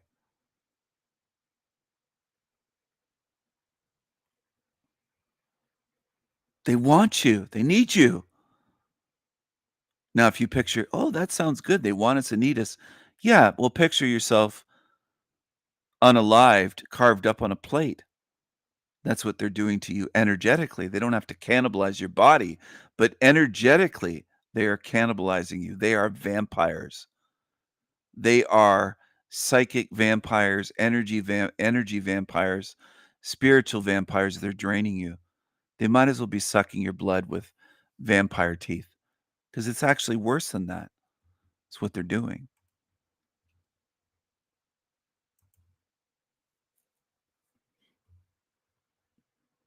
I wish I could help people. I wish all sorts of things, but I know this place just can't be fixed. No one's ever been able to do it. So what kind of ego would someone have to say, well, I'm going to do it? I mentioned Jack Talcott earlier, and war. Military spending in the USA is close to $1 trillion a year. One country out of the realm. What about all the rest? There's a lot of money going into militaries, into equipment, paying soldiers, technology, weapons, fighter jets, aircraft carriers. I'm laughing because, man, I wouldn't be surprised if some of these aircraft carriers are hundreds and hundreds of billions of dollars.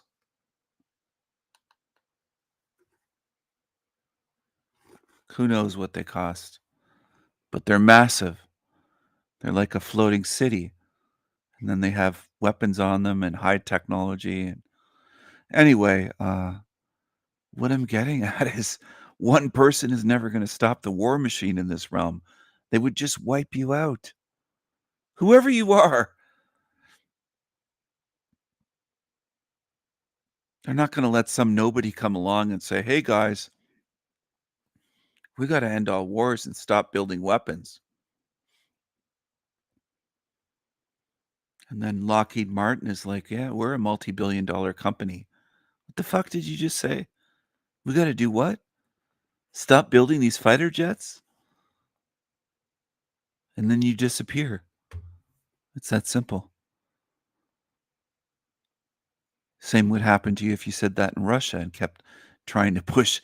They're not, and in China, they're not going to let you do that in this evil realm.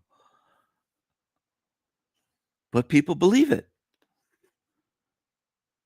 People believe everything that's untrue and just laughable.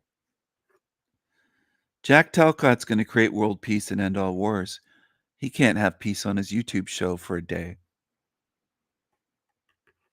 He can't maintain peace on a YouTube channel for a day. The fuck are people talking about? They'll believe anything.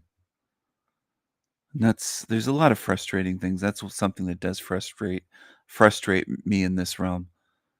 The gullibility of people who just believe anything.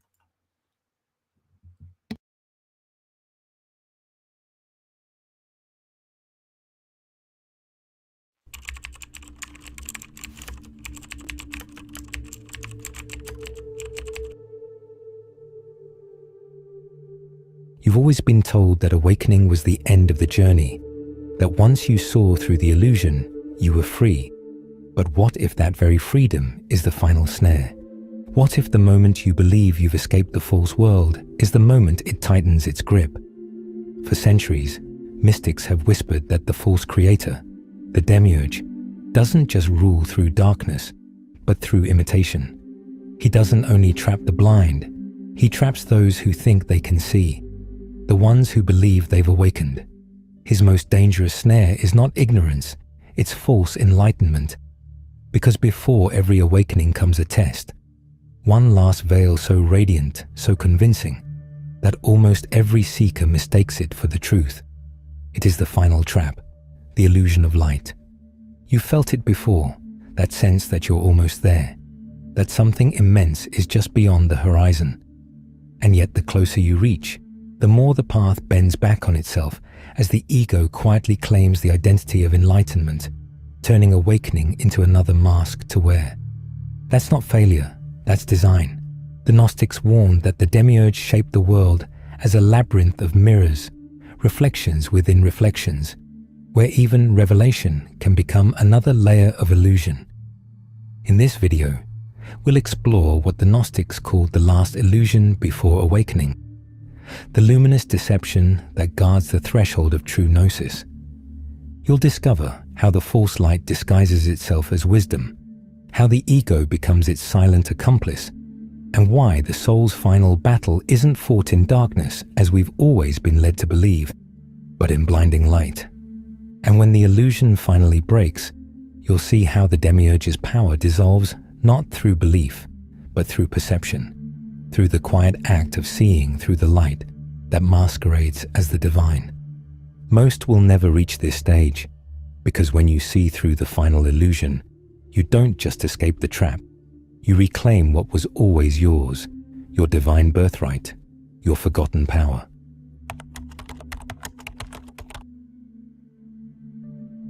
Long before the word Gnosticism ever existed, ancient mystics across Egypt, Greece, and Mesopotamia spoke of a being who believed himself to be God. They called him by many names, Yaldabaoth, Saklas, and Samael. But in every version, his story was the same. A blind creator, born of divine ignorance, who mistook his shadow for the light.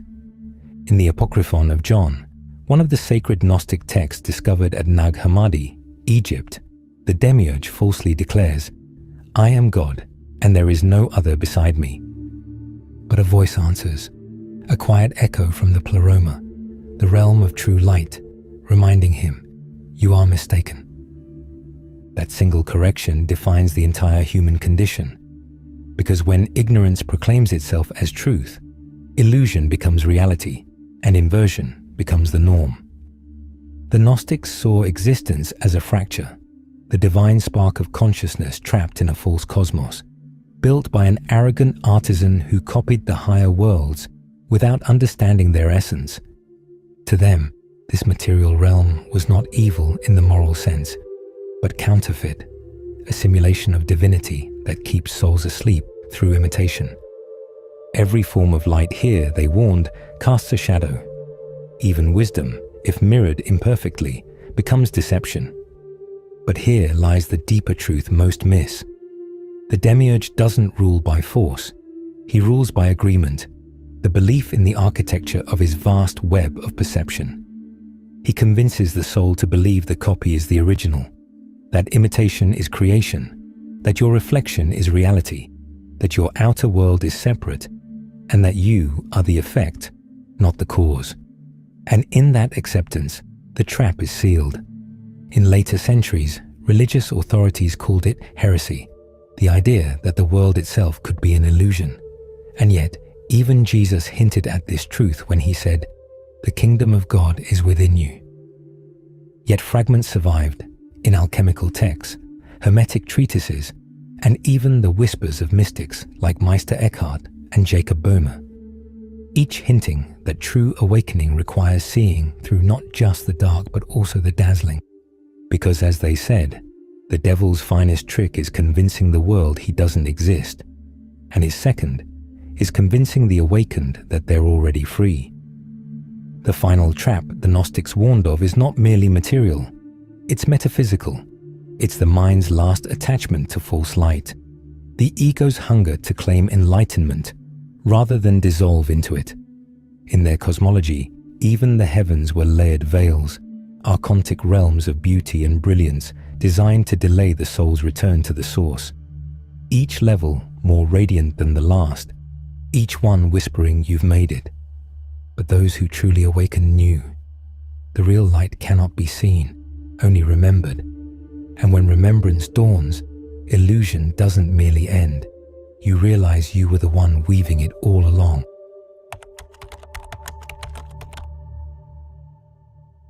The Demiurge doesn't create darkness to keep you trapped.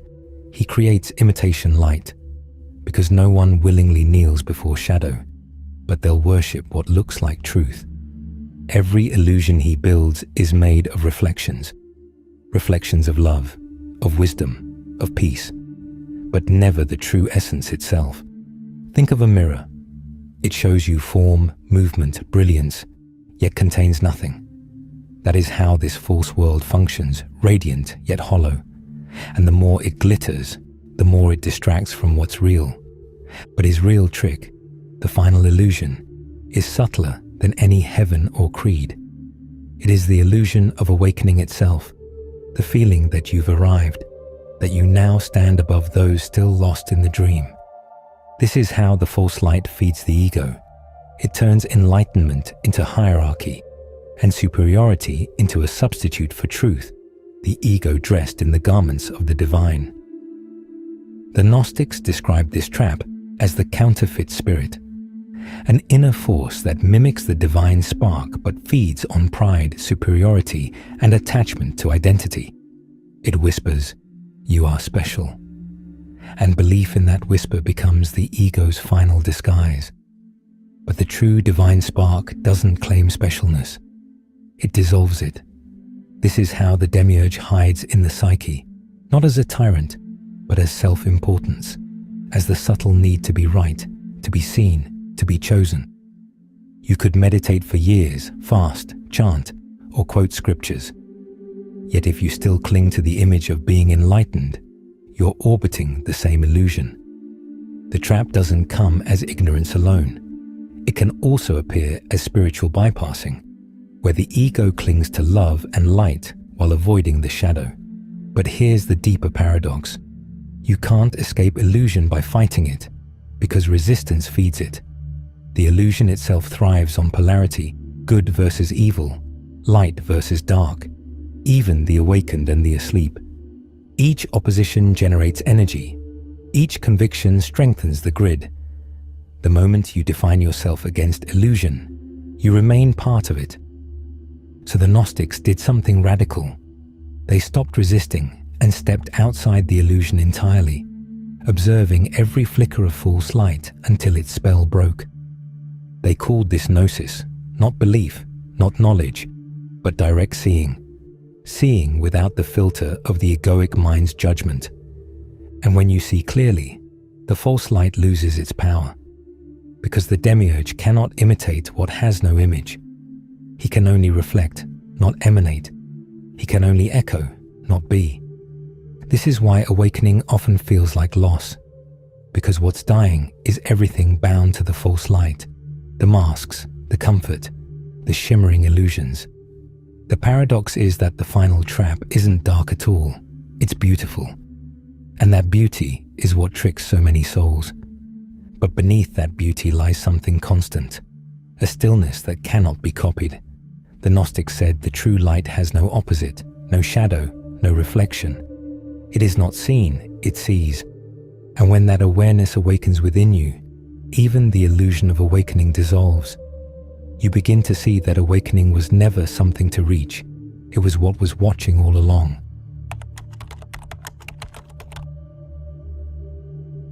Every seeker reaches a moment where the light begins to deceive them. It's not that the light turns dark. It's that illusion begins to imitate transcendence. And this is where the demiurge's design is most perfect. The closer you move toward freedom, the more subtle the chains become. The Gnostics understood this and called it the counterfeit heaven, a place of bliss, radiance, and revelation that still exists within the boundaries of illusion. They warned, beware the joy that flatters the ego, because the false light doesn't frighten you into submission. It comforts you into complacency, wrapping you gently within the padded walls of its prison. Think of all the ways this shows up. The feeling of superiority over those still asleep. The obsession with being seen as spiritual. The endless pursuit of validation from external sources as proof that you are enlightened. Each of these is bait in the same trap, a glittering cage made of meaning. The demiurge feeds on fixation. He doesn't mind whether you chase wealth or enlightenment, as long as you keep seeking instead of seeing, looking outward instead of inward. He knows that the seeker who never stops searching will never truly arrive, because arrival requires silence and presence. The final trap is this endless motion, this subtle addiction to the next realization, the next ascension, the next transmission of divine truth, and every next keeps you here, spinning inside the luminous labyrinth. It's not ignorance anymore, it's intoxication. The Gnostic said the demiurge builds his throne inside the mind that seeks control. That's where false light takes hold, when the ego wants to possess the divine, to understand the infinite, to hold it as a concept. But true awakening cannot be possessed. It can only be embodied.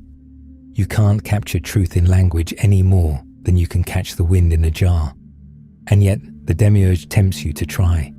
Through philosophies, doctrines, scriptures, and even sacred texts. Because once you believe enlightenment is something to grasp, he's already won. This is why the greatest teachers spoke in paradox. Jesus, in the Gospel of Thomas, says, "If you bring forth what is within you, what you bring forth will save you. If you do not bring forth what is within you, what you do not bring forth will destroy you." He wasn't describing a moral judgment. He was revealing the architecture of illusion. The power that liberates you is the same power that traps you when misused. That's the genius of the demiurge's final design. He doesn't hide the truth. He duplicates it and inverts it. He gives you half of heaven, enough to keep you chasing, enough to make you believe you found it. And just as you reach the threshold of silence, he offers you another revelation, another cosmic secret, another role to play. But Gnosis isn't about playing roles. It's about seeing through every one of them, even the holy ones. At the edge of awakening, the final illusion often appears as light so radiant it blinds you. You think it's God, you think it's peace, but the true light doesn't dazzle. It disappears. It strips away everything that can be seen until only awareness remains. That's when the demiurge loses his grip, not because you fought him, but because there's nothing left in you for him to reflect. No belief to twist, no identity to hold, no illusion to mimic. The final illusion collapses not through conquest, but through clarity. When the silent witness within awakens, deception has nowhere to hide. The mirrors break, and all that remains is the one who sees, the real you.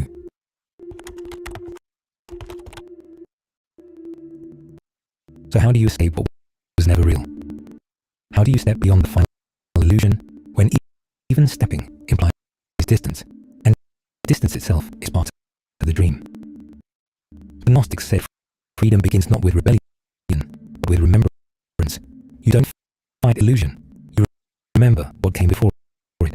You remember the silence underneath every thought, the still awareness that watches your fears, your hopes, your beliefs, and remains untouched. You don't need to destroy the demiurge's world. You only need to stop feeding it with its only lifeblood, your attention.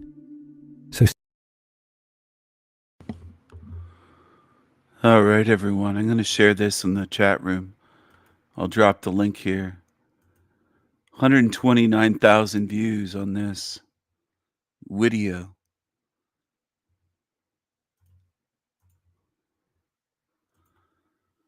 Do-do, do-do, do-do. Do-do-do. Do-do-do-do.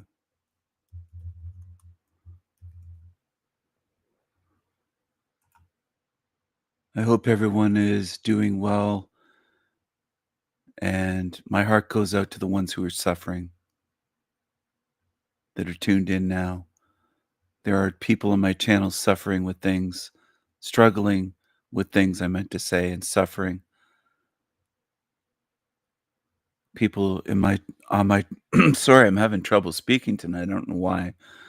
There are people on my channel that have health issues and just going through all sorts of things, loved ones with health issues, and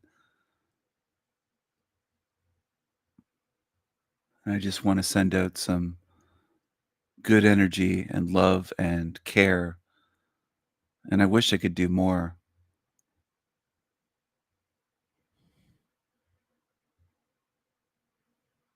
But we're in a place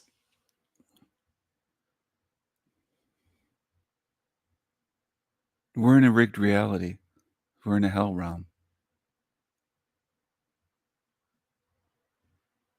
And that's the best way I've been able to describe this place. It doesn't mean that 100% of everything and 100% of every day is going to be bad, painful, suffering, struggle. There'd be no illusion running this place if it worked that way. So in the case of the Gnostics saying this is a realm of illusions or mirrors, it is. But they weren't right about everything, of course. There were things that I majorly disagree with when it comes to the Gnostics and the Gnostic view. The ancient Gnostic view and the modern Gnostic view. And there are reasons why I would never label myself as a Gnostic. They make too many assumptions, for one thing. And some of those assumptions make no sense. That there's a good God, but it just abandoned us. Well, then it isn't good. It can't be both. It can't be a good God and abandon us, because abandoning your children or your whatever is not good, if you want to call them children. Neglect is not good. It's a form of abuse, and it's a horrible form of abuse that leads to defenseless beings suffering and sometimes being tortured and everything else that goes on here. So if it's a quote unquote good God that abandoned us, then it's not good and it's not a God. But the Gnostics have that view, and I just think that's retarded. That's as retarded as Christianity. And a lot of people put the Gnostics on pedestals. I just think certain things that they believe in is absolutely fucking retarded. which fits this realm. It's perfect for this realm. Of course, you're going to have hundreds of thousands, if not millions, believing in it, because people do love to gobble up what's retarded, which doesn't add up. That's what sells in this realm. If something adds up perfectly and the puzzle fits together and it makes sense, it's cohesive and it's logical and it all fits, people are like, I don't want to look at that. They'd rather line up to buy bullshit and toxicity and retardation. That's what they want. They prove it all the time. My whole lifetime, I've observed people doing that. That's what they want to buy. And for the most part, it is what they do buy. People pay for the most retarded shit that could even be conjured up, and they buy it. They pay to be mind controlled with shit that is just completely fucked up. And they love it. And they hate the truth at the same time. They hate the truth and they hate truth speakers, but they'll line up to buy ridiculous shit.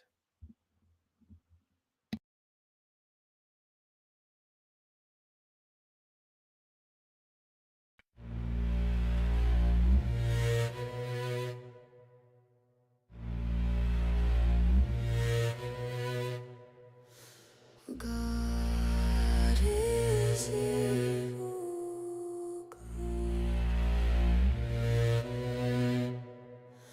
God is the devil. God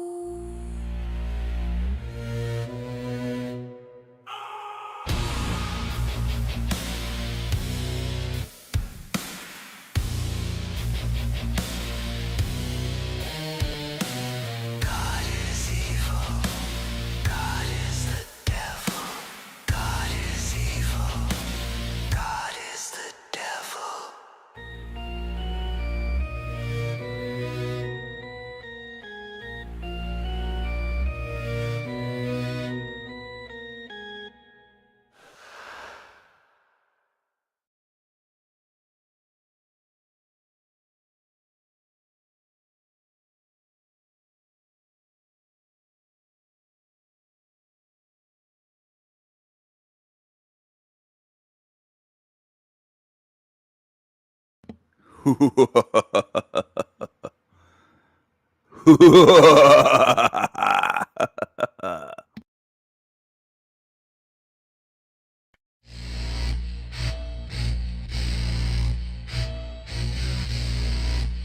Turn it up. God is evil. God is the devil. God is evil. God is the devil.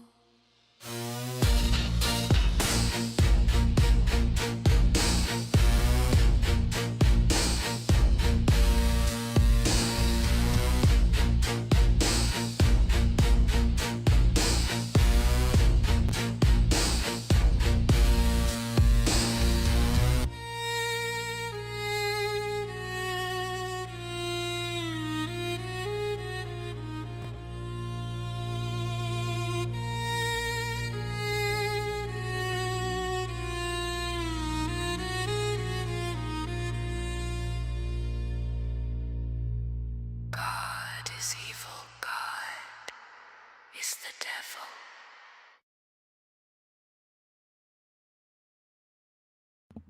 Well, well, well. What do you think of that? That's one of my favorites in a while for a short song.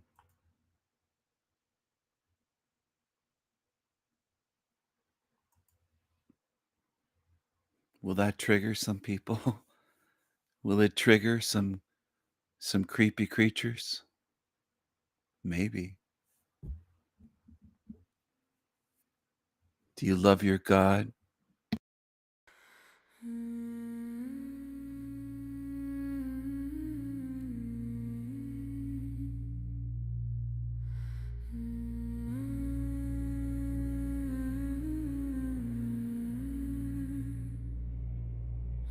God is evil. God is the devil.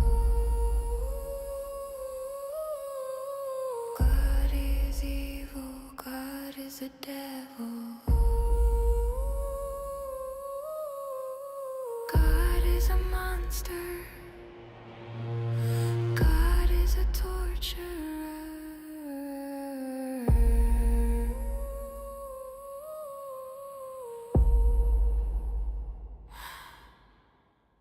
Darkness rising, shadows crawling.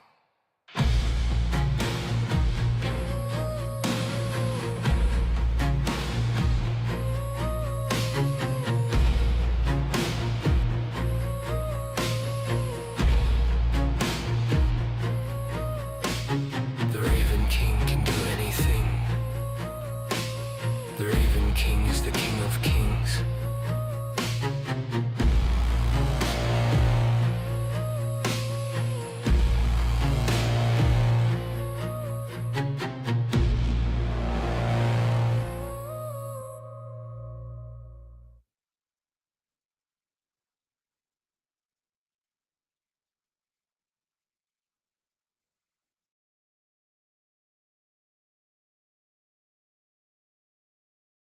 Isn't that glorious?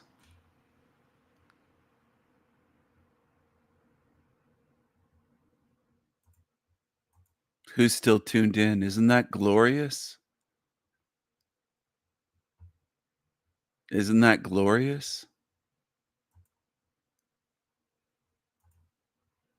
The glory. The glory. The glory of glories. The glory of glories. Isn't that glorious? The glory of glories. It's glorious. Glorious.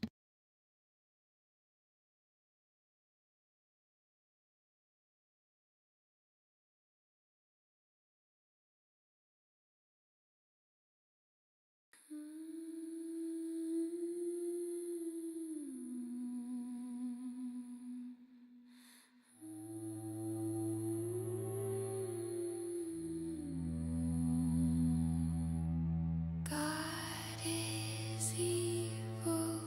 God is the devil. God is evil. God is the devil. God is a monster.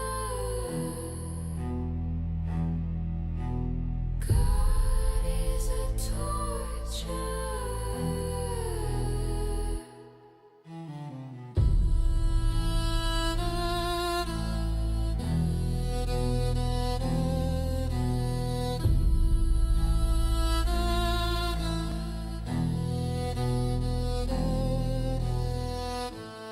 Darkness rising, shadows crawling.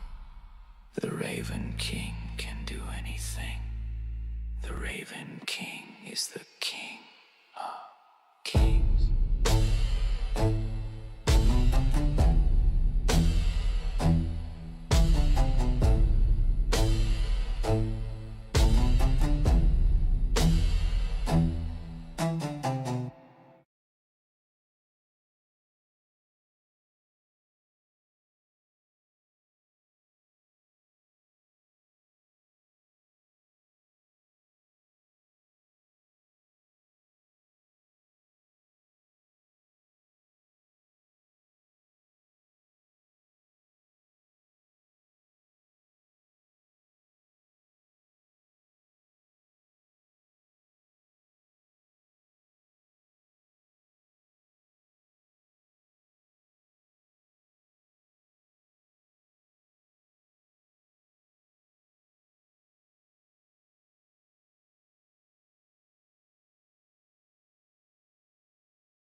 They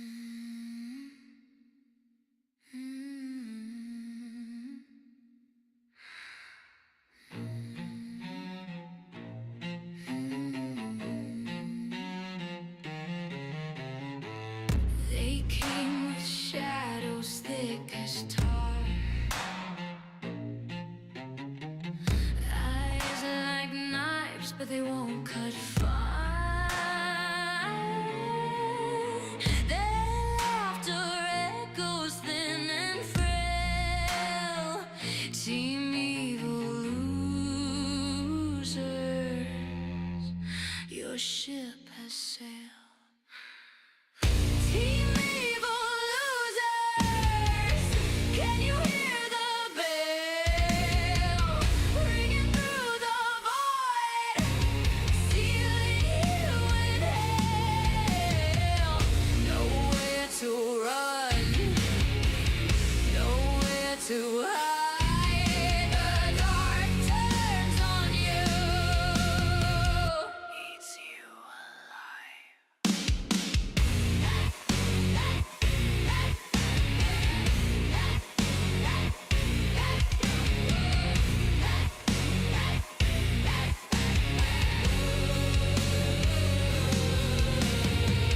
Your smoke and fire now flicker weak.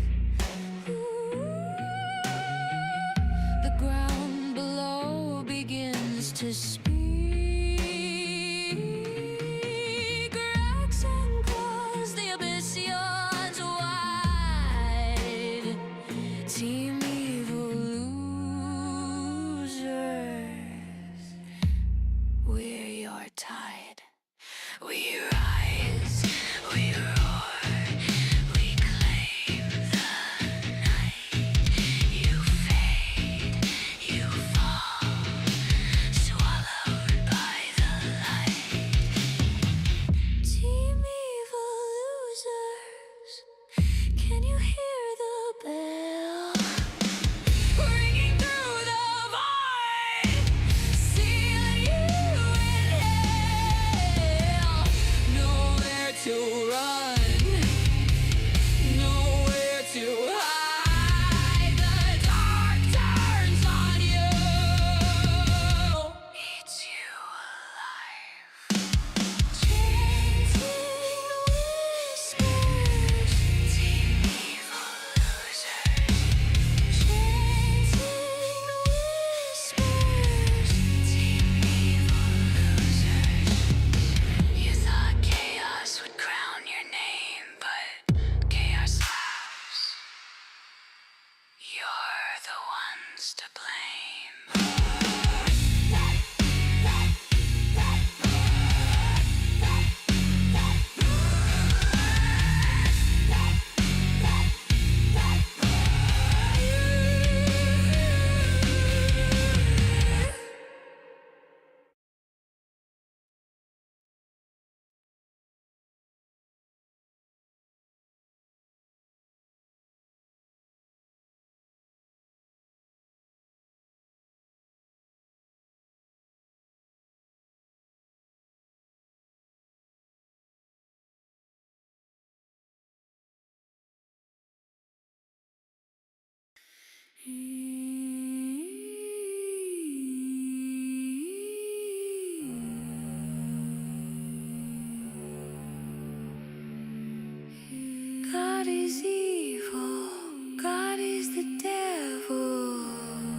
All right, everyone. I'm going to be ending the stream soon. Starting to get sleepy. 9 hours. 9 hours live streaming. I hope everyone has a good day. I wish you well. Mad love and strength to all good, true spirits. To all good, caring spirits. Mad love and strength. I will see you again soon. Take care.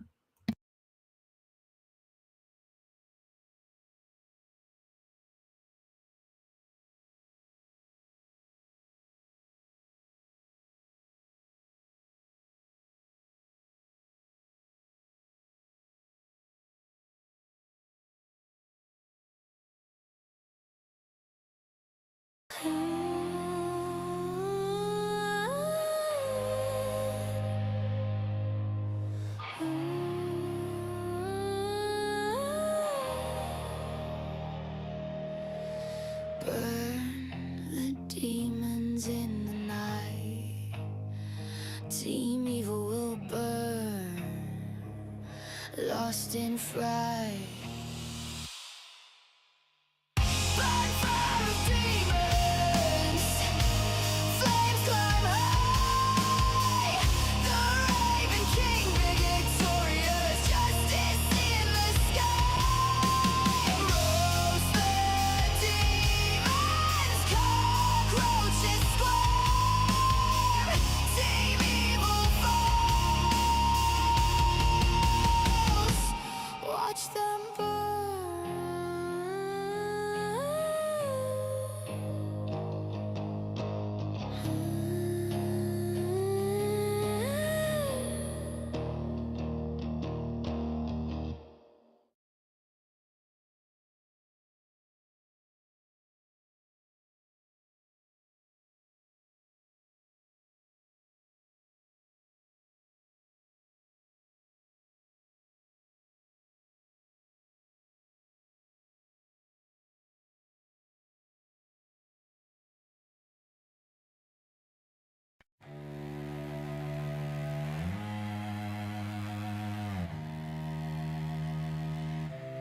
Sanity machine.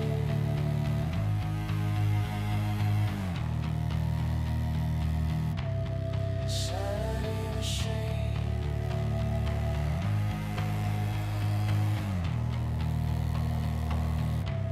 The sanity machine. All that's holy and all that's insane. And all that's shining and all that's pale is gone, gone.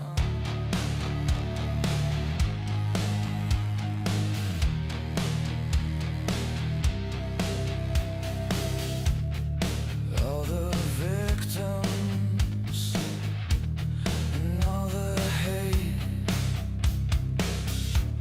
and all the blasphemy and all the faith is gone, gone. Screaming in the night, black of night. Sanity machine. Truth seekers, truth seekers. The sanity machine. Truth, truth, truth.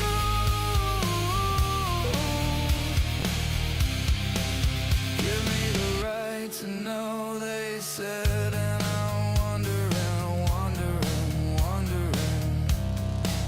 Is this it, they said, is this it, is this the machine? Wondering, the sanity machine. Truth seekers, truth seekers. They said, truth seekers.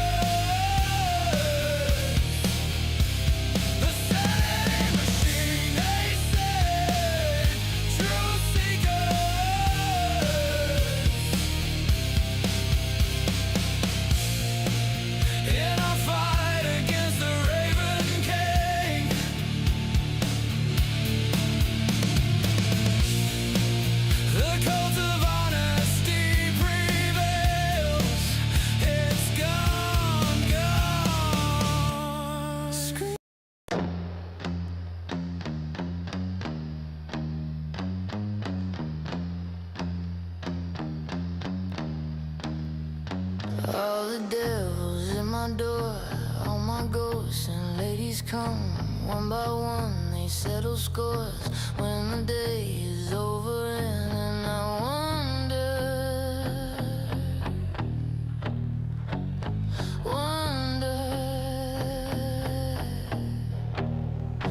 when I'm too high for the floor, when I'm too low to take the ground, then I guess it evens out.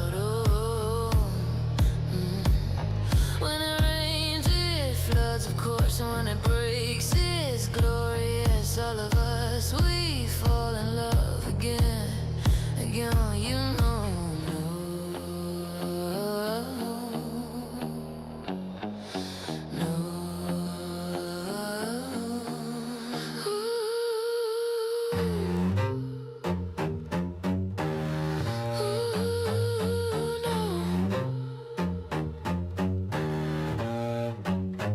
The truth comes out to play at night. I'm in love with El Diablo.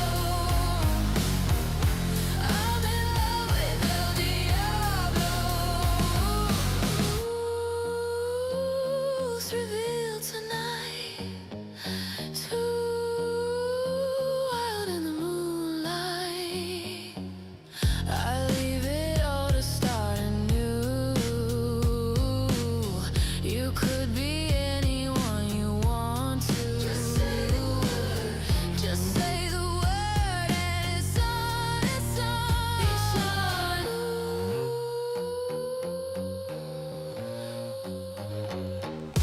I'm in love with El Diablo.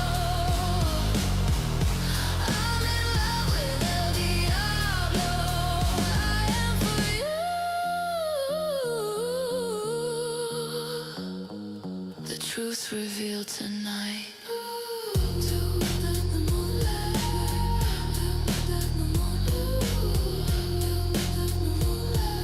The truth revealed tonight.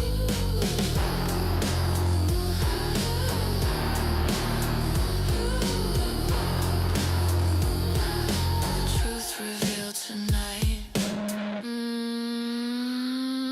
The truth comes out to play at night.